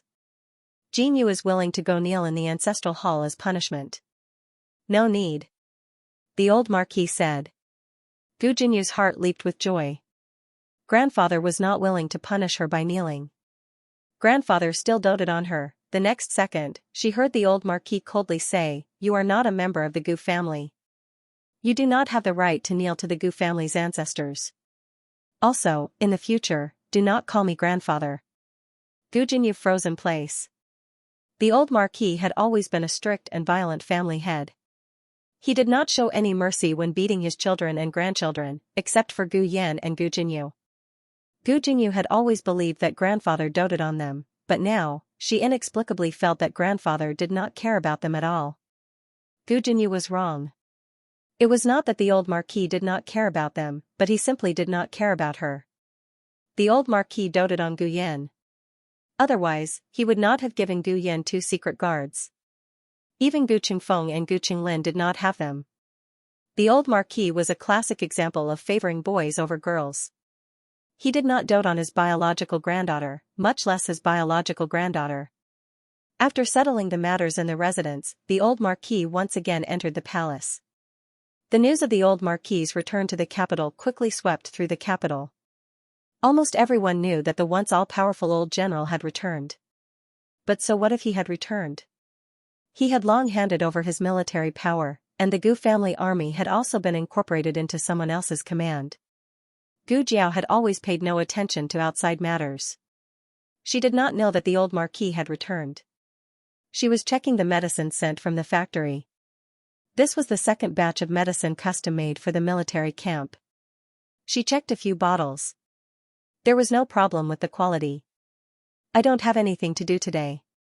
I'll deliver it." She also wanted to deliver something to Xuan Ningxiang's brother-in-law, Zhou Erzwang. Because she was delivering the medicine, Gu Jiao was able to enter the military camp. The soldiers had just finished practicing martial arts and were currently sitting in an open space to rest. The air was filled with the smell of sweat and weapons. It was a smell that she was familiar with from her previous life. Gu Jiao did not look at it too much. She rode a carriage to the medical officer's tent. The one who received her was a medical officer surnamed Liu. Gu Chongqing had already greeted him a few days ago. Medical officer Liu was very polite to Gu Jiao, but he was also nervous and cautious as he said, "Don't run around in a while. Wait for me to finish testing the medicine before leaving." This morning, they had received news that an important person was coming to the military camp. This important person's status was too high. Even Marquis Xianping, who had not appeared for half a year, was called to the military camp. Marquis Xianping was still angry after waking up. He sat in the carriage for the entire journey and refused to get off. "You with the surname Ran, I think you don't want to work anymore." General Ran stood beside the carriage and cupped his hands. He respectfully bowed and said with a smile, "Marquis has wronged this official. How could this official dare to disturb Marquis's beautiful dream? Isn't this?" As he spoke, he looked around and took a step forward. He leaned close to the window and whispered, "Someone from the palace is coming. The general is afraid that he won't be able to handle the situation, so he told this official to invite Marquis over no matter what. Half of the Gu family's army is here. Ordinary people won't be able to handle them. Marquis, you really have to come out." Marquis Xianping said indifferently, "Why would this Marquis come out?" General Ran embarrassedly opened the curtain. "Marquis, get off first. It's very stuffy in the carriage. This official has prepared good wine and dishes for you.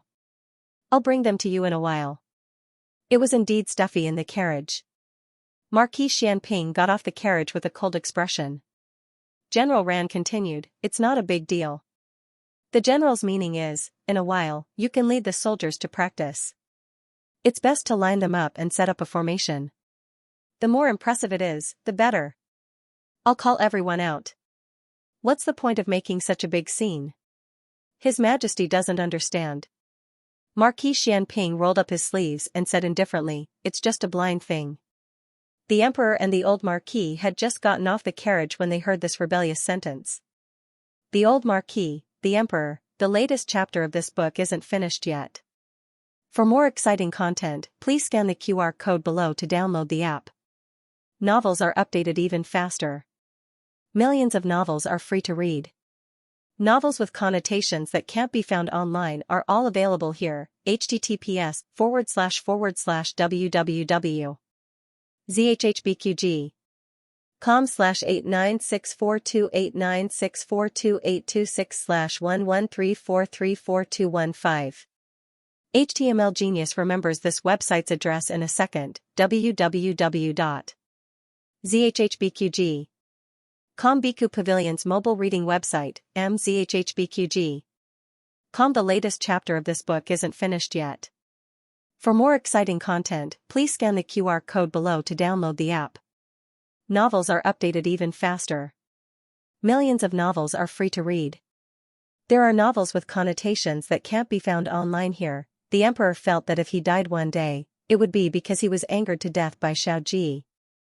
The 3,000 beauties in the harem didn't empty his body, but Xiao Ji could pierce his heart with one sentence. The emperor immediately pulled a long face.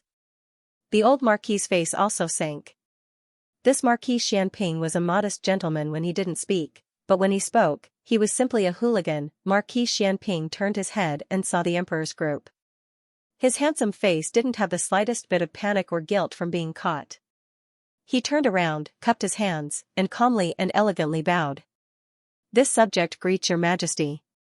To be honest, even civil officials didn't bow as elegantly as him. The emperor's heart was in turmoil.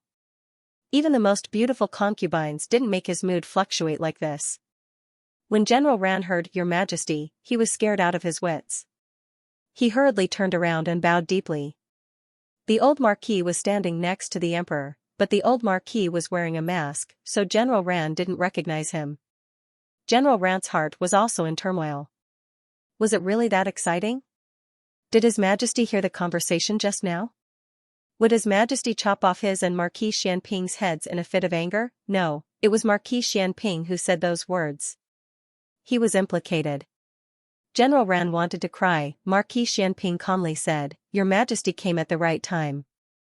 This subject was just about to train the troops. Would your Majesty like to watch?" The Emperor's eyes were cold. I don't understand." Marquis Xianping smiled faintly.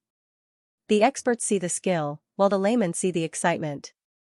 The Emperor, sooner or later, he would be angered to death by this guy." The Emperor and Marquis Xianping were related by marriage. He married Marquis Xianping's sister, and Marquis Xianping married his sister. The Emperor would often wonder, how did he end up with this fellow as his brother-in-law? He came with the old Marquis today to watch the troops train. He took the old Marquis to the observatory. When the old Marquis and Marquis Xianping's lips. "Old monkey." The old Marquis trembled. "Damn it, I want to beat him to death." The old Marquis was so angry that he cursed in his heart, and his mask was almost crooked. The two of them went up to the observation deck, and all the soldiers in the barracks were called to the field. There were a total of 8 large and small military camps in the capital.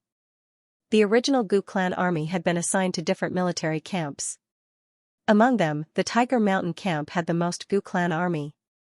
Hushan Barracks was the territory of the Great General of Flying Cavalry. In his early years, the Great General of Flying Cavalry did not get along well with the old Marquis. If the Gu army fell into his hands, the consequences could be imagined. All these years, the Gu army had been tortured by him. Everyone gritted their teeth and did not cause any trouble. It was mainly because of what the old Duke had said: "You are the Gu army, but you are not loyal to me or any general. You are loyal to the Emperor of Zhao country. You are protecting the citizens of Zhao country, including your family and mine." Yes, they were also guarding their own families and the old Marquis's family.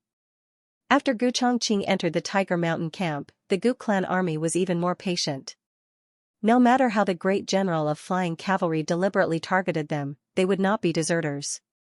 They silently guarded Gu Chongqing, looking forward to the day when he could be like the old Marquis and gather all the Gu clan army together and go to the battlefield to kill the enemy again. It was just that Gu Chongqing's days in the barracks could not be considered comfortable.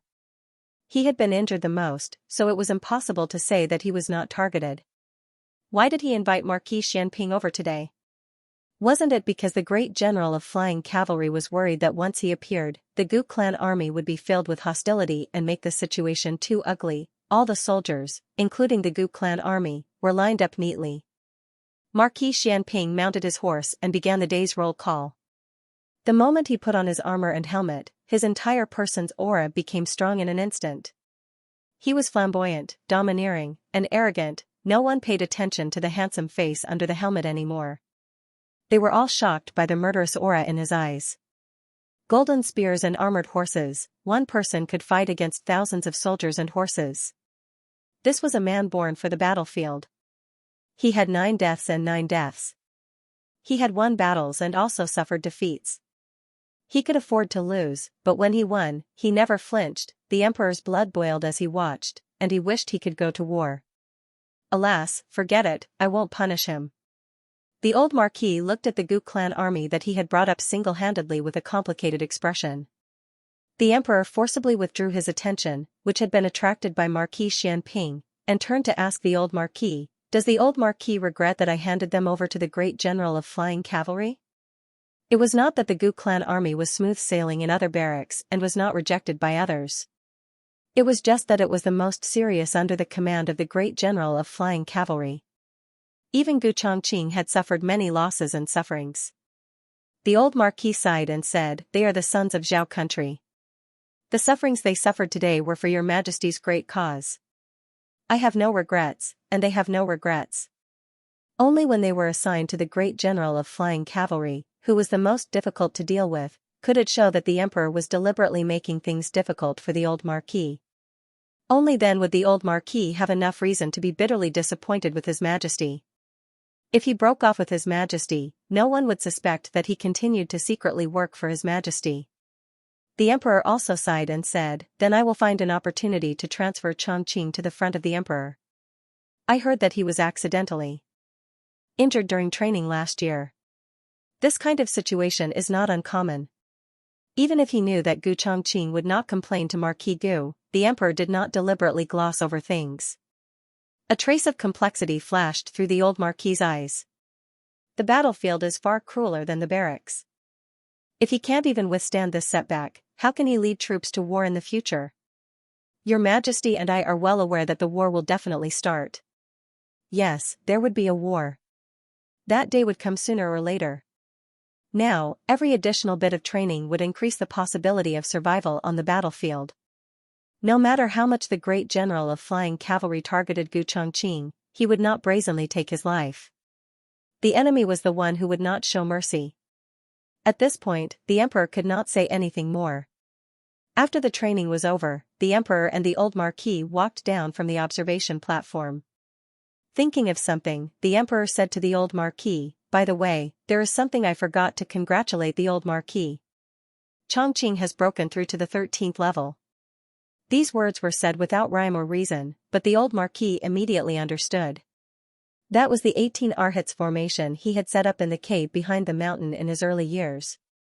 There were 18 levels in total, and each level was more dangerous and difficult than the last.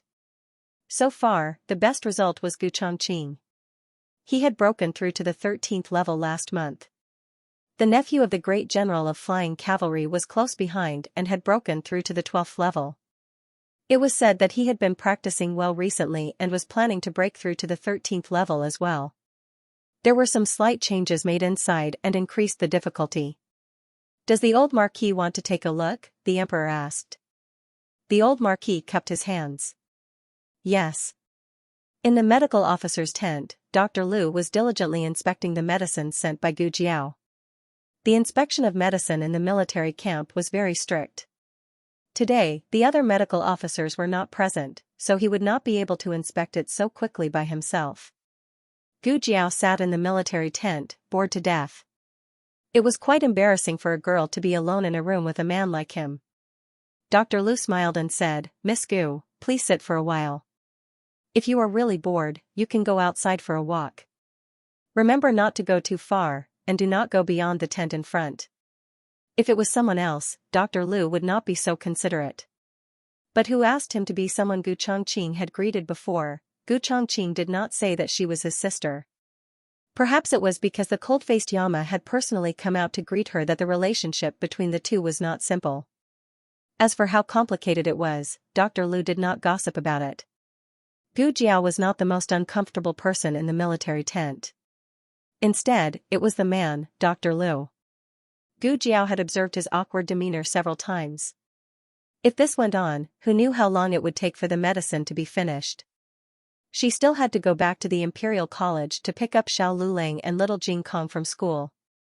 As this thought flashed through her mind, Gu Jiao decided to go out for a walk so that Dr. Liu could concentrate on improving his efficiency. Tiger Mountain Barracks was next to a mountain, and that mountain was called Tiger Mountain. That was how it got its name. Dr. Liu only said that she was not allowed to walk past the tent in front, but did not say that she could not go to the back of the mountain. She did not go too far and just strolled for a while. Unexpectedly, she accidentally saw a gray, fat rabbit. It was very cute. Gu Jiao had nothing to do, so she grabbed the rabbit. Although the rabbit was fat, it did not have good reflexes. She was not careful and let it go into the grass. "Oh, little thing, you run away quite fast." Gu Jiao chased after it and chased it into a cave. At first, she thought it was an ordinary cave, but the more she walked, the more spacious it became. Something was wrong. On the other side, the emperor and the old duke came to the entrance of the 18 Arhats formation. The entrance was no different from an ordinary cave. Usually, there was no one guarding it because there was nothing valuable inside. There were only traps that could kill people. The soldiers in the barracks knew the key points, so they usually would not come here. Today, the emperor was coming, so a guard was arranged at the last minute. The guard just went to the toilet and returned to his post to find the emperor leading his masked subordinate over. "I'm so lucky." The guard secretly broke out in a cold sweat. The guard saluted the emperor with his hands folded. The emperor waved his hand, indicating that he should retreat to the side. The guard tactfully retreated.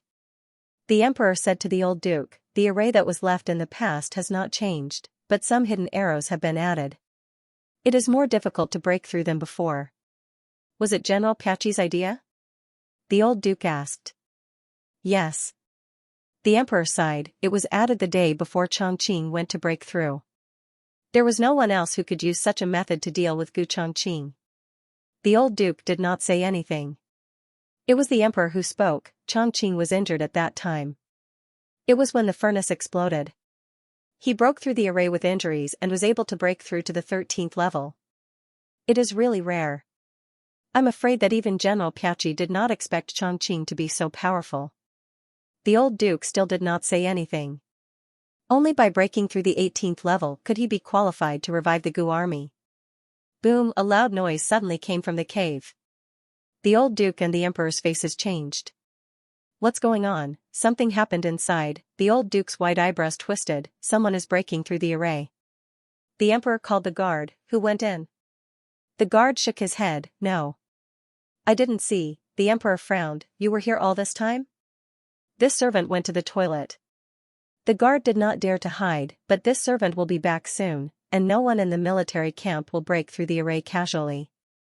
The emperor asked suspiciously, "Then what's the noise inside?" This array was created by the old duke. He could tell which level the array had been activated just by the sound. 3, 4, 5, 6, 7, in such a short time, it had already reached the 7th level. But this alone was not enough to attract the old duke's attention. Soon, the mechanisms of the 80th and 90th levels were activated. The speed was too fast. The old duke frowned. Was someone really breaking through the array? Or was the array activated by itself? "Are you sure no one went in?" the emperor asked. This servant. The guard was suddenly unsure. The noise inside reached the 13th level. The old duke's eyebrows were tightly knitted. Was it Chongqing? Gu Chongqing had broken through to the 13th level. But just as this thought flashed through his mind, the array of the 14th level was quickly activated. The old duke's expression finally changed. At the 15th level, the array stopped. For some reason, the old duke breathed a sigh of relief. But before he could finish his sigh of relief, 16, 17, 78, it was inconceivably fast. Without waiting for people to recover from their shock, the array returned to calm. The array only had one entrance and one exit. Only after breaking through the 18th level could one leave from the exit. Otherwise, one could only return to the entrance. The old duke let the guard go around to the back exit to take a look. The guard quickly turned back and reported, "I didn't see anyone." The emperor was stunned and asked the old duke, "Do you suspect that someone broke through?" 18 levels, and in such a short period of time, the old duke also felt that it was impossible. He shook his head. "Maybe the mechanism malfunctioned. I'll get someone to fix it later." Digression, the double event has begun. Everyone who has a monthly ticket can start to vote. Everyone please support Jiao Jiao. Bow and thank you. The latest chapter of this book is not finished. For more exciting content, please scan the QR code below to download the app. Novels are updated faster. Millions of novels are free to read. Novels with connotations that can't be found online are all here. https://www.zhhbqg.com/896428964286/113404184. HTML Genius remembered this site's address in a second. www.zhhbqg.com Bikuga mobile reading website, mzhhbqg.com The latest chapter of this book is not finished yet. For more exciting content, please scan the QR code below to download the app. Novels are updated faster and more frequently. Millions of novels are free to read. Novels with content that can't be found online are all available here. Gu Jiao carried the little rabbit back to the tent. Sure enough, it was much faster to settle down. Dr. Lu finished checking all the medicine. He looked up and saw Gu Jiao carrying a little rabbit over. He couldn't help but be surprised. "Where did this rabbit come from?" "I picked it up from the back of the mountain." Gu Jiao said. Back of the mountain? Dr. Lu thought to himself. She couldn't have gone there, right? What's wrong with you? Gu Jiao felt that Dr. Lu was looking at her strangely. You didn't enter any cave, right? Dr. Lu asked carefully. I can't enter? Gu Jiao asked strangely. Dr. Lu said, of course you can't enter. You'll die if you enter. Gu Jiao stroked the rabbit and said calmly, oh, then I didn't enter. Dr. Lu, did you enter or not? Forget it, she probably didn't enter. Otherwise, how could she have come out alive with such powerful traps? Dr. Lu settled the remaining payment for Gu Jiao and told Gu Jiao that if the response to this batch of medicine was good, then there would be an order for another 1,000 bottles. The demand for the medicine in the military camp was huge. As long as Gu Jiao firmly grasped this order, the medicine factory would soon be able to recoup their costs. Gu Jiao thanked him and carried the little rabbit out of the military camp. Xianxia saw the little rabbit in her arms and became interested. Miss Gu, where did this little rabbit come from? It's so cute. It's really cute. Gu Jiao nodded, I'll braise it tonight. Xianxia, fat rabbit. In the end, Gu Jiao didn't succeed in eating the rabbit meat because little Jiangli took a fancy to this fat rabbit. The little girl was introverted and didn't talk much. However, she was diligent and ate, so everyone in the medical hall liked her. This is for you. Gu Jiao passed the little rabbit to little Jiangli. I. Can I really raise a rabbit? Little Jiangli had never raised anything in her life. She and her brother couldn't afford it. Yes. Gu Jiao nodded. But you have to clean it up yourself. I will. Who do I belong to? Little Jiangli nodded his head like he was pounding garlic, and hugged the little fat rabbit tightly in his arms. It was her first pet, and she liked it very much. Thank you, Sister Gu. Gu Jiao handed the remaining payment of the golden sore medicine to shopkeeper Wang and then went to the Imperial College to pick up Xiao Lulang and little Jing Kong from school. The first to come out was little Jing Kong. Little Jing Kong carried a small school bag on his back and walked among a group of 7- or 8-year-old children with a serious face. He looked out of place and a little funny. He thought it was his bad brother-in-law who came to pick him up, so he didn't have a good expression. However, it was Gu Jiao. He immediately turned into a cute little thing and ran towards Gu Jiao. Jiao Jiao. He raised his little head and looked at Gu Jiao cutely. Gu Jiao looked at his sweaty face and asked, why are you sweating so much? Little Jing Kong said, we have a race today. The Imperial College wasn't a place where students only studied. They paid great attention to the all-round development of the children. It was said that when the children grew up, they would be taught how to play the zither, equestrian and archery. It was a proper incubation class for aristocrats. Gu Jiao took a handkerchief and wiped little Jing Kong's sweat. Little Jing Kong handed his little head over and let Gu Jiao wipe his sweat. His buzz cut grew a little longer, and he should be able to tie it into a ponytail in winter. I got first place, they can't outrun me. A certain little thing said smugly. Gu Jiao wasn't surprised by this. He would wake up before dawn to cultivate every day. His physique was very good. After Gu Jiao wiped little Jing Kong's sweat, Lu Quan came over. Lu Quan came to pick up little Jing Kong. The Imperial College invited the Grand Secretary of the Cabinet to explain the techniques of the court examination to the examinees next month. Lu Lang said he might end the class very late. The little chancellor didn't attend this kind of class in the past. However, Lu Quan didn't say this. Lu Quan said, I will send you back first and go to Qinghe Academy later. Gu Yan and Gu Shaoshun were going to Master Lu's place to learn skills after school. Gu Jiao said, no need, we can walk back. It's not a long walk. Uncle Lu, go and pick up Yan and Shaoshun. That's fine too. Lu Quan agreed and drove the carriage to Qinghe Academy. Gu Jiao and little Jing Kong went back to Bai Shui Alley. Xiao Lulang came back very late, and the whole family was asleep. There was an oil lamp in the central room for him. He didn't need to guess to know who left it. Xiao Liulang's eyes moved, and when he was about to go back to his room, the door of the opposite room opened. Gu Jiao walked out in a plain set of pajamas. Are you hungry? I left some food for you, I'll go heat it up. I'm not hungry. Xiao Luling said, I've eaten.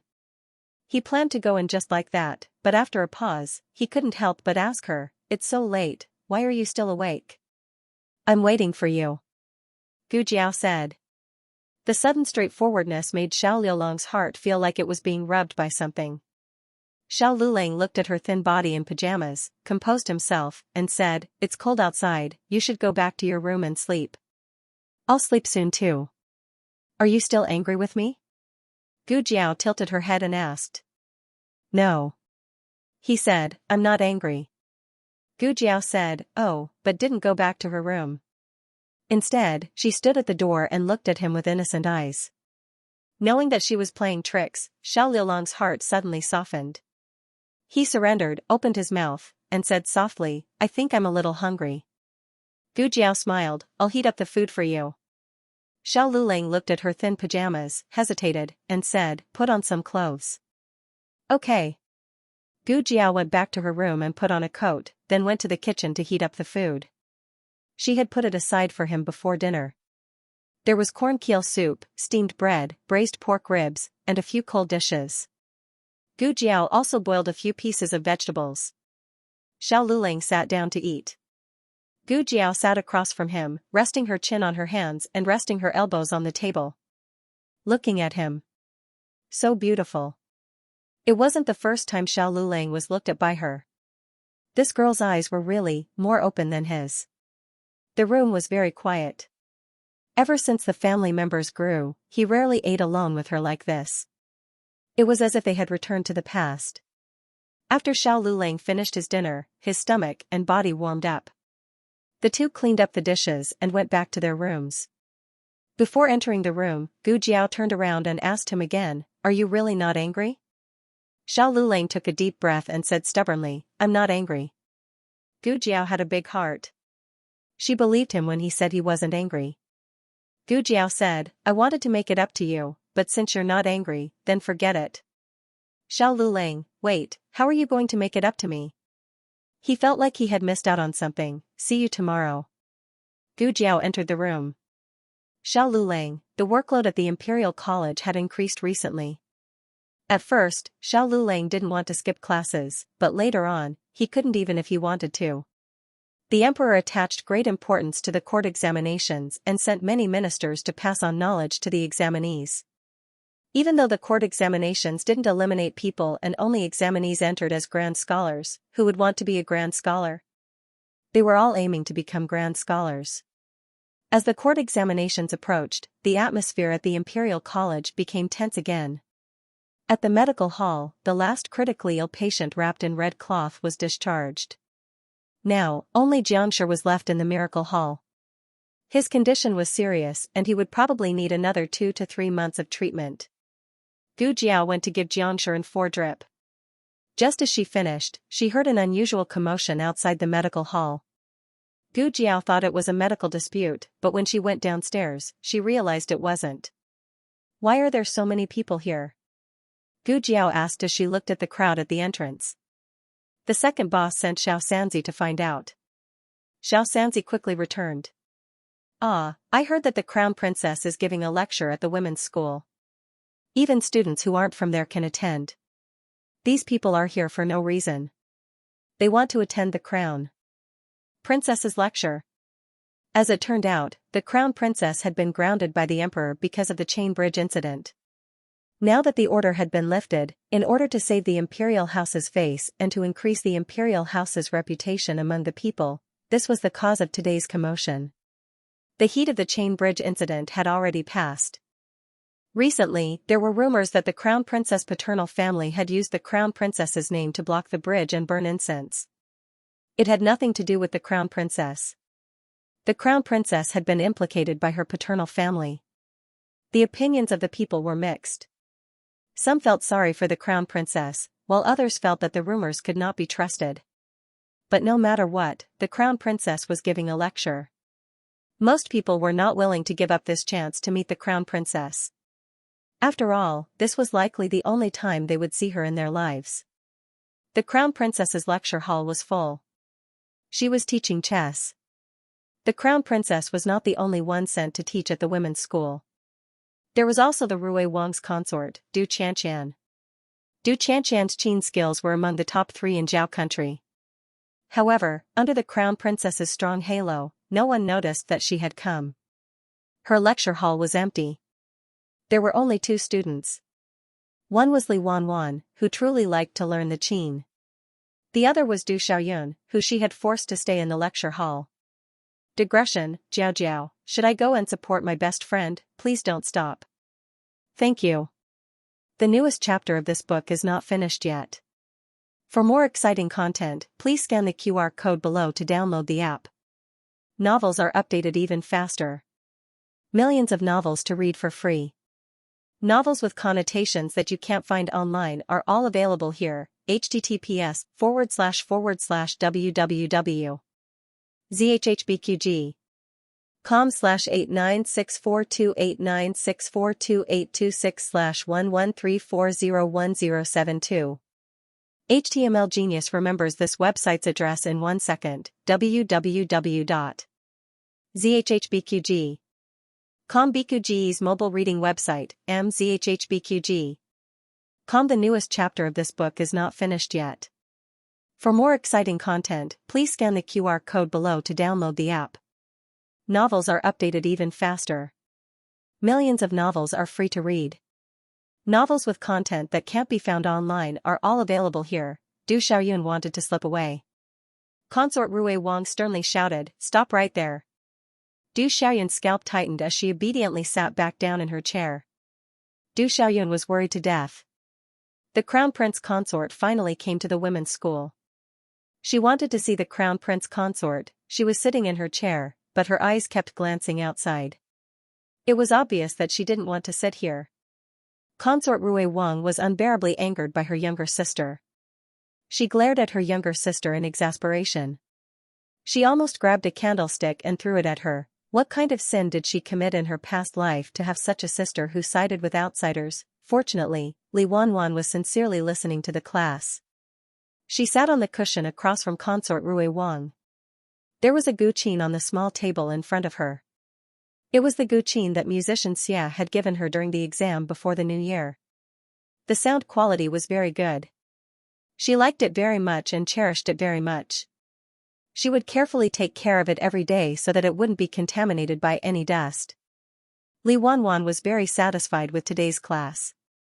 She was the daughter of a poor family and couldn't play with most of the daughters in the women's school.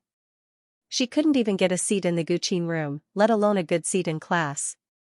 She was always the one in the corner of the last row, far away from the teachers. Now that she was very close to Consort Rui Wang, she could hear more and see more clearly. Consort Rui Wang's anger from her younger sister finally dissipated a lot because of the good student Li Wanwan's serious request. She began to properly teach Li Wanwan. That's right, she only taught Li Wanwan. Du Xiaoyun, that girl, was in Cao Cao's camp but her heart was elsewhere. She couldn't listen to anything. Consort Rui Wang wasn't in a hurry to start the class. Instead, she first had Li Wanwan play a song to understand Li Wanwan's level. Li Wanwan played the song Autumn Frost that she learned this year. The tune was mellow and the sound was melodious. It wasn't difficult, but it had high requirements for details. You played well. Consort Rui Wang nodded. It's just that your finger technique is a little lacking. How long have you been learning the zither? Li Wanwan replied, replying to Consort Rui Wang's question. This humble girl has already studied for a year. Only a year? Consort Rui Wang was stunned. She praised, then you didn't play well. You played very well. Li Wanwan lowered her eyes because someone was giving her pointers. Consort Rui Wang gave her some pointers. Li Wanwan wasn't considered a genius when it came to learning the zither, but her ability to learn was pretty good. Rui Wang said, "You've pretty much mastered this song. Go back and practice it. I'll teach you a new song today." In another large classroom at the end of the corridor, there were no empty seats. Even the corridor and the windows were filled with people. Fortunately, it was on the first floor. Otherwise, many people would have fallen to their deaths. The Crown Prince consort's attire today was very elegant. She wasn't wearing the complicated and luxurious Crown Prince consort's palace attire. Instead, she was wearing a white immortal dress. Her ethereal aura made her look like an otherworldly fairy. There was a cinnabar mole between her eyebrows. It didn't make her look coquettish. Instead, it made her look even more beautiful and beautiful. When she sat there, she looked like a master's landscape painting. The classroom was very quiet. No one dared to make a sound for fear of disturbing her. There was a wall-mounted chessboard in the classroom. She personally set up a chessboard. This is a chessboard set up by old Mr. Meng. Old Mr. Meng was the most famous chess master in the Six Nations. The chessboard he set up was reputed to be one of the most difficult to solve in the Six Nations. Everyone couldn't help but sigh with emotion. As expected of the Crown Prince Consort, she set up such a formidable chessboard. It looked like their trip today wasn't in vain. Crown Prince Consort, do you know old Mr. Meng's chessboard? A bold daughter asked. The Crown Prince Consort smiled. Before she could speak, a female official beside her said, Crown Prince Consort knew how to solve it when she was 13. Gasps could be heard in the classroom. How terrifying was her ability to solve old Mr. Meng's chessboard at the age of 13. Actually, it's not difficult to solve this chessboard. The Crown Prince Consort pointed at the chessboard and started her explanation. After the lesson, everyone learned a lot. In the future, no one would dare to underestimate their chess skills. After all, they were the ones who could solve old Mr. Meng's chessboard. The Crown Prince Consort said warmly, I'm teaching everyone how to solve this chessboard to tell everyone that chess skills aren't difficult. As long as you put your heart into it, you can solve any chessboard in the world. But at the same time, I hope everyone can understand a principle. I started learning chess when I was 2 years old. True chess skills don't have any shortcuts. You can't make rapid progress. You need to practice hard every day. These words were no different from admitting that she wasn't a genius girl. Everything she had was the result of her hard work. Admitting her inadequacies didn't make people roll their eyes at times. Instead, it made her seem down to earth. It unintentionally closed the gap between her and her students. As long as I work hard, can I be as outstanding as the Crown Prince Consort? Another noble daughter asked. The Crown Prince Consort smiled warmly. Everyone has their own excellence. Your hard work will make you even more outstanding. Heavens, what kind of Crown Prince Consort was this? Wasn't she too humble? Where did those rumors about her occupying the cable bridge and not allowing the common people to pass come from? That was too deranged. It was clearly her maternal family who did it. She was just implicated by her maternal family. The effect of this lesson was obvious. If everyone only believed the Crown Prince Consort 50 to 60% in the beginning, it was 80 to 90% now. Also, the Crown Prince Consort looked outside the door and said softly, the classroom is full. It seems that no one can come in. Actually, Consort Rui Wang also came here today to teach everyone. Her Guqin skills are above mine. Girls who want to learn the Guqin can go listen to Consort Rui Wang's lesson.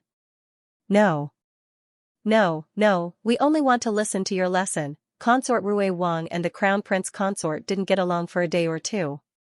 Consort Rui Wang would be jealous of the Crown Prince Consort every few days, but the Crown Prince Consort never argued with her.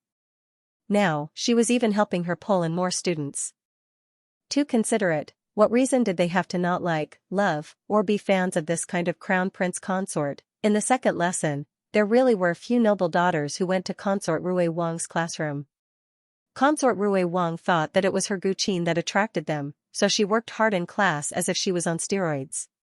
In the end, she asked after class. It was the Crown Prince Consort who told us to come over. Consort Rui Wang's face instantly darkened. Consort Rui Wang hugged her Guqin case aggrievedly to Gu Jiao's place to seek comfort. Perhaps because she was too engrossed in complaining, she actually left her Guqin in Gu Jiao's courtyard when she left. In the afternoon, Royal Princeton came to the medical center. He came to check on his eyes. Gu Jiao brought him to the consulting room and gave him a checkup as usual. She was calm and collected from the beginning to the end, as if the awkwardness that night did not happen between them. Gu Jiao was already relieved. She would not take this kind of thing to heart. Royal Princeton smiled bitterly. He was really the only one who cared about it. How do you feel? Gu Jiao asked. Much better. Royal Princeton said with a smile. He was not being polite. It was indeed much better. He didn't feel much after taking it for the first 3 nights, but from the 4th night onwards, he realized that he could feel a trace of light. God knew how long he had been tortured by this illness. Any of his weaknesses could bring fatal disaster to himself, so he had been walking on thin ice all these years. Gu Jiao nodded. Continue to take the medicine and change your diet. Eat more internal organs. Royal Princeton didn't like to eat those, but since she said it, then he would listen. Okay. Gu Jiao looked at him. Did you catch a cold? His voice didn't sound right. Royal Princeton smiled and said, I can see the light at night. I was so happy that I went to sit in the courtyard for a while. Not in the courtyard, but on the roof. It was hard for others to understand the joy of almost regaining his sight. Your hand. Gu Jiao pointed at the pulse pillow on the table. Royal Princeton put his hand on it obediently. Gu Jiao checked his pulse and took back her hand. It's not serious. You don't need to take medicine. Why is there a doctor who doesn't prescribe medicine? Don't you need to earn money? Royal Princeton teased her. Gu Jiao glanced at him. The consultation fee is 10 taels. Royal Princeton laughed.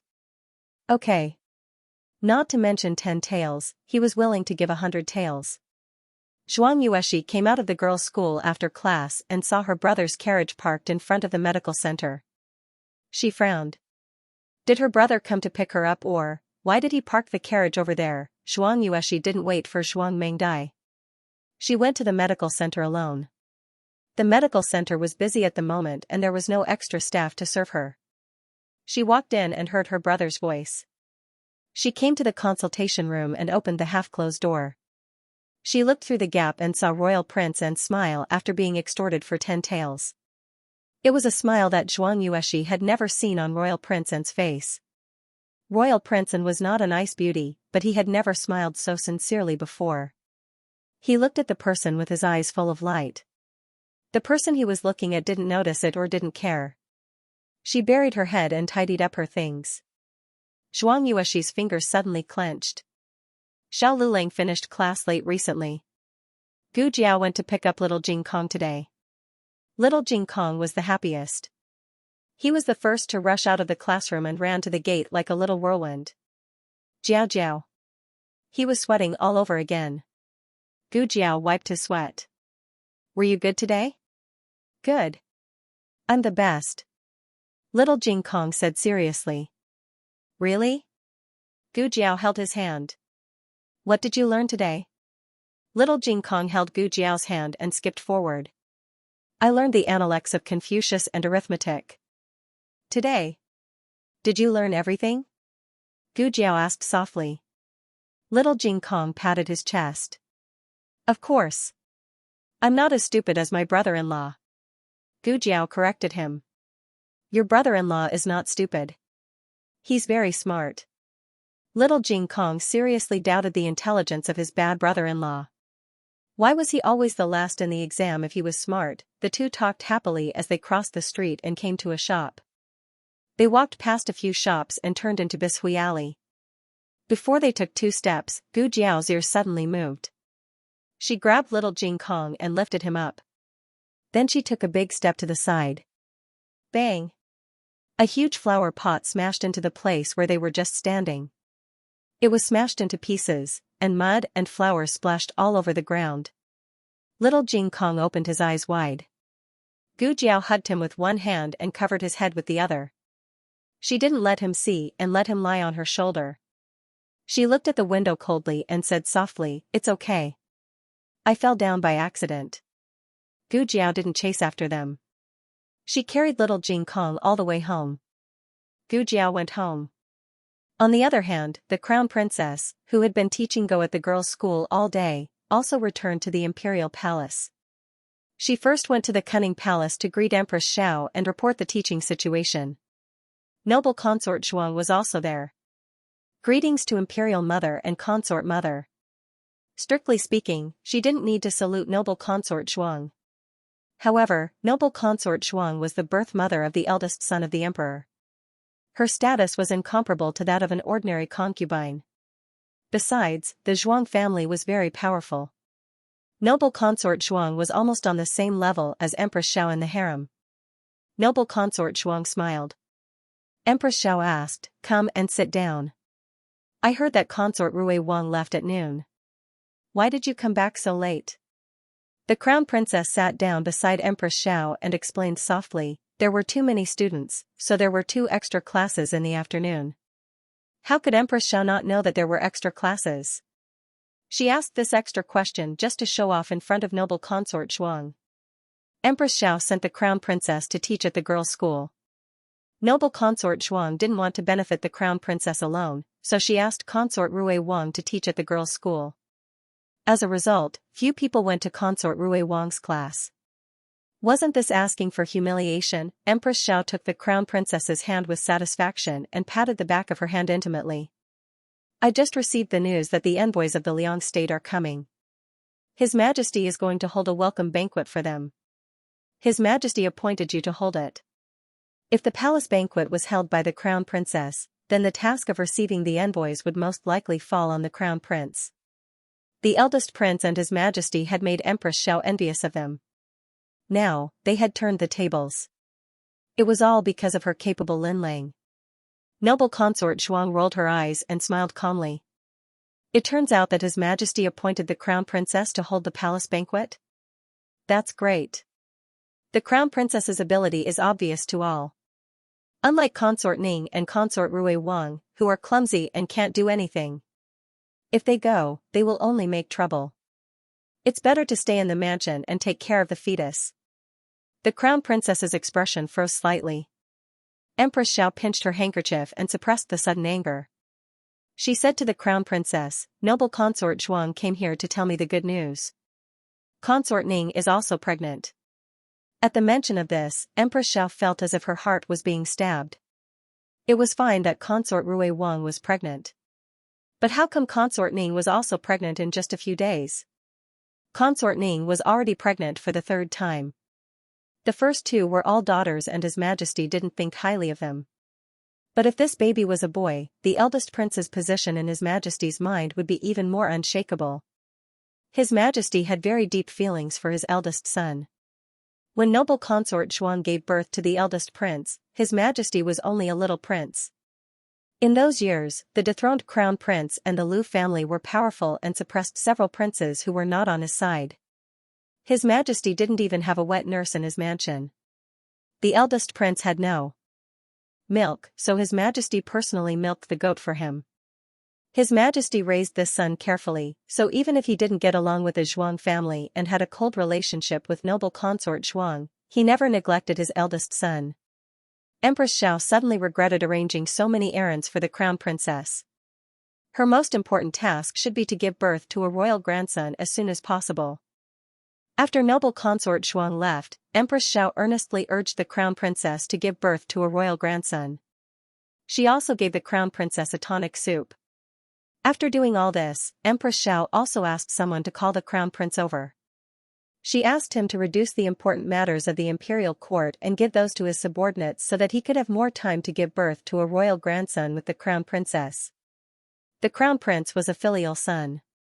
That night, he left his official duties behind and returned to the Eastern Palace early. The crown princess sat quietly in the room. On the table was a bowl of medicinal soup that was about to turn cold. Linlang. The crown prince strode into the room. The crown princess stood up, turned around, and bowed to him. "Your Highness." The crown prince stepped forward and held her hand. His eyes were full of gentleness.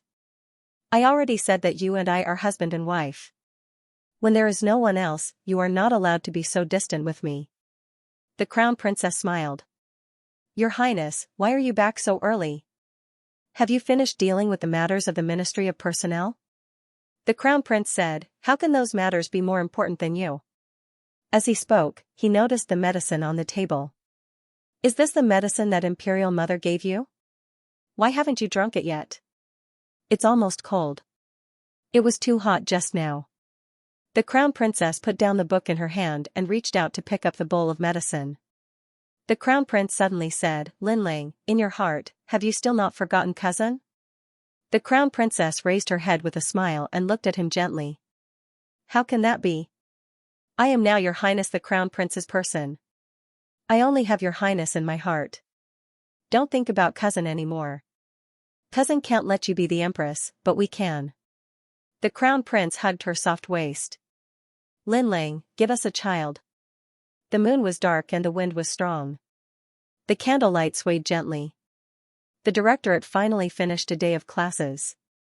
Xiao Lulang used his walking stick to return to Jade Water Alley. The door to the courtyard was left ajar. A lamp was left on in the central room.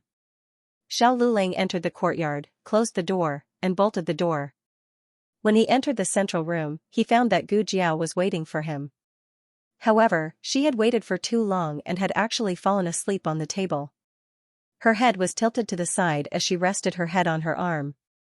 Her small face was squished and the red birthmark on the left side of her face was faintly discernible under the flickering candlelight. The night wind in March was very cold. Xiao Lulang turned to close the door to the central room. His movements were very light, but Gu Jiao still woke up. She rubbed her eyes and sat up in a daze. When she saw Xiao Lulang, she immediately woke up from her drowsiness. Her eyes were sparkling. You're back? Are you hungry? I'll go heat something up for you to eat. Her eyes were too bright, as if they carried warmth. Xiao Lulang imperceptibly averted his gaze and said, No need, I've already eaten. He paused and then emphasized, I've really eaten. Gu Jiao's gaze landed on his stomach. Her serious expression seemed to be judging whether or not his stomach was bulging. Xiao Liulang's heart surged with that unfamiliar feeling again. Fortunately, she believed him in the end. Otherwise, she would have said, I don't believe you unless you let me touch it. That way, Xiao Lulang would be at a loss. Gu Jiao yawned. Then you should rest early. You still have class tomorrow. Xiao Lulang grunted and turned to walk to the west room. Suddenly, he thought of something and turned to ask her, what if I don't pass the exam? If I don't pass the exam, I'll be depressed and unable to recover. I'll be useless for the rest of my life. I'll take care of you, she said without hesitation. Xiao Liulang's heart was rubbed again. This girl, how could she say such heart-wrenching words every time without anyone noticing? Hiss, Gu Jiao suddenly frowned and gasped. What's wrong? Xiao Lulang hurried over. Then, he realized that his reaction was a little overboard. He cleared his throat and restored his cool expression. Gu Jiao didn't notice the small change in his mood. Her two small, numb arms drooped like a soulless puppet. They're numb. Xiao Lulang hesitated and said to her, Do you want to? Yes. Gu Jiao reacted quickly. I want to massage them. Xiao Lulang silently took a deep breath and sat down beside Gu Jiao. Gu Jiao's arms were numb. She turned around to face him. Xiao Lulang held one of her hands and massaged her carefully. His movements were very gentle and well-behaved. At most, he only massaged her forearm. Are you still numb? Xiao Lulang asked. Still numb. Gu Jiao lied through her teeth. Xiao Lulang massaged her for a while. It was so comfortable that Gu Jiao almost fell asleep. Xiao Lulang looked at her and took a deep breath. He gently put her hand back on her leg. Okay, it's getting late. Go back to your room. Gu Jiao, okay. Xiao Lulang stood up. Do you want me to massage you too? Gu Jiao tilted her head and looked at him. I'm very good at it. You've been working all day.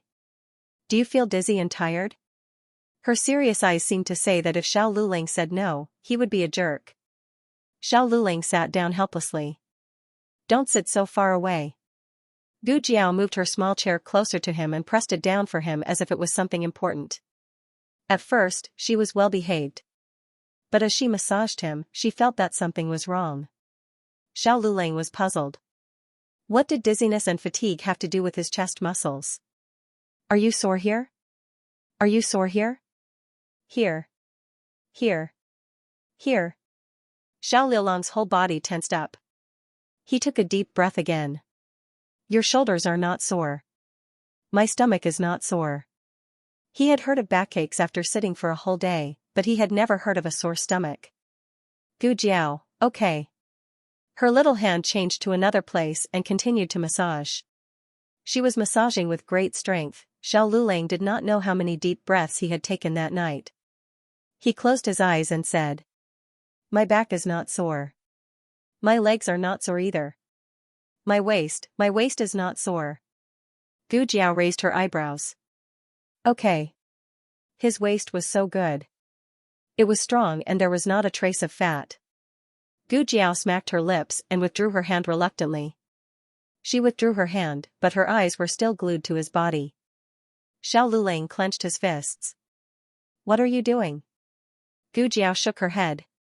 No, I'm not drooling." Xiao Lulang, digression, it's the end of the month. Don't waste the monthly tickets. The latest chapter of this book is not finished yet. For more exciting content, please scan the QR code below to download the app. Novels are updated at a faster rate. Millions of novels are free to read. Novels with connotations that you can't find online are all available here. https://www.zhhbqg.com/89642896428226/11337274. HTML Genius memorized this website's address in 1 second. www.zhhbqg.com. Bikuga mobile reading website, mzhhbqg. The latest chapter of this book is not finished yet. For more exciting content, please scan the QR code below to download the app. The novel will be updated faster. Millions of novels will be read for free. All the novels that can't be found on the internet will be available here. There was no such thing as awkwardness. Gu Jiao went back to her room contentedly after taking advantage of him. Xiao Lulang was left alone in the living room. It was a little messy. Gu Jiao slept very well this time. Xiao Lulang felt hot and restless. He didn't know why, but he tossed and turned and woke up little Jing Kong. Little Jing Kong complained irritably, "Are you adults so disobedient? Can't you sleep properly?" After being scolded by the little guy, Xiao Lulang really calmed down. He closed his eyes and fell asleep in a short while. There was a spring rain at night and it stopped at dawn. The ground was wet. Little Jing Kong fell when he went out. He was holding something in his hand today, so he didn't cover his head and body in time when he fell. His knee was scraped a little. Gu Jiao went out and wasn't at home. He frowned and went to the door of the courtyard. He sat on the threshold and put his injured leg in the most conspicuous place. Gu Jiao came back from the market with rice and noodles. She saw the little guy sitting on the threshold with his leg stretched out. She couldn't help but ask, what happened? Little Jing Kong's tears that he had been holding back for the whole morning finally came in handy. He tearfully let go of the place he covered with his hand and said sadly, "It hurts." Gu Jiao bent down to take a look. "Did you fall again?" "Yes." He choked and nodded. Gu Jiao carried him into the east room and disinfected him with iodophor. Little Jing Kong said coquettishly, "It won't hurt if you blow on it." Gu Jiao held his lotus-like chubby leg and blew on it gently. Yeah, it was so comfortable. Little Jing Kong was so intoxicated that he felt like he was going to faint. Then Xiao Lulang appeared. "It's time to go to school." His tone was cold and his eyes were hooked, as if he wanted to grab little Jing Kong from Gu Jiao's arms. Little Jing Kong jumped down from the ground and walked in front of him in small steps. He made a face to show off, "I have hoo-hoo, hoo-hoo hoo-hoo. You have hoo-hoo, but I have pinch." In the end, Xiao Lulang didn't argue with the little guy. He glanced at Gu Jiao in the room and calmly greeted her, "Morning." "Morning." Gu Jiao smiled. Xiao Liulang's eyes flickered slightly. He calmly led little Jing Kong out of the house. Gu Xiaoshan and Gu Yan also woke up. After breakfast, they went to school. Gu Jiao went to the clinic. Little Jiangli was squatting in the backyard and feeding her little fat rabbit with carrots. "Sister Gu."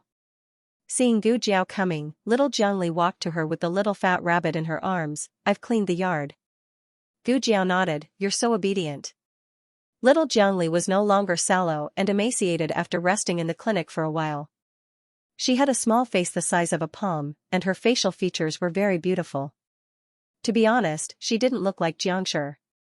Maybe one took after her father and the other took after her mother. This morning, that sister came to play the zither again. Little Jiangli pointed at the wall in Gu Jiao's yard and said. Little Jiangli had lived in the clinic for a long time. She knew that there was a girls' school next door, and a sister came to play the zither every day, sometimes in the morning and sometimes in the afternoon. Gu Jiao asked, "Do you want to play?" Little Jiangli was stunned. "Can I?" Gu Jiao nodded. "Yes, there's a zither in the house." Little Jiangli went to play the zither happily. Well, to be exact, she was playing the zither. Little Jiangli and Xianxia had suffered a lot in the days when they depended on each other.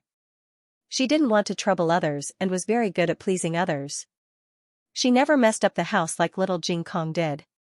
She would always clean up the house after playing. Gu Jiao left her to play by herself and went out. Today was the day of concubine Jing's follow-up visit. Gu Jiao got on the clinic's carriage and went to the nunnery. There was another carriage parked outside the nunnery. Gu Jiao didn't pay it any attention and walked in. Last time, she saw at least 2 nuns here. Today, she didn't see any nuns. Gu Jiao went to concubine Jing's yard. It rained last night, so the mud was sticky. Gu Jiao slowed down her pace. When she came to the door of the meditation room, concubine Jing and a familiar voice came from inside. "You must take care of yourself. His Majesty misses you. He said that you don't have to wait too long. He'll be able to take you back to the palace in a few days. Don't. I'm used to living here. I like the days when I'm alone. Tell His Majesty not to miss me." "What are you talking about, concubine? You raised His Majesty single-handedly. In his heart, you're his mother. How can he not miss you? You've suffered all these years. There's not a day when His Majesty doesn't look forward to taking you back. Go back and tell His Majesty that I'm fine here." Gu Jiao knocked on the door as soon as concubine Jing said that. The conversation in the room stopped abruptly. Concubine Jing asked, "Who is it?" "It's me," Gu Jiao said. Old concubine Jing recognized Gu Jiao's voice and said gently, "Oh, it's Miss Gu. Please come in." Gu Jiao pushed open the door of the meditation room and walked in. The person in the room glared at her when he saw her. "Little, divine doctor? Eh? It's you?" Gu Jiao looked at Eunuch Wei. Eunuch Wei had accompanied the emperor to the medical center once. That was when the emperor was blackmailed by little Jing Kong. Gu Jiao didn't know that he was the emperor. She only knew that he was Chuyu's father and seemed to be a high-ranking official in the court. As for Eunuch Wei, he was dressed like an ordinary steward. Gu Jiao thought that he was a servant of the Chu clan. It seemed that he wasn't. "Do you know each other?" Concubine Jing looked at the two in confusion. Eunuch Wei thought that he had seen a ghost. Why did he run into the divine doctor here? The divine doctor didn't hear what he said to concubine Jing just now, did he? He couldn't have guessed who he was, could he? He was His Majesty's attendant. If the divine doctor guessed that he was a eunuch, wouldn't he have implicated His Majesty as well? Eunuch Wei had an idea. He turned to concubine Jing and said, "His Majesty once sent me with Lord Chu to visit the injured at the medical center. Miss Gu is a doctor there. We've met before." "Lord Chu?" Concubine Jing had never heard of this Lord Chu. "She's a new official appointed by His Majesty." Eunuch Wei was afraid that he wouldn't be able to cover up his lie, so he quickly changed the topic. "Why is Miss Gu here?" Concubine Jing smiled gently.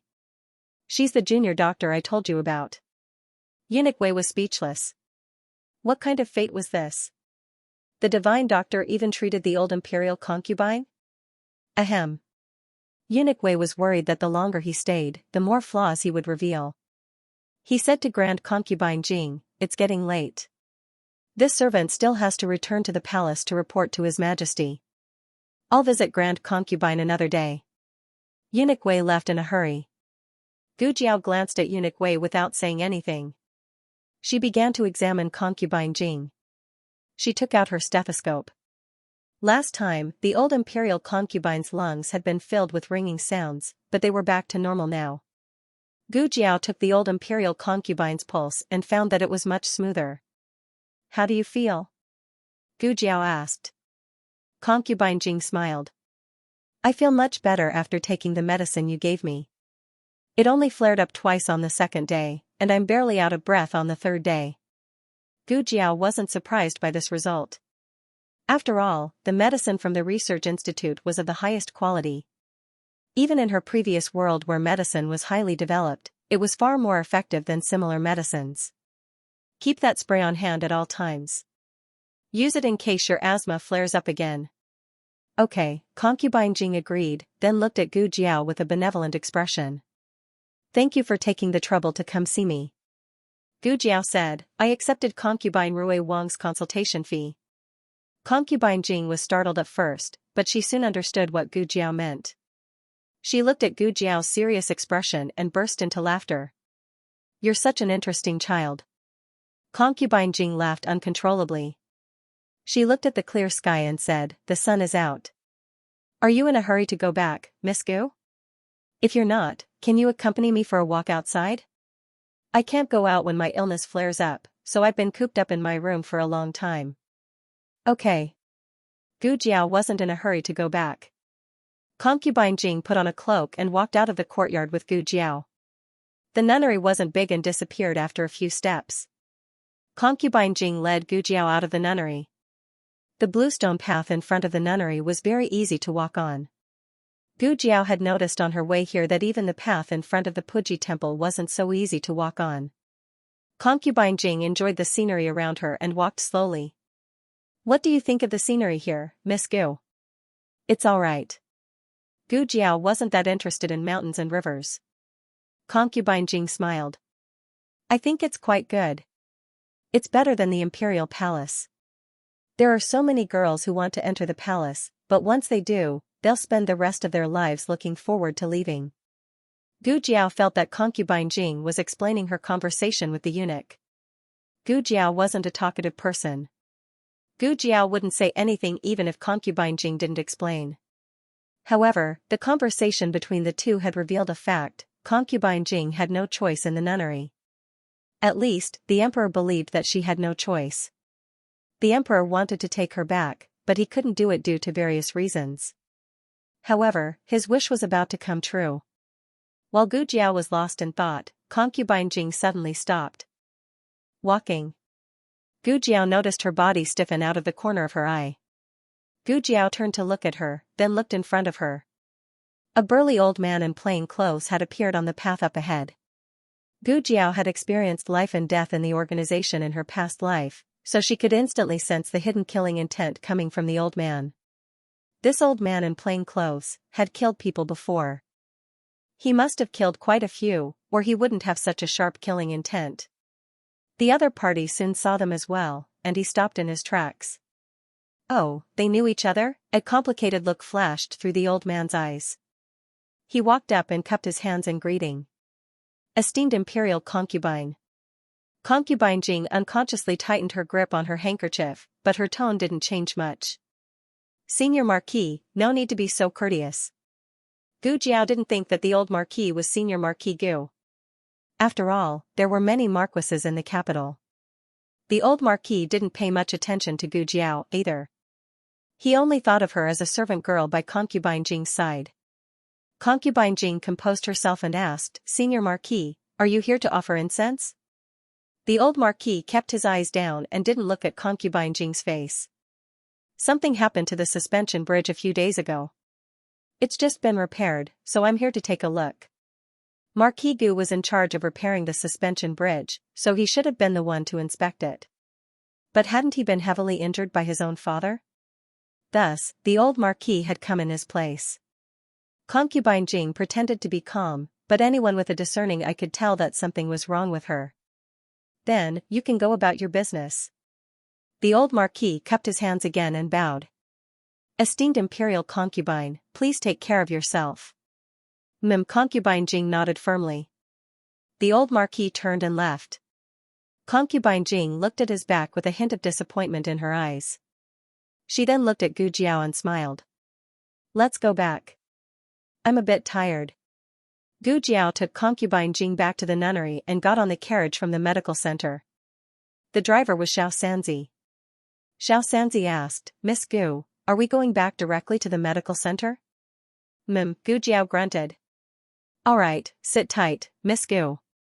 Xianxia waved his whip. Go. The carriage left the nunnery, passed by the temple, and crossed the stone bridge. The scenery along the way was so beautiful that it reminded Gu Jiao a bit of her days in the countryside. The carriage didn't go very far before another carriage followed. Wherever Gu Jiao's carriage took, that carriage would also take the same path. It was the same after a few turns. At first, she thought that they were going back to the city as well, but they didn't when Xianxia stopped the carriage at the tea stall and told them to leave first. When Xianxia drove the carriage on the road, they followed at a distance. Slowly, even Xianxia began to sense that something was amiss. Lady Gu, why is that horse carriage following us?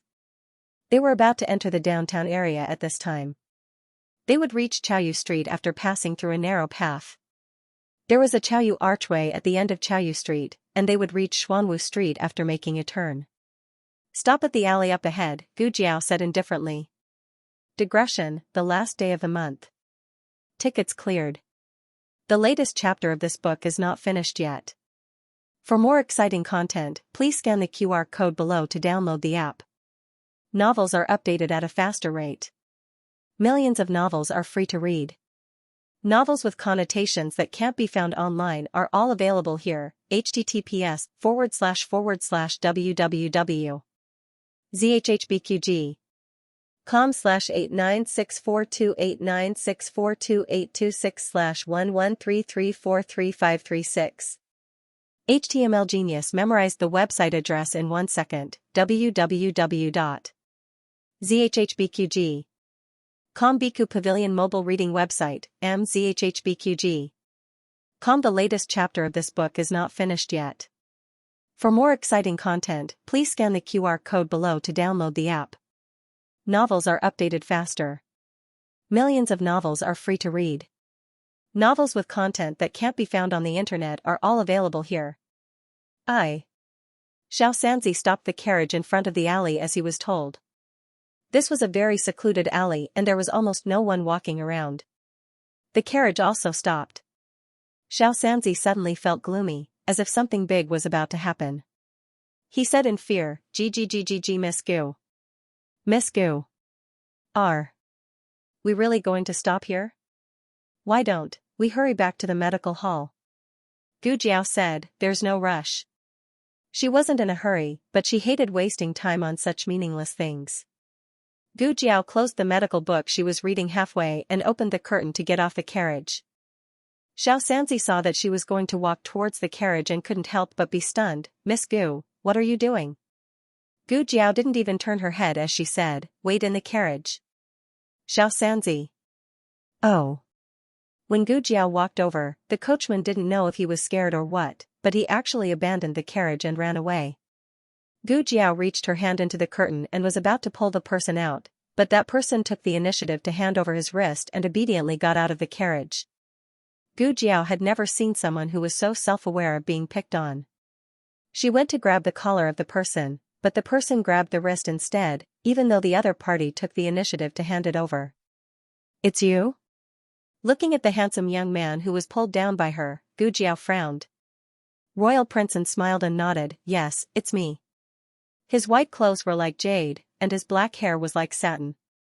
He had an outstanding appearance and was handsome. Strangers were like jade, and the young master was unparalleled in this world. His facial features were not only bright and exquisite, but he also had an otherworldly temperament. However, Gu Jiao didn't have time to admire a certain person's beauty right now. She grabbed the wrong person once and her husband was already angry. What would happen if she grabbed the wrong person again? Gu Jiao decisively let go of his hand and asked indifferently, "Are you following me?" Royal Prince shook his head and smiled, "Not at first. I went to offer incense, but I didn't expect to see you, so I followed you back." What did he mean by following her back? He spoke as if he wanted to go home with her. Gu Jiao's eyes fell on the coachman, who was not far away, who was looking at them. You changed the carriage and coachman. You are not going to burn incense. Wu Yan had developed from a secret guard to an open guard. He had become the standard of royal prince, and when he went out, changing Wu Yan was to prevent others from discovering his identity. And what's so bad about burning incense, unless he had other motives? Royal Princeton laughed in disbelief. This woman was too smart. It was really hard to resist. Royal Princeton did not explain his purpose to her. He only said, but I really didn't follow you. It was a coincidence that I met you. I swear. What does his vow have to do with her? Gu Jiao looked at him and said, I don't like being followed. You can leave first. Royal Princeton did not want to make her angry. He helplessly held his forehead and smiled apologetically. Okay. Don't be angry. I'll leave first. I won't do it again. Royal Princeton got on the carriage. The coachman rolled back dejectedly and drove the carriage away. After making sure that he really left, Gu Jiao turned and walked to her own carriage. However, just as she lifted the curtain, a kitchen knife flew over her head. She pushed Xianxia away and pushed him off the carriage. The kitchen knife was firmly inserted into the outer seat of the car. Xianxia covered his painful butt. He was about to ask Miss Gu why she pushed him away when he saw the kitchen knife on the seat. He was instantly dumbfounded. Is someone trying to assassinate me? Gu Jiao raised her head and looked at the roofs on both sides. She narrowed her eyes dangerously. She walked out of the alley and turned left into the first shop. It was a cosmetic shop. The first floor sold ordinary cosmetics and there were many customers. The second floor was for VIPs and there were only a few people. Gu Jiao quickly went up to the second floor and came to a room at the end of the right corridor. She broke the door and without saying a word, she grabbed the only woman inside and threw her out of the window. Ah! The woman screamed and fell beside the carriage. Xianxia was so scared that he jumped 3 times and took a few steps back. He raised his head and looked at the window that was suddenly broken. Miss Gu? Gu Jiao jumped down from the second floor window and landed beside the woman. She did not give the woman a chance to react and stepped on the woman's left wrist. With a clang, a dagger fell out of the woman's left sleeve. Gu Jiao broke the bones in her hand and stepped on her chest. She said coldly, Speak. Who sent you? The woman was not old. She was not even 20 years old. She looked weak, but she was a martial artist. Otherwise, she would not be fine after falling from the second floor. Of course, she was now. The bones in her left hand were broken and her ribs were showing signs of breaking as well. Gu Jiao looked down at her. My patience is limited. You better tell me immediately. The woman gritted her teeth and did not speak. Very well. Gu Jiao moved her fingertips and a blade slid between her fingers. There was no pity or hesitation in Gu Jiao's eyes. She was really going to end her. The woman was scared out of her wits. Just as she was about to speak, a shout came from the other end of the alley. Who is it? Stop. It was the old marquis passing by. The old marquis walked down from the carriage and came to Gu Jiao and the woman.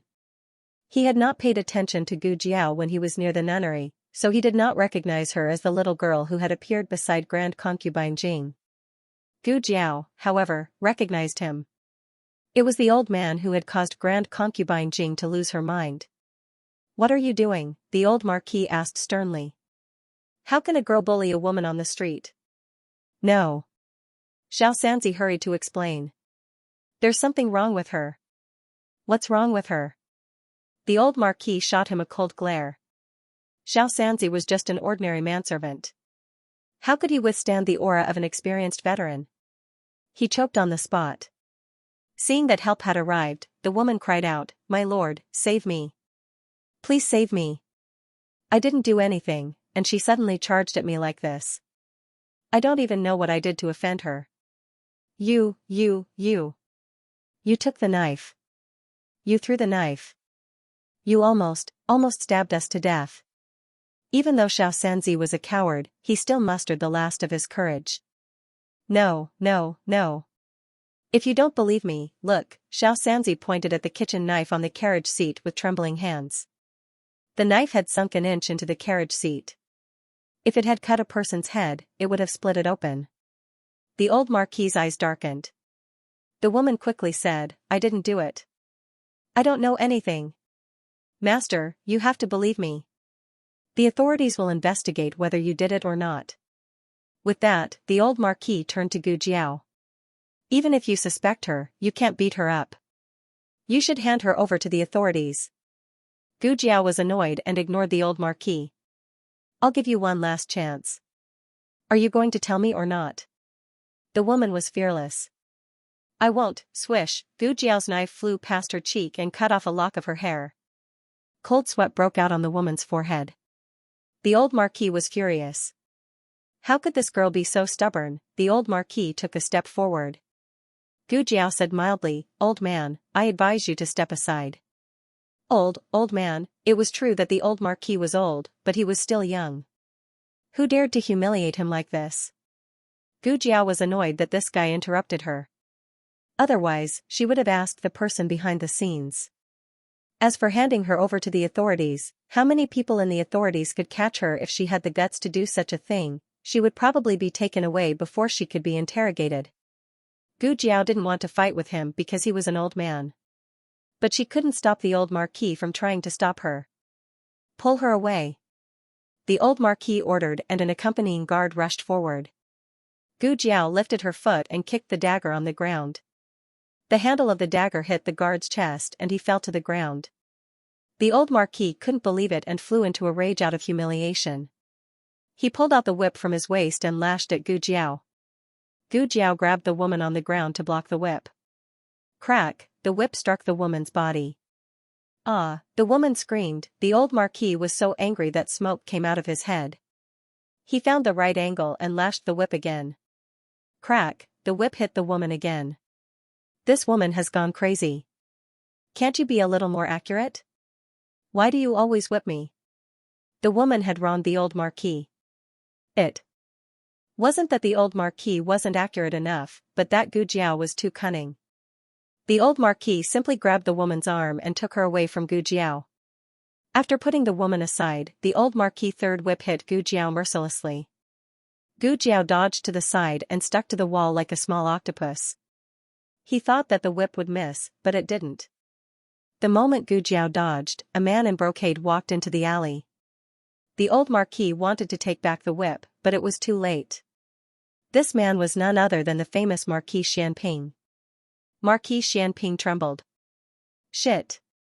Marquis Xianping didn't expect that a whip would come out of the corner. He immediately dodged, but he forgot that the emperor was behind him. The emperor wasn't a martial artist. The emperor didn't expect that Marquis Xianping wouldn't protect him at such a critical moment. Instead, he dodged by himself.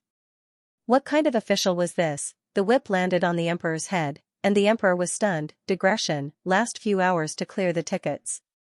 The latest chapter of this book isn't finished yet. For more exciting content, please scan the QR code below to download the app. Novels are updated even faster. Millions of novels are free to read. Novels with connotations that can't be found online are all available here. https://www.zhhbqg com/896428964286/1133398817. HTML Genius memorized this website's address in a second. www.zhhbqg.com Bikuga mobile reading website, mzhhbqg.com. The latest chapter of this book is not finished yet. For more exciting content, please scan the QR code below to download the app. Novels are updated at a faster rate. Millions of novels are free to read. Novels with connotations that can't be found online are all available here. The emperor had a period of unbearable memories in his early years. His birth mother was a palace maid. Although she was raised by imperial concubine Jing, she wasn't much of a favored mistress. He and concubine Jing had a hard time. Later, concubine Jing gave birth to a little princess and was given the title of concubine Jing. Only then did the situation of the mother and children improve. But it didn't take long for him to be targeted by his brother, the crown prince, and the Liu family. He didn't want to join their camp and suffered terrible attacks. However, those attacks only made him lack food and clothing and suffer a little. No one would really hit him on the head with a whip. The old duke's whip was much more powerful than his son's. First, he was stronger. Second, he was more experienced. The whip was almost bone deep. Therefore, the emperor's stupor was not only caused by surprise, but his noble dragon skull was indeed numb from the slaps. It wasn't until some warm liquid flowed down his cheek that the emperor finally realized that he was hurt. "Your Majesty!" The old duke was so scared that he threw the whip away. He didn't expect that his whip would hit the emperor. Marquis Xianping's appearance was already shocking enough. When he couldn't take back the whip, Marquis Xianping dodged in time. He was secretly glad that he dodged. But now, he might as well not have dodged. "Marquis Xianping, why did you dodge? Have you forgotten that the emperor is behind you? Didn't you walk in front to open a path for the emperor? Did you walk into a latrine?" The old duke was furious. He might not be human sometimes, but Marquis Xianping was a real dog. Marquis Xianping touched his nose and said shamelessly, "Oh, why is it the old duke? Are you trying to assassinate His Majesty?" "Your Majesty, I came too late." "Emperor, I think you dodged too quickly." After a short period of numbness, the emperor felt a heart-wrenching pain. He couldn't stand up and slid to the ground, leaning against the wall. "Your Majesty!" The old duke knelt down and bowed in fear and trepidation. "I am guilty. I didn't want to assassinate Your Majesty. I didn't know that the whip would hit Your Majesty." Actually, on the surface, the old marquis had already resigned from his position, so there was no need for him to consider himself a subject. But in reality, he was still working for the emperor, so in a moment of desperation, he didn't bother to call himself a commoner. Fortunately, Marquis Xianping was in the know, but the three of them were not the only ones present. Xianxia was completely dumbfounded. That woman took advantage of the chaos to escape. Gu Jiao, the little octopus, also came down from the wall. Xianpingho narrowed his eyes. "Wasn't this the quack doctor who stepped on his face and almost broke his back?" Gu Jiao also narrowed her eyes. "Hee, wasn't this the miser who only gave her a copper coin after seeing the doctor?" The air was filled with the smell of sparks. In fact, the emperor had also noticed Gu Jiao, but he did not want to make a mistake in front of Gu Jiao. He ignored the pain in his head and raised his sleeve to cover his wound. However, he couldn't stop the old marquis from calling him Your Majesty. "He even said that Your Majesty had lost a lot of blood and that I deserved to die." Then, Marquis Xianping dragged Gu Jiao over. "Aren't you a doctor?" Marquis Xianping, although he dodged too quickly and caused the emperor to be hit, he invited the doctor over and made up for his mistake. Therefore, after the old marquis and Marquis Xianping both caused the emperor to be injured, they both caused the emperor to lose his horse. The emperor's blood boiled. "You two are really dogs." The emperor's face was covered in blood, but it was enough to recognize his face. Gu Jiao squatted down and said, "Official Chu?" "What official Chu?" "This is His Majesty." The old marquis didn't know that Qin Chuyu had hidden his identity to go to the Directorate of Education. Gu Jiao raised her eyebrows. "Oh, so you are the emperor. So Chuyu is a prince." The emperor, "Oh no, my son also lost his horse." The old marquis, "Why do I feel like something is wrong?" Gu Jiao went to see concubine Jing today and happened to bring her medicine box. She asked Xianxia to fetch her medicine box from the carriage. Xianxia was so shocked that he couldn't speak. He quickly got into the carriage and handed the medicine box to Gu Jiao. The old marquis didn't remember that he wanted to kidnap Gu Jiao and bring her to the officials. He said to the emperor, "The ground is cold. Your Majesty, let's go to the carriage. The light is good here." Gu Jiao refused him. Before the old marquis could say that he was talking to the emperor and that a little doctor shouldn't interrupt, Gu Jiao said to the emperor, "Take your hand away." It was an order. The emperor obediently removed his hand from the wound, looking a little wronged. The old marquis wondered if he was blind. "You two are blocking the light," Gu Jiao said to the old marquis and Marquis Xianping.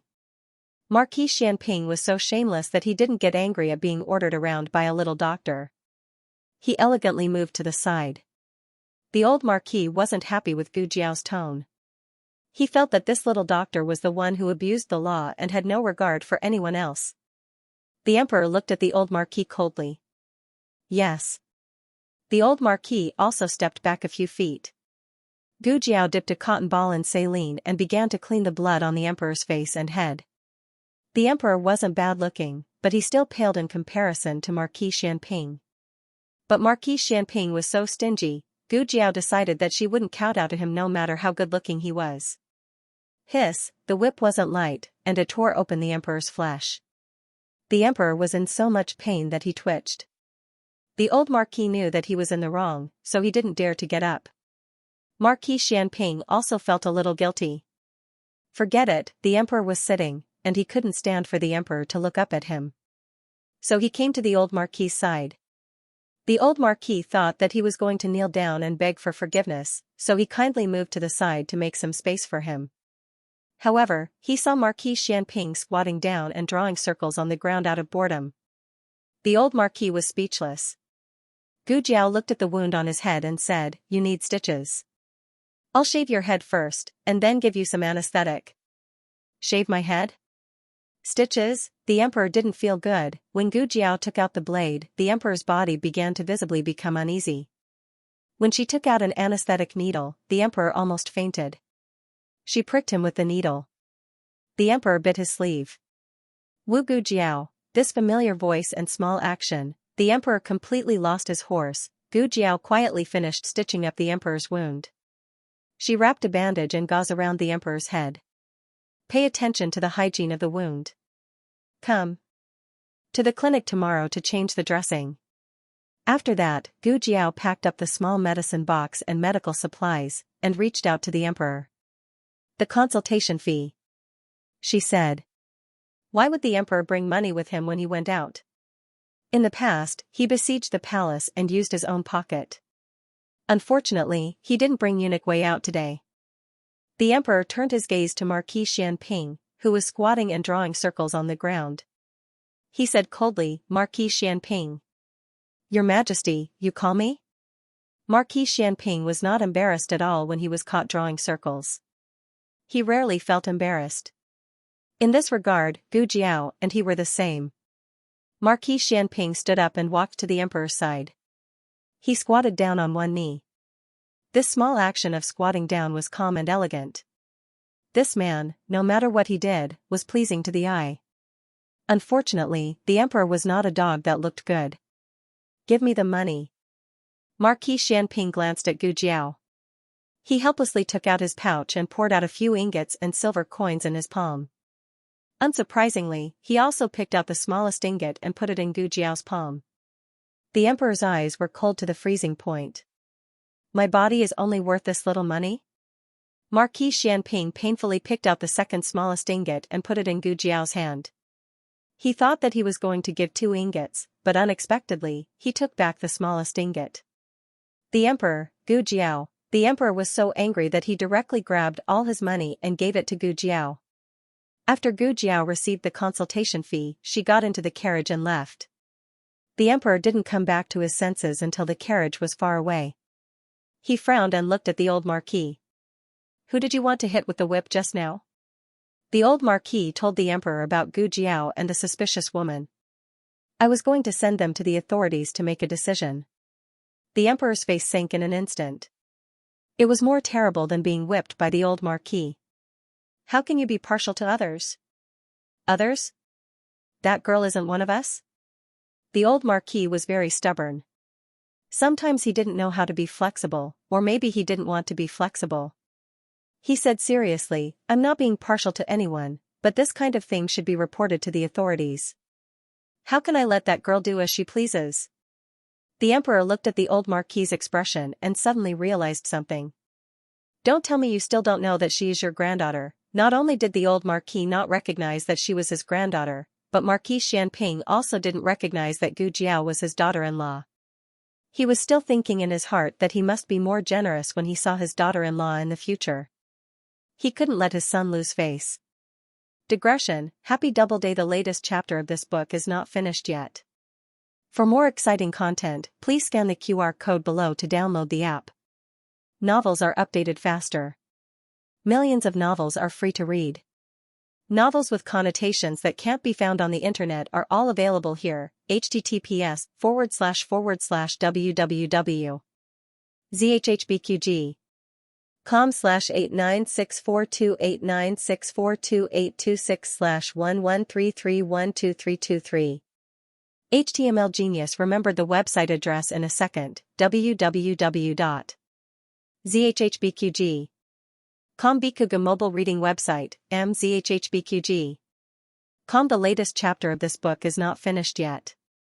For more exciting content, please scan the QR code below to download the app. Novels are updated faster. Millions of novels are free to read. Novels with connotations that can't be found online are all available here. There was a reason why the Emperor and Marquis Xianping left the palace incognito, so it wasn't strange for them to meet the old Marquis. The three of them had already booked a place to secretly cause trouble. They just met in advance. The Emperor and the two of them went to a nearby opera house. That's right, it was an opera house. Everyone knew that Marquis Xianping was dissolute and loved beauties. He often went in and out of this place, but no one knew that it was originally under his name. The three of them entered the side room and the servant outside closed the door. The Emperor had a wound on his head and was feeling very uncomfortable. After he sat down, he said impatiently, "Long story short. How is it?" The old Marquis didn't dare to be negligent. He cupped his hands and bowed.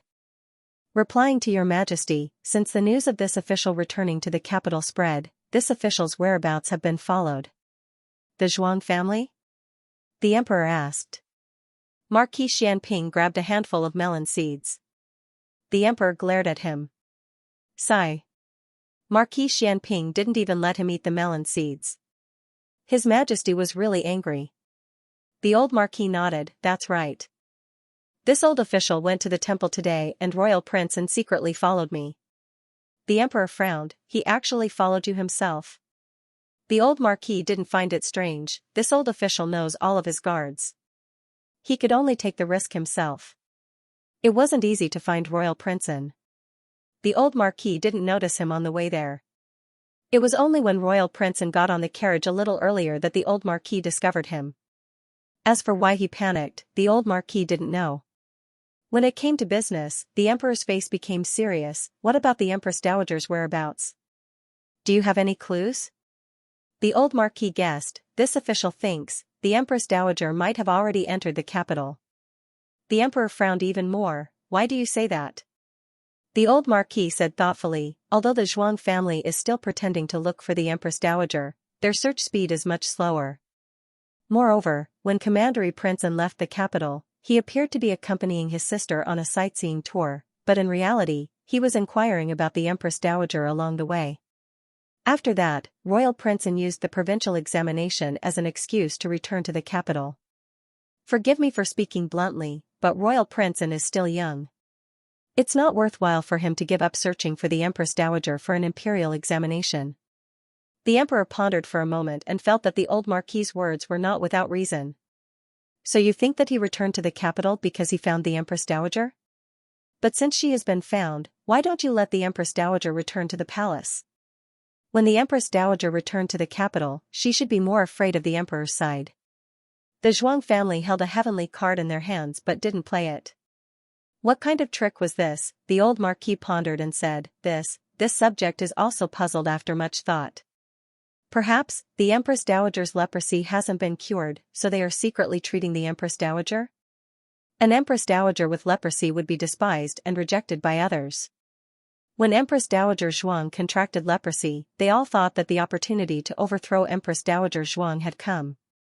But who would have thought that the Empress Dowager had escaped by herself? If they dared to say that Empress Dowager Zhuang had secretly left the palace, Imperial Tutor Zhuang would dare to question them in public whether or not they had plotted against Empress Dowager Zhuang. They didn't dare to win or lose, so they could only use a roundabout strategy. They claimed that the Empress Dowager had suddenly fallen ill and had gone to the temporary imperial residence to recuperate. Then they intentionally or unintentionally let the Zhuang family find out that Empress Dowager Zhuang had escaped with leprosy. The Zhuang family also feared that this illness would ruin the Empress Dowager's reputation, so they held back and secretly searched for the Empress Dowager. In a short period of time, the two sides had achieved a subtle balance. But this balance would be broken one day. If Imperial Tutor Zhuang really found the Empress Dowager and cured her, then the day when the balance between the two sides would be broken would not be far. The journey from the medical center to the nunnery was not short. On the road, they were delayed for a while. By the time Gu Jiao returned to Bishui Alley, it was already dusk. On the horizon, a gorgeous sunset glow fell on the red walls and green tiles, giving off a warm orange glow. When Gu Jiao walked into the alley, she really felt that she was returning home. She had never experienced this feeling in her previous life. In her previous life, she lived with her parents for very few days. It was empty and cold, without the slightest warmth of home. The so-called home was just a place to live. But now, it seemed to have a new meaning. After a busy day, she longed to come back here and see the people in the residence. It wasn't that she never felt tired, but she was used to being tired. Anyway, no one would love her, so it was useless to be pretentious. Jiao Jiao. Little Jing Kong's voice interrupted Gu Jiao's thoughts. The little guy was sitting on the threshold waiting for her. In the morning, he had fallen and cried, but now, he ran towards her and threw himself into her arms. She wanted to pick him up, but he shook his head and said, "No, Jiao Jiao is very tired." He resisted the urge to hug her and held Gu Jiao's hand. "Does your leg still hurt?" Gu Jiao bent down to pull his trousers. Little Jing Kong shook his head and said, "It doesn't hurt anymore." In fact, it still hurt a little, but little Jing Kong acted like a spoiled child because he didn't want to burden Gu Jiao. "Sister." Gu Xiaoshan heard the movement at the door. She put down the woodwork she was doing and rushed out like a little monkey to help Gu Jiao get her small basket. "Give it to me." Gu Xiaoshan insisted on holding the small basket in her hand and carefully put her small medicine box in her east room. Gu Yan was originally working for little Jing Kong in the courtyard to remove chicken poop. He was fuming with anger because he was not as free as little Jing Kong, and he was not as fast as Gu Xiaoshan. When he finally saw his sister, his beautiful face was completely dark. Gu Jiao was amused by his expression. Gu Yan turned his back awkwardly. Gu Jiao went to pacify him. It was hard for others to pacify him, but wasn't it easy for Gu Jiao to pacify him? Gu Jiao tugged at his hand, and all his anger disappeared. Yao Shi came out of the kitchen with a plate of freshly cooked steamed cakes. When she saw her daughter, her eyes were full of gentleness. "Jiao Jiao, you're back? I just made some snacks." "Jing Kong, go and see if Grandaunt is awake." "Okay." Little Jing Kong loved to go to Grandaunt's room to check on her. He always found something and felt a great sense of accomplishment. Little Jing Kong ran to Old Madam's room while panting heavily. Old Madam was holding a jar of candied fruit and eating it. Old Chancellor sat in front of her speechlessly and watched her eat for the entire afternoon. "Can you eat so much? How many years did the late emperor starve you?" "Great aunt." Little Jing Kong bounced over to her. Old Madam stuffed the jar of candied fruit into Old Chancellor's arms at lightning speed. Old Chancellor looked at the jar that suddenly appeared in his arms. "You held me here for the whole afternoon just for this moment?" Old Chancellor did not want to take the blame and immediately returned the jar to Old Madam. The moment little Jing Kong entered the room, he saw Old Chancellor extend the jar of candied fruit to Old Madam, and Old Madam crossed her arms with a firm expression of refusal. Old Madam snorted and said, "I already said that I won't eat it. Your threats and promises are useless." Old Chancellor, so half a jar of candied fruit was eaten by a ghost. Can you have a bit of self-awareness as the demon empress that brings disaster to the country? Old Chancellor sighed. It was no wonder Aheng was at ease bringing the demon empress with her. Based on Old Madam's current appearance, she really did not pose much of a threat. It was just that he had to suffer. Every day, if he was not being robbed, he would be the scapegoat. His later years were miserable. After Royal Prince and bid farewell to Gu Jiao, he first went to the medical hall and ordered a batch of golden sore medicine from the miracle hall. He had angered her today, so he took care of her business and coaxed her. After that, Imperial Prince sat in a carriage and returned to the manor. Imperial Tutor Zhuang was already waiting in the parlor. Because of the Empress Dowager's matter, Imperial Tutor Zhuang had been quite worried, and he had aged quite a bit. "Grandfather." Imperial Prince entered the room and saluted. Imperial Tutor Zhuang calmly glanced at him and said in a heavy tone, "Why did you return so late? Did you follow him for the entire day?" Imperial Prince lowered his gaze. "No, I bought some things on the way back." Imperial Tutor Zhuang closed his eyes and took a deep breath. He slowly exhaled. Were there any abnormalities in his movements? Imperial Prince replied, "He went to take a look at the cable bridge that had just been repaired. He should be checking the quality of the cable bridge." The cable bridge was repaired by Marquis Gu. Apparently, Marquis Gu had been beaten quite badly by the old Marquis and was recuperating at home. For the old Marquis to check the cable bridge for him, it was reasonable. But the old Marquis was definitely not a simple general. He was a brave and smart old man. With every step he took, he would calculate what would happen 10 steps away. Imperial Tutor Zhuang suspected that the old Marquis had beaten his son on purpose, so that he could use his son's work as an excuse to openly check out the area. After all, the Ministry of Works had too many things to do, covering every corner of the capital. No one would suspect the old Marquis if he appeared anywhere. Of course, that was someone else, not Imperial Tutor Zhuang. Imperial Tutor Zhuang furrowed his brows in suspicion. He only checked the cable bridge? He didn't do anything else? For example, who did he meet? What did he run into? He ran into Grand Concubine Jing and Gu Jiao. Imperial Prince N's hand, which was hidden under his wide sleeves, grabbed the hem of his clothes without leaving a trace. He walked around the temple and didn't meet anyone. Imperial Tutor Zhuang stroked his beard and said in deep thought, "That's strange. Could it be that he really went to check the cable bridge?" Imperial Prince lowered his eyes. He remained silent and didn't reply. For the first time in his life, he lied to his grandfather. Imperial Prince had always been obedient. When he was 8 years old, he was sent to the Qin state as a hostage. He didn't complain at all. Imperial Tutor Zhuang didn't suspect that he was lying. Imperial Tutor Zhuang waved his hand. "You can leave. Old Marquis Gu is very vigilant. You might have been discovered by him today. Don't go next time. I'll find someone else." "Yes." Imperial Prince bowed and walked out of the parlor. "Brother." When he passed by the Chuehua gate, Zhuang Yueshi suddenly walked out from behind the tree. Imperial Prince looked at her and then at the parlor. He asked, "Why are you here?" Zhuang Yueshi's beautiful eyes were all on him. "I'm waiting for brother. I'm tired. I'll go back to the yard first." Imperial Prince said in exhaustion. Then, he brushed past Zhuang Yueshi. Zhuang Yueshi's eyes followed him. She stepped forward and asked, "Brother, why didn't you tell the truth?" Imperial Prince paused and looked back at her vigilantly. Zhuang Yueshi felt wronged and confused. Brother clearly saw the old Marquis and, "Shut up." Imperial Prince didn't stop Zhuang Yueshi. Zhuang Yueshi was stunned. Royal Prince was a handsome young man who was as gentle as jade. He had an innate gentleness and upbringing in him. He rarely spoke so harshly. "Did you follow me?" His eyes were cold. This Imperial Prince was no doubt unfamiliar. But in fact, this was the real him. He was the one who survived the countless schemes of the Qin state. "I didn't." Zhuang Yueshi was frightened by this Imperial Prince. She shook her head hurriedly. "There's no class in the girls' school today. Mengdai asked me to pray. If you don't believe me, you can ask her." "She saw it too?"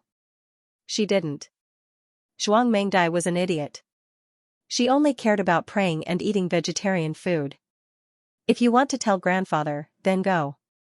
Imperial Prince said tiredly and left without looking back. Zhuang Yueshi's heart ached. She wouldn't tell grandfather. How could she bear to let grandfather punish brother? She just didn't understand why brother hid it. Was he afraid of bringing trouble to that woman? It was her. She made brother change. Brother started to lie to grandfather. He started to be fierce to her. He started to not be the brother he used to be. It was all that woman's fault. Zhuang Yueshi's fingers tightened bit by bit. The old Marquis was punished by the emperor. The emperor's punishment was quite severe. Although the old Marquis hit him unintentionally, he almost hit the little miracle doctor on purpose. It was because the emperor felt the pain of the whip that he could vividly imagine what would happen if it hit the little miracle doctor. Marquis Xianping was also punished. The old Marquis and Marquis Xianping were both generals. Whipping them was like tickling them. Thus, the emperor punished them to copy military books. Punishing generals to copy books was the same as punishing civil officials to be caned. Both were painful. The old Marquis knelt in the side hall of the throne room.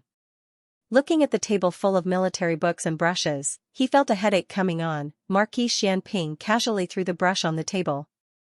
Copy Gooden, go find your son, digression, looking for a guaranteed monthly ticket. The latest chapter of this book is not finished yet. For more exciting content, please scan the QR code below to download the app. Novels are updated faster. Millions of novels are free to read. Novels with connotations that can't be found online are all available here. https://www.zhhbqg.com/89642896428266/113308359.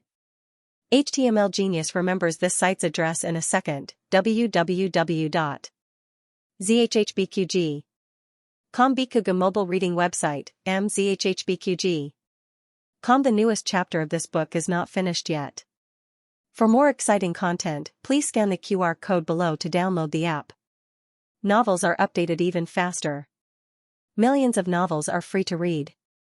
Novels with content that cannot be found online are available here. As the old Marquis was in so much pain from copying military books that he wished he was dead, he saw Marquis Xianping stand up, wave his wide sleeves, and leisurely walk out. The old Marquis was speechless. Marquis Xianping walked out of the palace with familiarity. He called Chang Jing and sat on the carriage to the Imperial College. Because the court examination was approaching, the Imperial College had more classes. Xiao Lulang often left school when it was dark. This time was just right, not too early or too late. Marquis Xianping waited outside the Imperial College for 2 hours before Xiao Lulang arrived. The uniform of the Imperial College was white with blue borders. The sleeves were wide, and the sleeves, lapels, and waistline were all lined with indigo blue silk. The waist was tight, and it was restrained and courteous. It was elegant and handsome. As long as one was not ugly, one could wear this uniform well. However, among the sea of white-robed Imperial College students, there was a figure with a walking stick that was particularly eye-catching. He was tall, slender, and had a jade-like complexion. The myriad of lights behind him reflected the clean and pure color of the youth. However, the walking stick that he used to support himself with somewhat destroyed this beauty. Marquis Xianping's gaze fell on his lame leg, and his handsome brows furrowed. But it was only for an instant, and his expression was normal as he got off the carriage. His carriage did not stop in front of the Imperial College, but under the large tree to the side. Xiao Lulang walked and walked. Suddenly, a tall figure flashed out from behind the tree and blocked his path. He stopped and looked calmly at the other. The youth was already the height of a grown man. He was no longer looking up, but almost at the same level. However, his figure was much thinner. Marquis Xianping had practiced martial arts for many years, and his back was as strong as a bear's waist. Xiao Liulang's eyes did not have any warmth, surprise, or any other emotion. He just looked coldly, as if he was looking at a completely unrelated stranger. This gaze stung Marquis Xianping's eyes, but Marquis Xianping still revealed a smile. "Son, long time no see." Xiao Lulang looked away. "I said I am not your son." Marquis Xianping, "How is an illegitimate child not my son? Even if you are not Ahang, you are at least Lulang. You are my and Chenyan's mother's child. Then you are my son." This fallacious argument was plainly written in his eyes. Xiao Lulang was not in the mood to deal with him. "I'm going back." Marquis Xianping continued to stop him. "Do me a favor." Xiao Lulang Marquis Xianping said with grievance, "I'm really unlucky today. I was tricked by a girl. She hid, so did I. In the end, I'm the only one being punished." These words came out of nowhere.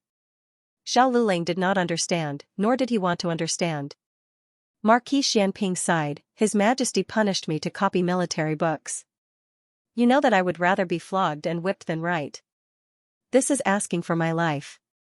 The image of Gu Jiao frantically practicing her handwriting flashed across Xiao Liulong's mind. Before Marquis Xianping could chase after his son, his mind had already wandered off. He continued to speak in an aggrieved manner, In the past, it was always you who helped me copy. This time, you should also help me copy. Old monkey doesn't have anyone to help him. Who asked his son to be so useless? My son is the best. Marquis Xianping's mouth was usually used to choke people. Normally, he wouldn't say anything nice. He was only like this because he wanted to coax his son. All of Marquis Xianping's self-restraint seemed to have been used on this youth. But the youth didn't appreciate it. Xiao Lulang raised his eyes and stared at him. His eyes were cold. How many times do I have to say it's okay? I am not your son. Your son was burned to death in the fire 4 years ago. He didn't dare to shout in the fire and waited in despair for someone to save him. In the end, he could only watch as he was swallowed by the sea of fire. He is dead. Xiao Ji, your son is dead. Xiao Ji, your son is dead. These words were like a sharp knife that suddenly stabbed into Marquis Xianping's heart. Xiao Lulang resolutely left. Marquis Xianping's body was trembling slightly. He raised his hand to cover his heart. Fuck, it really fucking hurts. Xiao Lulang returned to Jade Water Alley with a cold body. The moment he entered the room, he restrained the anger in his heart and walked into the courtyard. At this time, everyone in the family had gone to bed. As expected, there was still a lamp left for him in the central room. He walked in with light steps. Gu Jiao was lying on the square table in the central room and had fallen asleep. The light shone on her face and brows, making her look gentle. But it wasn't the same coldness as before. Her brows were slightly knitted, as if she wasn't feeling well in her sleep. Xiao Lulang hesitated for a moment. He raised his hand and gently touched her forehead. It wasn't hot. He took his hand back. His movements were already very light, but Gu Jiao still woke up. She looked at him in a daze. You're back? Xiao Lulang found that her complexion wasn't good. He paused and asked, Are you not feeling well? Gu Jiao listlessly yawned, It's nothing. Xiao Lulang looked at her tired face and his heart slightly tightened. I've already eaten. You can go to sleep. You don't need to wait for me in the future. It's nothing. She curved her lips. I've already boiled the hot water. I'll boil it myself. You can go to sleep. Xiao Lulang urged her again in a tone that didn't allow her to refuse. Gu Jiao. Okay. She stood up listlessly, entered the room listlessly, and lay on the bed listlessly. She wasn't the kind of person who would moan for no reason. Even if she was sick, she would act as if nothing had happened, unless it was really uncomfortable. Xiao Lulang looked at her deeply through the crack of the door. He didn't say anything and turned to go to the kitchen. He didn't immediately get water to wash up. Instead, he found ginger and brown sugar cubes. In the past, life in the countryside was hard. They didn't even have a piece of brown sugar at home. They had to borrow it from the village. Now life at home was not difficult, but she seemed to never care about herself as much as she cared about them. Xiao Lulang boiled a bowl of thick brown sugar ginger tea and brought it to Gu Jiao's room. His cooking skills were not good, so the ginger tea was burnt. He gently pushed the door open and came to Gu Jiao's bed. He gently woke her up. Get up and drink something. Gu Jiao made a sound and struggled to open her sleepy little eyelids. She smelled brown sugar and ginger juice, and a bit of burnt smell. She was stunned for 3 seconds. Can you sit up by yourself? Xiao Lulang asked. No. A certain someone who was about to sit up lay down again. Xiao Lulang put the brown sugar ginger tea on the stool beside the bed. He reached out his slender hand and gently helped her up from the quilt. The girl's body was delicate and soft. She had a seductive fragrance that made one's heart flutter. Gu Jiao sat at the head of the bed. She was already half awake. She looked at the brown sugar ginger tea that was picked up by him again, and her eyes became bright. Her husband had boiled brown sugar water for her. Her husband was so nice. How did her husband find out? Gu Jiao's period came at night. She rarely had menstrual pain. In her memory, it had only happened once when she had her first period in the countryside. After that, it had never happened again. Strictly speaking, it wasn't too painful today. It was just that she was sleepy, tired, and a little stuffy in her stomach. She was a special agent who could withstand 10 levels of pain. She didn't need to use anesthetics to remove bullets. But for some reason, she couldn't tolerate this kind of menstrual pain. Xiao Lulang handed the brown sugar ginger tea to her. "Can you drink it yourself?" Gu Jiao had just reached out her hand when she silently withdrew it. She said seriously, "I feel very weak." Xiao Lulang sighed helplessly. He sat down on the edge of the bed, picked up the spoon, and fed her spoonful by spoonful. Gu Jiao opened her mouth, gently bit the spoon, and slurped it. The bowl of brown sugar water was soon empty. "Is there more?" She smacked her lips as if she hadn't had enough. Xiao Lulang looked at her round little belly that even her pajamas couldn't hide and said, "You can't drink anymore." Gu Jiao's gaze fell on his hand that was holding the spoon to feed her. "Oh." Xiao Lulang took the water and let her drink 2 more mouthfuls. "Go to sleep." Gu Jiao lay down obediently. She lay on her side and looked at him, looking a little obedient. Xiao Lulang met her gaze that couldn't be ignored. "What's wrong? Do you still feel uncomfortable?" Chang Jiao said, "Where do you feel uncomfortable? You're someone who can take a bullet. Can't you bear this little bit of discomfort?" Chang Jiao said, but her stomach really did feel a little uncomfortable. In the end, Chang Jiao grabbed Chang Jiao and beat her until her fists were 5 centimeters long. She kicked her out. Gu Jiao looked at him blinking. "My stomach is a little uncomfortable." "Ah." Xiao Lulang was speechless. "Sleep for a while. You'll be fine tomorrow." It was better not to ask. "Let me massage you?" It was too intimate. Xiao Lulang's heart was in turmoil. He looked at Gu Jiao. Gu Jiao was looking at him with a pair of innocent eyes. It was as if he was a heartless bastard if he didn't do it. Xiao Lulang didn't understand how he could read these things from her small eyes. In the end, he braced himself and sat down. "I'll give you a massage." "Okay." Gu Jiao nodded. Xiao Lulang reached out his bony hand and reached into her blanket. It was warm under the blanket. His fingertips could already feel her body temperature through her pajamas. Xiao Lulang hesitated for a moment. Then, he placed his palm on her soft and cold stomach. This was the first time he had touched such a soft part of her in a sober state. His palm felt as if it was on fire. It was boiling hot. The latest chapter of this book is not finished yet. For more exciting content, please scan the QR code below to download the app. Novels are updated at a faster rate. Millions of novels are free to read.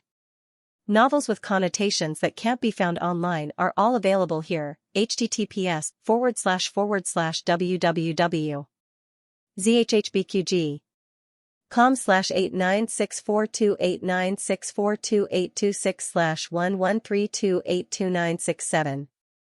HTML Genius memorized the website address in 1 second. www.zhhbqg.com. Bikuga mobile reading website, mzhhbqg.com. The latest chapter of this book is not finished yet. For more exciting content, please scan the QR code below to download the app. Novels are updated faster. Millions of novels are free to read. Novels with content that can't be found on the internet are all available here. Gu Jiao wanted to admire a certain someone's handsome face, but his palm was pressed against her lower abdomen. She didn't feel any pain and quickly fell asleep. She breathed evenly through her nose. Xiao Lulang gently withdrew his hand and tucked her in. He extinguished the oil lamp and quietly walked out of the room. His fingertips were still warm and fragrant. He stared at his hand in a daze and suddenly realized that he had compromised a little too much. He closed his eyes. "Xiao Lulang, oh Xiao Lulang, what are you doing?" Gu Jiao slept so well that she woke up later than usual. Little Jing Kong had already finished his practice and had breakfast. He went to the Imperial College with Xiao Lulang for his morning class. Gu Jiao, Gu Yan and Gu Xiaoshan went out together. "Have you taken your medicine?" Gu Jiao asked Gu Yan. I have. Gu Yan said. Yao Shi's antidepressants could be stopped, but Gu Yan's anti-heart failure medicine had to be taken for life. As he grew up, the medicine's efficacy would gradually lose its effect and he would have to undergo surgery to recover. Sister. Gu Yan waited for Gu Jiao at the door. Coming. Gu Jiao carried her small basket and went out. Gu Yan was very happy. Today, his sister was sending him to school. Gu Yan carried his school bag and looked no different from a normal person. His occasional running and jumping didn't affect him. His condition was under control. Gu Jiao looked at the innocent Gu Yan and suddenly realized that the bond between them was irrevocable. She could perceive the world through him. If he was happy, she would be happy. If he was sad, she would be sad. She couldn't lose him. She wanted to cure him. When they arrived at Qinghe Academy, Gu Jiao tidied Gu Yan's lapel and straightened Gu Xiaoshuan's crooked collar. Let's go in. The two of them bid farewell to Gu Jiao and entered Qinghe Academy with their bags of books. Gu Jiao went to the clinic. Today, there was a small incident at the clinic. Someone actually came to cause trouble and said that their clinic had killed his wife. That person even brought the corpse over. This was a rare occurrence. Many people were attracted and crowded around the outside of the clinic. Xianxia was evacuating the crowd outside. Gu Jiao walked over and asked him, what happened? Xianxia hurriedly said, Miss Gu, you're finally here. Someone inside said that we killed his wife and her corpse. He wants us to pay for his wife's death with our lives. All the patients in the clinic had been scared away early in the morning. Those who wanted to see the doctor were all scared out of their wits. As he spoke, he used his hand to push through the crowd. Make way. Make way. Don't block the way. Unfortunately, there were too many onlookers and no one paid any attention to Xianxia. Gu Jiao entered the clinic from the back door. The door of the lobby was blocked by a few workers to prevent the onlookers from rushing in. The second boss wasn't here today. Shopkeeper Wang was dealing with the medical disturbance. A door plank was placed in the middle of the lobby. On the door plank lay a corpse covered with a white cloth. The corpse's belly was bulging. This should be the patient that Xianxia mentioned. Beside the corpse, an old woman was kneeling. She grabbed the woman's hand and sobbed. My flower. How could you die at such a young age? In addition to the two of them, there were also a few commoners. One of them was the dead woman's husband. He was fat and strong and looked fierce. The people around him were either his friends or his subordinates. In short, they were all aggressive. A life for a life. If your miracle hand haul doesn't give me an explanation today, I won't leave. The one who spoke was the dead woman's husband. That's right. A life for a life. Your miracle hand haul must give us an explanation. Otherwise, we'll smash your clinic today. Let's see who dares to come to your miracle hand haul for treatment in the future. The people around the man echoed loudly, and the formation was especially loud. Shopkeeper Wang was an experienced shopkeeper. Previously, when he was in the county town, there were many medical disturbances. One of them had even resulted in a death. He didn't immediately panic. He knew that once he panicked, the doctors and medicine boys in the clinic would all be in a mess. He composed himself and said to the man, this strong man, if you have something to say, we can talk. Talk what? The man rudely interrupted Shopkeeper Wang. I'm warning you, my wife has been killed by your treatment. This matter isn't over. You said that it was our miracle hand haul that killed her. Do you have any evidence? Gu Jiao calmly walked over. Her voice wasn't loud, but for some reason, everyone present slightly paused and couldn't help looking at her.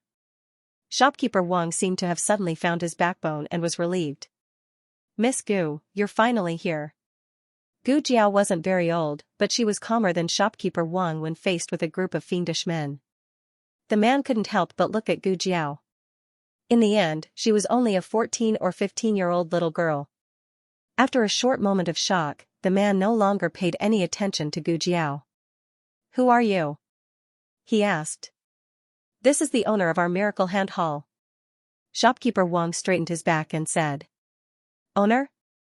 A little girl? The man obviously didn't think that Gu Jiao had become the owner of the clinic based on her own abilities. Most likely, she was the daughter of the owner and had inherited her father's business. Thinking of this, the man no longer paid any attention to Gu Jiao. Evidence. Gu Jiao repeated. The man sneered and pulled out a prescription from his chest. You want evidence? Good. My wife came here 7 days ago for treatment. This is the prescription that you gave her. It's written in black and white and it's even stamped with your miracle hand hall seal. If you don't believe me, let everyone take a look. As he spoke, he showed the prescription to the people outside the clinic. The people couldn't understand what was written on the prescription, but they could tell that there was a seal on it. The man finally walked in front of Gu Jiao and shopkeeper Wang. Your miracle hand hall can't possibly not recognize the prescription that you've given out, right? Shopkeeper Wang took the prescription over. The man wasn't afraid that he would tear up the evidence. With so many people watching, tearing it up would mean that he had a guilty conscience and admitted to it. After shopkeeper Wang finished looking at it, his expression changed slightly. He whispered, Miss Gu, this is indeed the prescription that was given out by our clinic. Who gave it? Gu Jiao asked. Shopkeeper Wang looked at the signature under the seal and said, Dr. Song. Gu Jiao took the prescription. 1 qian of Chinese angelica, half a qian of black mustard, 4 qian of ligusticum chuanqiong, 1 qian of distillate silk, 3 slices of old raw ginger. This was the prescription of the 13 guardians. It was specially given to pregnant women to protect their babies.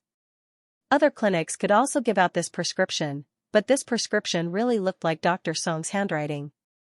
It also had the seal of the clinic, so it shouldn't be fake. Call Dr. Song over. Gu Jiao said. Dr. Song was in the back courtyard changing Xianxia's dressing. When he heard shopkeeper Wang calling him, he asked, Is it urgent? It's a bit urgent.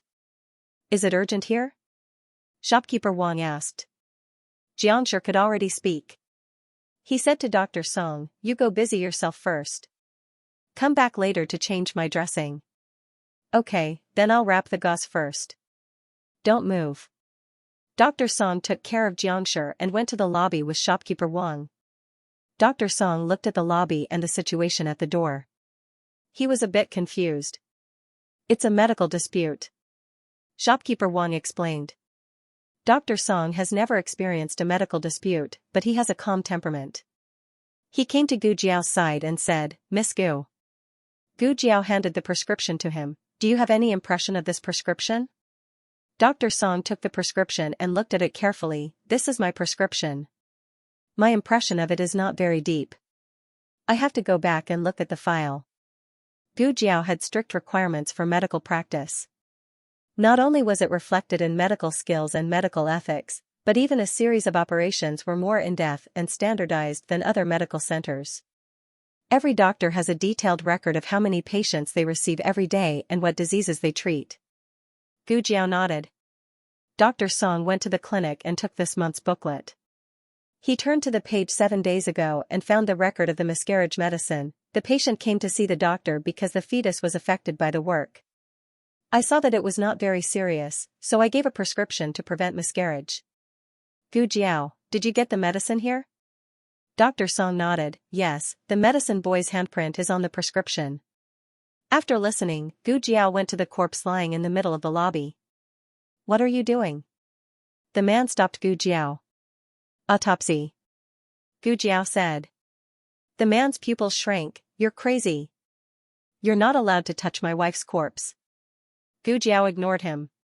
She squatted down and lifted the white cloth. It was a woman around 30 years old. Gu Jiao stood up and looked at the man lightly, reported to the authorities. These words were said to shopkeeper Wang. The man was startled and said fiercely, You, what did you say? Gu Jiao fearlessly looked at his angry eyes. I said, report it to the authorities. Yes. Shopkeeper Wang believed in Gu Jiao, so he went out without saying anything. Stop him for me. The man ordered. Several of his companions rushed over and stopped shopkeeper Wang. The man pointed at Gu Jiao's nose and said, Why are you reporting it to the authorities? Are you colluding with the officials and trying to bite us in the back? I have already seen through your black-hearted medical center's tricks. The lives of common people are worthless. You're a family of bandits. You're simply trying to take our lives." When the man finished speaking, he was so emotional that he began to cry. The common people pointed at him and stood on the man's side. Gu Jiao did not panic and said, "Good, you said that she is a patient of our medical center. Then tell me, who is she? How old is she this year? Who accompanied her here?" The man roared, "She is my wife. Can't you see how old she is?" Gu Jiao calmly said, "What is your wife's surname and name?" The man seemed to be getting more and more impatient with Gu Jiao's questions, so he roared, "Her surname is Wu, her name is Wu Jinhua." Gu Jiao raised the booklet in her hand, but it's clearly written here that the patient is a 21-year-old pregnant woman surnamed Yang. And the deceased? She is at least 30 years old. The man choked on the spot. The onlookers didn't expect things to turn around like this. They couldn't help but look at the man with suspicion. The man's eyes flashed and shouted, "You just casually took a booklet and said that it was the record of that day. Who knows if you wrote it on the spot?" Dr. Song busily said, "The medical book is recorded according to the day. When a page is full, it will continue to the next page.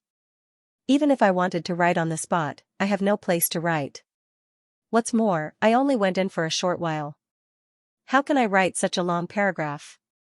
Dr. Song showed the medical book to the onlookers. The entire page recorded the patient's identity, age, symptoms, time of treatment, diagnosis, and prescription. There were no less than 300 words. It wasn't something that could be written in the blink of an eye. What's more, if it was just written, the ink wouldn't be dry. The man stubbornly said, then it's possible that you wrote it wrong." Gu Jiao nodded, "That's completely reasonable. That's why I said to report it to the authorities. Let the authorities find the patient based on the records. That should be able to clear our name." Hearing that Gu Jiao was going to ask for a witness, it was obvious who was the one lying. The onlookers were a little disappointed. After waiting for so long, they thought that they would be able to eat a big melon from the Miracle Hands Hall.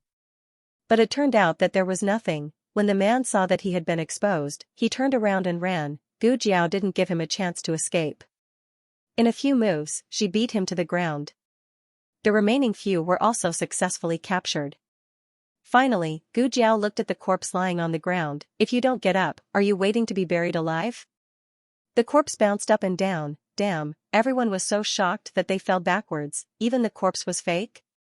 While everyone was in shock, an inconspicuous figure silently left the crowd and turned into an alley, heading towards Chang'an Main Street not far away. "What did you say? How could they resolve such a huge medical dispute so easily?" In Huichun Hall, a man stood up from his chair in shock. This man was none other than shopkeeper He, who had tried to treat Gu Yan's illness at the hot spring villa. Shopkeeper He was the confidant of the younger half-brother of the second boss. He had always worked hard for Huichun Hall. Yes, this little one was also very surprised. When that group of people appeared, this little one could tell that this wasn't a simple matter. Usually, in this kind of situation, they would come to extort money. The medical hall wouldn't be able to explain it clearly. For the sake of reputation, most medical halls would choose to minimize the problem. But they clearly laid out the evidence. The servant who replied told shopkeeper He in detail how Gu Jiao turned the situation around. Shopkeeper He was stunned. How did they think of writing a medical book for each patient? Normally, medical halls would let people go after treating their patients. Who would care so much? Wasn't this troublesome? However, it was precisely because of this troublesome matter that they were able to present strong evidence. In fact, shopkeeper He had already noticed that the style of Miracle Hands Hall was different from the others at the scene of the explosion. After that, he sent people to keep an eye on Miracle Hands Hall. Although he wasn't willing to admit that the first master of the Hu family, who had been kicked out of his family, would one day have a bright future, his newly opened Miracle Hands Hall had many areas that they could learn from. Shopkeeper He thought about it and decided that from tomorrow onwards, he would start imitating Miracle Hands Hall's medical practice. The truth of the medical dispute was revealed, but Miracle Hands Hall's reputation wasn't damaged at all. Instead, because of their serious medical practice, they became the benchmark in the industry. Miracle Hands Hall's reputation in the capital became even better. Gu Jiao didn't pay attention to the aftermath of the few hooligans and left it to shopkeeper Wang to deal with. Miss Gu, don't worry. I will handle it properly. Shopkeeper Wang was chosen by the second boss and was invited to the capital from the county town. Naturally, he had some ability. Gu Jiao was assured that he would handle things well.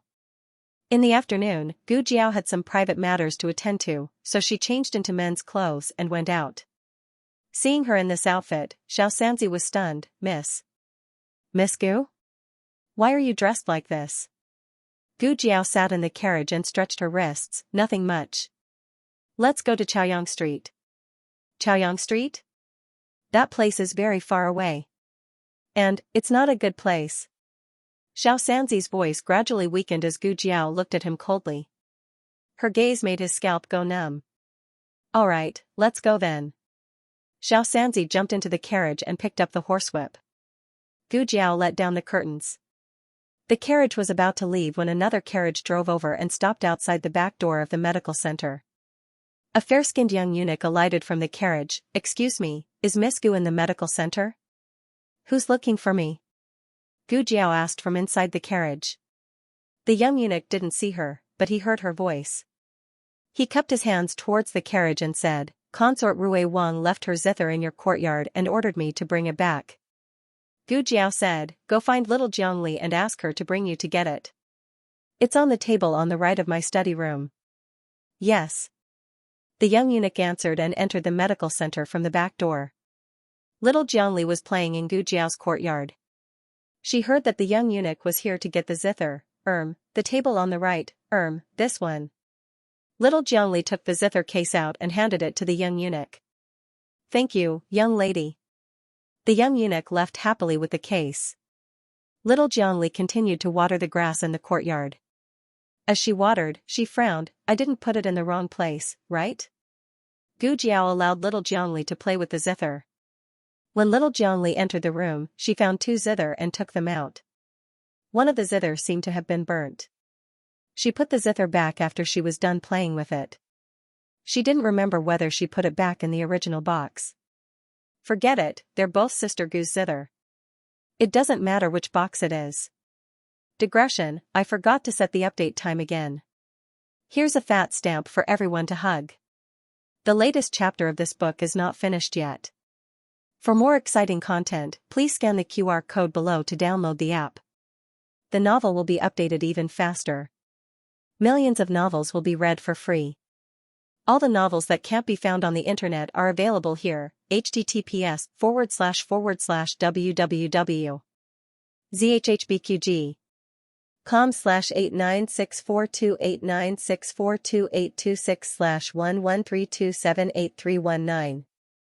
HTML Genius memorized the website address in 1 second. www.zhhbqg.com Bikuga mobile reading website, mzhhbqg.com.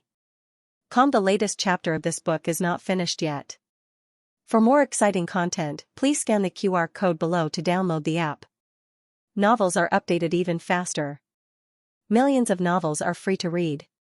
Novels with content that can't be found online are all here. The young eunuch carried the Guqin case back to Rui Wang's residence. Consort Rui Wang was sitting in the pavilion and yawning. The young eunuch said, Princess Consort, do you want to see it? Consort Rui Wang was completely relieved that she got something from Gu Jiao. She waved her hand and said to the young eunuch, take it and keep it. Yes. The young eunuch carried the Guqin case into Consort Rui Wang's room. Female official Su was directing the servant girls to tidy up the room. The young eunuch bowed to her and said, older sister Su, Princess Consort asked this servant to bring the Guqin over. Where is a suitable place to put it? Female official Su found a cabinet that was often opened. Just put it here. It will need to be played in a few days. The Liang Kingdom's envoys were about to arrive. The crown princess had just sent someone to pass on a message, hoping that Consort Rui Wang could play a song at the palace banquet to welcome the envoys. Really, didn't the crown princess know that her princess consort was pregnant? Consort Rui Wang had an operation before the new year and was pregnant before her body had fully recovered. The imperial doctors had warned consort Rui Wang to stay in bed and rest more. Female official Su was full of complaints, but she didn't dare to say it out loud. She could only gloomily close the cabinet. In March, when the grass was long and the orioles were flying, the capital was a thriving scene. The pedestrians on the streets jostled one another in an endless stream. The main streets of the capital were very wide and could accommodate at least 4 carriages side by side at the same time. The wider streets, like Zhuke Avenue near the Imperial Palace, could accommodate more than a dozen carriages without being crowded. Xianxia steadily stopped the carriage at the destination that Gu Jiao had mentioned. Xianxia raised his head to look at the 4 large characters of Taihe Martial Arts School on the signboard and couldn't believe his eyes. "Miss Gu, did we go the wrong way?" He turned left, then right, then right, then right, then right, then right again. Could he have turned the wrong way? Gu Jiao lifted the curtain to take a look and said, "That's right, it's here." Xianxia was even more confused. "No, Miss Gu, what are you doing here? Is it a house call?" But why did he have to change his clothes? Could it be that female doctors were not allowed to enter this clinic? Countless doubts flashed through Xianxia's mind. Gu Jiao did not answer and jumped off the carriage. "You stop the carriage in the alley and wait for me for a while." Oh. Xianxia was not a talkative person most of the time. Otherwise, Gu Jiao would not be willing to let him drive the carriage. Xianxia parked the carriage in an alley on the right side of the dojo. Gu Jiao walked into the dojo. Taihe Martial Arts School was one of the top martial arts schools in the capital. It had 3 floors, and after entering, there was a large hall. On the wall facing the entrance, there was a huge martial arts character written in cursive script. On both sides of the wall, there were all kinds of weapons. At this moment, there were several disciples of the martial arts school in the hall, gesturing with their bare hands, as if they were discussing how to spar. He wasn't surprised to see strangers. He was probably used to strangers. This was not strange. In the Zhao Kingdom, there was no military examination, only literary examination. Therefore, there would only be one literary scholar every 3 years in the Zhao Kingdom, unlike the Liang Kingdom and the Yan Kingdom, where the literary scholar would be selected at the same time as the national martial arts scholar. But the Zhao Kingdom also needed martial arts talents. Some people directly entered the military, such as Gu Chongqing. Some people did not want to serve the imperial court, and only wanted to use their martial arts to find a way out for themselves. The martial arts club was born out of this situation. Although studying was the best of all, there were some people who were not born to study. They wanted to practice martial arts. After practicing martial arts, they could become an armed escort, a grandmaster, or a bodyguard in a rich family. In short, they would not lack food. It was better than digging for food in the fields. Therefore, martial arts schools were very popular in the Zhao Kingdom. Of course, there were different types of martial arts schools. In the jargon, there were closed halls and black halls. Closed halls only accepted disciples and taught martial arts. Closed halls were more complicated. In addition to accepting disciples, they also added a lot of other services. Taihe Martial Arts School was a black hall. This was what Gu Qingfeng revealed to Gu Jiao. It was mainly because Gu Jiao went to beat Gu Qingfeng every 2 or 3 days. At first, Gu Qingfeng was able to beat Gu Jiao by a narrow margin, but gradually, Gu Jiao tied with him. Gradually, Gu Jiao beat him into a pig's head. Even if he could take a beating, he would not be beaten like this. His ability was to steal things, not to be a punching bag. If Gu Jiao wanted to recover the strength of her previous life, she must continue to find stronger punching bags. Gu Jiao took out a mask from her chest and put it on. The mask was also robbed from Gu Qingfeng, and she did not spend a single copper coin. She entered the martial arts school with ease, passing through the drooping flower door and arriving at a seemingly empty tea room.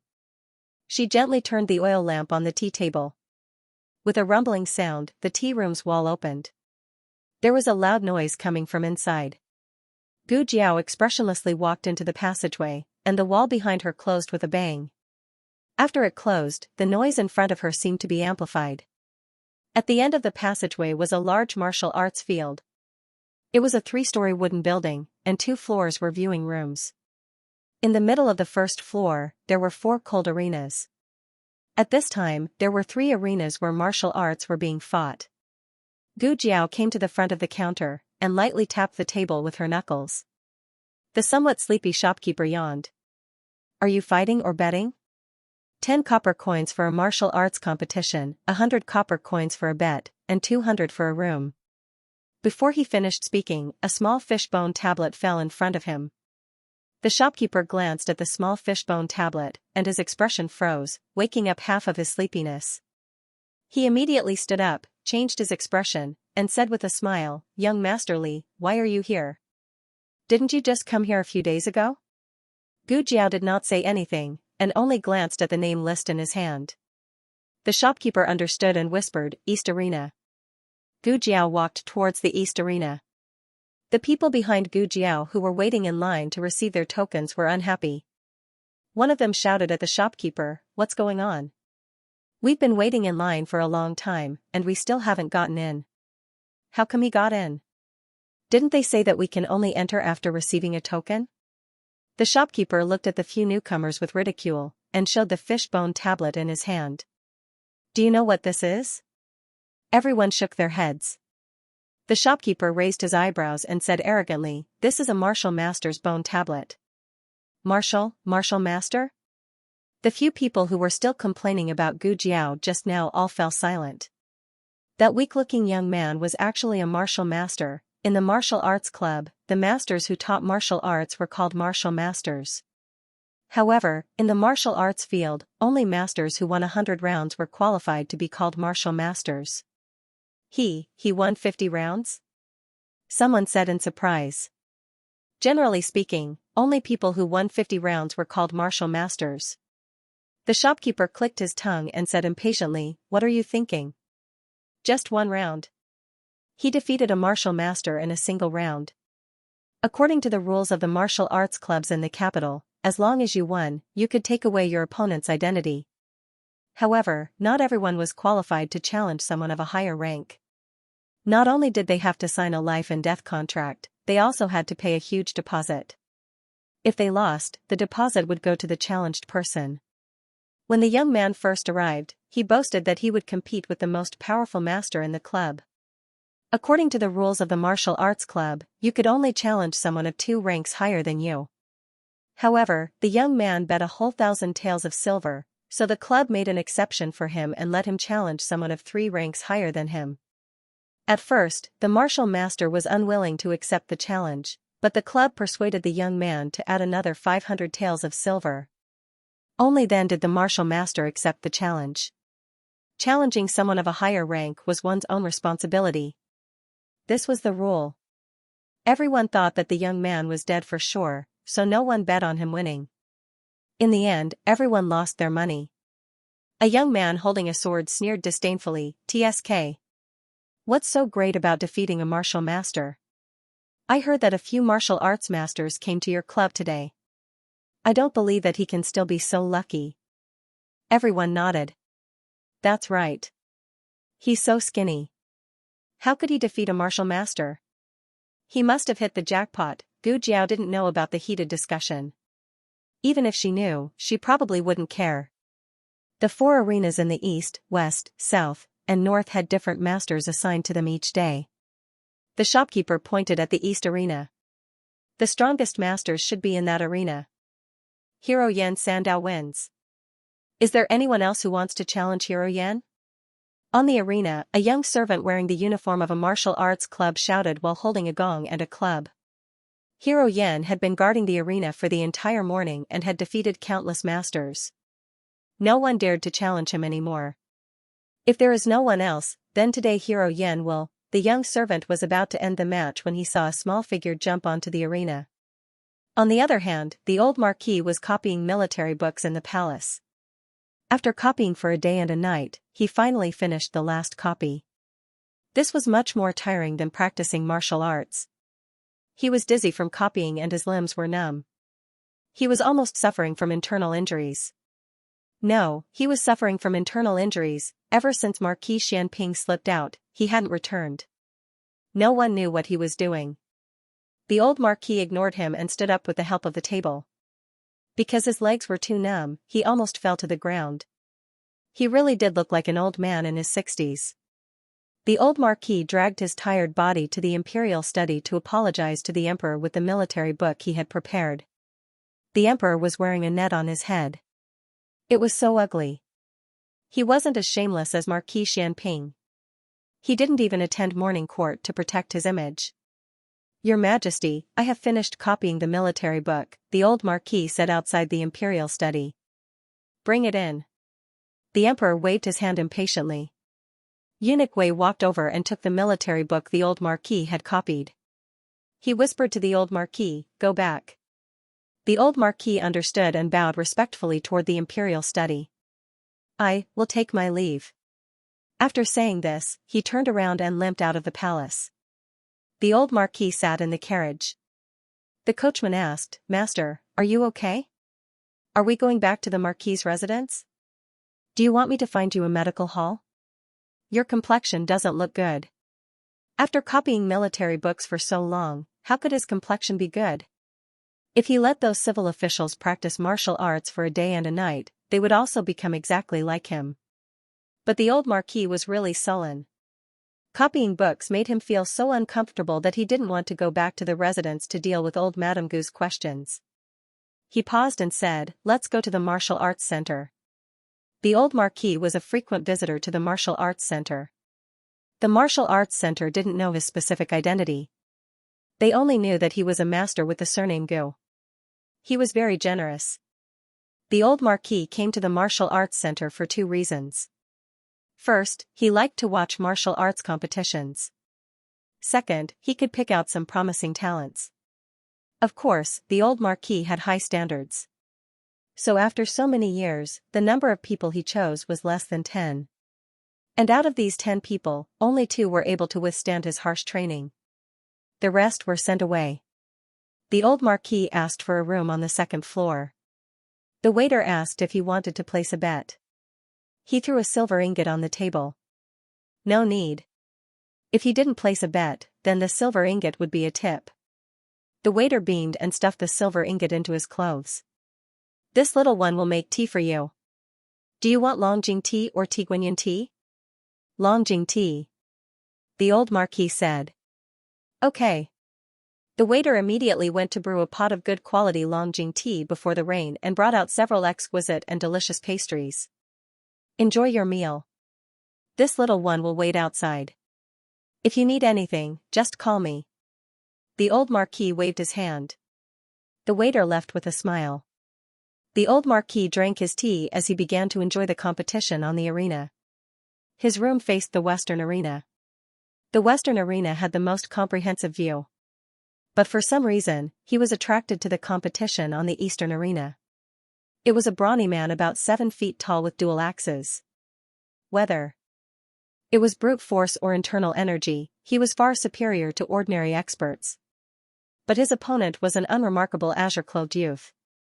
The azure-clothed youth didn't even use a weapon. He fought with his opponent with his bare hands. Even so, his opponent still couldn't gain the upper hand.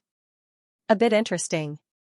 After about 7 or 8 moves, the dual-axe-wielding brawny man was kicked off the arena by the azure-clothed youth. Soon, an expert with a red-tasseled spear jumped onto the arena. The old Marquis was a martial arts practitioner. He could tell at a glance that this person's martial arts were far above the dual-axe-wielding expert. The azure-clothed youth was in danger. He didn't know why, but his heart actually rose to his throat. The azure-clothed youth made the first move. Unsurprisingly, the red-tasseled spear expert easily dodged.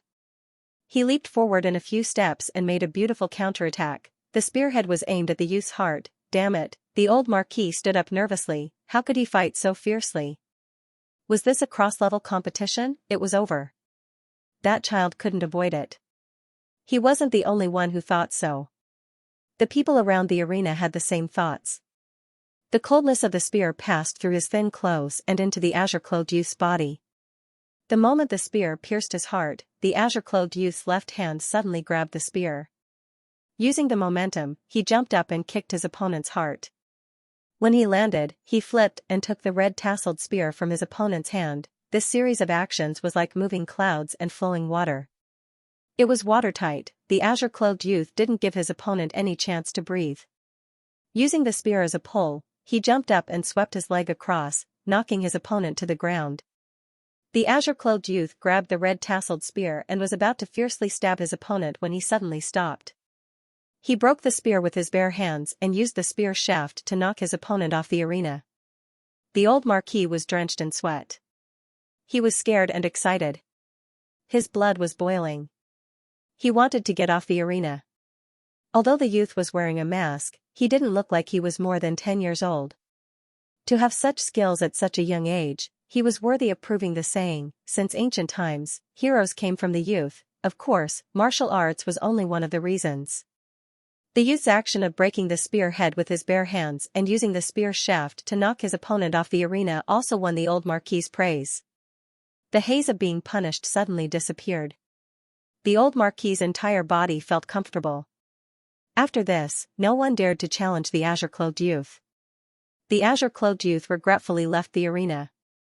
If I had known, I would have deliberately lost a few rounds. Gu Jiao rubbed her wrist and walked towards the entrance.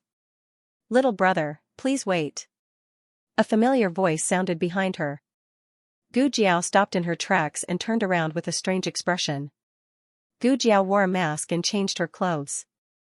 The old Marquis didn't recognize her, but Gu Jiao recognized the old Marquis. Gu Jiao frowned. How much hatred and resentment did he have?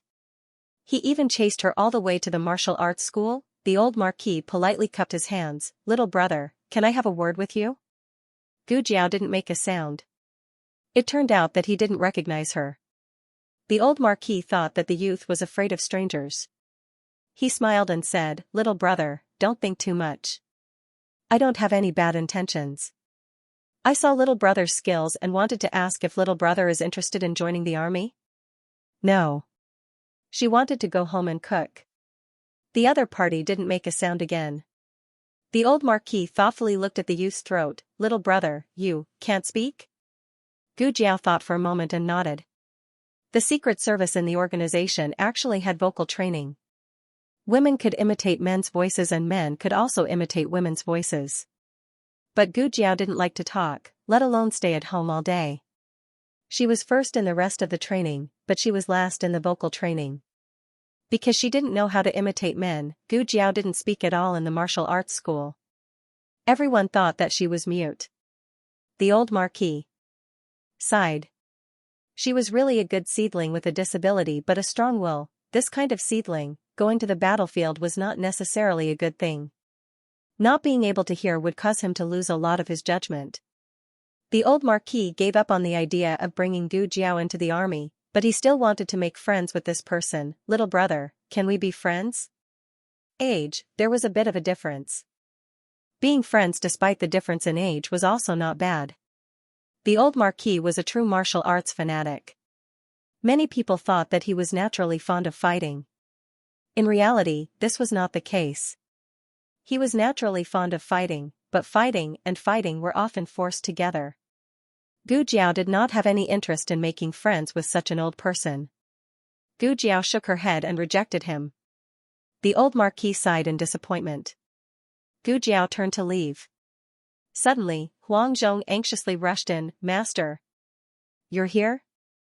I knew that you wouldn't return to the manor. You must have come here.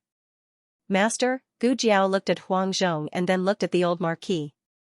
Huang Zhong was Marquis Gu's trusted aide. He was a guard of Marquis Ding'an Manor. He called this old man master. Could it be that this old man was Marquis Gu's father? What's wrong? The old Marquis asked with a frown. Huang Zhong glanced at Gu Jiao to the side. He vaguely felt that this blue-clothed youth's aura was a bit familiar, but he could not remember where he had seen him before. In addition, he was in a hurry to speak, so he did not take it to heart. He said, someone from the Ling family came. The heir is not here. The old madam wants you to quickly return. Ling family's heir. Very good, his identity had been confirmed. Gu Jiao, who had already left, suddenly turned back. She took out a piece of paper and a charcoal pencil and scribbled, won't be friends. Worshipping. Wishes? The old Marquis was stunned. Gu Jiao continued to write, worshipping. Son. You. Is. My. Son. Not nephew? The old marquis was successfully led astray. Gu Jiao thought for a bit then wrote, no. Fine. Let. Him. Call. Father, digression, Marquis Gu. Oh, the monthly votes will be doubled in the last few days. Those who still have monthly votes will vote quickly. The newest chapter of this book is not finished. For more exciting content, please scan the QR code below to download the app. Novels will be updated even faster. Millions of novels will be read for free. Novels that cannot be found online will all be available here. https://www.zhhbqg.com/89642896428226/1132555848. HTML Genius will remember this website's address in 1 second. www.zhhbqg. Bikuga mobile reading website, mzhhbqg. The latest chapter of this book is not finished yet. For more exciting content, please scan the QR code below to download the app. Novels are updated even faster. Millions of novels are free to read. Novels with content that can't be found online are all available here. In the parlor of Marquis Ding and Fu, old Madame Gu was entertaining a guest from the Ling family, her sister-in-law. Old Madame Ling usually, when one reaches their age, they rarely go out and leave everything to their sons and daughters-in-law. It was obvious that something big must have happened for old Madame Ling to visit. You are his grandmother. Why can't you make decisions for him?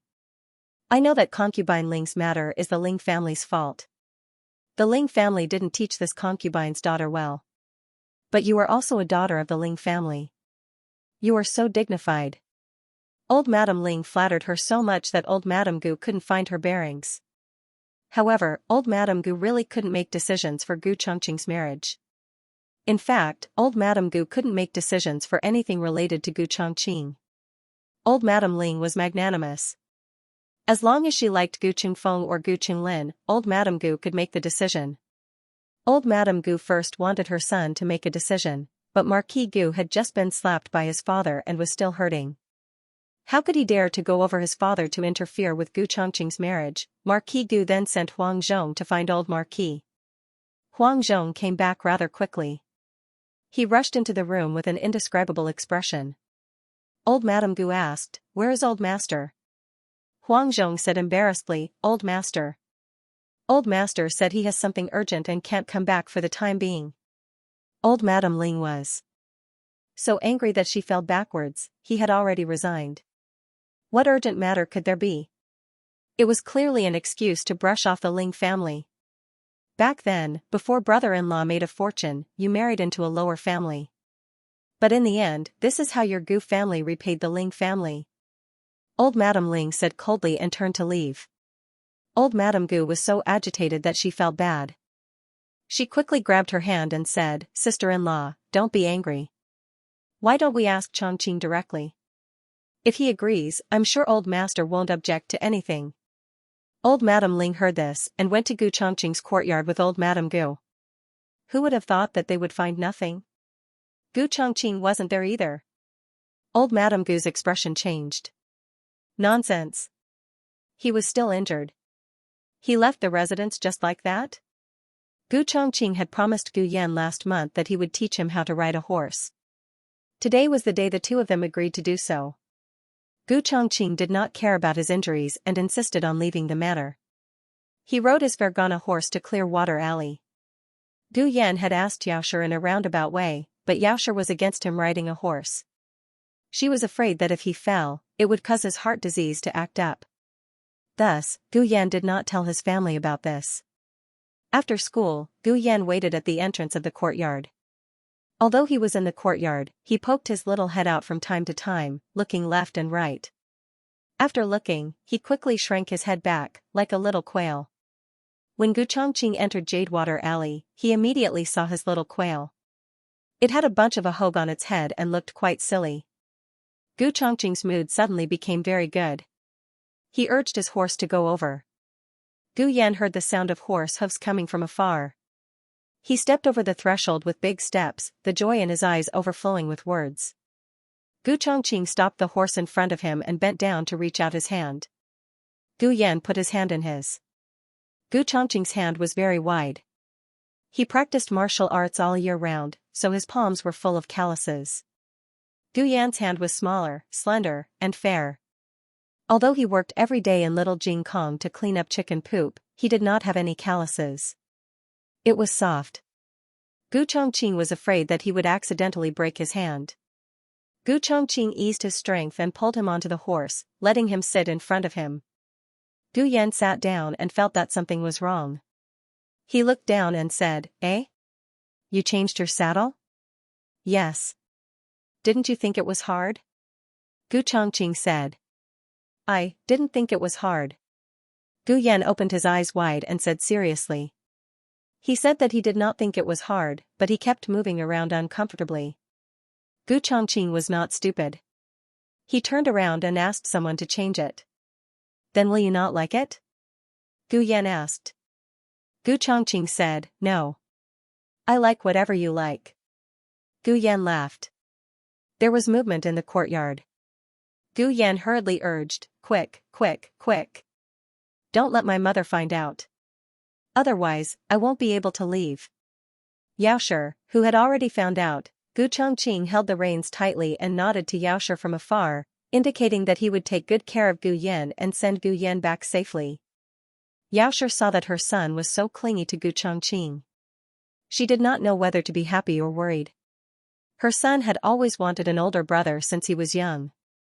Now, he really had one, but it was someone who hurt him when he was young. If he knew the truth, she did not know what her son would think. Giddy, giddy, giddy. Gu Yan sat in front of Gu Chongqing. He held the reins with both hands and urged the horse forward. In reality, it was Gu Chongqing who was controlling the horse. Gu Yan even felt that he was very good at riding a horse. Looking at his smug and excited expression, Gu Chongqing couldn't help but chuckle. His laughter was low and full of magnetism. It was especially pleasant to hear in the noisy streets. Gu Yan turned around to look at him. "What's wrong?" Gu Chongqing asked. There was still a smile on his face that had not yet faded. Gu Yan was dazzled by the smile. He said in a daze, "You look really good when you smile." Gu Chongqing did not like to smile. He had probably inherited this trait from the old marquis.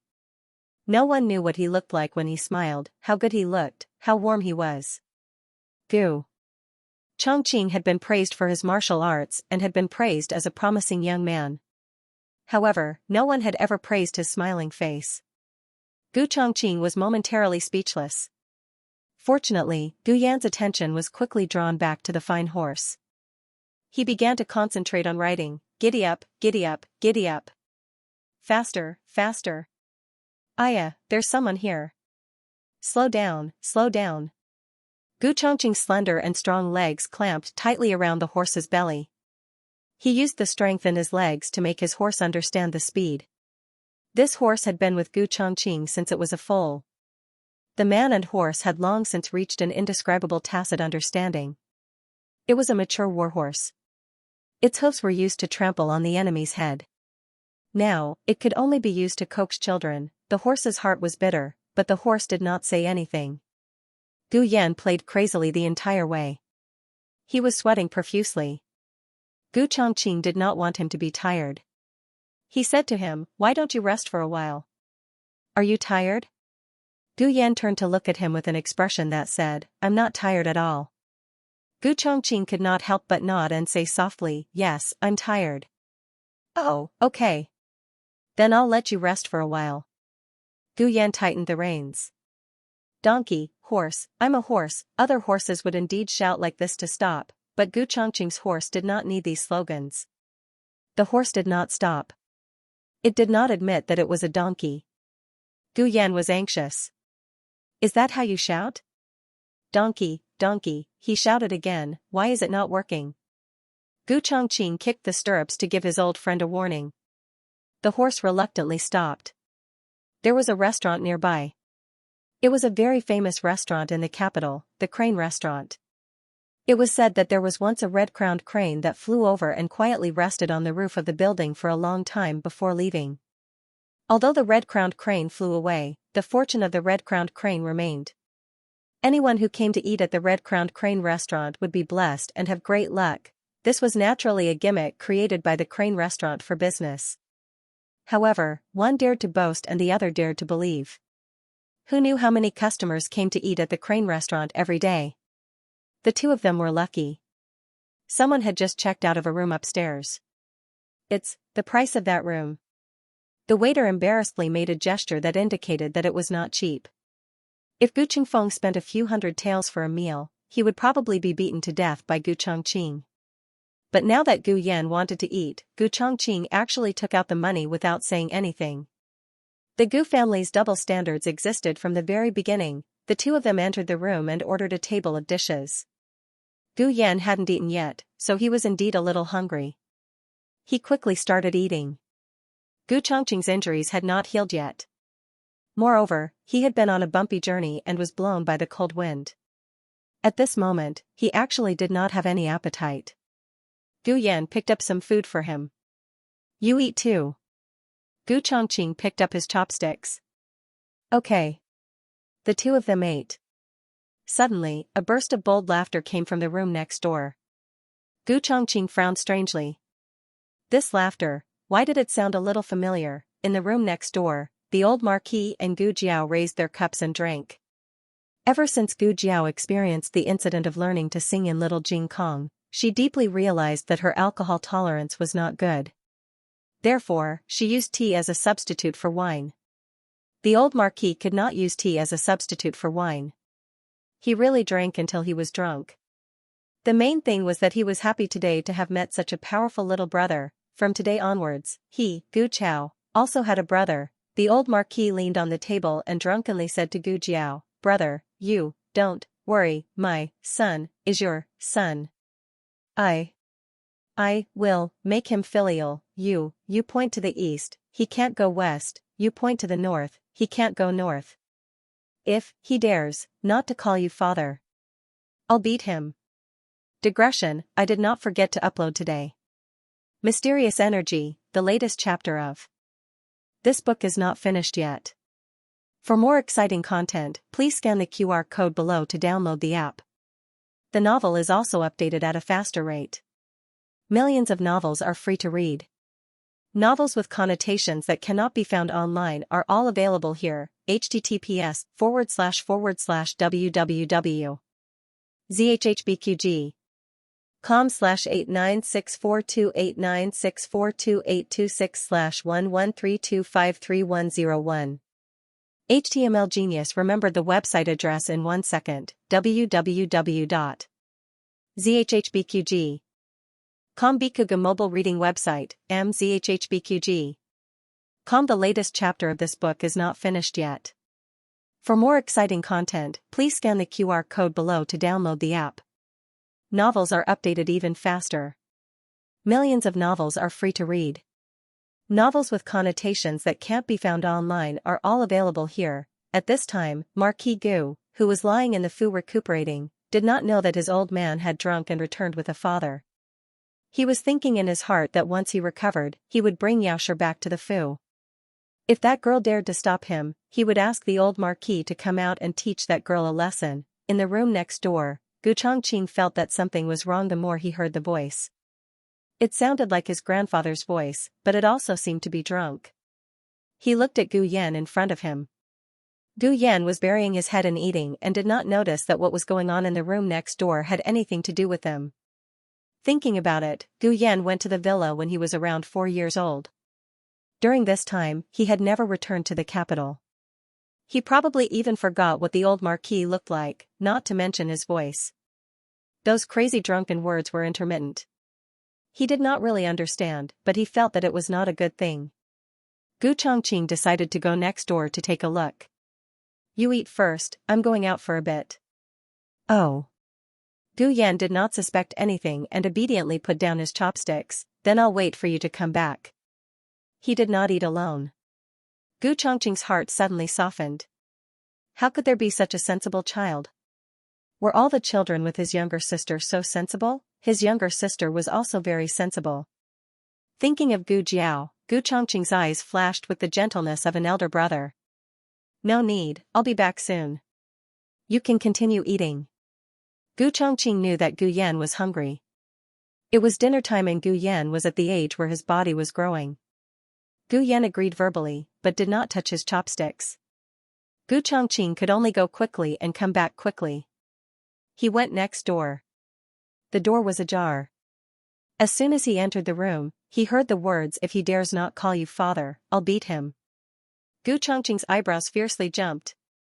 Who called who father? Because old Madame Ling had come to the manor today, Gu Chongqing used his injuries as an excuse to decline old Madame Ling's visit. Actually, he understood in his heart that old Madame Ling had come to visit because of his marriage with Ling Shuixian. Could it be? Grandfather was drinking with Uncle Ling. Grandfather agreed to this marriage. As Gu Chongqing pondered, he drew the curtain and walked around the screen, only to see the old marquis leaning against the back of a chair in a drunken stupor. Beside him was a young boy in green clothes wearing a mask. The old duke was so drunk that he couldn't tell north from south. Gu Jiao took off her mask. However, when she heard the commotion at the door, she quickly put the mask back on. This mask was the latest custom made by Gu Chengfeng. It was exquisite and coquettish, and Gu Chengfeng had never worn it before. Therefore, even though Gu Chongqing had seen Fei Shuang's portrait before, he could not tell what was wrong with the mask. Who are you? Gu Chongqing looked at the young boy in green clothes. Gu Jiao turned her head and looked at Gu Chongqing. She pointed at her fingers and used her eyes to tell him, "You have to call me grandfather, do you believe me?" Gu Chongqing felt that he understood. The old marquis suddenly went into a drunken stupor. He stood up unsteadily and pointed at Gu Chongqing's nose. You. Who are you? Who speaks to my brother like this? Brother? Gu Chongqing's jaw was about to drop. This young boy looked to be about the same age as Gu Yan, right? How did he become his grandfather's brother? Also, grandfather was really too drunk. Was his alcohol tolerance so bad? Gu Jiao proudly shook her head. Don't recognize me, don't recognize me, don't recognize me. Sister? Gu Yan's voice suddenly sounded. Gu Jiao's small body stiffened. I'm armed to the top of my head, how can he recognize me like this? Others might not recognize me, but how can Gu Yan not recognize me? After all, I lived in my mother's womb for 10 months. Gu Yan pursed his lips. Sister, why are you dressed like this? You're even wearing a mask? Gu Chongqing narrowed his eyes. Grandfather? Gu Jiao, did she still have a chance to hide? Gu Jiao did not expect that she would fall so quickly in front of Gu Chongqing. Just as Gu Jiao was thinking about how to hide, the drunk old marquis suddenly fell unconscious with a thud. Who is he? Gu Yan suddenly looked at the old marquis who was lying on the ground. Gu Chongqing opened his mouth, but did not dare to say that this was his grandfather and also his grandfather. He said to Gu Yan and Gu Jiao, you two go next door first, leave this to me. Gu Jiao decisively took her brother's hand and went next door. Gu Chongqing helped the old marquis down the red-crowned crane tower and sent him to the carriage. When he returned to the side room, Gu Jiao had already escaped, leaving only Gu Yan with his little ahog. Gu Chongqing sighed. Forget it. After the two finished eating, it was a little late. Gu Chongqing sent Gu Yan home. The sky was clear during the day, but it suddenly started to drizzle in the evening. Gu Chongqing used his cloak to cover Gu Yan. He was 21 this year and had the figure of a mature man. Gu Yan was still young, so his 15-year-old body was nestled in his arms and perfectly covered by the cloak. Hold tight. Gu Chongqing said to Gu Yan. Gu Yan then held the cloak in front of him as if he was holding two curtains. Gu Chongqing's strong arm wrapped around his thin waist, while his other hand held the reins. The wind gradually started to blow, and the spring rain pattered down. It was originally a bit cold, but Gu Chongqing's chest was broad and warm. Gu Yan was surrounded by a huge sense of security, and soon he felt sleepy. Gu Chongqing could feel his little chick pecking at rice. He tightened his arm and pulled him into his embrace. Gu Yan's body steadied, and his head completely rested in the hollow of his neck. It was too comfortable to sleep like this. Gu Yan's little nose soon let out a weak snoring sound. Gu Chongqing slowed down. When they passed through the alley and came to Chang'an Main Street, Gu Chongqing ran into an acquaintance from the barracks. Gu Chongqing had no intention of greeting the other party, but the other party seemed to have noticed him. He urged his horse to come over, pulled the reins, and stopped in front of Gu Chongqing. He looked at Gu Chongqing with interest. "Oh, isn't this Commandant Gu? What a coincidence." As he spoke, his eyes fell on Gu Yan, who was tightly covered by Gu Chongqing's cloak, with only a pair of legs exposed. Gu Yan was wearing men's clothes. His expression was suddenly colored with a layer of indescribable meaning. "Commandant Gu hasn't come to the barracks these days. He said he was injured, but it turned out that there was a beauty by his side. Commandant Gu enjoyed himself so much that he forgot to go home." Gu Yan slept soundly and had no idea what had happened. Gu Chongqing couldn't help but hug him tighter. He looked coldly at the repulsive man in front of him and said in an icy tone, "Is there something you need, Commandant Tang?" Commandant Tang Ming was the nephew of the General of Agile Cavalry. He was 2 years older than Gu Chongqing. Not only was he skilled in martial arts, but he also had the support of the General of Agile Cavalry. He had always been domineering in the army. His official rank was lower than Gu Chongqing's, but he had never taken Gu Chongqing seriously. Tang Ming looked playfully at Gu Yan's legs, which were hanging off the sides of the horse. Even though he was wearing loose pants, it wasn't hard to see that it was a pair of long and straight legs. Tang Ming had an unknown hobby, and that was that he liked to play with young men. His own thoughts were dirty, so when he saw Gu Chongqing hiding someone in his arms, his first reaction was that he and Gu Chongqing were on the same path. Tang Ming chuckled. "No wonder Commandant Gu doesn't get close to women. So that's what you like." A trace of disgust and coldness flashed through Gu Chongqing's eyes. Other people didn't know about Tang Ming's hobby, but he knew. Because he had bumped into him and let that person escape, Tang Ming had formed a grudge with him because of this. Gu Yan, who was in Gu Chongqing's arms, seemed to have sensed the uncomfortable atmosphere and snuggled into Gu Chongqing's arms. With this movement, the cloak that had been covering him slid down, revealing his stunning young face. The weather was cold, but Gu Chongqing's chest was burning hot. Gu Yan's face was flushed from the warmth. His neck was as white as jade, his lips were pale, and his eyelashes were long and slender like fans. This was the best quality in the world. Tang Ming had played with so many male prostitutes, but none of them were as seductive as the young man in front of him. No wonder Gu Chongqing didn't go to the military camp. If it were him, he would probably want to die on this young man's body. Tang Ming's eyes were glued to him. When Gu Chongqing saw that Tang Ming was using such a dirty gaze to blaspheme Gu Yan, his eyes darkened. With a flick of his sleeve, he pulled his cloak over himself. He didn't say anything to bid farewell to Tang Ming and just ignored him. Tang Ming wiped his mouth as if he hadn't had enough. He sneered and said, "Don't be like this. I only took a few glances.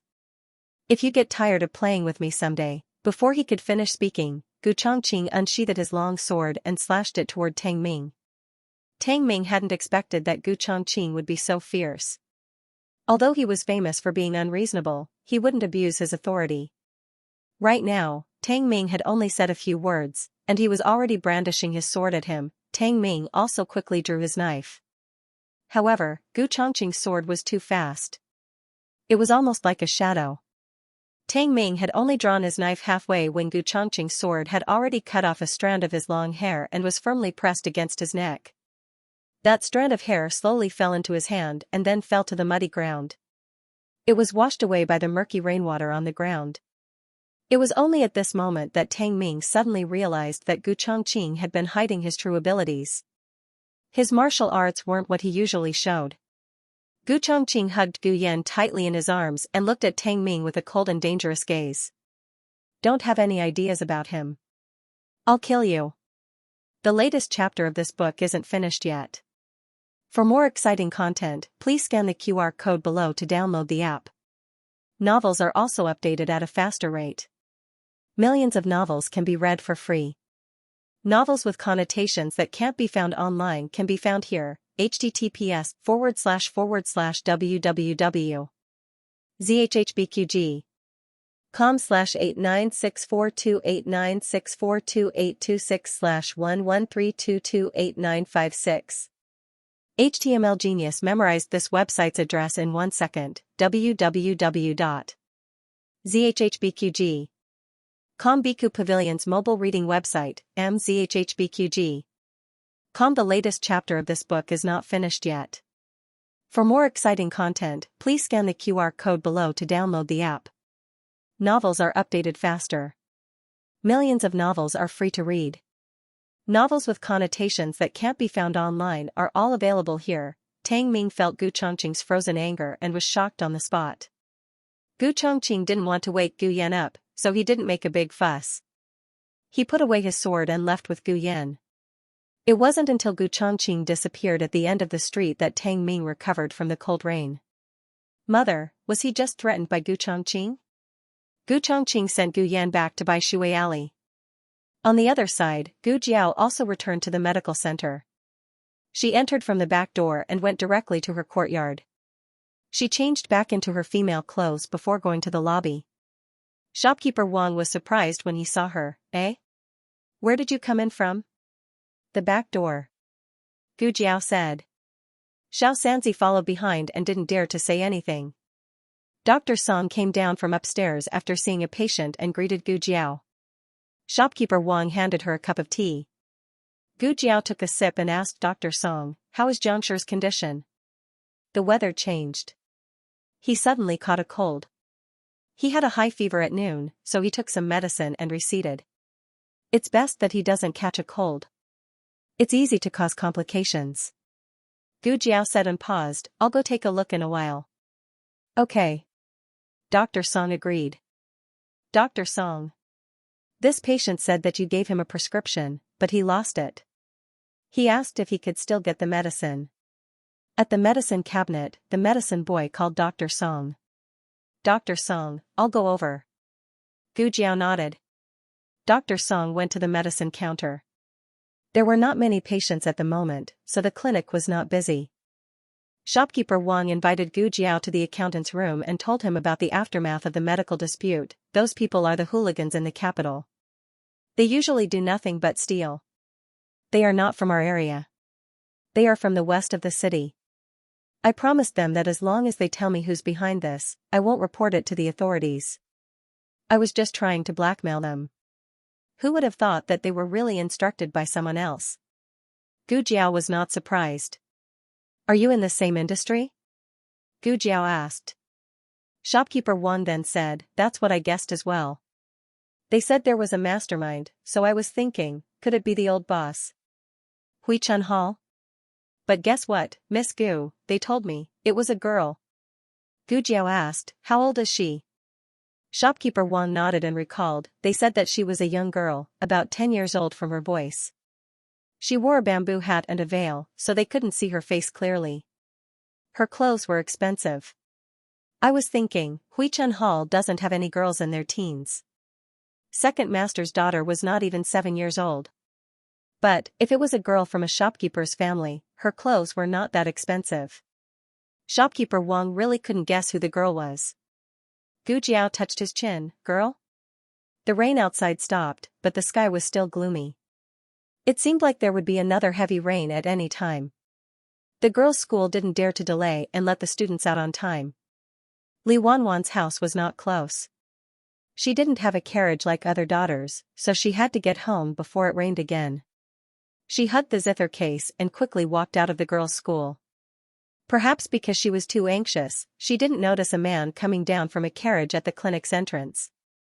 Li Wanwan bumped into the other party's arm.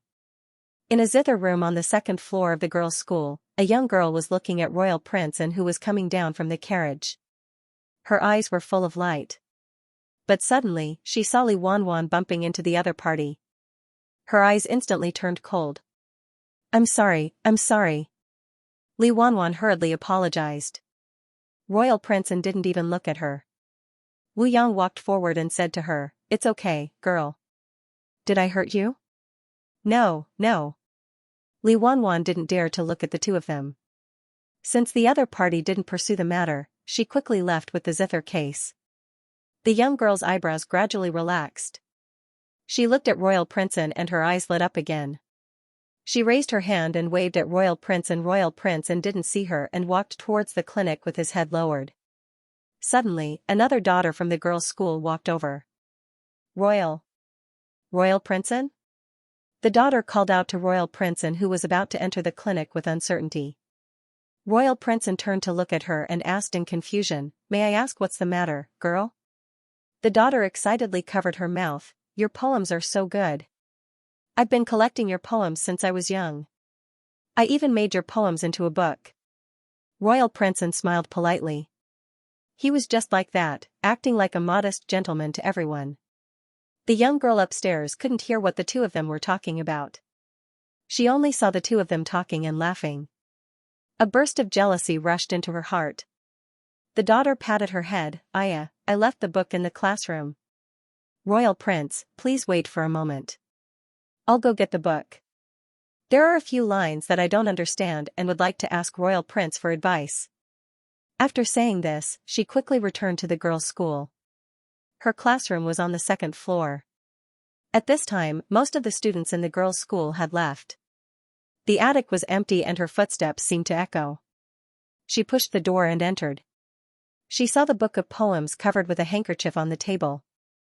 She let out a sigh of relief and put the handkerchief away. She carefully hugged the book of poems in her arms. Royal Princeton was still waiting for her. She quickly walked out of the classroom. Just as she was about to go downstairs, a white hand reached out from the darkness. It slowly reached out to her back and wanted to push her down.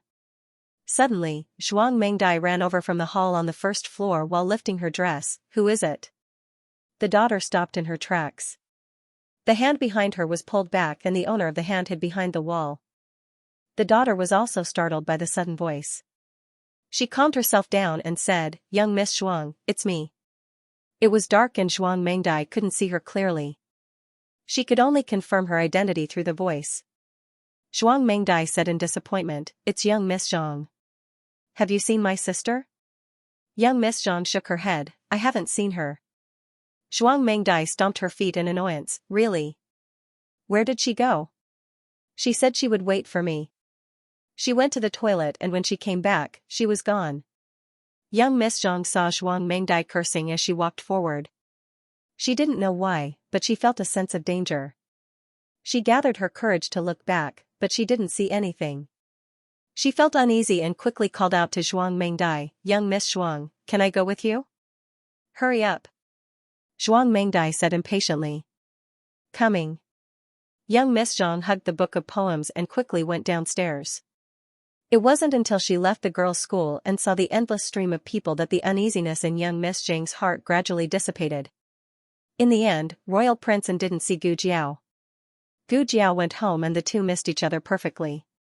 Royal Princeton regretfully sat back in the carriage. Gu Jiao went to the Imperial College first to bring little Jing Kong home. Xiao Lulang had an evening class, so he didn't come back with them. The atmosphere in the Imperial College was very tense recently. Even an outsider like Gu Jiao could feel it. It seemed that everyone didn't have the confidence to meet the emperor. The court examination was originally in the first half of April. However, it was said that because of the visit of the Liang Kingdom's envoy, it was postponed to the last half of April. The people in the capital were different from the people in the countryside. The topics they discussed every day weren't whose chicken had laid eggs, whose sow had given birth, when the millet should be harvested, when the wheat should be harvested. They were very concerned about the current situation. Even Master Zhao next door knew that an envoy had come to the capital. Transportation was inconvenient in ancient times, so diplomatic exchanges were not as frequent as in her previous life. However, there would still be an envoy every 2 to 3 years. The world was divided into 6 countries. The Liang Kingdom belonged to the 3 upper kingdoms, while the Zhao Kingdom belonged to the 3 lower kingdoms. The Liang Kingdom's status was much higher than the Zhao Kingdom's. It was no wonder that the imperial court paid so much attention to the visit of the Liang Kingdom's envoy. However, all of this had nothing to do with Gu Jiao. Gu Jiao held little Jing Kong's hand and went back to Bishui Alley. "Jing Kong, school is over? Sister is going to pick you up." Aunt Lu was hanging clothes at the door and teased little Jing Kong. Little Jing Kong jumped up and down and said, "Yes. Aunt Lu, Jiao Jiao is coming to pick me up from school." Xiao Lulang held little Jing Kong's hand and went home. Little Jing Kong always hung his head and was unwilling to go home. He looked as if he was being dragged away by a child. However, when Gu Jiao held his little hand and went home, he was full of energy and jumped up and down. He looked as if he was a child who wanted to drag Gu Jiao back to his nest. He was very arrogant. Gu Jiao also greeted Aunt Lu and brought little Jing Kong into the house.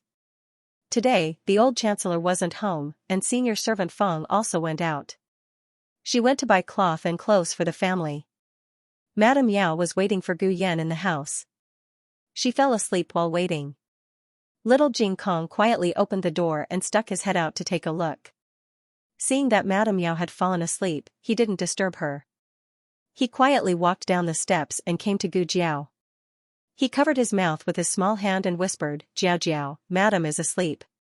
"Machem," Gu Jiao responded and asked him, "Do you have homework?" "I've already finished it." Little Jing Kong spread his hands in a small voice. Gu Jiao rubbed his little head and said, "Then play by yourself for a while. I'll go cook." "Machem." Little Jing Kong nodded obediently. He was a sensible child and would never pester Jiao Jiao to play with him all the time. Besides, he did have his own things to do. Today, elder brother Yan asked for leave. So strange, why did he ask for leave? In short, little Jing Kong had to shovel chicken poop by himself. Little Jing Kong took his personal small shovel, shoveled a handful of sand, and began to clean the chicken poop in the yard, as well as little Joe's bird poop. Because he hadn't shoveled for a long time, he was rusty. Little Jing Kong took a long time to finish shoveling the chicken poop in the yard. I'm so tired." Because of the rain, the chicks were locked in the cages for a while. Now that the rain had stopped, little Jing Kong decided to take them out for a walk. Little Jing Kong's chicken walk had expanded from Bai Shui Hudong to the orchard, mainly because there was a lot of green grass in the orchard. The chicks could eat some worms and other things in the orchard, which could cancel the chicken feed contract at home. He was a good child who was diligent and thrifty. 7 chicks lined up in a formation and went out valiantly, followed by a puppy and a baby eagle. Generally speaking, birds could fly and jump, but they shouldn't be able to walk. However, the baby eagle walked very well. It was worthy of being a chick raised by a chicken. As for little 8, it had also successfully leveled up. It was no longer a useless puppy, it was now a noble shepherd dog. Little 8 held its head high and strode out in a disdainful manner. When little Jing Kong arrived at the orchard for his chicken walk, 2 drops of rain seemed to be falling from the sky. "Okay, we're going home," little Jing Kong said to his little army.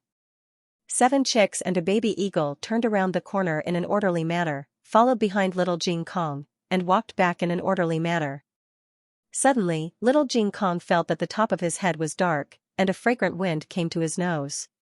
He was small, so the first thing he saw was a white dress that was at the same level as his line of sight. It was so clean that it was spotless. Then he raised his little head and saw a veiled bamboo hat. The girl in the bamboo hat bent slightly, and the fragrance became more fragrant.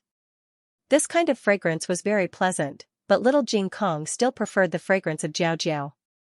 He looked at the girl who suddenly blocked his way strangely, and out of politeness, he asked her politely, "What can I do for you? Why are you blocking my way?" The girl in the bamboo hat asked gently, "Little guy, do you know Xiao Liulong's family?" Little Jing Kong looked at her from head to toe. In fact, he couldn't see anything from her, because she covered herself too tightly. "Who are you?" little Jing Kong asked. The girl in the bamboo hat didn't answer him, but took out a stick of sugar-coated haws from behind her back, and gently coaxed him, "As long as you tell me where Xiao Liulong's family is, I'll give you the sugar-coated haws." Little Jing Kong loved to eat sugar-coated haws. But little Jing Kong wasn't in a hurry to ask for it. He thought for a while, and said seriously, "Give me the sugar-coated haws first, then I'll answer you." "Okay." The girl in the bamboo hat smiled, and generously gave him the sugar-coated haws. Little Jing Kong took the sugar-coated haws. "I don't know." The girl in the bamboo hat was stunned. "What?" Little Jing Kong said innocently, "My answer. I don't know where his family is." He really didn't know, this was Jiao Jiao's home, and the bad brother-in-law was just a temporary brother-in-law, and he hadn't officially taken up the post yet. How could he know where the bad brother-in-law's family was? Little Jing Kong licked the sugar-coated haws, and slurped them away. The girl in the bamboo hat was trembling with anger. Actually, what she wanted to find out was Gu Jiao's whereabouts, but she thought that a woman wouldn't be the head of a household, so she asked for the man's name. "You little rascal, how dare you trick me?" Her eyes turned cold, and she reached out her hand, coldly grabbing little Jing Kong's shoulder. Little Eight was so scared that he jumped up, stood upright against the wall, and covered his eyes with his paws. In the blink of an eye, the little eagle spread its plump wings, and flew into the air. The ferocity in the gerfalcon's bones was completely triggered at this moment. It didn't peck at the girl's hand, but directly aimed at the girl's bamboo hat. The latest chapter of this book is not finished yet. For more exciting content, please scan the QR code below to download the app. Novels are updated at a faster rate. Millions of novels are free to read. Novels with inner content that can't be found on the internet can be found here. https://zhbqg.com/89642896428226/113226051. HTML Genius memorized this website's address in 1 second. www.zhhbqg.com. Bikuj mobile reading website, mzhhbqg.com. The latest chapter of this book is not finished yet. For more exciting content, please scan the QR code below to download the app. The novel will be updated at a faster rate. Millions of novels will be read for free. There are all kinds of novels that you can't find on the internet. After all, gerfalcons were not real domestic animals. They were wild. When they attacked people, they would not peck at them angrily like a few chicks. It rushed into the girl's bamboo hat, opened its hard beak, and fiercely pecked at the girl's eyes. The girl instinctively raised her hand to block it. Her eyes were blocked, but her neck was exposed. The little gerfalcons bit her neck. Ah! The girl screamed in pain and waved her hands. Although she pushed the gerfalcons away, she also waved her bamboo hat.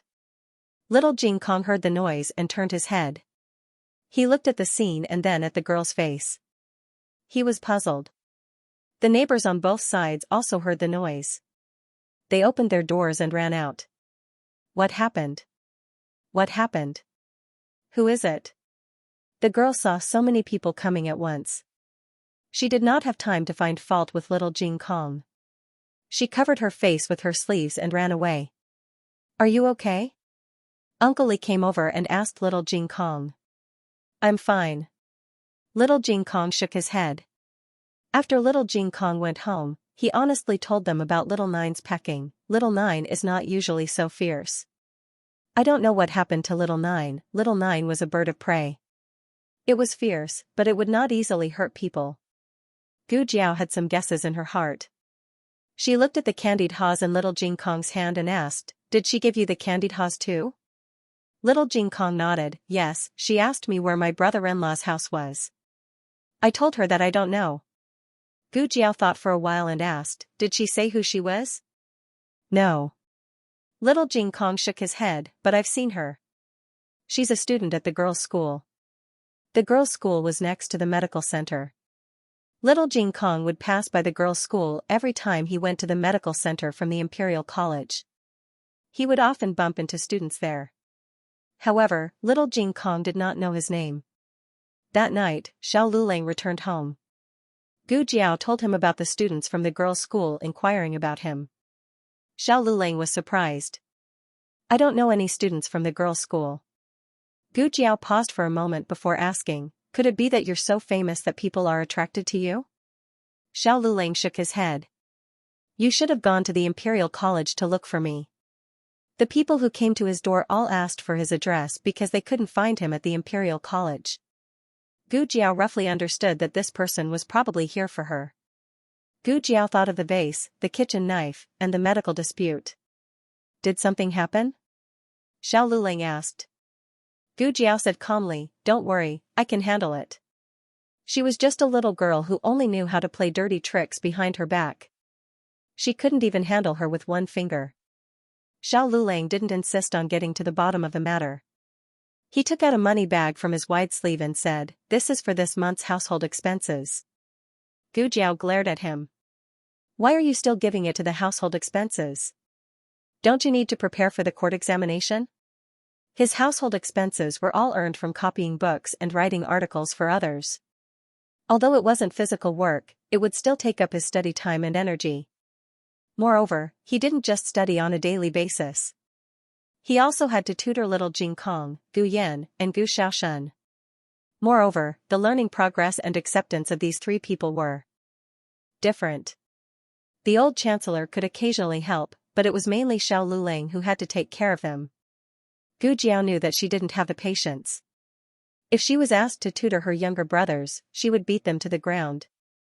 Except for little Jing Kong. After all, his grades were better. However, little Jing Kong was obedient in front of Gu Jiao, but it didn't mean that he would be obedient in front of Xiao Lulang. The little guy was eloquent and had a lot of fallacious arguments. Gu Jiao understood in her heart.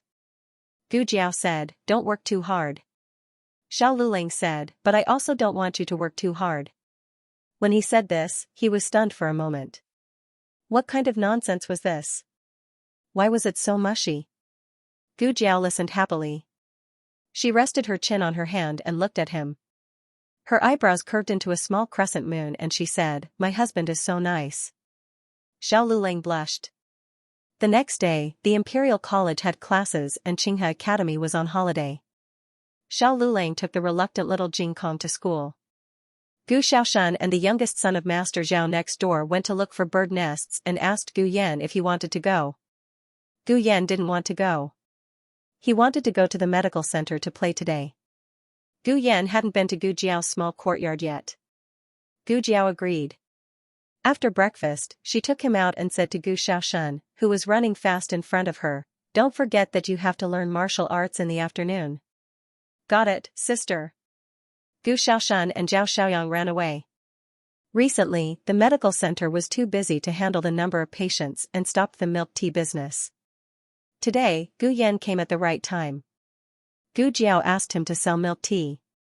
Gu Yan, who just wanted to be a quiet baby, was speechless. The medical center used to open at 9 in the morning. There would be doctors on duty at night. If they needed to, they could just knock on the door. Now that the business was better, the medical center opened an hour earlier. Soon, the medical center became busy. Gu Jiao was checking the herbs in the medicine cabinet. In ancient times, due to the limited storage conditions, the shelf life of the herbs was greatly shortened. Therefore, she had to check them from time to time. Halfway through the check, the little medical assistant beside her suddenly called her in a low voice, "Miss Gu." Gu Jiao turned her head and saw the little medicine boy giving her a look in the direction of the main hall. Gu Jiao looked over and saw Royal Prince dressed in white standing there like the stars and the moon. Commandery Prince had two sisters beside him. They were Zhuang Mengdai and Zhuang Yueshi. Gu Jiao knew Zhuang Mengdai. After all, she sold so many things to her. She could be considered as her little gold mine. As for Zhuang Yueshi, Gu Jiao wasn't familiar with her. The Zhuang sisters were wearing the girls' school clothes. The white dresses were made of goose yellow silk. The waist was very tight, showing off the beauty of a young girl. In terms of appearance, Zhuang Mengdai was better. Unfortunately, this girl was an idiot. Her temperament was very naive. Zhuang Yueshi wasn't ugly. However, compared to Gu Jinyu, there was still a gap. However, her makeup and temperament were exquisite. Zhuang Mengdai was overshadowed. In addition, Gu Jiao also noticed that Zhuang Yueshi was wearing a scarf around her neck. Gu Jiao's gaze fell on Zhuang Yueshi's neck. Zhuang Yueshi subconsciously raised her hand to cover her neck. "Eldest brother is here to see a doctor." "Why are we here?" Zhuang Mengdai muttered unhappily. Although she liked to follow her eldest brother around, it was built on the premise that they were going on a sightseeing tour. "Then you go to school by yourself. I'll wait for eldest brother." Zhuang Yueshi said to Zhuang Mengdai. Commandery Prince said to his two sisters, "No need. Go to class. Don't be late." Zhuang Yueshi pinched her fingers, then, "Brother, will you come to pick us up in the afternoon?" Commandery Princeton said, I have something to do. The coachman will come to pick you up. Xianxia glanced at Gu Jiao. She knew it. Her brother wouldn't just come to pick them up. Xianxia walked out with a cold face. Gu Jiao looked at her small back as she walked away. She revealed a thoughtful expression. Commandery Princeton finished his medicine. He came to take the medicine and also for a checkup. Before this, he had already come for a checkup a few times. You don't have to come for a checkup so frequently. Gu Jiao was just short of saying that it wasn't a serious illness that couldn't be cured. Commandery Princeton smiled and said, I can see now. I extinguished the candles last night. I can see a little. A few nights ago, he could only feel the light. However, last night, he suddenly saw a blurry outline. He was too surprised. After a few more days, you can see more. Gu Jiao began to test his eyesight. Commandery Princeton stared at the strange drawing opposite him and wondered, what is this? I didn't see this last time. Eyesight chart. She made it herself. Did you make it especially for me? Commandery Princeton's eyes lit up. Gu Jiao said, you need to test your eyesight to see the specific effects. Commandery Princeton was overjoyed, so, you made it especially for me. Gu Jiao, after the checkup, Commandery Princeton took the new medicine and left in a good mood. The medical center was busy until noon. At noon, she and Gu Yan had lunch in the medical center. She went to the kitchen to ask the kitchen to cook 2 dishes for Gu Yan. Gu Yan couldn't eat food with strong flavors. Usually, his family would accommodate his taste and eat light food. However, the people in the medical center had to work. If they didn't eat some oil and salt, they wouldn't have energy. Then I'll cook some vegetables for young Master Gu and stew a Christian carp tofu soup? The cook asked. Okay. Gu Jiao was satisfied with this arrangement. It should be enough for her and Gu Yan. After coming out of the kitchen, Gu Jiao didn't go back to the courtyard directly. Instead, she went to the back door of the girls' school. It was time to eat in the girls' school. The girls' school had a dining hall. The dining hall wasn't inside the school. Instead, one had to go out from the back door and walk to the opposite side of the street. The reason was that they didn't buy the shop next door. They had to change the dining hall into a brothel. The dining hall was rented in a restaurant opposite the back door. Xianxia and Zhuang Mengdai walked to the dining hall. Zhuang Mengdai was dejected. Sigh, it's time for the exam again. It's so annoying. If we sit together during the exam, you can copy for me. Xianxia despised, it's arranged according to the results. Can you sit with me with your pig brain? Zhuang Mengdai was angry, how can you say that? If I'm a pig brain, what are you? We came from the same womb. If I'm a pig, so are you. Xianxia couldn't be bothered with her. She walked past her. Zhuang Mengdai didn't want to be outdone. She ran in front of her, humph. She ran a few steps and felt that she couldn't give up so soon. What if they were sitting together? She had to copy for them. Let me tell you, Zhuang Mengdai turned around and wanted to fight with her sister. However, Xianxia was nowhere to be seen on the busy street. Too much. I don't want you as my sister anymore. Zhuang Mengdai stomped her feet and walked away angrily. In a small alley near the clinic, Xianxia was thrown to the ground by Gu Jiao. Xianxia fell and hurt. She frowned and looked at Gu Jiao, what are you doing? Gu Jiao looked at her condescendingly, it's you, isn't it? Xianxia's eyes flashed, what's me? I don't understand what you're doing. Xianxia stood up coldly with the help of the wall. Really? Gu Jiao raised her hand lightly and pulled off the scarf on her neck, revealing the newly scabbed wound. The wound oozed blood and coagulated and stuck to the scarf. When Gu Jiao pulled off the gauze, the scabbed wound was also torn off. Blood flowed out immediately. Gu Jiao was a doctor. She could see that the wound was less than 24 hours ago. Xianxia stepped back and covered the wound. She looked at Gu Jiao in panic. Gu Jiao and Xianxia met for the first time today.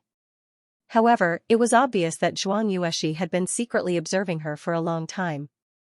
Otherwise, she wouldn't have found out where she lived. Gu Jiao was not interested in why Xianxia wanted to frame her. She didn't offend Xianxia.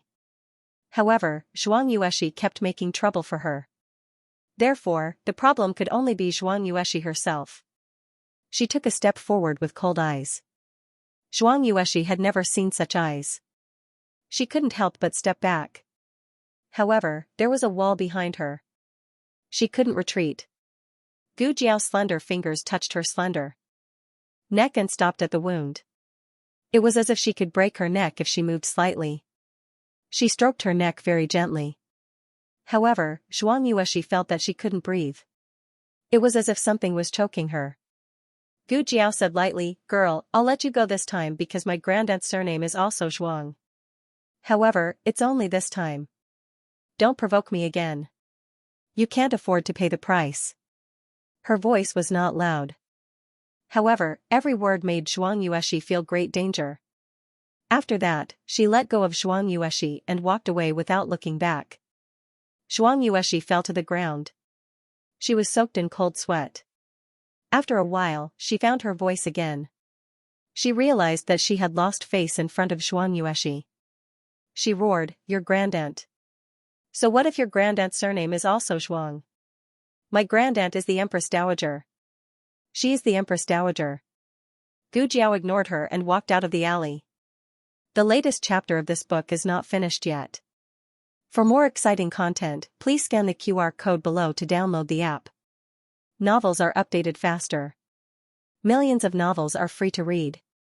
Novels with inner content that can't be found on the internet are all available here. https://www.zhhbqg.com/896428964286/113201903.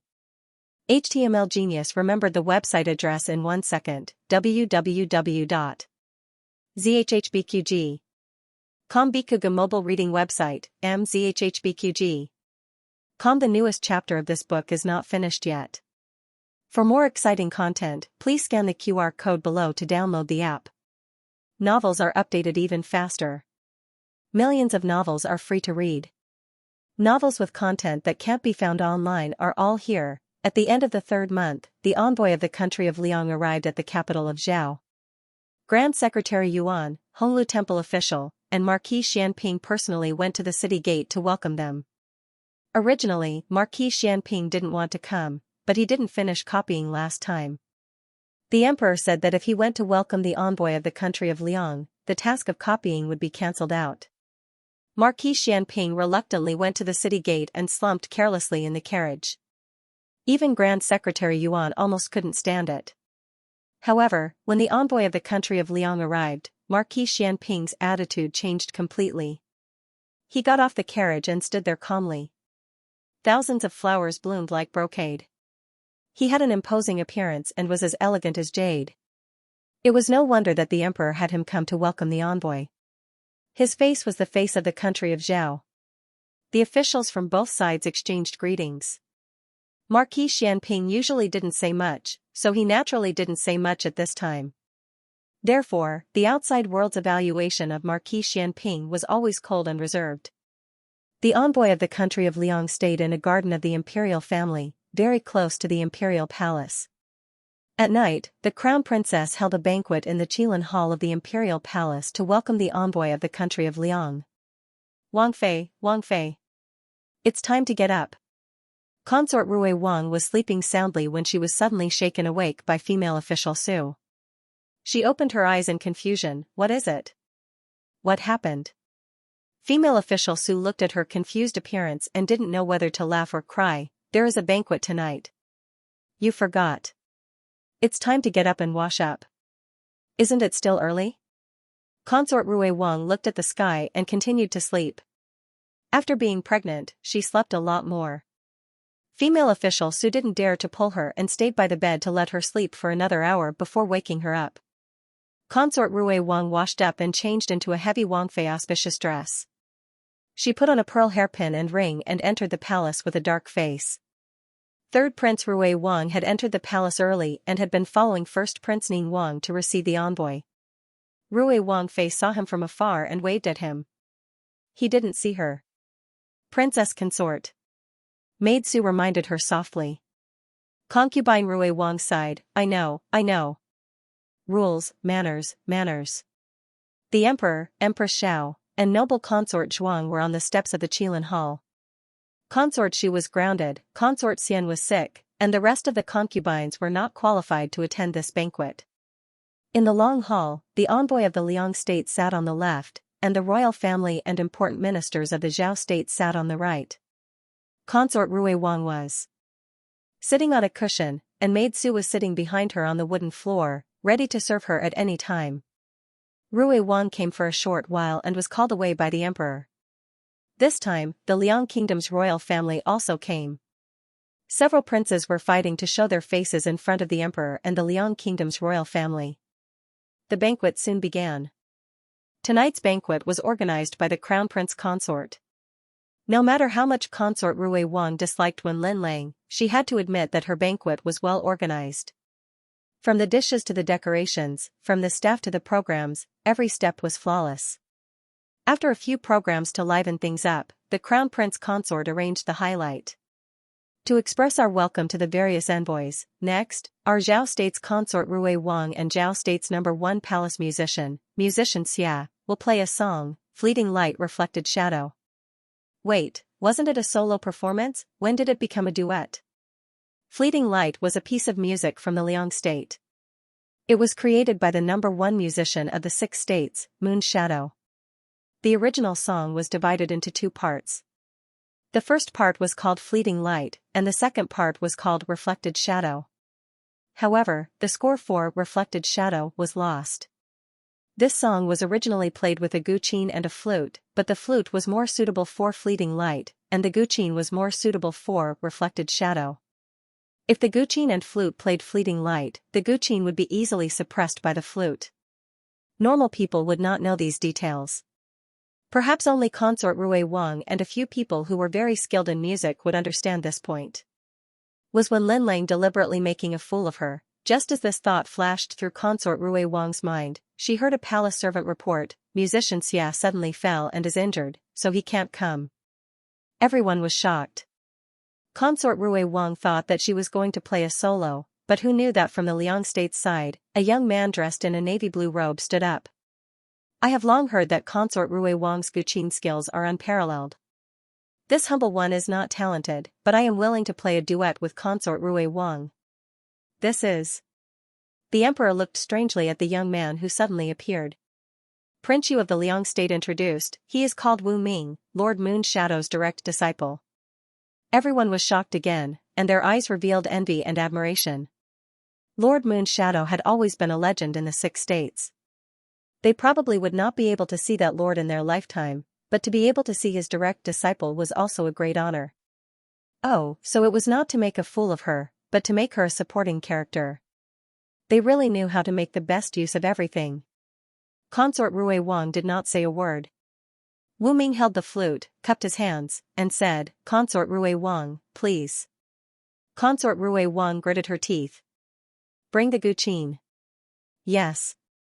Female official Su went outside the hall to bring the guqin case.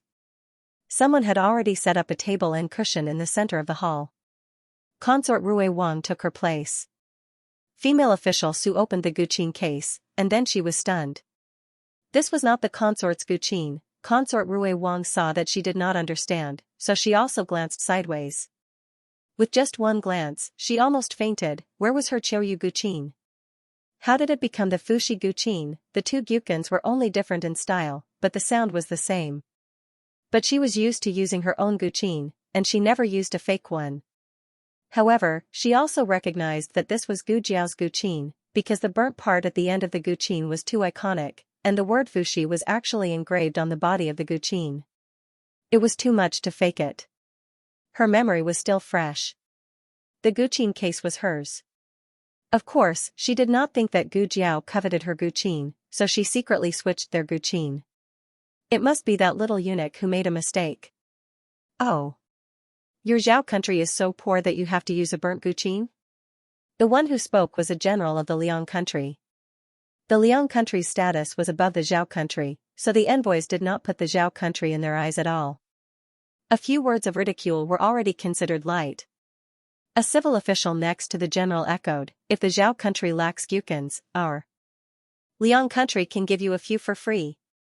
The envoys all laughed, and it was a roar of laughter. Consort Rui Wang was so angry that she wanted to smash their heads. Consort Zhuang's expression became a bit ugly. This talent show was actually her recommendation to the crown princess in front of Empress Xiao and the concubines in the harem, so that the crown princess would not have a chance to refuse. Her intentions were good. She hoped that Consort Rui Wang would shine at the banquet and fight for their family. But before she could fight for it, she lost face first. What is third daughter-in-law thinking? She can't even bring out a good Guqin? Consort Zhuang was furious. Empress Xiao was also angry. Although she and Prince Ning's family fought to the death, that was behind closed doors. How could she lose face in another country? The emperor's expression also darkened. Using a broken Guqin to entertain the envoys of the Liang country would not only make a fool of themselves, but it would also be easy for people to talk about it. The Liang country originally came to cut the fat meat of the Zhao country. Now, they had a reason to cut it even more fiercely. "This servant will go and change a Guqin," Maid Su said. "It's too late." Consort Rui Wang shook her head. They had already lost face. If they changed a Guqin, it would only make them seem more cowardly and disgraceful. Consort Rui Wang closed her eyes. She did not care if Lord Yuying's disciple was still willing to play with her family. She took the lead and played the first note. It was only one note, but it stunned everyone present. Wu Ming was the fastest to react. When he saw Consort Rui Wang begin to play, he quickly spun the flute in his palm and put it to his lips to keep up with Consort Rui Wang's rhythm. This song was created by Wu Ming's teacher, and Wu Ming had practiced it countless times. Not to mention that he had the advantage in musical instruments. No matter how one looked at it, he would be the dominant one. Because she was not familiar with this Guqin, and because of the disturbance in her thoughts, Consort Rui Wang did not get into the mood at first. But gradually, she was attracted by the sound of the Guqin. How could there be such a good Guqin? How could there be such a beautiful sound of the Guqin? The sound of Fushi's Guqin suddenly overshadowed the sound of the flute. Everyone's expression changed. Empress Xiao murmured, What kind of Guqin is this? Was the Fushi Guqin you heard in the Liang country so beautiful? When the crown princess was young, she went to the Liang country with the Zhao country's envoy group. The crown princess looked at Consort Rui Wang in the center of the hall with a complicated expression. I've only seen it, but I don't have the honor to hear it. After the song ended, the hall was dead silent. Obviously, it was too beautiful. Everyone was still immersed in the sound of Consort Rui Wang's Guqin. Suddenly, the prince of the Liang country stood up and took the lead to applaud Consort Rui Wang. Wonderful! Wonderful! The 2 consecutive claps were for Consort Rui Wang. Although the song was good, the flute did not occupy much of it. All of their attention was attracted by the melodious sound of the Guqin. Those who mocked Consort Rui Wang just now did not dare to say anything. If this was a lousy Guqin, there was probably no Guqin in the world. Wu Ming looked at Consort Rui Wang and then looked at the Guqin in front of her. Even my master's lunar shadow Fushi Guqin is not as good as this. May I ask Consort Rui Wang, where did you get this Guqin? Lunar shadow Fushi Guqin was the most perfect imitation Guqin in the 6 countries. What kind of Guqin was better than this? Was it really Fushi? If other people said this, it might not have any weight. However, Wu Ming was Lunar Shadow's direct disciple. The emperor suddenly smiled. Old Third's wife had made him proud again. He could not say that she took the wrong one. Consort Rui Wang thought for a moment and said seriously, I borrowed it from a friend. Wu Ming, that friend is, Consort Rui Wang, sorry, I can't tell you. Wu Ming cupped his hands and returned to his seat. With the wonderful performance of Consort Rui Wang and the Fushi Guqin, the crown princess's carefully arranged repertoire all became dull. Everyone only remembered this Guqin and the person who played it, Consort Rui Wang. The latest chapter of this book is not finished yet. For more wonderful content, please scan the QR code below to download the app. Novels are more complete and updated faster. Millions of novels are free to read. Novels with connotations that cannot be found on the internet are all available here. https://www. zhhbqg. com/89642896428226/1131993998. HTML Genius memorized this website's address in 1 second. www.zhhbqg. Biku Pavilion's mobile reading website, mzhhbqg. The latest chapter of this book is not finished yet. For more exciting content, please scan the QR code below to download the app. Novels are updated even faster. Millions of novels are free to read. Novels with connotations that can't be found online are all available here. Consort Rui Wang's performance was so good that even Rui Wang's face was shining. The emperor called the third prince over and praised him. Rui Wang was overjoyed. Among all the princes, Rui Wang was actually the most inconspicuous one. In terms of uniqueness, he wasn't as special as his eldest brother, Prince Ning. In terms of nobility, he wasn't as valuable as his second brother, the crown prince. In terms of intelligence, he wasn't as smart as the fourth prince. In terms of appearance, he wasn't as good as the fifth prince. Since childhood, he had always been a prince who was easily overlooked. However, since the first day of the new year, he seemed to have started to get lucky. Go back and accompany your wife. Pregnancy is hard, the emperor said to Rui Wang. After that, he muttered a few more words, who arranged for her to play the guqin. What happens when a pregnant person gets tired? Noble consort Shuang smiled. It's this concubine's fault. This concubine won't do it again. Although the emperor didn't approve of letting the third prince's wife play the guqin while pregnant, he had to admit that if it weren't for today's performance, the Zhao state wouldn't have been able to gain face. Noble consort Shuang also understood this point, so she decisively admitted it. As for the crown prince's wife's contribution, she didn't mention it at all. The crown prince's wife had unintentionally planted a willow in the shade. In terms of strategy, it was understandable that the crown prince's wife used consort Rui Wang to let the Liang state's musicians show off. This was a way to treat guests and also a way to protect their rights and interests. If the Liang state was happy, wouldn't the subsequent negotiations be easier? The only thing was that consort Rui Wang was wronged. However, as an imperial daughter-in-law, she still had to have the awareness of making sacrifices. However, no one expected that consort Rui Wang would take out a broken guqin. This was undoubtedly humiliating the other party. You want me to play the role of your wife? Alright, you're only worthy of my broken guqin. No one had expected this turn of events. However, an even bigger reversal was to come. The heart of the envoy from the state of Liang went up and down. What a wonderful welcome banquet. As for the guqin suppressing the flute, only people like consort Rui Wang and Wu Ming, who were proficient in music, understood. In the eyes of others, for the state of Zhao to come up with such an excellent piece, it must mean that the state of Liang was very important. What was a top-notch feast? This was it. After the banquet, consort Rui Wang was escorted out by maid Su. The emperor had enjoyed himself to the fullest tonight, so it was inevitable that he would drink a bit too much. Rui Wang sent him back to his sleeping quarters first, and then went outside the palace gates to meet up with consort Rui Wang. Just as she walked out of the Qilin Hall, a familiar voice called out to her, "Consort Rui Wang, please wait." Consort Rui Wang turned around. Female official Su, who was holding the zither case, also stopped in her tracks. It was John Doe. John Doe looked younger under the candlelight. Perhaps it was because he had just arrived, so it was inevitable that he would put on airs at the banquet. After leaving the banquet, he felt much more relaxed. He bowed to consort Rui Wang. Among the 6 countries, the etiquette of the state of Liang and the state of Zhao was relatively similar.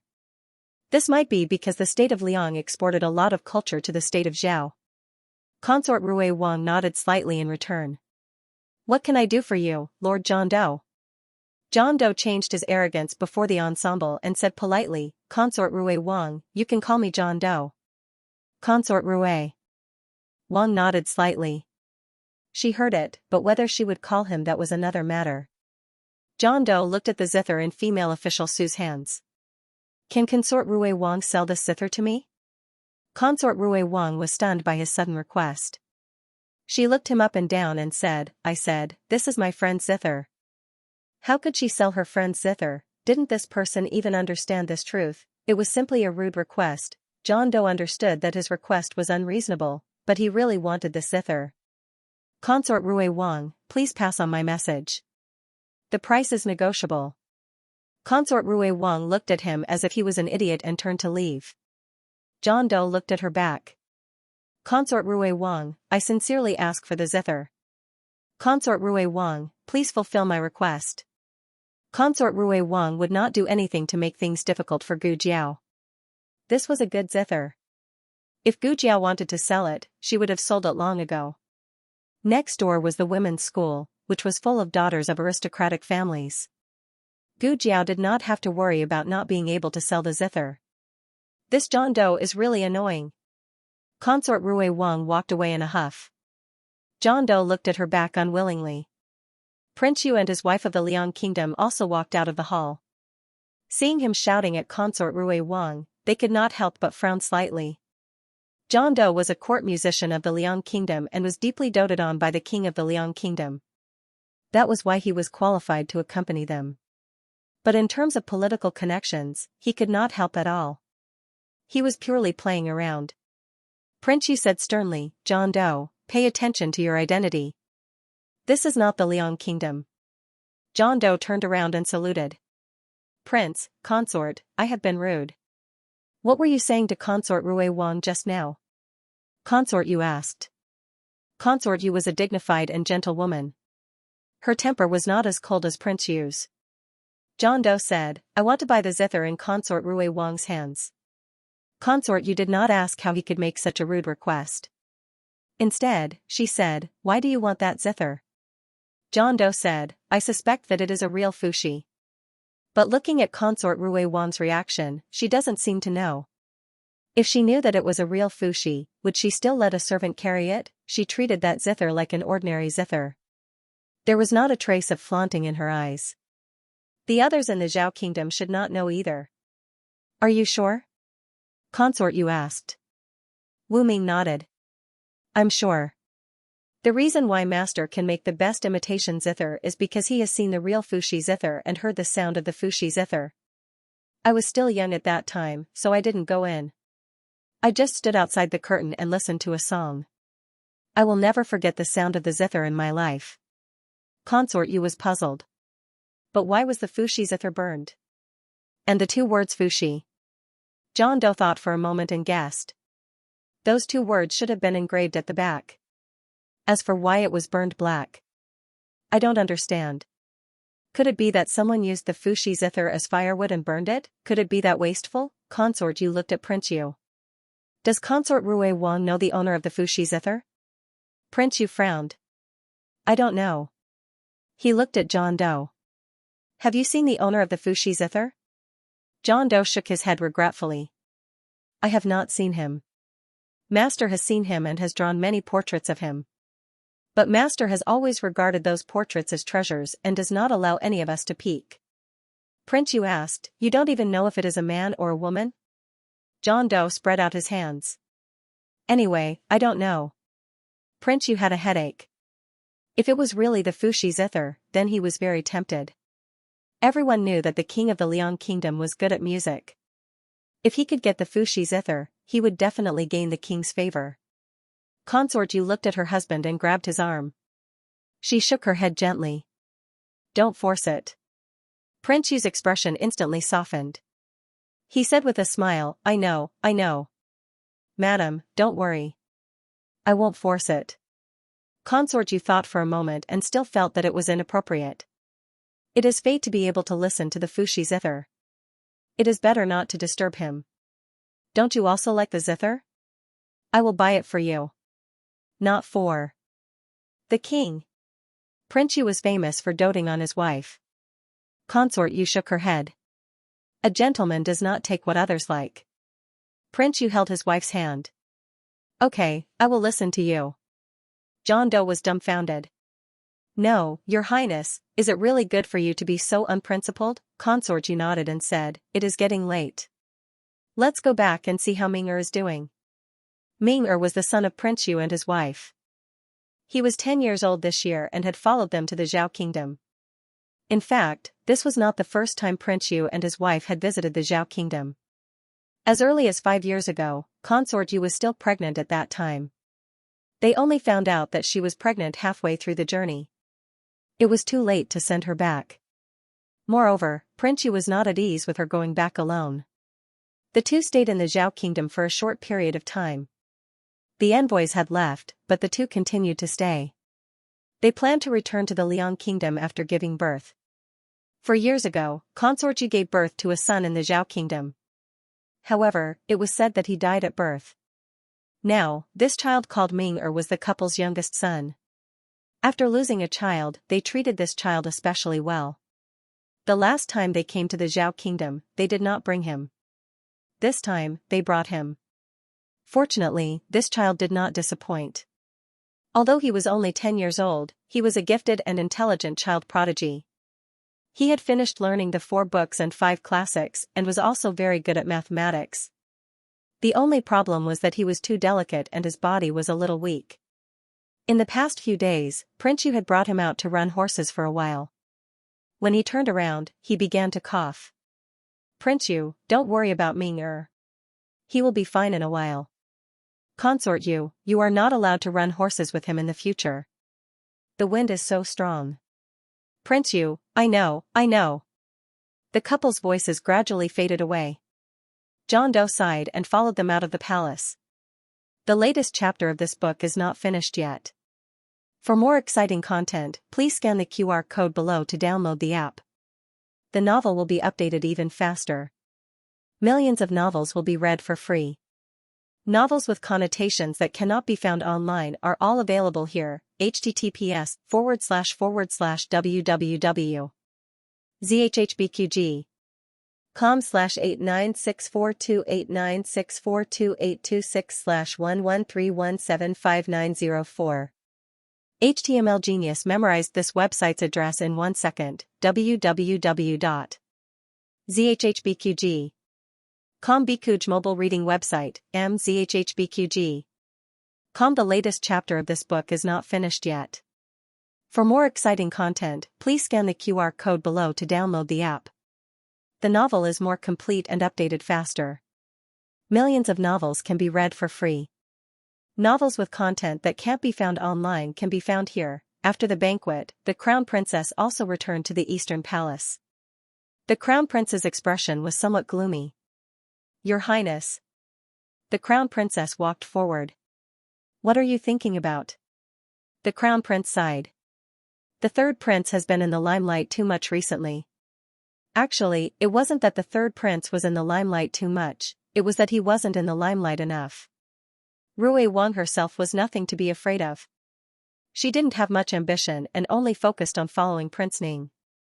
However, the more the third prince was favored, the more attention Prince Ning would receive from the emperor. He was originally the eldest son, so he was different from the other princes. The emperor brought Prince Ning with him to Jiangnan and left him in the court to supervise the country. It seemed that he had benefited, but who could say that the emperor's heart wouldn't favor his eldest son along the way? The Crown Princess looked at him sincerely. "Don't worry, Your Highness. The envoy from the Liang Kingdom has arrived. This is a good opportunity for Your Highness to shine in front of Father. Your Highness will definitely win Father's favor more than anyone else. I will help Your Highness." Rui Wang had originally planned to go to Gujiao after leaving the palace. However, it was already so late. She thought that Gujiao should have already gone back, so she decided to go find her during the day. Gujiao didn't know what had happened, but she was indeed not in the medical center. She was standing under the locust tree at the entrance of the Imperial College, quietly waiting for Xiao Lulang to finish school. The evening class was mainly for the teacher to answer questions and the students to study by themselves. If they had questions, they would go to the podium to ask the teacher. If they didn't have questions, they would work on their own in their seats. Now that the evening class was over, there were supervisors coming out of the Imperial College one after another. Many people were familiar with Gu Jiao. Gu Jiao was not shy about her appearance. She often sent little Jing Kong and Xiao Lulang to school. Little Jing Kong and Xiao Lulang were not shy about her appearance either. They generously let others know that she was their sister and wife. At first, when everyone saw Gu Jiao, they were just curious about her appearance. Occasionally, they would take a few more glances at her, but they would not take the initiative to greet her. However, as Xiao Liulang's reputation rose in the Imperial College, more and more people nodded to Gu Jiao in greeting. Gu Jiao clearly felt that her status had changed. This kind of change was not brought about by her treatment. It was because Xiao Lulang had made a name for himself in his studies that the Imperial College, these high and mighty geniuses of the Imperial College, were willing to take a proper look at her, a little peasant woman from the countryside. Although it was just a simple greeting, it transcended social class. How many people couldn't break through the class barrier above their heads in their entire lives? Therefore, in ancient times, studying was indeed the easiest way to change a person's fate. It was not that farming and business were bad, but for a carp to leap over the dragon's gate, it had to rely on studying. Classes have ended in Huixin Hall, but there are a few supervisors who are asking Xiao Huiyuan for advice. You may have to wait a little longer. Seeing that Gu Jiao had been waiting for a long time, a supervisor kindly said to Gu Jiao, "Do you want me to inform Xiao Huiyuan?" Gu Jiao politely said, "Thank you, I'm not in a hurry." "Then, I'll go first," the supervisor said and left. Gu Jiao continued to wait for Xiao Lulang. Xiao Lulang did not know that Gu Jiao was waiting for him outside. He was explaining to a few supervisors the key points that they did not understand in today's class. Some supervisors who were not from Huixin Hall also came to listen to him. The progress of each grade was different, but they could all understand what Xiao Lulang said. The seniors did not feel that it was too simple, and the juniors did not feel that it was too profound. They could all learn something. Xiao Lulang was not so good at the beginning. He had to tutor little Jing Kong, who knew everything, and also tutor Gu Yan and Gu Shaoshun, who did not know anything in primary school. Gradually, he developed a powerful skill of making simple topics in-depth and complicated topics simple. The palace examination was approaching. Everyone's time was not enough. Everyone who participated in the palace examination was their opponent. At this juncture, no one was willing to help their classmates improve their grades. At first, Xiao Lulang only taught Lin Xianxia and Feng Lin. Occasionally, their classmates would ask Xiao Lulang questions, and Xiao Lulang patiently answered them. Gradually, more and more people came to look for Xiao Lulang. Even the seniors from Huixin Hall came to ask him for advice. Xiao Lulang had an advantage. He did not have any selfish motives when he taught. He never worried that his disciples would starve to death. He did not put on airs. Of course, he was also good-looking. He was pleasing to the eye and had a pleasant voice. In short, more and more people came to listen to Xiao Liulang's lectures. Those who thought that he got to where he was today by luck were fewer and fewer. His knowledge, conduct, and character were all very admirable. Of course, he did not pay attention to everyone. There were female students who came to ask him for advice. They were rejected by him without any grace. Many of them cried on the spot and swore that they would never look for him again. Humph, what's there to be proud of for a poor boy from the countryside? They came to ask you for advice because they think highly of you. You really think you're a delicious cake. That's right. Even Royal Princeton is not as arrogant as you. Royal Princeton appeared in the medical hall more often recently. He was met by the daughters of the female school a few times. When someone asked him for advice, he would try his best to answer. If he could not answer, he would politely say that it was inconvenient. The two of them were ranked first in the spring imperial examination. It was inevitable that people would compare them. Look, this is how a son of an aristocratic family should be. Xiao Liulang's reputation in the capital was polarized. The supervisor of the Imperial College thought that he was approachable and did not hide anything. The female students scolded him as a little cripple who had not seen the world and did not know the immensity of heaven and earth just because he had some achievements. That's all for today. I should go home. Everyone should also go back and rest. Xiao Lulang finished talking about another important point and closed the book. Everyone knew that he had a little wife at home. He was afraid that his little wife would be anxious from waiting. Everyone was not selfish or tactless. Xiao Lulang was already giving them face by being willing to spend time talking to them. There was no reason to keep Xiao Lulang here. Brother Xiao, many thanks. Many thanks, Brother Xiao. Everyone thanked him. He was the youngest, so calling him brother was a form of respect. Xiao Lulang nodded and walked out of the Imperial College with his walking stick. He saw Gu Jiao and his eyes moved. He walked forward and said, "Why are you here? Have you been waiting for a long time?" "No, I just got here." Gu Jiao shook her head. Xiao Lulang looked at the small holes in the ground from her steps and pretended to believe her. He took her small basket and carried it on his back. If this was in his previous life, wouldn't he be carrying his girlfriend's backpack? He was not worried that people would laugh at him. Gu Jiao thought about it and felt quite happy. Here. Xiao Lulang suddenly handed over something wrapped in craft paper. What is it? Gu Jiao took it and opened the layers of craft paper. She found a piece of jerky covered in syrup. Gu Jiao looked at him in a daze. It's for you. Xiao Lulang looked straight ahead. Don't you like to eat it? The jerky was given to him by one of the supervisors in Haoxing Hall. This type of jerky covered in syrup was their family's secret recipe. They didn't do business and only ate it for the children. A few days ago, Xiao Lulang gave him a lecture. To express his gratitude, he gave Xiao Lulang a piece of jerky. Xiao Lulang took it back and gave it to Gu Jiao.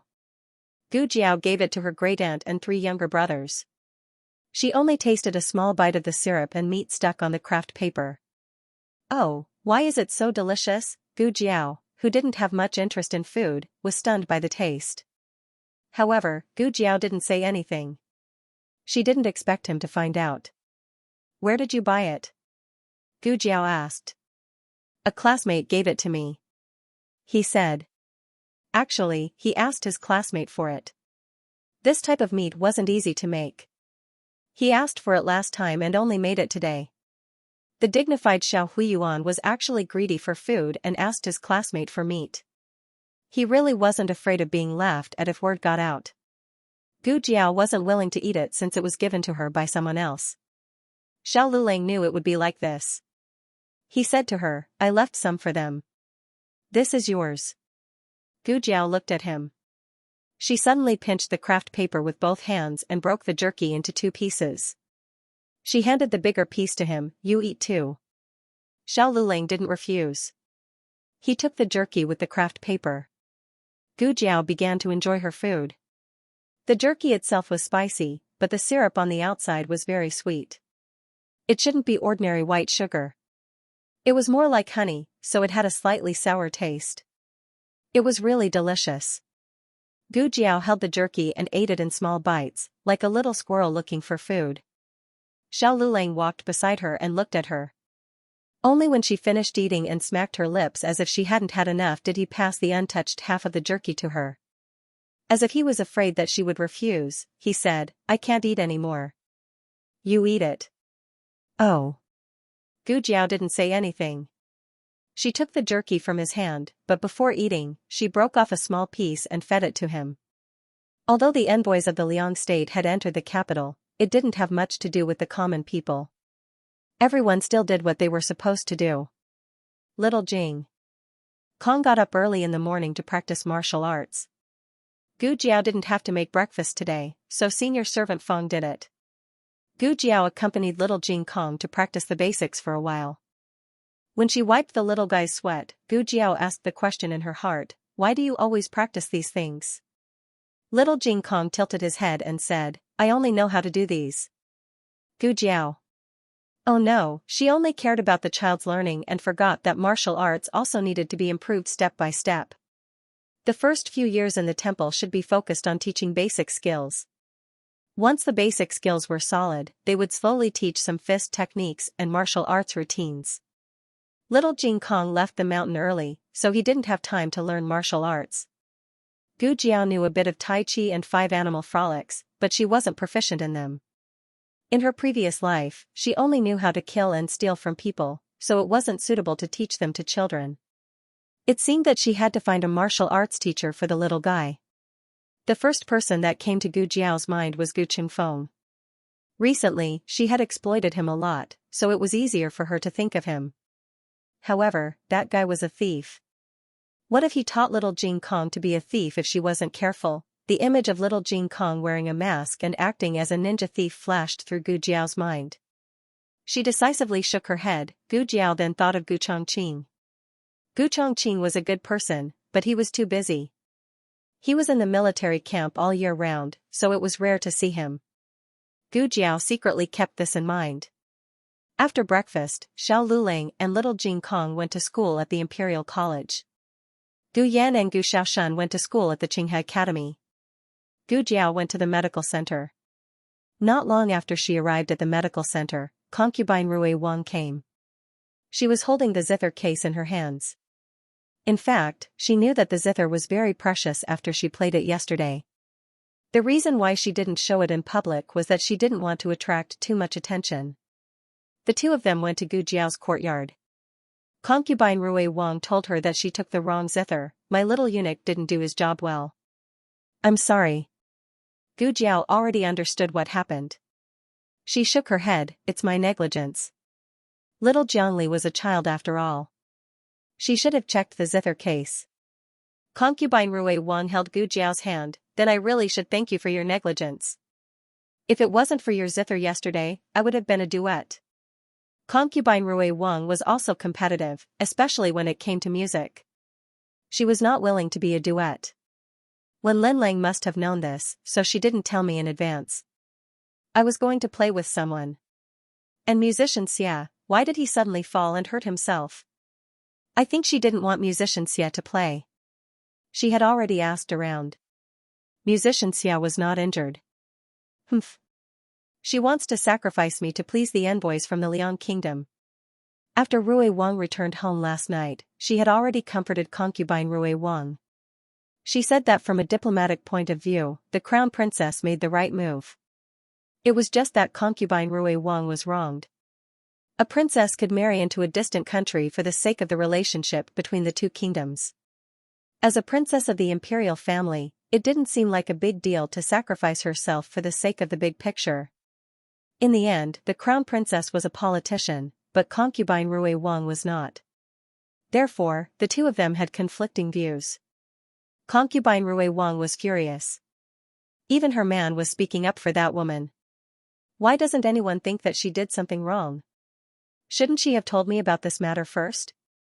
Doesn't she think that she doesn't respect me enough? Concubine Rui Wang's views were very advanced in ancient times. She had awakened a part of her feminist consciousness. Then, are you good at playing? Gu Jiao asked. Concubine Rui Wang raised her chin and said smugly, of course I'm good. She was still very reserved in the fu and didn't dare to be too ostentatious. However, in front of Gu Jiao, she was very relaxed. The little excitement and smugness that she had suppressed for an entire night were all expressed. Didn't you see that their eyes were wide open? Prince Yu even applauded for me. That Lord Yu Ying's direct disciple is only SOSO. Look, look, look. Her little tail was so proud. The gloominess from before had completely disappeared. However, concubine Rui Wang was smug, but she didn't forget to deny it. Actually, it was all thanks to your zither.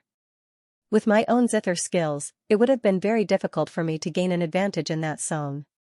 Gu Jiao wasn't too surprised. After seeing the golden abacus and house deeds in little Jing Kong, Gu Jiao had long stopped treating this lousy zither as a normal lousy zither. That musician from the state of Liang actually wanted to buy your zither, but I refused. Concubine Rui Wang looked at her as she spoke. Yes. Gu Jiao nodded in agreement. The zither was given to me by little Jing Kong. I'm not selling it. Concubine Rui Wang breathed a sigh of relief. It seemed that she was right to refuse John Doe yesterday. Her gaze fell on the zither. By the way, what kind of zither is this? It has fuxi engraved on it. Could it really be that fuxi zither? Concubine Rui Wang thought that Gu Jiao would deny it. Unexpectedly, Gu Jiao thought for a moment and said seriously, maybe. Concubine Rui Wang, the medical center was not busy in the morning. Concubine Rui Wang sat in Gu Jiao's courtyard for an hour and chatted with her for a while. Concubine Rui Wang only said one thing about the envoys. After all, she was not a politician, and she had no ambition, so she didn't care much about the envoy's visit.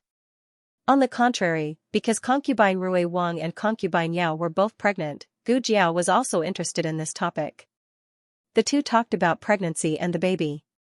After that, the medical center became busy, and concubine Rui Wang also returned home. On the other side, in a magnificent courtyard in the imperial garden, there were low coughs coming from inside from time to time. The servants guarding outside the door all looked dignified and didn't dare to breathe loudly. Inside the room, concubine Yu held her son, whose face was red from coughing, and asked worriedly and anxiously, "When will His Highness come back?" The attendant said, "Replying to Your Highness, His Highness and the ministers of Zhao country are quarreling fiercely. This servant can't see His Highness at all." Negotiations between two sides were like this. They were always quarreling, and when it was serious, they would even flip the table. Concubine Yu didn't care about what they were quarreling about. She was only worried about her son's illness. Her son had been coughing for 10 days. The imperial physician they brought had been using medicine, but he obviously couldn't cure her son's illness. The attendant hesitated and asked, "How about, this servant goes to the palace to see Empress Xiao and ask her to send an imperial physician from Zhao country?" Concubine Yu thought for a while, "Wait, don't go to the palace first." At an important moment in the negotiation, she was worried about putting her son's life in the other party's hands. Although the imperial family of Zhao country would definitely not harm her son, if someone wanted to use the imperial family of Zhao country to rebel, her son would be in danger. Furthermore, even if no one rebelled, the imperial family of Zhao country raising the price by treating her son was not beneficial to the Liang country's negotiation. After all, she had been a princess for so many years, so she had more thoughts than ordinary people. Concubine Yu ordered, "Go and find out which famous medical centers are there in the capital. Be careful not to be discovered." "Yes." The attendant changed into the clothes of an ordinary manservant and left the garden without being noticed. 2 hours later, he returned, "Princess, this servant has inquired. There are 3 largest medical centers in the capital, Lingji Hall, Tongda Hall, and Huichun Hall. There is also a miracle hall. It is said that their medical skills are not bad." Concubine Yu asked, "Which is the nearest medical center?" The attendant said, "Miracle Hall." The latest chapter of this book is not finished yet. For more exciting content, please scan the QR code below to download the app. Novels are updated faster. Millions of novels are free to read. Novels with connotations that can't be found online are all available here. https://zhbqg.com/89642896428226/1131729774. HTML Genius memorized this website's address in a second. www.zhhbqg. Bikuga mobile reading website, mzhhbqg. End of chapter 237. Don't forget to subscribe, like, and share the video to support the channel.